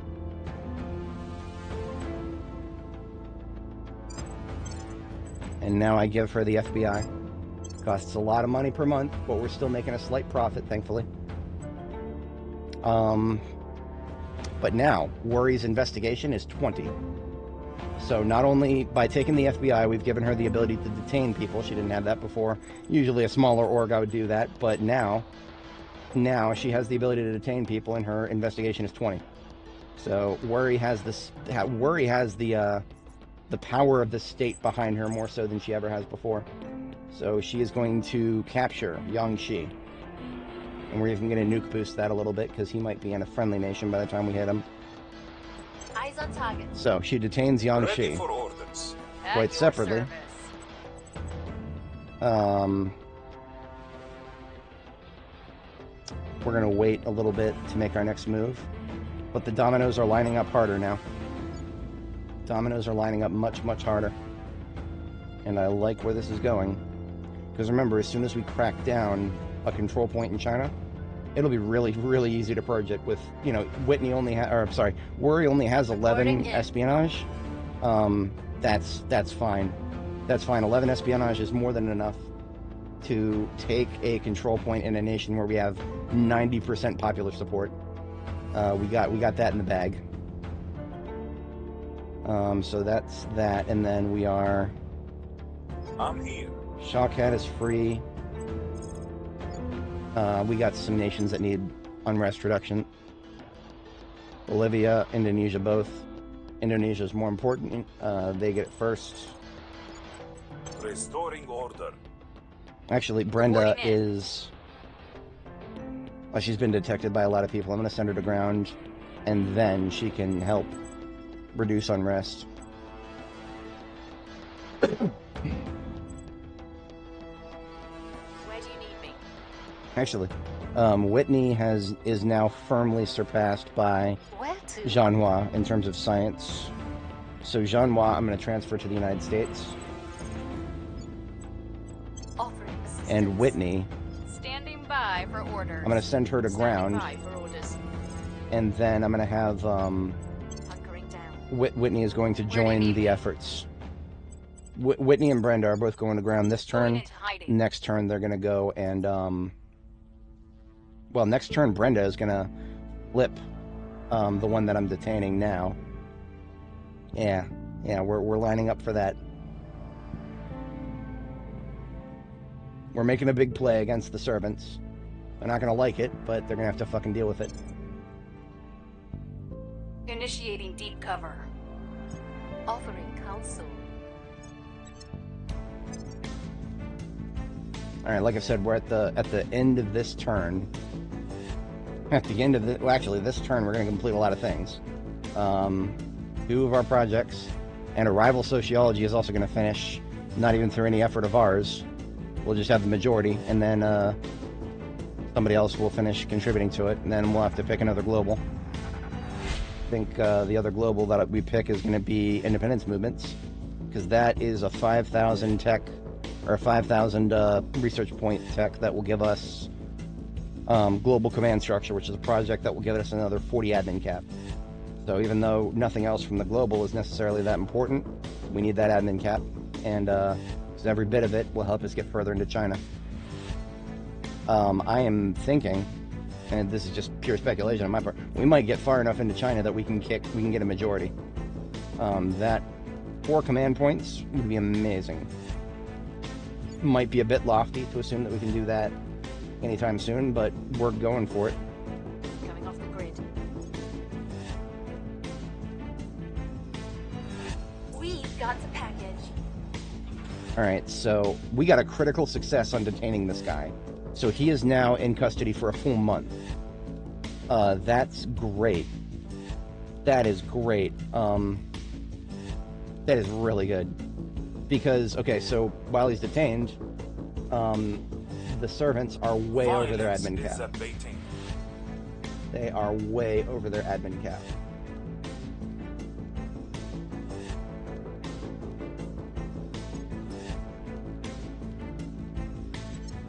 We look at the, oh yeah. Okay, way over is a bit of a strong phrasing. Significantly over. Yeah, significantly.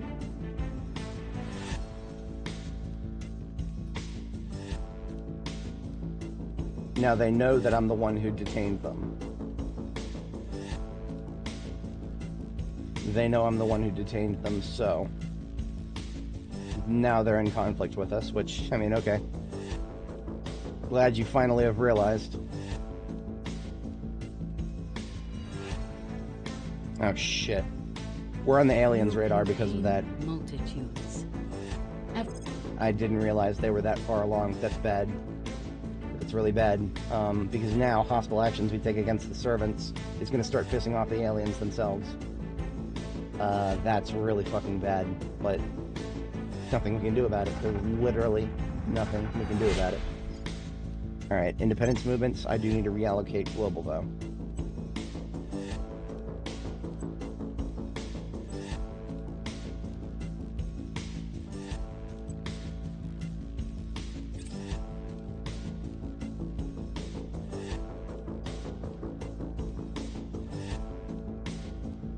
Alright, nuclear freighter's complete. I'm probably going to...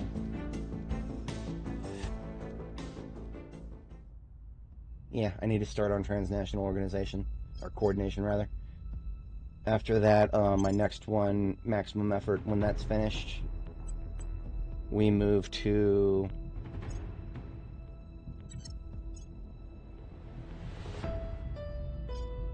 Oh, I should have gotten arrival markets a long time ago. We do that next.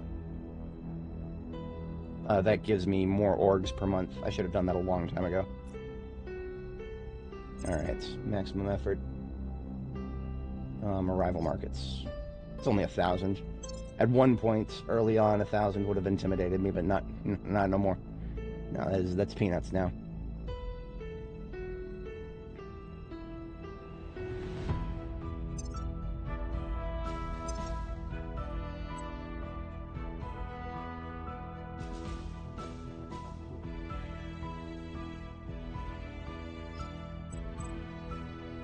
Where to?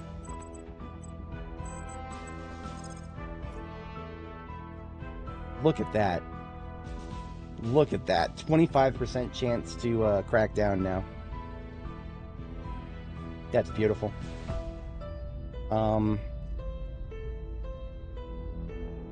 That's really beautiful. What I would like to do, though, is...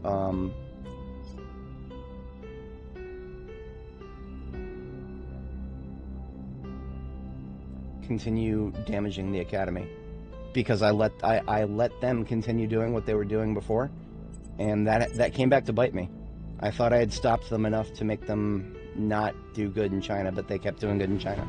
So this time we're hitting them even harder, even though I really shouldn't. We're going to hit their other high persuasion individual here. We'll bring them in. Ready. And now...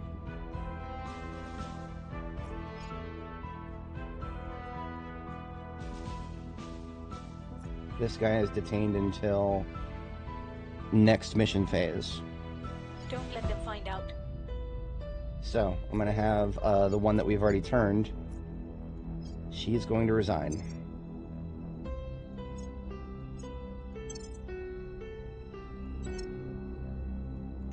Yep, and now Brenda is going to turn the one that I've detained. I'm not taking any chances with that. I'm giving her like 8 influence. We'll bring them to our side. So then I have the one who's detained over there is going to be on my side by the end of next turn. And quite separately after that, Worry is detaining another one of them, and that's their... So we're doing dominoes here, and it's feeling all right.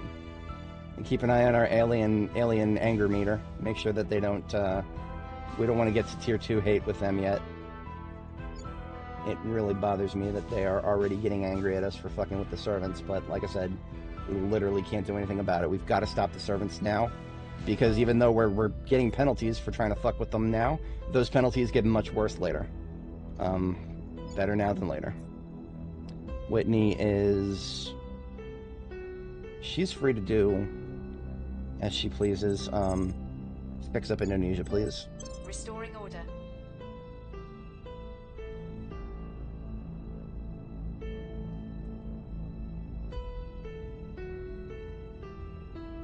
I'm reallocating Indonesia a little bit because I no longer really need to worry about its government, because it's not going to be a long term, much longer. I mean, like, yeah, it's much longer term, but it's not going to be controlling anything. Knowledge, yeah, I'll give it some pittance.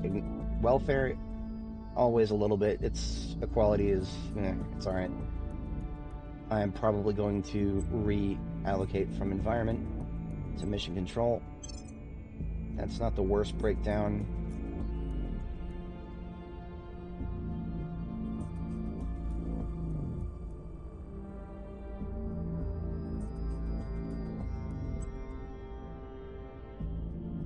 Yeah, honestly, the per capita GDP is actually fine. I mean, it's okay. We're gonna do...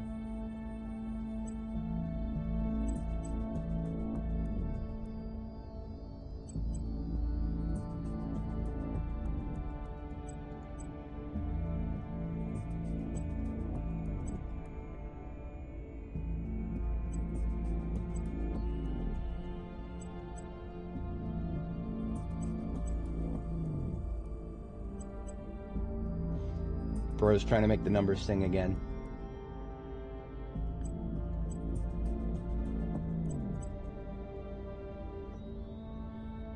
I forget that these guys are kind of good in terms of their...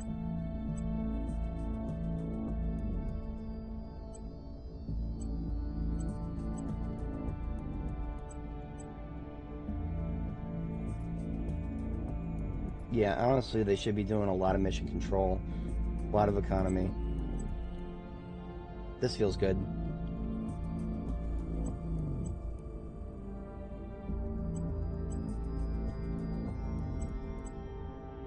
Can I get that to 50%? Yes, okay. So now they're at 50% boost. They're just maintaining their economy and knowledge a little bit, a teensy little bit. That's really all I care about. We don't want welfare to just go unchecked. This looks good. I like this spread a lot. 8% to the essentials, economy, welfare, knowledge, 50% to boost. Because again, Indonesia, right there on the equator, massive population, great economy. They are all about sending rockets into space. I mean, I'm gonna be real with you guys. I am kind of baffled that has not happened IRL. Because, I mean, for all those reasons. But, I mean, Indonesia could be one of the... okay, so in real life, another major factor of consideration is storm protection. They could figure that out eventually. They do get a lot of typhoons, but it is what it is. We are good for this turn, right?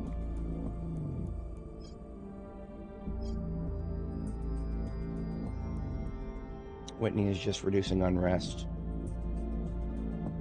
Would it be better for her to be advising somebody? To be entirely honest, she could probably be more useful advising Indonesia now. I've been not even thinking about advising Indonesia because they are, whatchamacallit, they're, I will help them. they were not fully under my command for a long time there. But now they are, so we're doing that. Confirm this. And here we go. Lending my expertise. New project available, Ivory Tower. What? 20% research from our control points? Offering assistance. You gotta be kidding me, that's amazing. How expensive is that?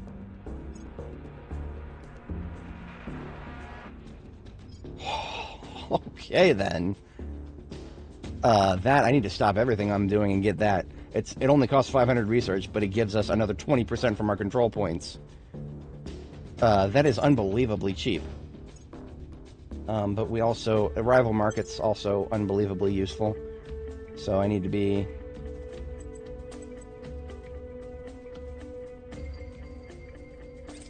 cursory presence in independent movements. We've turned them to our cause. Okay. The one that we've currently imprisoned is on our side now. He'll leave the prison next turn, but by the time he leaves the prison next turn, we'll have imprisoned another one of their counselors, and Worry will be underway. Or actually, no, if Worry's going to imprison another counselor, then it'll be the turn after that we make our big move against the servants. I mean, we can already start taking control points in China just willy-nilly right now. They've got to be unbelievably over admin cap right now.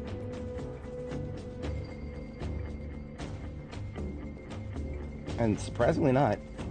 Actually, okay, so I don't think they're going to feel the effects of losing the counselor that they've lost. Yeah, they just lost Yang Shi. He's the one we just detained. Let them find out. Oh, no, he's the one... Okay. He's detained, and he is also flipped. Okay. No, we're underway. Target secured. Okay, I'm Doofus. I thought I had already detained him. So now I take a look. Oh, yeah. Now they are hurting. Now they're hurting. They're 60 over cap now. That's what... Now they will lose their grip on China very quickly now. Every action I take against China will be... Yeah, it'll be in probably the 80s. 80% success chance baseline, I'm thinking. Maybe even better.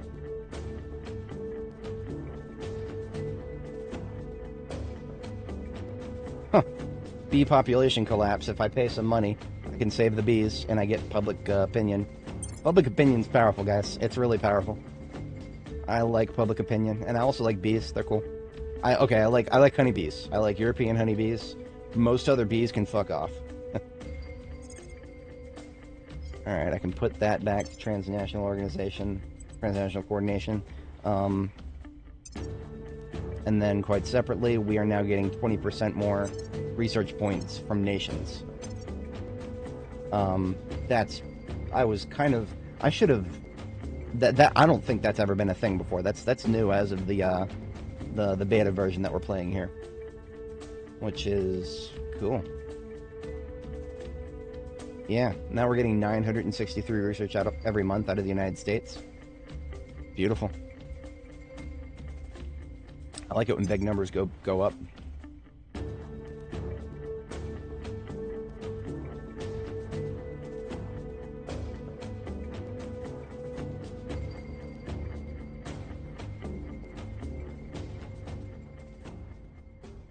Alright, the counselor that Worry just detained is detained until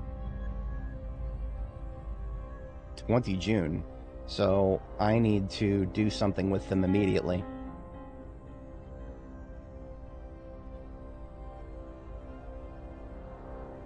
Yeah. I'm going to do something with them immediately. Yang Shi is going to leave them now.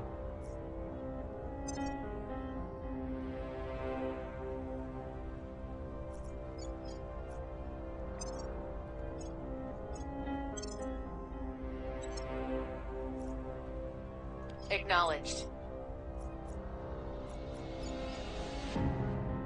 Your orders? And I'm going to have to repeatedly detain this one here, unfortunately. Because for some reason I can't turn her. Why can't I turn her? We need to investigate her, I guess.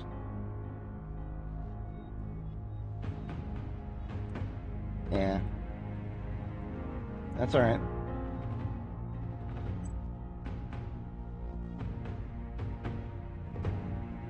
We'll grab them. In fact, Whitney is going to investigate her. Whitney's going to investigate her while she's detained. Surveilling target. Brenda Ready to go. should be turning them, but she can't. Brenda is going to go do something else. She's going to help reduce unrest in Indonesia. Normally I'd have Brenda do something more impactful, but that's okay. We're making an impact right now, we really are. Yeah, see, look at this. Our alien threat meter it was up briefly, but it's already back down. So that's fantastic.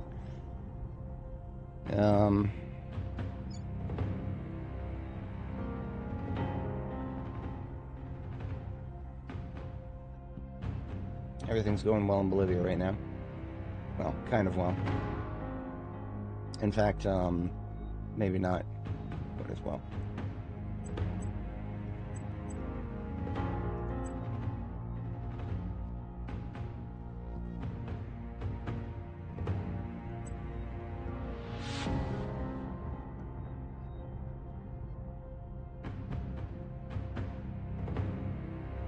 They need more unrest reduction soon, as soon as I'm done with Indonesia.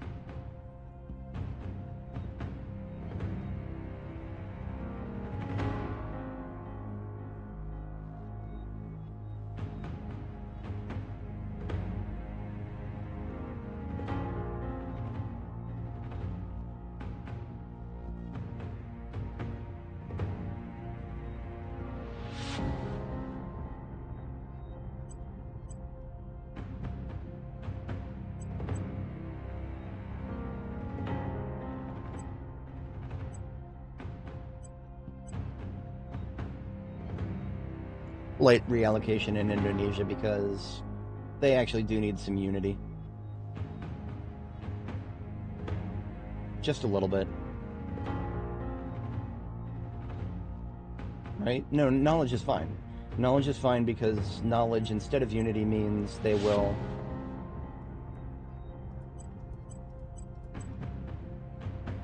That was good, yeah. That looks really good, actually.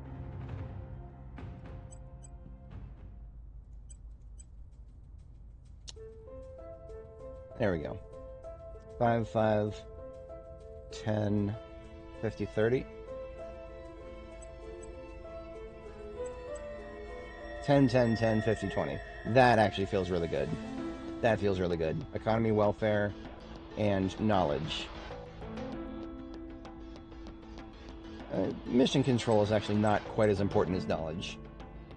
Because knowledge has the double benefit of moving them to better cohesion and improving the nation's knowledge at the same time. So really knowledge is actually more valuable than mission control necessarily at the moment. I mean, they've got a long ways to go before they're good on mission control, but they're going to lose Makassar, Samarinda, Denpasar. They're going to lose quite a few, actually, because those are going to go to Southern Cross here. And that's going to happen not too awful long from now. In fact, once I go back to contributing to Global, that'll be sooner than I think. Okay. I'm feeling good about this current assignment breakdown. Arrival markets completed. National labs, honestly, it's hard to say no to more research right now. However, I do think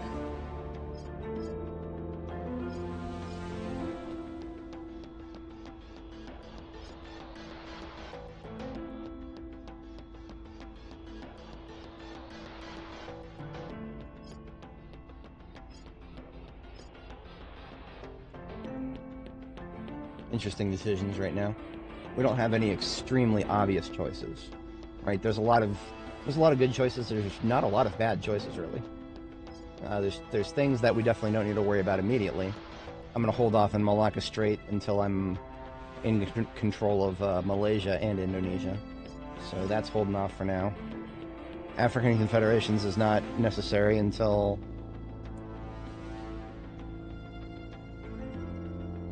a while. I don't even know exactly when I'm going to get moving in towards Africa, but it ain't yet. Honestly, this is actually probably what I should be doing, reusable rockets. We already have that IRL, and it's not even 2027 yet. Well, okay, we're working our way there. Musk is, as much of a meme as he is, SpaceX is trying to move slowly towards the direction of reusable rocketry. Say what you will about them, but at least they're trying. Okay. Yeah, this looks good. I will help them. Targets in a secure location. Alright, he's now detained until... we're kicking the can down the road for that. God damn it.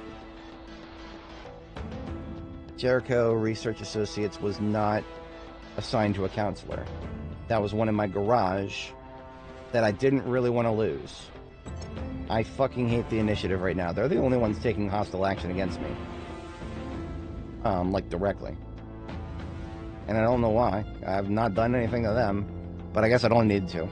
They're just assholes because they're assholes. Person of interest surveilled. Okay. There is no reason now that Brenda can't flip this guy while he's still detained. Things are stabilizing.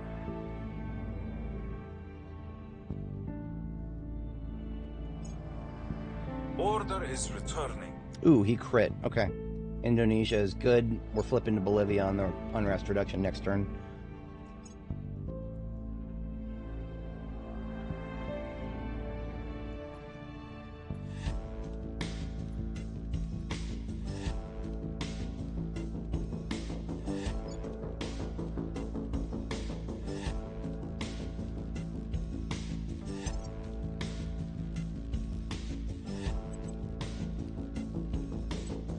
Alright, we're now redistributing our research. We're just doing an even split now.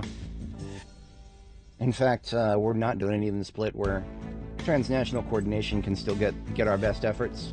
Everything else can be an even split. Yeah, feeling good about that. Alright, Brenda is now going to flip the judge. Only a 50% chance while detained.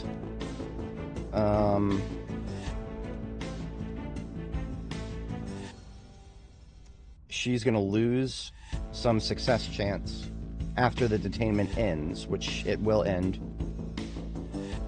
So I'm giving her quite a lot of influence. Reeling them in. Acknowledged. Worry is going to... Wait, really? Oh no, they have other counselors. They don't have very... Oh, boys. We're hitting the servants pretty hard right now. We're taking their last good counselor. Or one of their last two good counselors. Because right now, the one that we're flipping, we're going to have them retire, and then after that, I think all they've got is their spy. That's once they're out of counselors, oh boy, they're going to have a bad time.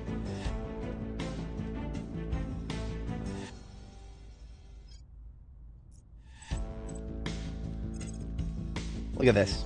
74 chance of success baseline. Mostly due because they're way over their control point cap. But all of the other factors that we have at play here, 20 investigation from getting the FBI, from the crackdown thing, yeah. Now, like I said, once we start doing this, Ready to go. the servants are it's gonna get harder as we go, right? Because we can take one control point from them without breaking a sweat. We take another, and then our control point cap is threatened after that.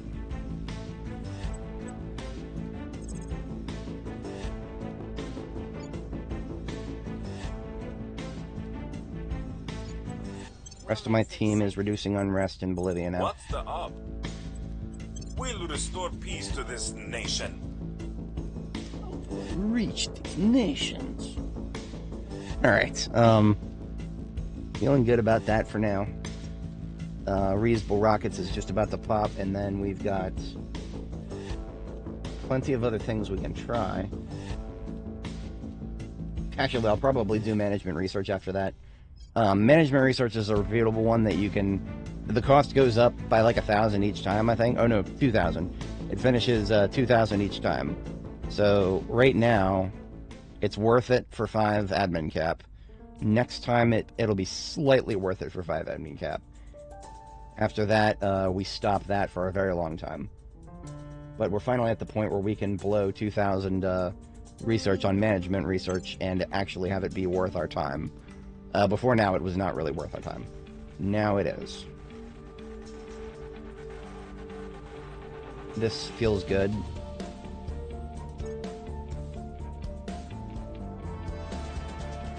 Just double checking, I don't think we get any... I mean, of course, aside from... We get Republic of Southern Cross from this, which I do want, because that will start moving me towards cleaning up the South Pacific and Greater Indonesia, and that's after. So basically, once the Unity movements are done, we've one of our slots in research here. One of our slots in research here will get eaten up after Unity movements is done. So actually, I'm not in any particular rush to do that. That feels better to me. We're doing it. Offering assistance.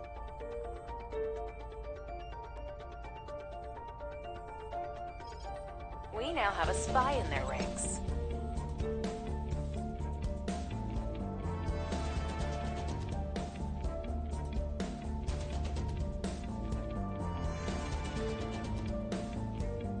God damn these people.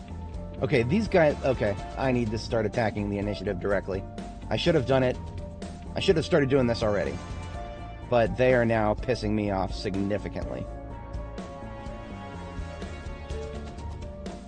Fuck these guys. God damn it. That's an org I actually needed. Once again, Shawkat is the weak link. What?! Okay. I am going to wipe out the fucking initiative after this turn. After this turn, I'm going to take a couple of points in China. I am going to fucking wipe out the initiative for that. They took one of my special forces teams. That had a protection level of 11. They should not have been able to fucking take that. But it was unassigned, so of course they fucking took it. God damn it. No, I wasn't using it immediately, but fuck you. Fuck you with a rolled up pitchfork. Things are cooling off. We've neutralized their key people.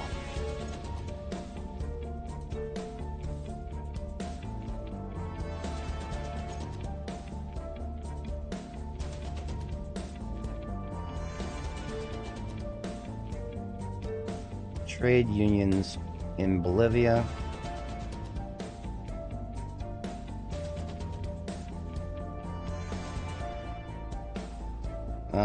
Shit. I'm trying to build Bolivia's democracy.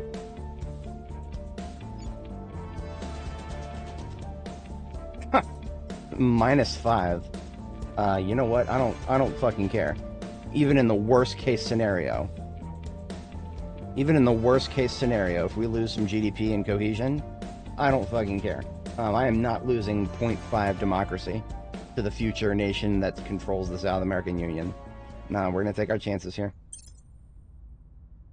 Alright, we lost some cohesion, whatever.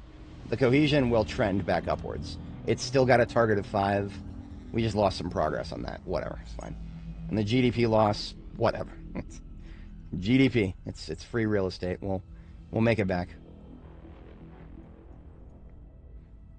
Alright, Yeah, I know. Ready for my mission. Okay, now this is absurd. Shawkat doesn't even look like he's been detected. He doesn't look like he's been detected.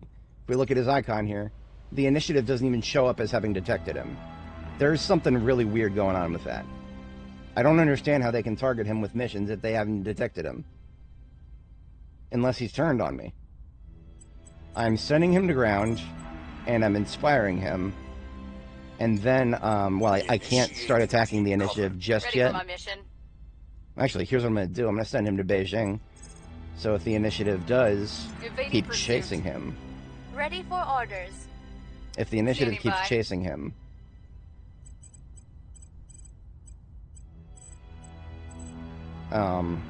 sorry, brain fart for a minute there. I'm going to cycle my Restoring counselors order. for a second. Ready to go. Alright, worry needs to, wow, look at that. Purge is only a 10% chance of success baseline. I guess that's alright. Of course, that's worry. We're the consequences of us not having invested enough into worry's espionage are firmly upon us.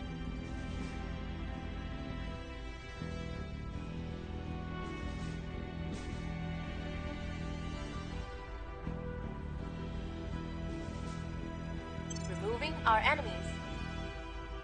Where to?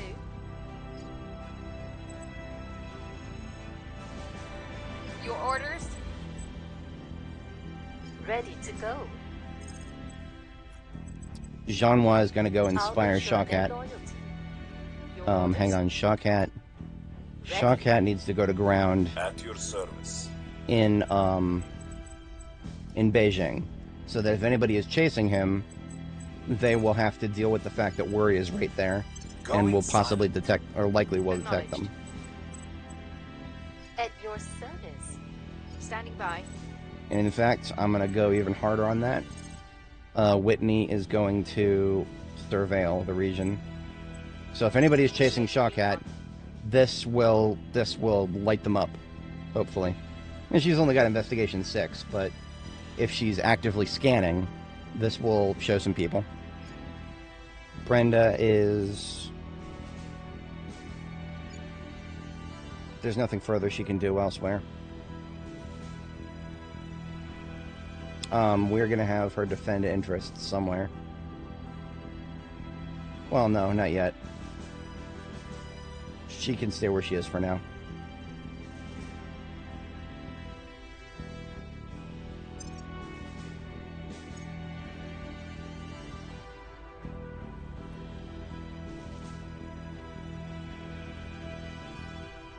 This guy is their spy. He doesn't look that threatening.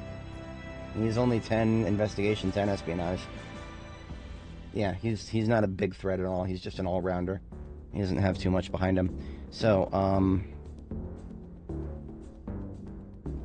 now, what I'm going to do Standing by. is have I work for you now. this young lady that I've turned here. Where to? He's going to resign now. And when she resigns, chances of success that Worry Ready has for for this my crackdown should go up significantly shortly after the start of this turn. At least that's what I think. But we're going to find out for sure. Yeah, mission start. I believe they'll stay loyal to the cause. Okay. Critical success inspiring Shawkat if he has flipped on me. I don't think he has. Like, it doesn't... But something is wrong with that. Something is wrong with the fact that he was being targeted by missions by the initiative, despite them not having access to him. He was not detected by them as far as I could see. So if he was turned, he has been unturned with extreme prejudice. And he's going to ground. When my mission is complete. And Whitney is surveilling in case anybody's chasing him. Into hiding. Now, Worry, I will report when her the success mission is chances are complete. going down. Fascinating. That is fascinating. I wish I could explain that. Oh, you know what? I'm willing to bet the servants are abandoning some of their other nations. That's the only thing that I could use to explain this behavior.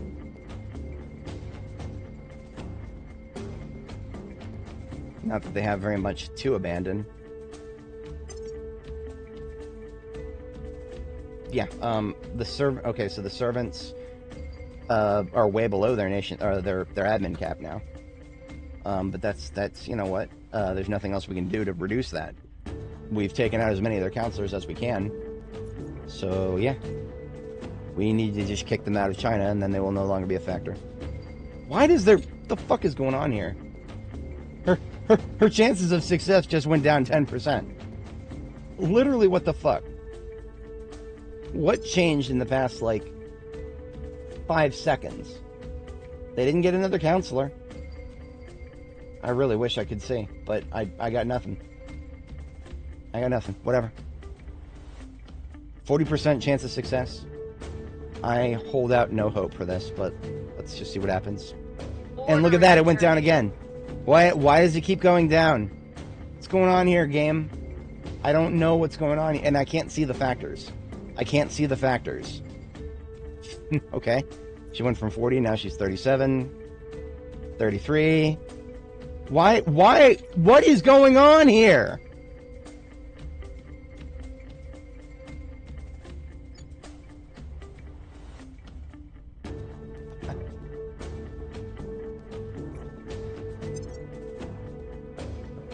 They don't have any more counselors.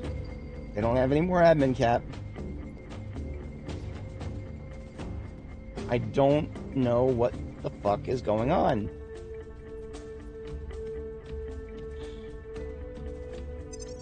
There's nothing they could be doing that I know of that would... Whatever. I don't fucking care. I really don't. Prepping for mission. 30%. 26! It just keeps going down! Go down further, come on! How low can you go? Can you go down low? Come on! Lower! Keep lowering! Come on! Lower! Come on, you can go below 20. Our enemies are still in Of course we fucking failed! Of course we fucking failed! We were at 60% at the beginning of this fucking turn! I hate this game. God damn it! I hate this fucking game. No, I can't wait to play it some more. Seriously, what the fuck changed?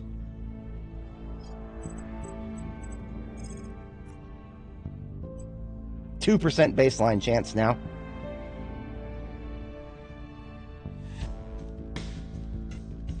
I don't know what changed.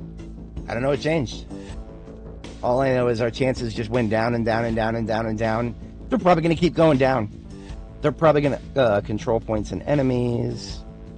I don't know about that. I don't know about that. Could they have done that unilaterally, immediately? I don't know. I don't know. All I know is the fact that Worry doesn't have, it's... I mean, I could give her more espionage at an extremely high cost.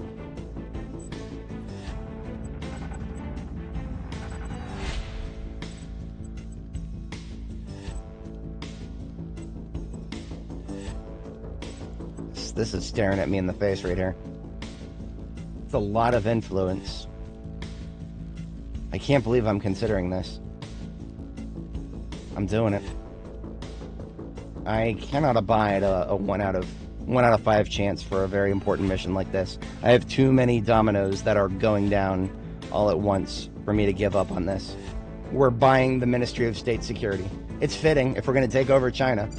Having somebody with both the FBI and the MSS under their heel. Yes. Now when we try, 44% chance of success. Still not where I want it to be, but much better than it was before. I can't wait to watch the number go down again. That was so goddamn infuriating. I don't have words for how fucking infuriating that was. I mean, of course, you guys probably heard my mic peeking out. I made it clear and present that was fucking stupid as fuck.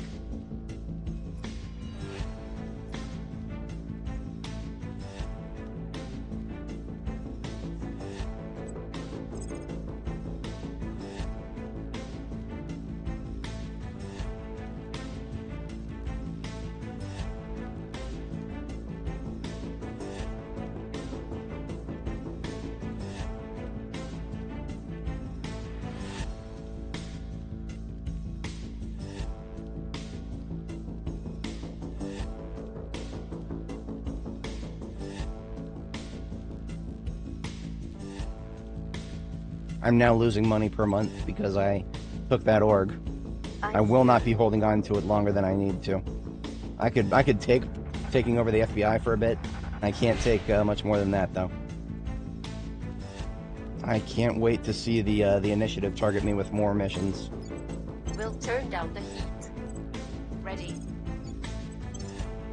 Reporting in.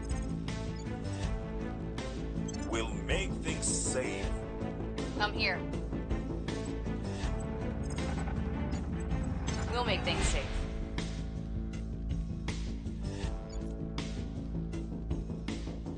Okay, you know what? Brenda is going to propagandize China instead of, I will tell yeah, us. 3 reductions of unrest should be more than enough to hit diminishing returns. Let's see what goes on here. I swear to God, if I have to watch the percentage go down again for no reason that I can immediately fathom, I will probably end this particular session. We'll see how it plays out, though. It's going up this time. Okay. Going up, going down, going up, going down. Okay. Whatever is going on there, I don't really...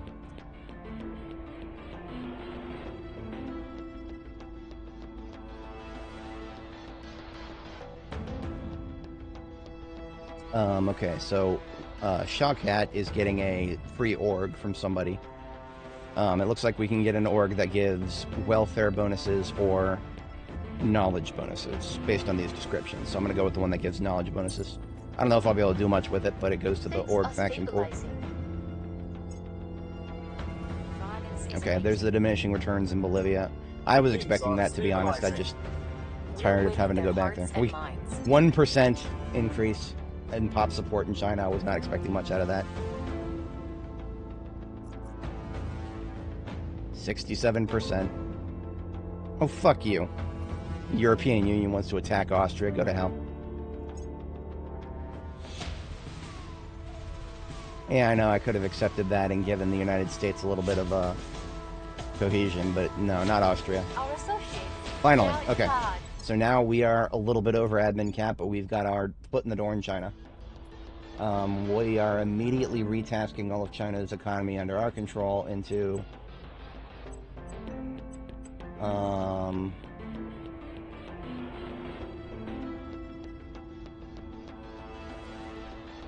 knowledge. Yeah, let's do knowledge. Why not?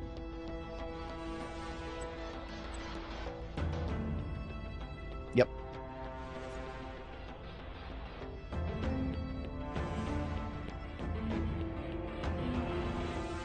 Look at that. We got our first army from China. This shall become,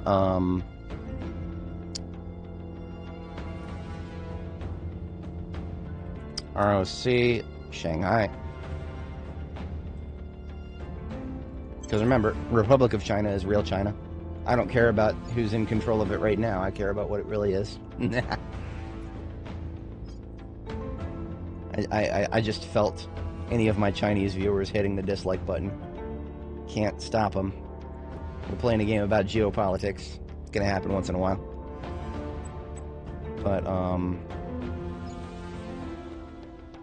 we're gonna do the same thing we just did in Bolivia. We're gonna decrease unrest pretty hard. Reporting in. Jeanhua, I'm gonna go ahead and put her back on advising. Yeah, she's good to advise. Offering support. Standing by.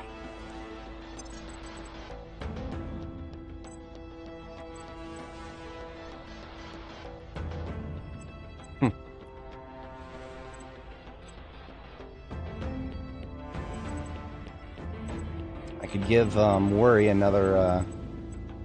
Yeah, I can give her another org now.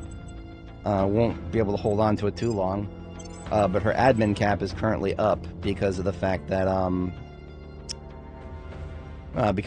we gave her the MSS.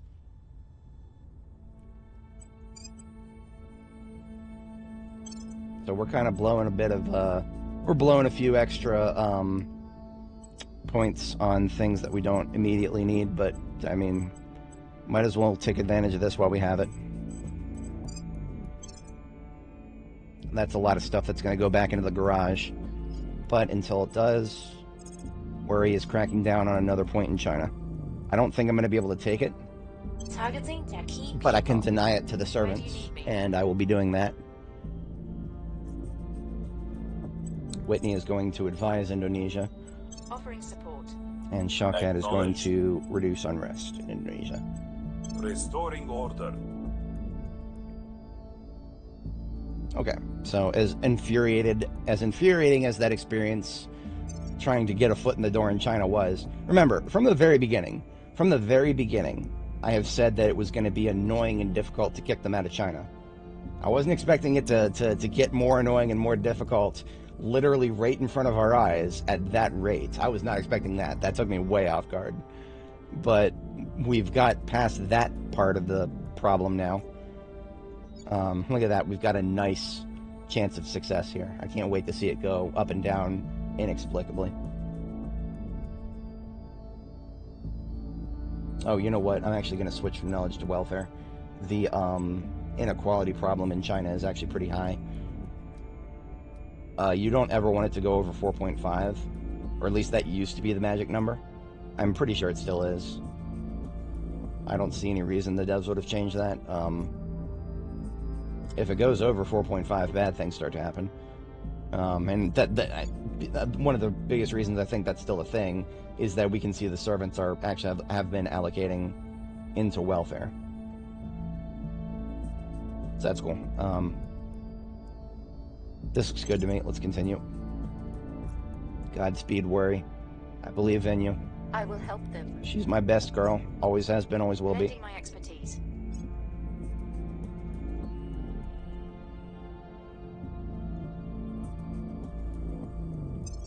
Violence is abating.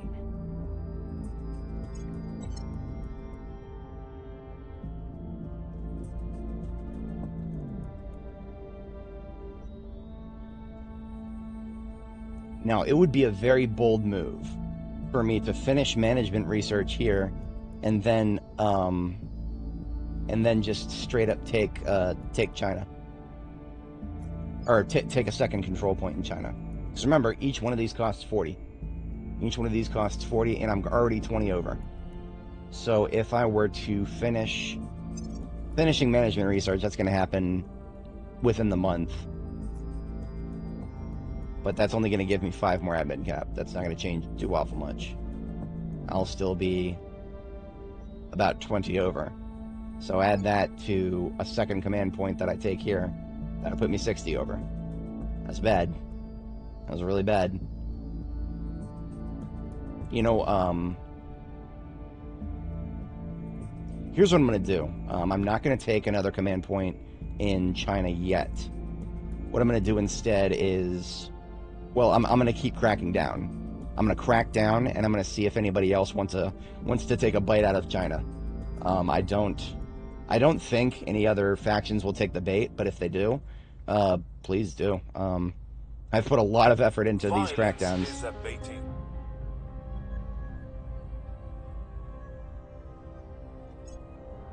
We've hit them where it hurts.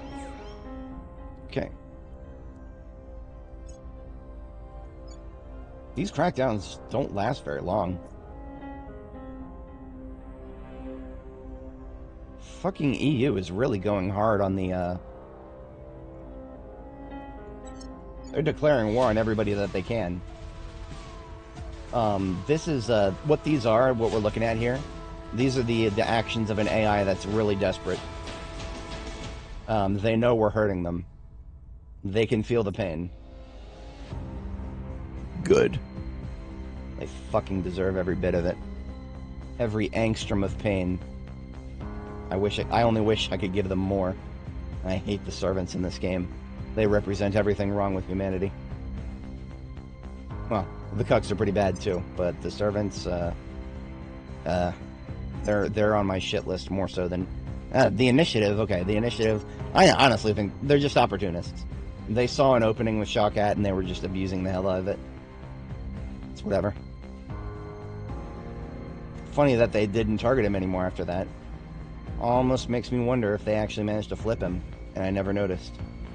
That in and of itself is a sad commentary. Alright, so what I'm doing, actually, I'm going to cancel my contributions to quantum computing.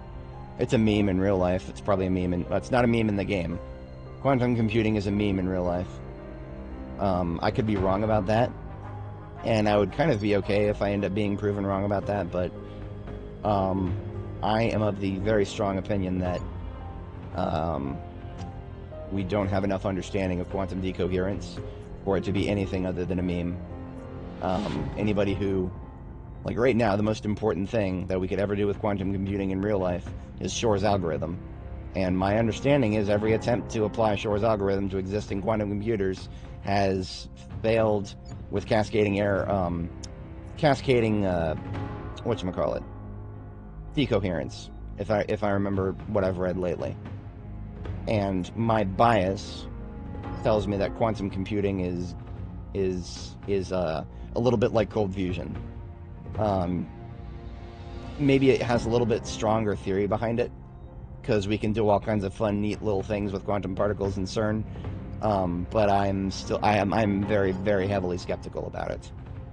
You're going to have to see a lot more success with running Shor's algorithm on a quantum computer before I think of it as anything other than just a fucking meme.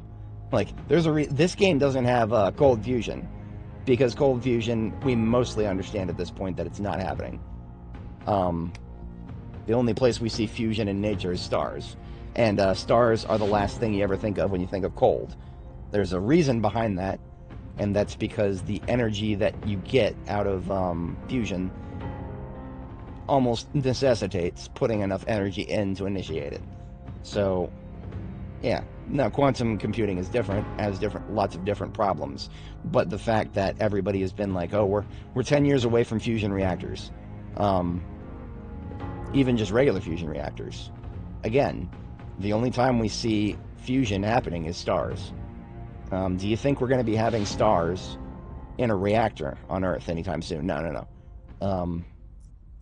But fusion reactors may be a little bit more viable than quantum computing.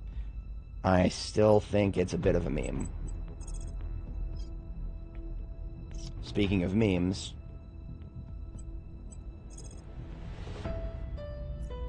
yeah, I'm going to do this. I am going to crack down multiple control points in China, purely to focus on denial of the servants for now. Cracking down. I can't keep this up for a long time, because I am bleeding money per month by holding on to the MSS and the FBI at the same time. So I am trying to create openings to see if the AI will jump in with me and take a few more bites out of China. Does anybody else have the admin cap for that? No, that's kind of sad. That's actually kind of sad. We're just looking at the board here. The AI does not... They don't have any more... Jeez Louise. At the boost.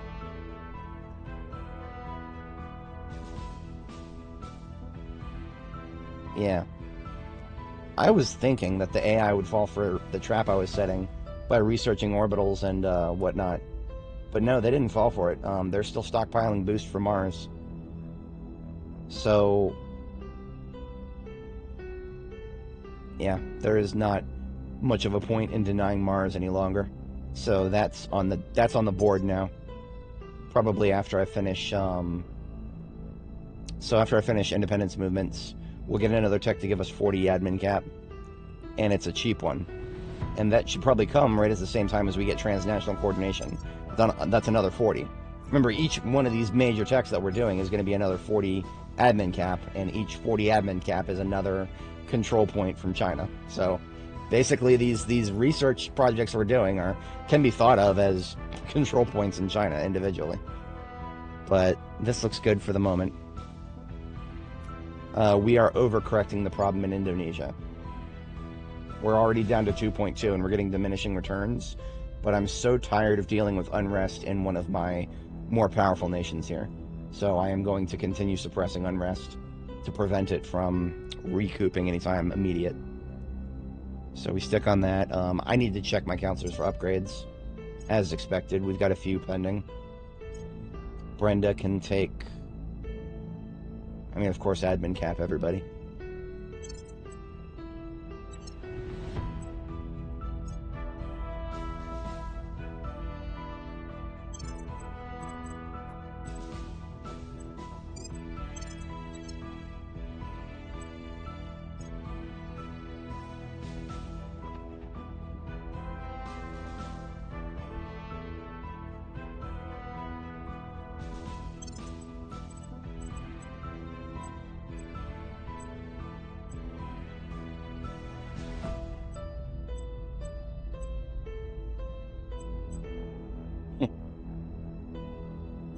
We got her another point of admin cap, but she doesn't have too many things she can do with it.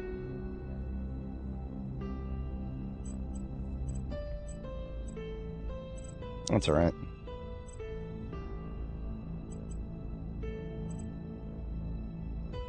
Again, we could give Whitney yet another major org.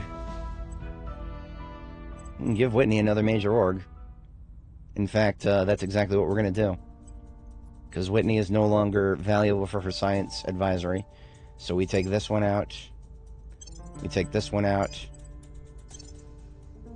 She now has room for 3, right? No?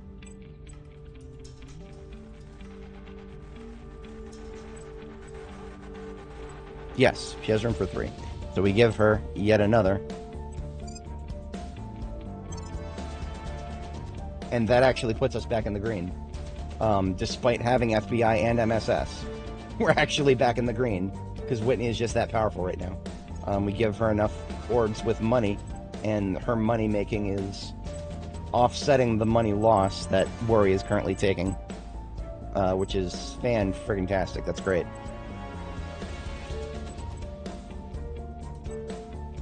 Whitney needs more security. But I have no way of giving it to her right now.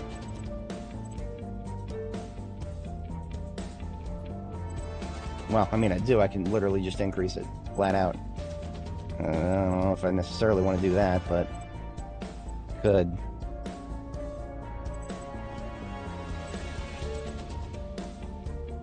Ooh. Ooh, okay. Yeah, in fact, that's exactly what I'm going to do. I'm going to increase her security. Well,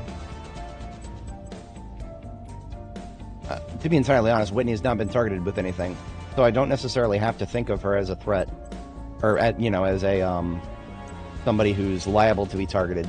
So far, it's only been Shawkat, so yeah, she can get an admin cap boost because admin is what she's good at, and it's always good to stack what you're good at. Shawkat, on the other hand, he's got some openings in his orgs because of what's been happening to him. Hang on a second, what is his mission options? Okay, so if I give him Madisonian Society, he gets defend interests, but on the flip side, I can also have him make money for me because he's a criminal. He's a criminal. So if I give him this cartel here, we get some money per month, and it boosts his security. And apparently he needs security right now. Apparently he needs security quite a bit.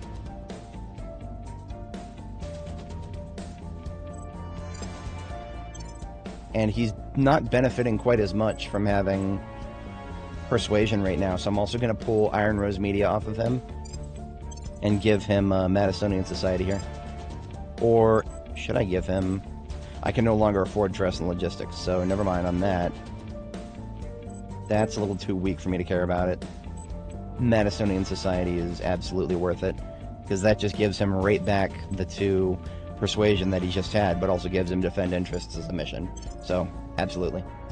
I don't need defend interests from him immediately, but when I do, he is now another counselor that can do that. Alright, so once again, a 69% chance of success from Worry here. Oh, and she actually still has room. He has room for another org, but we can't afford one. Can we? No. No, we're out of money. We should not have spent as much money as we did, but that's okay. That's alright. We'll start to remake that money pretty quickly once we get rid of one of the 2 orgs that Worry is paying a lot of money to keep. Because right now, if you look at it, she is losing $482 a month. Whitney is just barely compensating by scrounging up 362, and then Shawkat 51. So we're pretty much breaking even. Not even. My counselors all together are kind of almost breaking even. Yeah. No. They're literally breaking even to the point where our daily income is...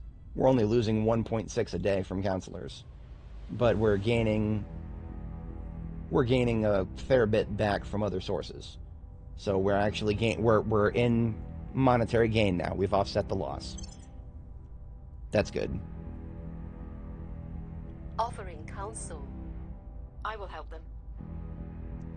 If she succeeds here, I will start feeling a lot better about the China Things situation. are stabilizing. Things are cooling off. We lost that trail. Okay. I can't do that. I can't do that many more times. I spent 128 influence on that.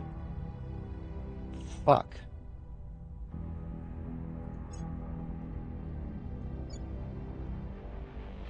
That's not good. But, of course, you know, a good luck streak never lasts. Alright, Independence Movements is done. I'm gonna be real with you guys. I'm probably gonna take the leap and go to Mars. I don't necessarily want to, but the gap that the AI has in terms of having an advantage over... Oh, you know what?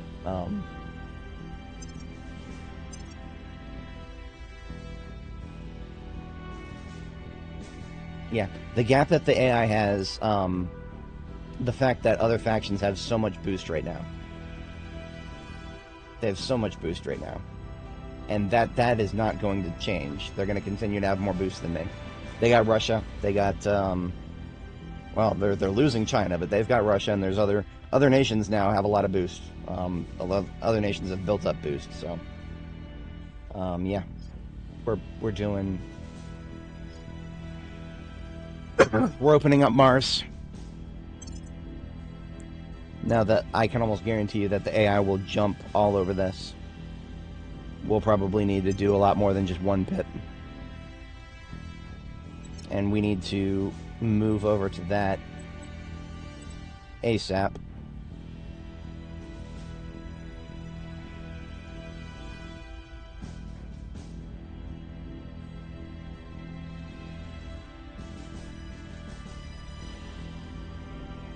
Alright, there's management research taken.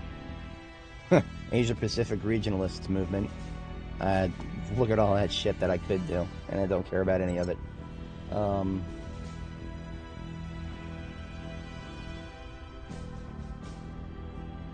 Global command structure. Every one of the AI factions will have been jumped on this as well, so this will only take me a month to be able to get another control point in China. And of course, as I predicted, the other factions are nuts for Mars.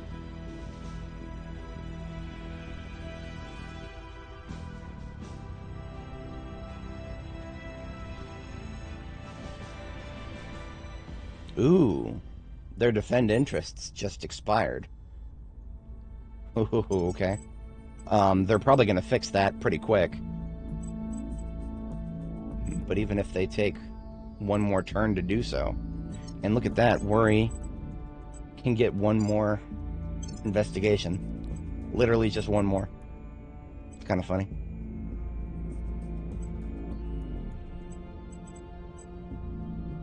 I don't have a lot of money for anything else right now, so I'm not worried about that. That's just kind of cool that she could do that. So, Worry, Standing by for orders. I didn't immediately retask her because I need to check this. Crackdown lasts until the very end of this turn. So, I have two options right now.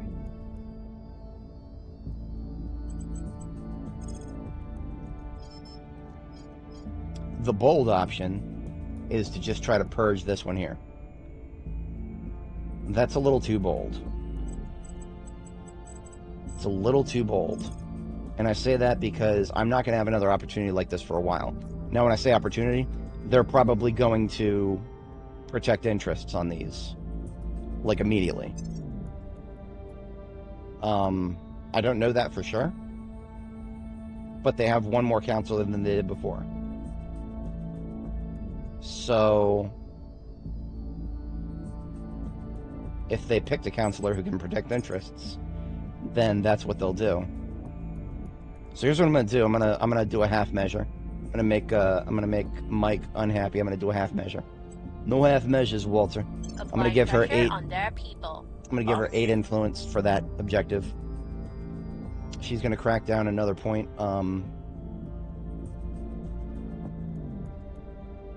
And the reason I'm doing it this way is I have no idea if another faction wants to take a bite out of them, out of the servants here. They would have an opportunity to do so, but they would need a very powerful counselor, and all the other factions are over supply cap or over admin cap right now. So I don't think that that's extremely likely to happen. But what's the up? All right, Indonesia is fixed. No more unrest there. Papua New Guinea needs it next. I mean, need is a bit of a strong word.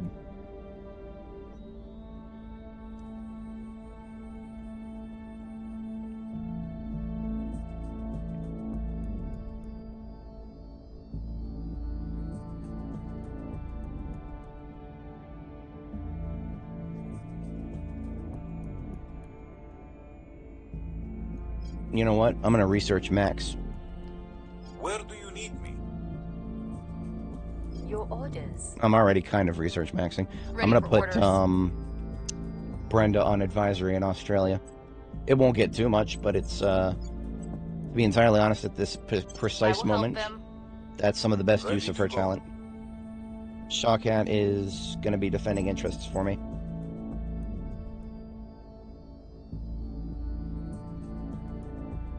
Yeah. Indonesia is a little exposed right now. Securing our interests. Alright, so I could be making a mistake with where here. Because one of the counselors for the servants could swoop in and do a defend interests, and her chance of success will go from like 94% to down into the shitter. This is a roll of the dice. Because maybe, just maybe another faction is eyeballing this cracked down control point and being like, yeah, let's take that. I have no idea. And in fact, it seems rather unlikely. But that's the dice roll we're making now. If it doesn't play out, then I'm not going to be upset. Oh, you know what? Shawkat also needs an upgrade.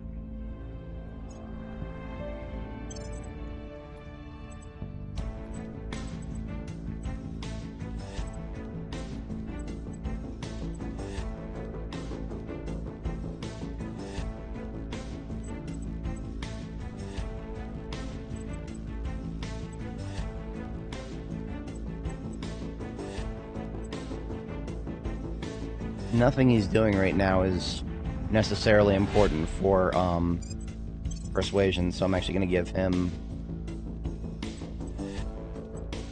what will benefit me most immediately, which is this one.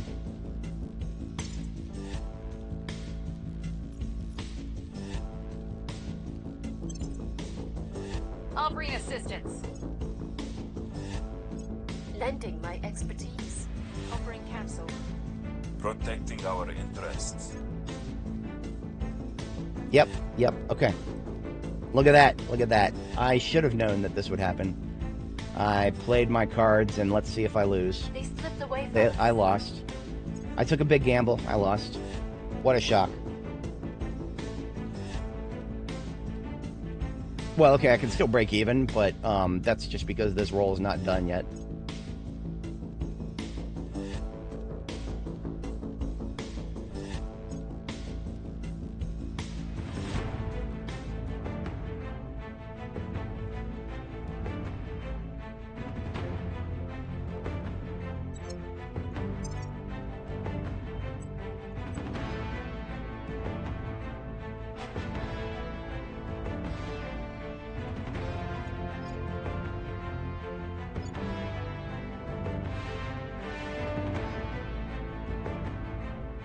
Okay. The crackdown now expires.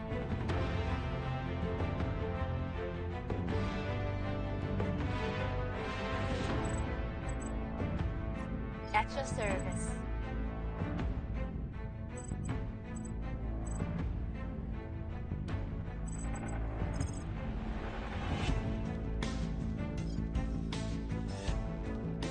This almost feels like a waste.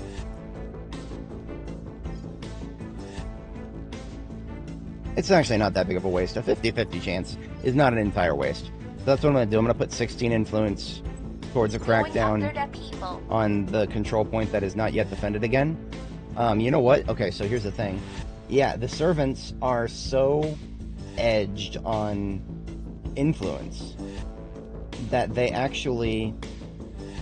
can't afford to do another protect interests. They literally cannot protect this last control point. So I don't even need to spend that influence. Center of power. I'm just gonna crack it down. And well, actually, hang on. I'm gonna strike. I'm gonna use this crackdown right now to break through their protective interests. So I'll spend 32 influence, give myself a slightly decent chance. So once again, dice roll here. We'll see how it plays out. Offering counsel. Offering assistance. Offering support. Making things safe for our people. Look at that. Okay. Someone tell me how the fuck they did that.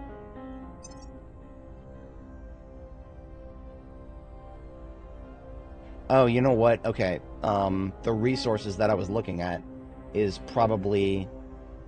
It's probably the fact that they had already allocated 20 influence towards protecting interests on that. Okay. So I guess it's actually a good thing that I decided to go for this course of action, because they would have protected interests there and taken me off guard if I had tried to do the safe thing. So, and look at this, my chances of success are going up now. Why? I don't fucking know. I'm not even going to pretend to try to say that I understand this. All right, so one tribe of humanity to look upon a second tribe as the other. Think of what will happen once hundreds of millions of kilometers. Okay, so I finished the global for mission to Mars. This is interesting. We now need to do surveys for every individual site. Oh, no, not every individual site. The option to launch 12 probes was available to us, and that confused me. I was like, do we really need to survey every site? No. Surveying the whole planet, or sending one probe to Mars will still survey the whole planet. The option to launch 12 probes was actually because we can now launch...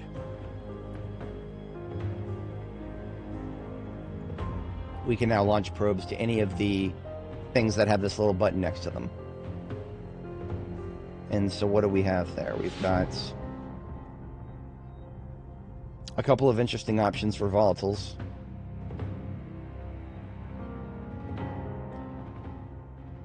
But Mars is better than all of them in terms of volatiles. Well, Mars is kind of shit at everything, really. Phobos and Deimos is actually probably better. It's been a little while since I've gone for a Phobos or Deimos situation, so I think I will allocate the money for probes for them.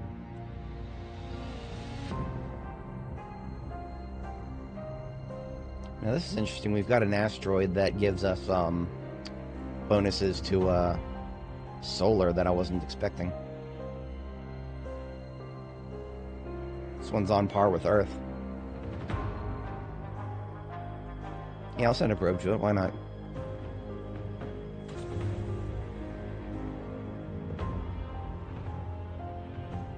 This is a metallic asteroid. I don't really care about that right now. This one here is a metallic with gold, or with precious metals. I will send a probe to that. I highly, highly doubt that I'll be messing with it, but I'll send a probe to it. Everything else really does not pique my interest. Yeah, this carbonaceous asteroid here, don't care about it because of its position.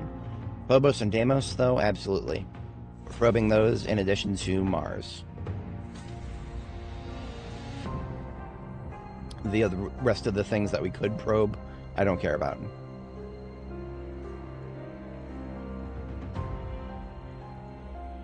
Yeah. Okay. So we got a probe on the way to Mars. That's all I care about there.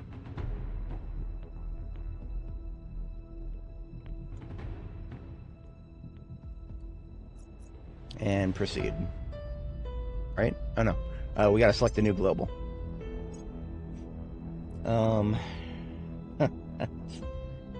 I mean, I could really split the AI's efforts. I could just go straight into mission to the asteroids.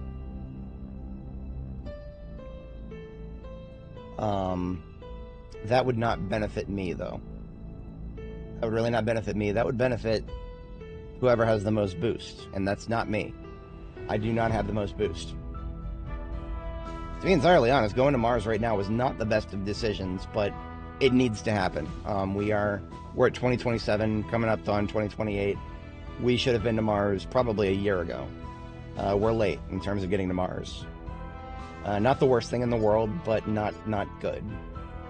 Not particularly good.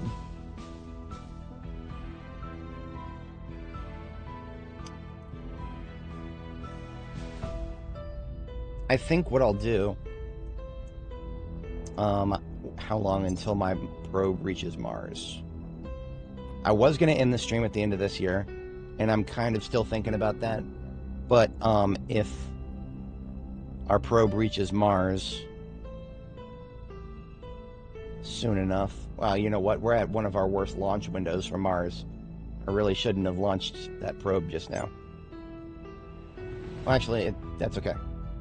It's not going to complete until May of next year. So, next stream, we'll get into Mars. That's fine.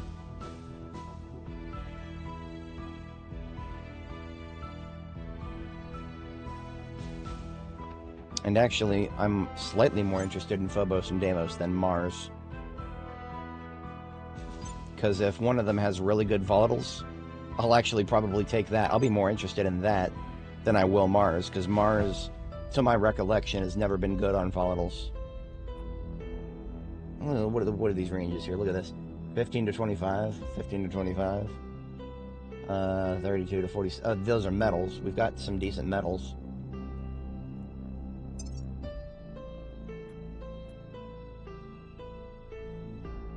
Nothing compared to the asteroid belt, though. Look at those. Those are pretty things. These main belt asteroids that are perfectly metallics. Oh boy, we want at least 2 of those. But we won't unlock those until we unlock mission to the asteroids.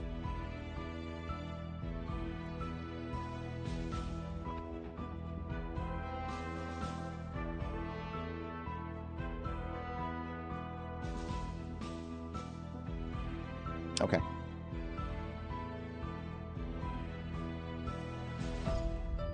Yeah, what I'm going to do is go ahead and finish out this year, and then we'll call it for this stream.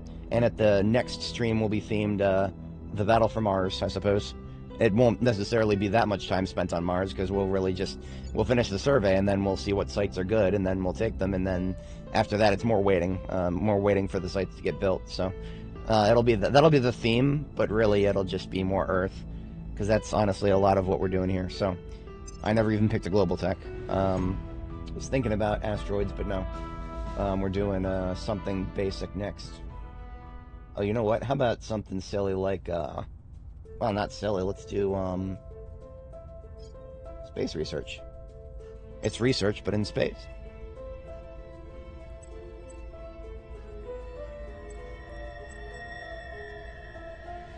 Crackdown complete. Yeah, boy. I'm close enough to my good zone in terms of admin cap that I should have actually, well, yeah, we just increased it by 40, and we'll increase it by 40 again not too long from now, maybe even before the end of this stream, so that's fantastic. We're doing good things here.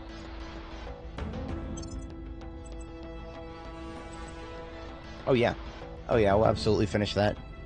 We'll finish that in a matter of, before the end of this year for sure.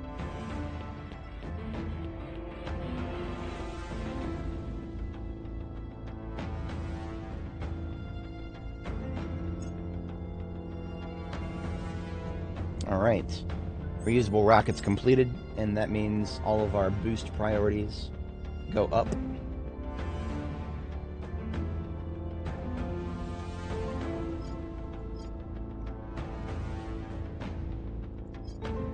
This is one of those lower priority ones, but definitely useful. Go ahead and do space tugs. Keep the priority low though. Really quick, I did notice an org changeover. Thank you, Brenda. We don't have a lot in terms of loose cash right now, so we're not gonna go nuts with that. We'll just give this one to Brenda because it's right in front of us, right?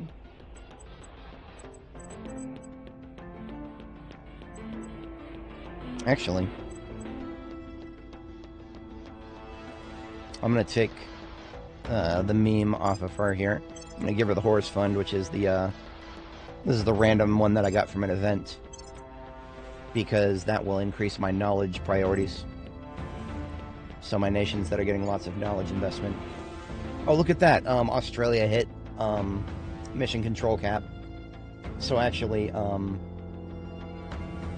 look at that. They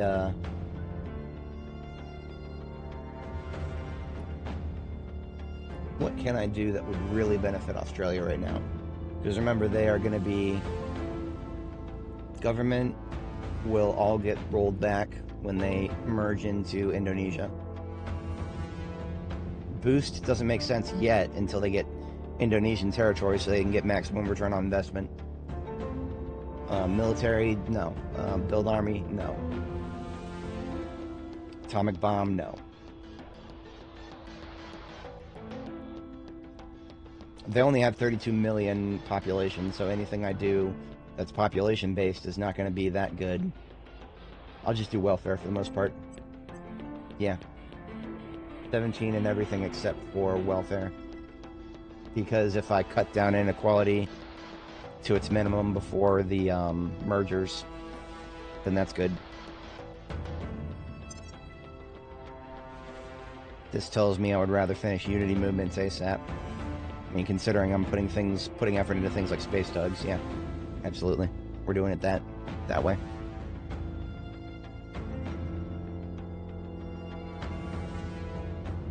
Where do you need me? All right, taking another command point out of China. 64%, or 86% chance of success. Let's see how this plays out. I'm relatively confident, but we'll see. Lending my expertise. Offering assistance. Securing our control.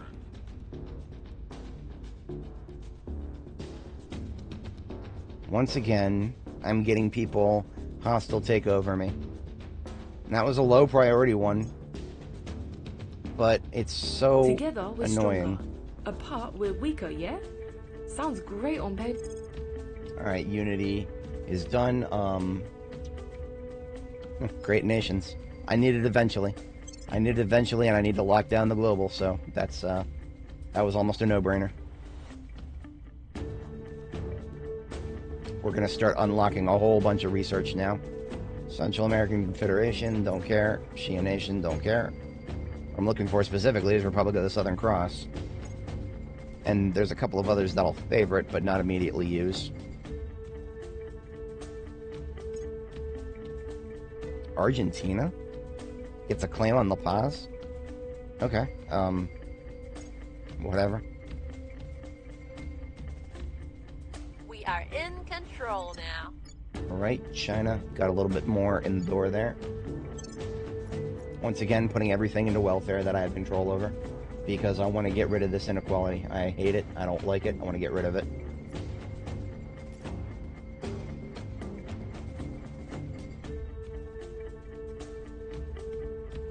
And we are over cap. However, transnational coordination will be done by the end of November. So I'm just going to keep going with Worry.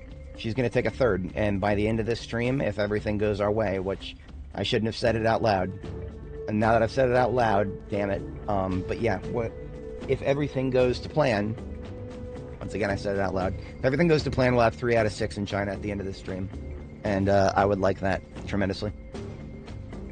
That would be a very nice note to end things on after how much doom pilling I was doing about China at the end of one of my previous streams there. So, all right, we got another army out of China, 74th group. That is ROC Guangzhou, Guangzhou, Guangzhou, Guangzhou. Not 100% sure how to pronounce that. I'm good at IPA for English, but Latin-based languages, Not so much for Eastern.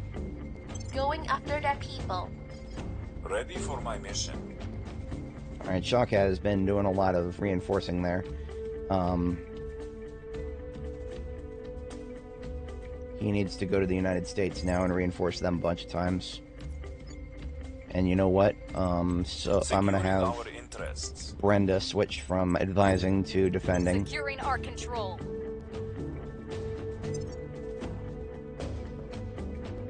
Yeah, this looks good. Period of unity. This one right here gives Vietnam claims on its neighbors. Not that I care about that, but that was actually what gave me the brain fart. Securing our that made me think Vietnam had a claim on Phnom Penh. Or I'm not even sure if I'm pronouncing that right, but yeah. Offering counsel. Offering counsel. Protecting our interests. United Arab League. Not something I've ever done, but something that is kind of cool. Because you can get a number of nations into the African Union by setting up this one. Same with Caliphate, really.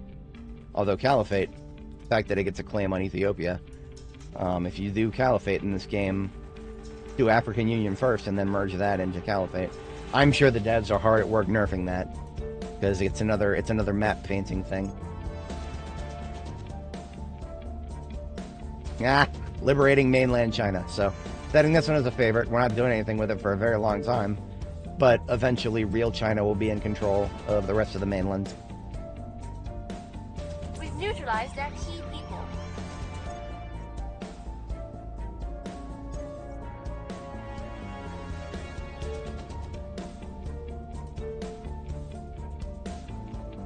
American Liberation Movement. The South shall rise again, I guess. Oh no, wrong one, right? Yeah. Oh no.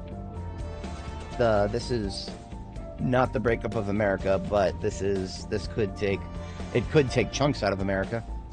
As Aztlan, you could have America lose some provinces in the on the left coast out there.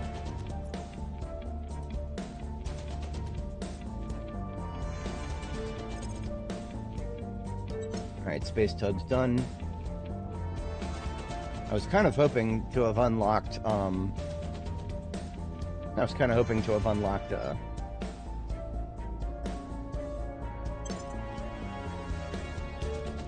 the Australian one, but no, not yet. So transnational coordination is gonna pop next. Humbled to have been. That was fast. That was way faster than I was expecting. Shouldn't be too surprised by it though.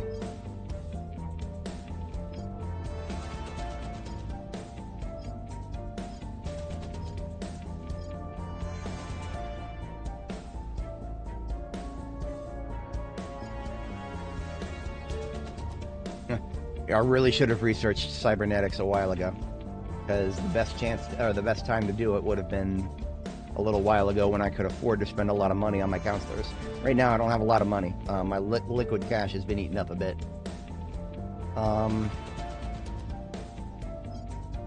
Do some of these other ones that are mid requirements for Space Medical Center is actually a great way to make money and get some research. So is space tourism, but space tourism is a bit of a meme. And because of, well, I mean, it's only 1,000.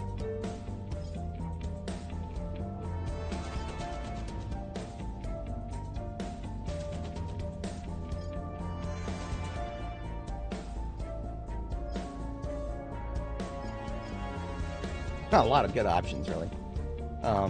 Not a lot of denial options.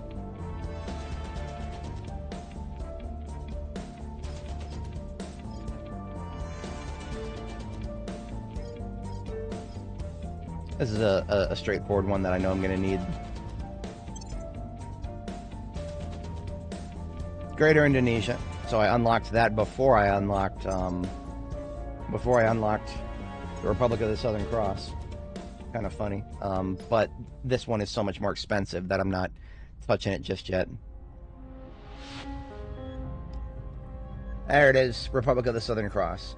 So we'll finish Heavy Fission Pile because we've started it. But that is, well, actually, we'll finish Transnational Coordination first. That will be finished next month. So, here's how the dominoes are going to fall with China. Worry is going to purge the one that she just cracked down. And that will very briefly put us insanely into the red on our admin cap. But actually, no, it won't. Because before she finishes this mission, we'll have finished Transnational Coordination, increase our admin cap by 40, we'll be in the green. We'll be like, I think we'll finish this stream at like 10 into the red, I think, something like that. It'll be whatever it is, it'll be tolerable. So this, we proceed like this. This feels good. Making things safe for our people. Alright, there's 40 more admin cap, as I desired. Republic of the Southern Cross is next. So next stream, after we end out this year, and call it a close to this one, because I'm actually getting a bit tired here. We've been at this for 8 hours. Jeez Louise. I didn't realize it got all the way to 8 hours, so we did good things here. We've done good things. We are going to unify the Republic of the Southern Cross, all of these nations out here that I picked up earlier that have been slowly improving in the background. All of these will get merged into Australia, and several provinces from Indonesia will also get given to Australia, which is great. Australia will have a brief time where it is much more powerful than Indonesia, and then Indonesia will go right back to being king after we research Greater Indonesia and then Greater Austronesia. So for a while, Indonesia will be more focused on merging in some of these other South Pacific nations into it. So we'll explore that further, probably later in next stream, because early in next stream is going to be focused all around Mars and Australia. A lot of similarities between the two, if you think about it. Both radioactive wastelands. Making things safe for our until that's for a full year. Don't care about that one. Alright. The only thing that could go wrong now that would just really kill my good mood would be if Worry failed at her 87% chance of success here. That'd be some XCOM shit right there. Really?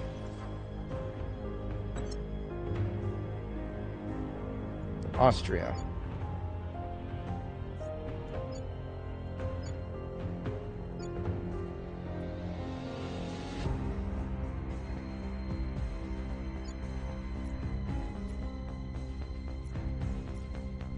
That's cool. Oh, look at that. Europe is at war with itself. What a shocker. Past 200 years of European history. Our people have taken control. Our power level grows substantially. So as I predicted, we're about 16 over admin cap. That's fine. Well within our control range. We are halfway done kicking the servants out of China, and we're leaving them out in the cold. They don't have much else to work with, which is amazing. We have done a very good job kneecapping those assholes. I still am. Okay, so the initiative has grown powerful very quickly in the power vacuum left by the... Yeah, they've got 2 out of 5 India, they've got all of Thailand, they've got 3 out of 4 in the EU. So, and they've been annoying me. They've been doing a lot of hostile takeovers on my companies. Also, I can't ignore the fact they've had Japan from the very start. So initiative is actually probably the most powerful right now. Now that I've knocked off the servants. And when I say knocked off, I don't necessarily mean that they're out of the game. They're going to continue to get more powerful and more annoying, but we've taken away their big stick, if that makes sense. They don't have anything to hit the world with right now. Well, 3 out of 6 on China with executive control. To be entirely honest, I probably should have taken an executive point from them. But it's too late now, and that's okay. We will continue to build our admin cap and eventually take China. Because, okay, we're not even just going to build our admin cap, we're going to reduce our current usage rather substantially. And that will be the goal next time. But we're going to finish out this run. We got another 1 month to go. It's December 2027. Another Chinese army is mine. This is ROC Chongqing.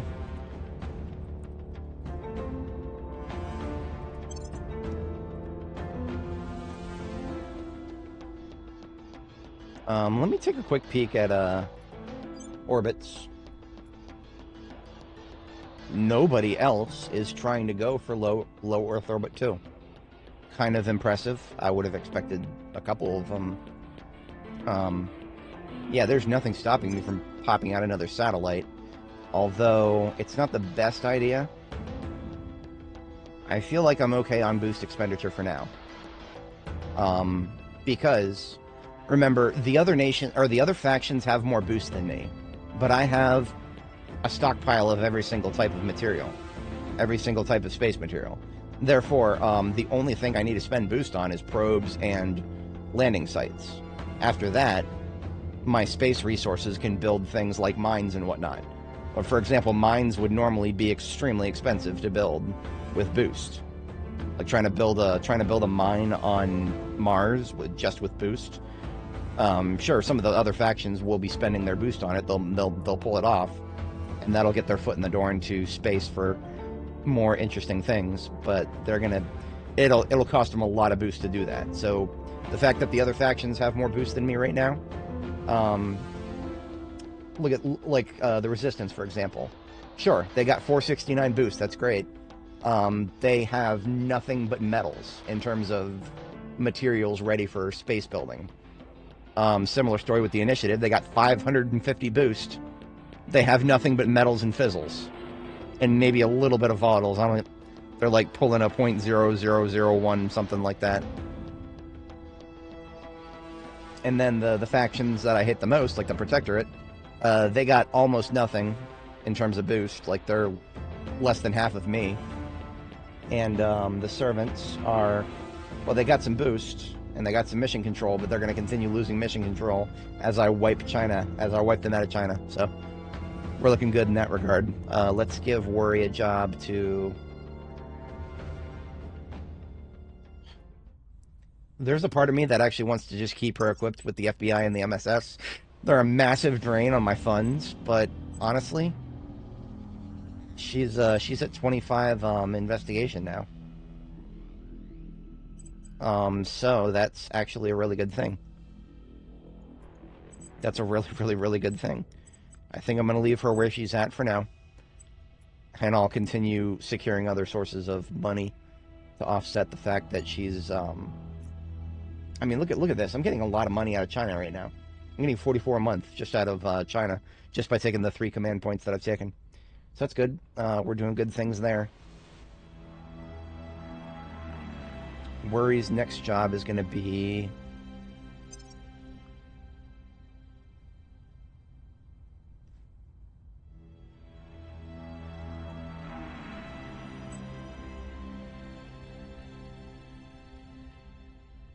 I don't have anything overly pressing for her to do.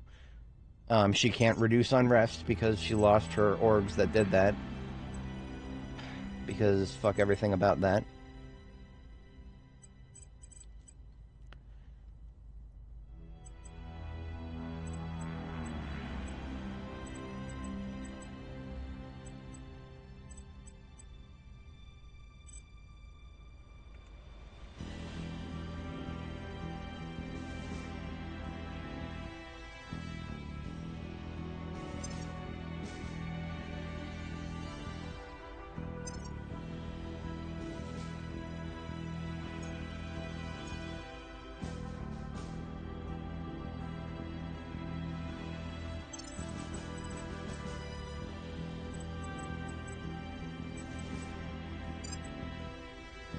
Yeah, Richard. Yeah, no, I understand that completely. I am flipping myself off of overnights. I'm actually coming up on the end of my current stream because I've been at this for about 8 hours. I'm currently trying to offset my sleep schedule, so I'm starting to lose steam right now. It's about 4 o'clock local time, so it's not that bad. I'll probably watch a movie or something for the rest of the day. Tomorrow I'm going to go hard on Zomboid. So if you're interested in the Zomboid content, we're going to be doing a lot of that tomorrow. As for when I actually start, that's a bit open to my... It depends on how long I'm able to get to sleep tonight. Because now that I'm done with my overnight shift coverage, I'm switching back to the day shift. Fun thing with that. I'm always having fun there, yeah. Yeah, I had a feeling that you'd get the struggle. It's annoying. It's annoying, but sometimes we're the only guys who will do it. I actually had that conversation with my manager. He gave me a call at the beginning of my shift. Yeah, that was last night. That was almost that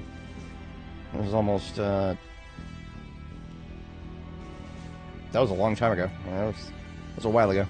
Yeah, he gave me a call and we actually talked about it. He's gonna try to get another guy on our team to start volunteering for that, because he is sympathetic to the fact that I'm the only guy doing it, or the only guy that's a fallback for it. It's not a good thing. Don't be that guy. General advice to everybody listening: don't be that guy. Unless your job security relies on it. In that case, well, I guess go ahead and be that guy. I would not want my job security to rely on that, though. I don't have a very good set of options for Warrior right now, so I'm actually going to have her do general surveillance for now. We'll see what they're up to. It would be nice if I could have her find somebody from the initiative to take them down a peg. Yeah, absolutely. Gotta have a diversified skill set for everybody on your teams. Shawkat, he's okay, but he has been detected, and he's still a risk of getting hit by the initiative. So we're gonna have this guy.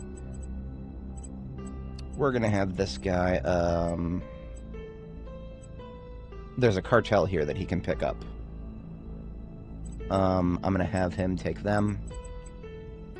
Criminal information group. Pull that back into the, well, actually, shit. Shouldn't have done that. Well, not that big of a deal, but annoying. We'll have...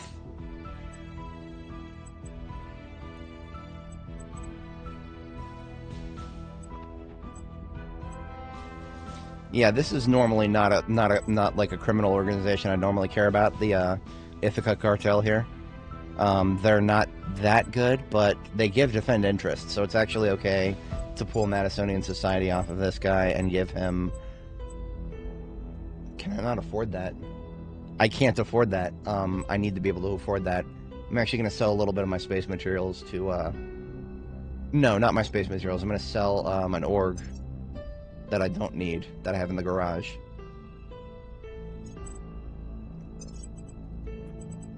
I don't need Iron Rose media anymore.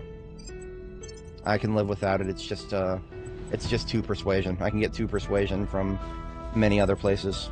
So, Ithaca Cartel is a criminal organization. What I care most about it is the fact that it has defend interest as a mission, and it also gives +1 to security. So, my guy is going to be guarded by cartel members. That's okay. He's a criminal. He can do that. But most importantly, his security has gone up. And I need that. I need his security to go up because he keeps getting hit by hostile takeover missions. And if I'm not mistaken, I do think security is a factor on that. I don't know that for sure. And I don't have the brain power anymore to think about that too much more deeply. I'm going to assume that security plays a good factor.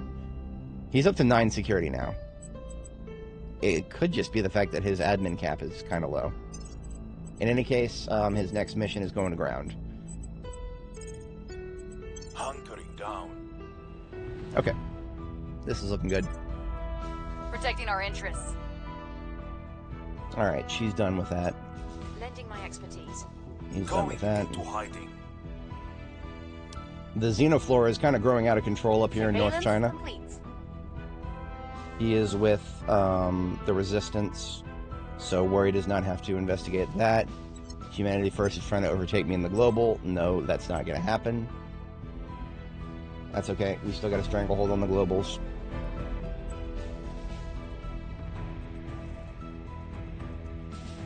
I do need to monitor the xenoflora up here because it's getting a little out of hand. I don't mind showing you guys what happens when the xenoflora gets out of hand.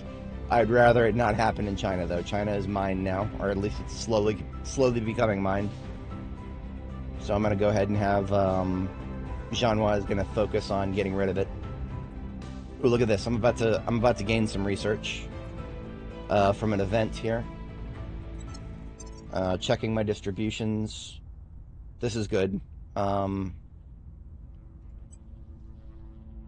Yeah, this is good. So whenever you get an event that gives you a bunch of research, check your distributions before you accept the event, because your distributions affect how that bonus gets distributed.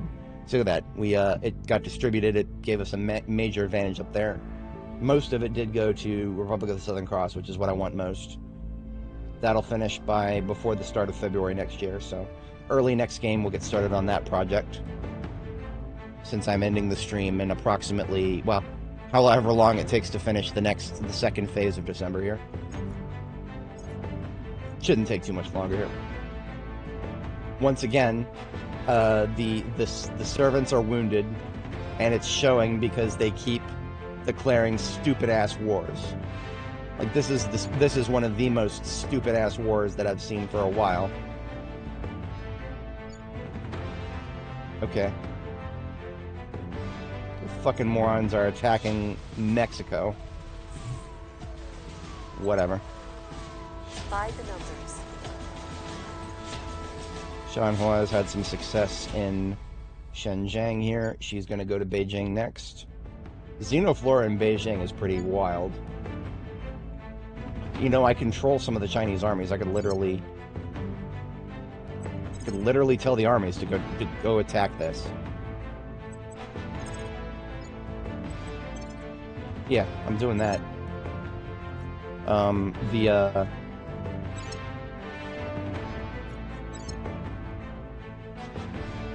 Yeah, Shanghai division and, oh, I don't even have to target it anymore. I can literally just go to these armies and tell them to hunt xenoforms, and they'll just start hunting xenoforms. Which is exactly what needs to happen in China right now, so that's great.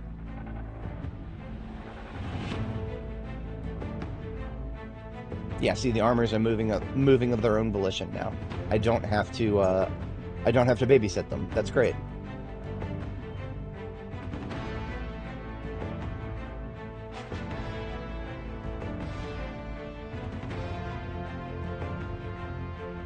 Alright, final mission phase of this stream here.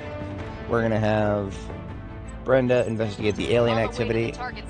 Jeanhua is gonna take another swipe at the xenoforms up here. I'll have her focus on these ones over here, while the armies hit the other ones. We're going in. Ready to go. Worry is going to...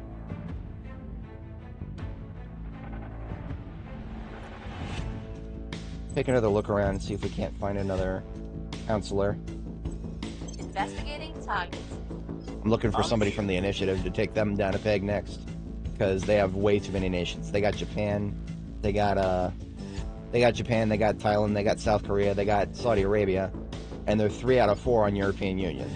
That's actually, I mean, the initiative is not that dangerous in terms of their cooperation with the aliens. So I'm not anywhere near as worried about the fact that they've got those powerful nations on their side as I would be if it was the Protectorate or the Servants. I'm still a little bit worried though, because they could, if the initiative got pissed off at me enough, they could start annoying my space assets. Because they also have the most boost out of all the factions right now. So that's another thing to think about. But in any case, Shawkat needs a job. He is defending interests, I think. Right? No. Yeah? No. He was defending interests. I don't really need to worry about it too hard with other nations. Who needs an unrest reduction? New Guinea is desperate for some unrest reduction. That is his current task. We'll make things safe. I'm doing good on improving New Guinea's cohesion. Cohesion's going great. Unity is improving. Unity I'm not even worried about. That's improving nice along. But I do need to get this unrest out of the way and I want to get their cohesion up just a little bit before I merge them into the Republic of the Southern Cross down here.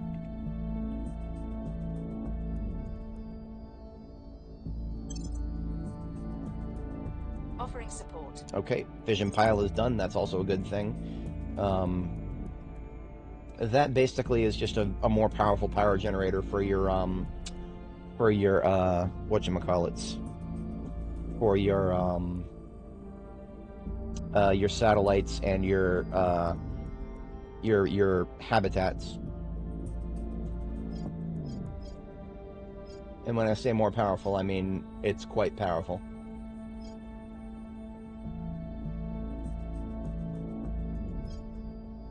I'm actually at a bit of a loss on my next move for research here.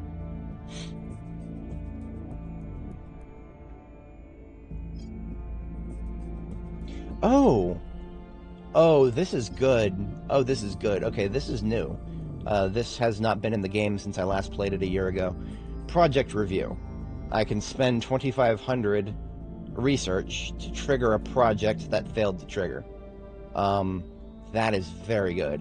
I always hated the fact about this game that some projects, and we haven't even seen it yet in this series, which I'm perfectly okay with, but there are some projects, and it usually happens as you get much deeper into the research tree. Some projects might just fail to trigger for your faction completely. The way it used to be, the only way you could get those projects is if they triggered for another faction. You could steal them from them. I much prefer something like this where I could just do a review by spending research points. I'm not doing it now. I'm looking at that and I'm thinking that is really good to see that.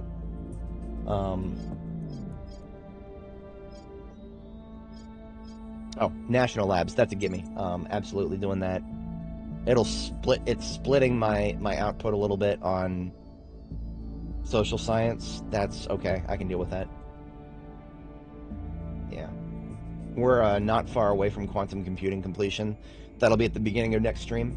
We'll complete quantum computing. After that, quantum encryption is the next global tech that will trigger. And after that, it's after quantum encryption and the global tech, then we can get our 6th counselor. Well, then basically everybody gets their 6th counselor, so that's cool. Yeah, moving on. And Malay Nation, I don't think... No, that's not a target of interest for me. I need to start obsoleting some of these. I keep forgetting to do that. It'll make my research field be a lot less cluttered. Alright, we have successfully found another alien. I'm not going to do anything with it yet, but I need to wait for my threat level to go back down before I snipe one. Eventually I do need to snipe one of these bad boys. Nowhere near that point yet, though.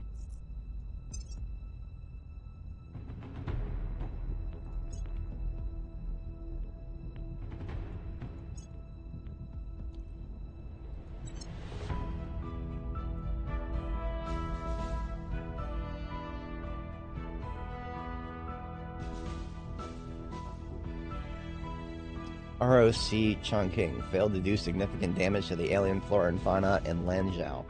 That is pathetic. But, nothing I can do about it. They tried, I'll give them that. Now, what'll happen is they'll just chill there until the xenoflora is found again. So actually, that's a good thing for Worry to do. Next turn, I'm gonna have Worry, there we go. Beijing has been degraded. My family had this farm in Mississippi. Space agriculture is completed. Next up is space medicine. Space agriculture, space medicine. It's medicine, but in space. Actually, space medicine is a great way to make money for your moon bases. You set up a hospital on the moon, and retirees with a lot of money send their old people there because, well, extremely low gravity. Old people with broken bones and stuff on Earth gravity, they're actually, they can survive being launched into orbit and make it to the moon. It's a great place for your old folks to retire, because a lot less people are going to fall and break their hip on the moon, just because of the low gravity.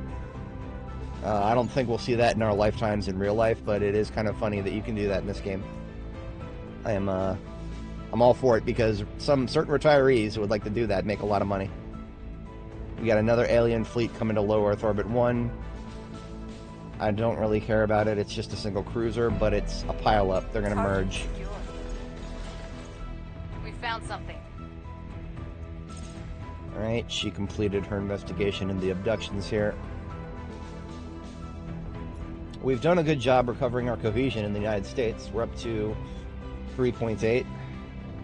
That's increasing our research substantially. We would lose a lot of research if we lost another random point in our cohesion here, but that's fine. Like, basically, I've said it and forget it with the United States. This is why I put so much effort into figuring out the correct numbers for this.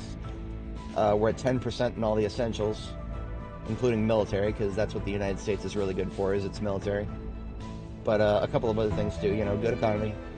Good economy if you know what you're doing with it. Welfare, we went full Bernie Sanders and got the inequality down to moderate. So in this universe, somebody in my current position IRL is probably not paying as much for rent as some normal people would pay for their fucking mortgage.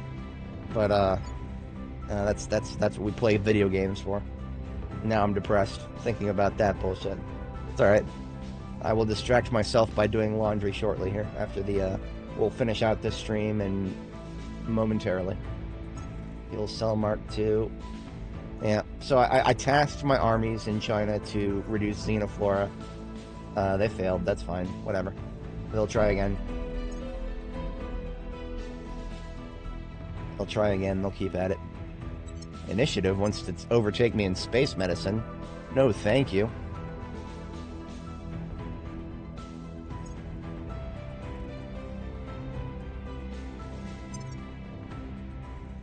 How are they poised to overtake me? They have nothing. They're not there's a UI bug, some dumb shit going on there. Because look at that, they've contributed 0, and yet they're somehow poised to overtake me. Okay, game, we'll see about that. But it is now January 1st, 2028. I think we're doing good. I need to update my screenshots for this. I need a nice, pretty screenshot of China for this video's thumbnail, because we're doing good things here. We're halfway into China, 3 out of 6, and rest of the Pacific's looking good. We have been good on the United States for a long time now. The United States is just kind of doing its thing now. Like I said, set it and forget it, and it's just working what it's good at. Improving the democracy, improving the education, ever so slightly edging our way towards better cohesion. Earlier on in this series, we very narrowly avoided an American Civil War, not even a memeing. We were at cohesion 0 for a short period of time there. Cohesion 0 is like a state where a nation will have its unrest increase by 1 every month until it pops. That could have brought us straight to civil war if I did not have full control of the United States and take some very direct action to improve its cohesion. But we fixed that problem, and now we're over it, and now it's recovering on its own, just because we successfully allocated all of our stuff. Now, another concern that I have, just a minor concern really, the Protectorate they've got a very strong presence in South America. Like I said before, for devs who are constantly going out of their way to kneecap players from painting the map, it sure as hell seems like their AI enjoys painting the map. What the fuck is going on with that, Pavanis? I don't understand it, but whatever. The map painting shall continue until enjoyment of the game improves. Yeah.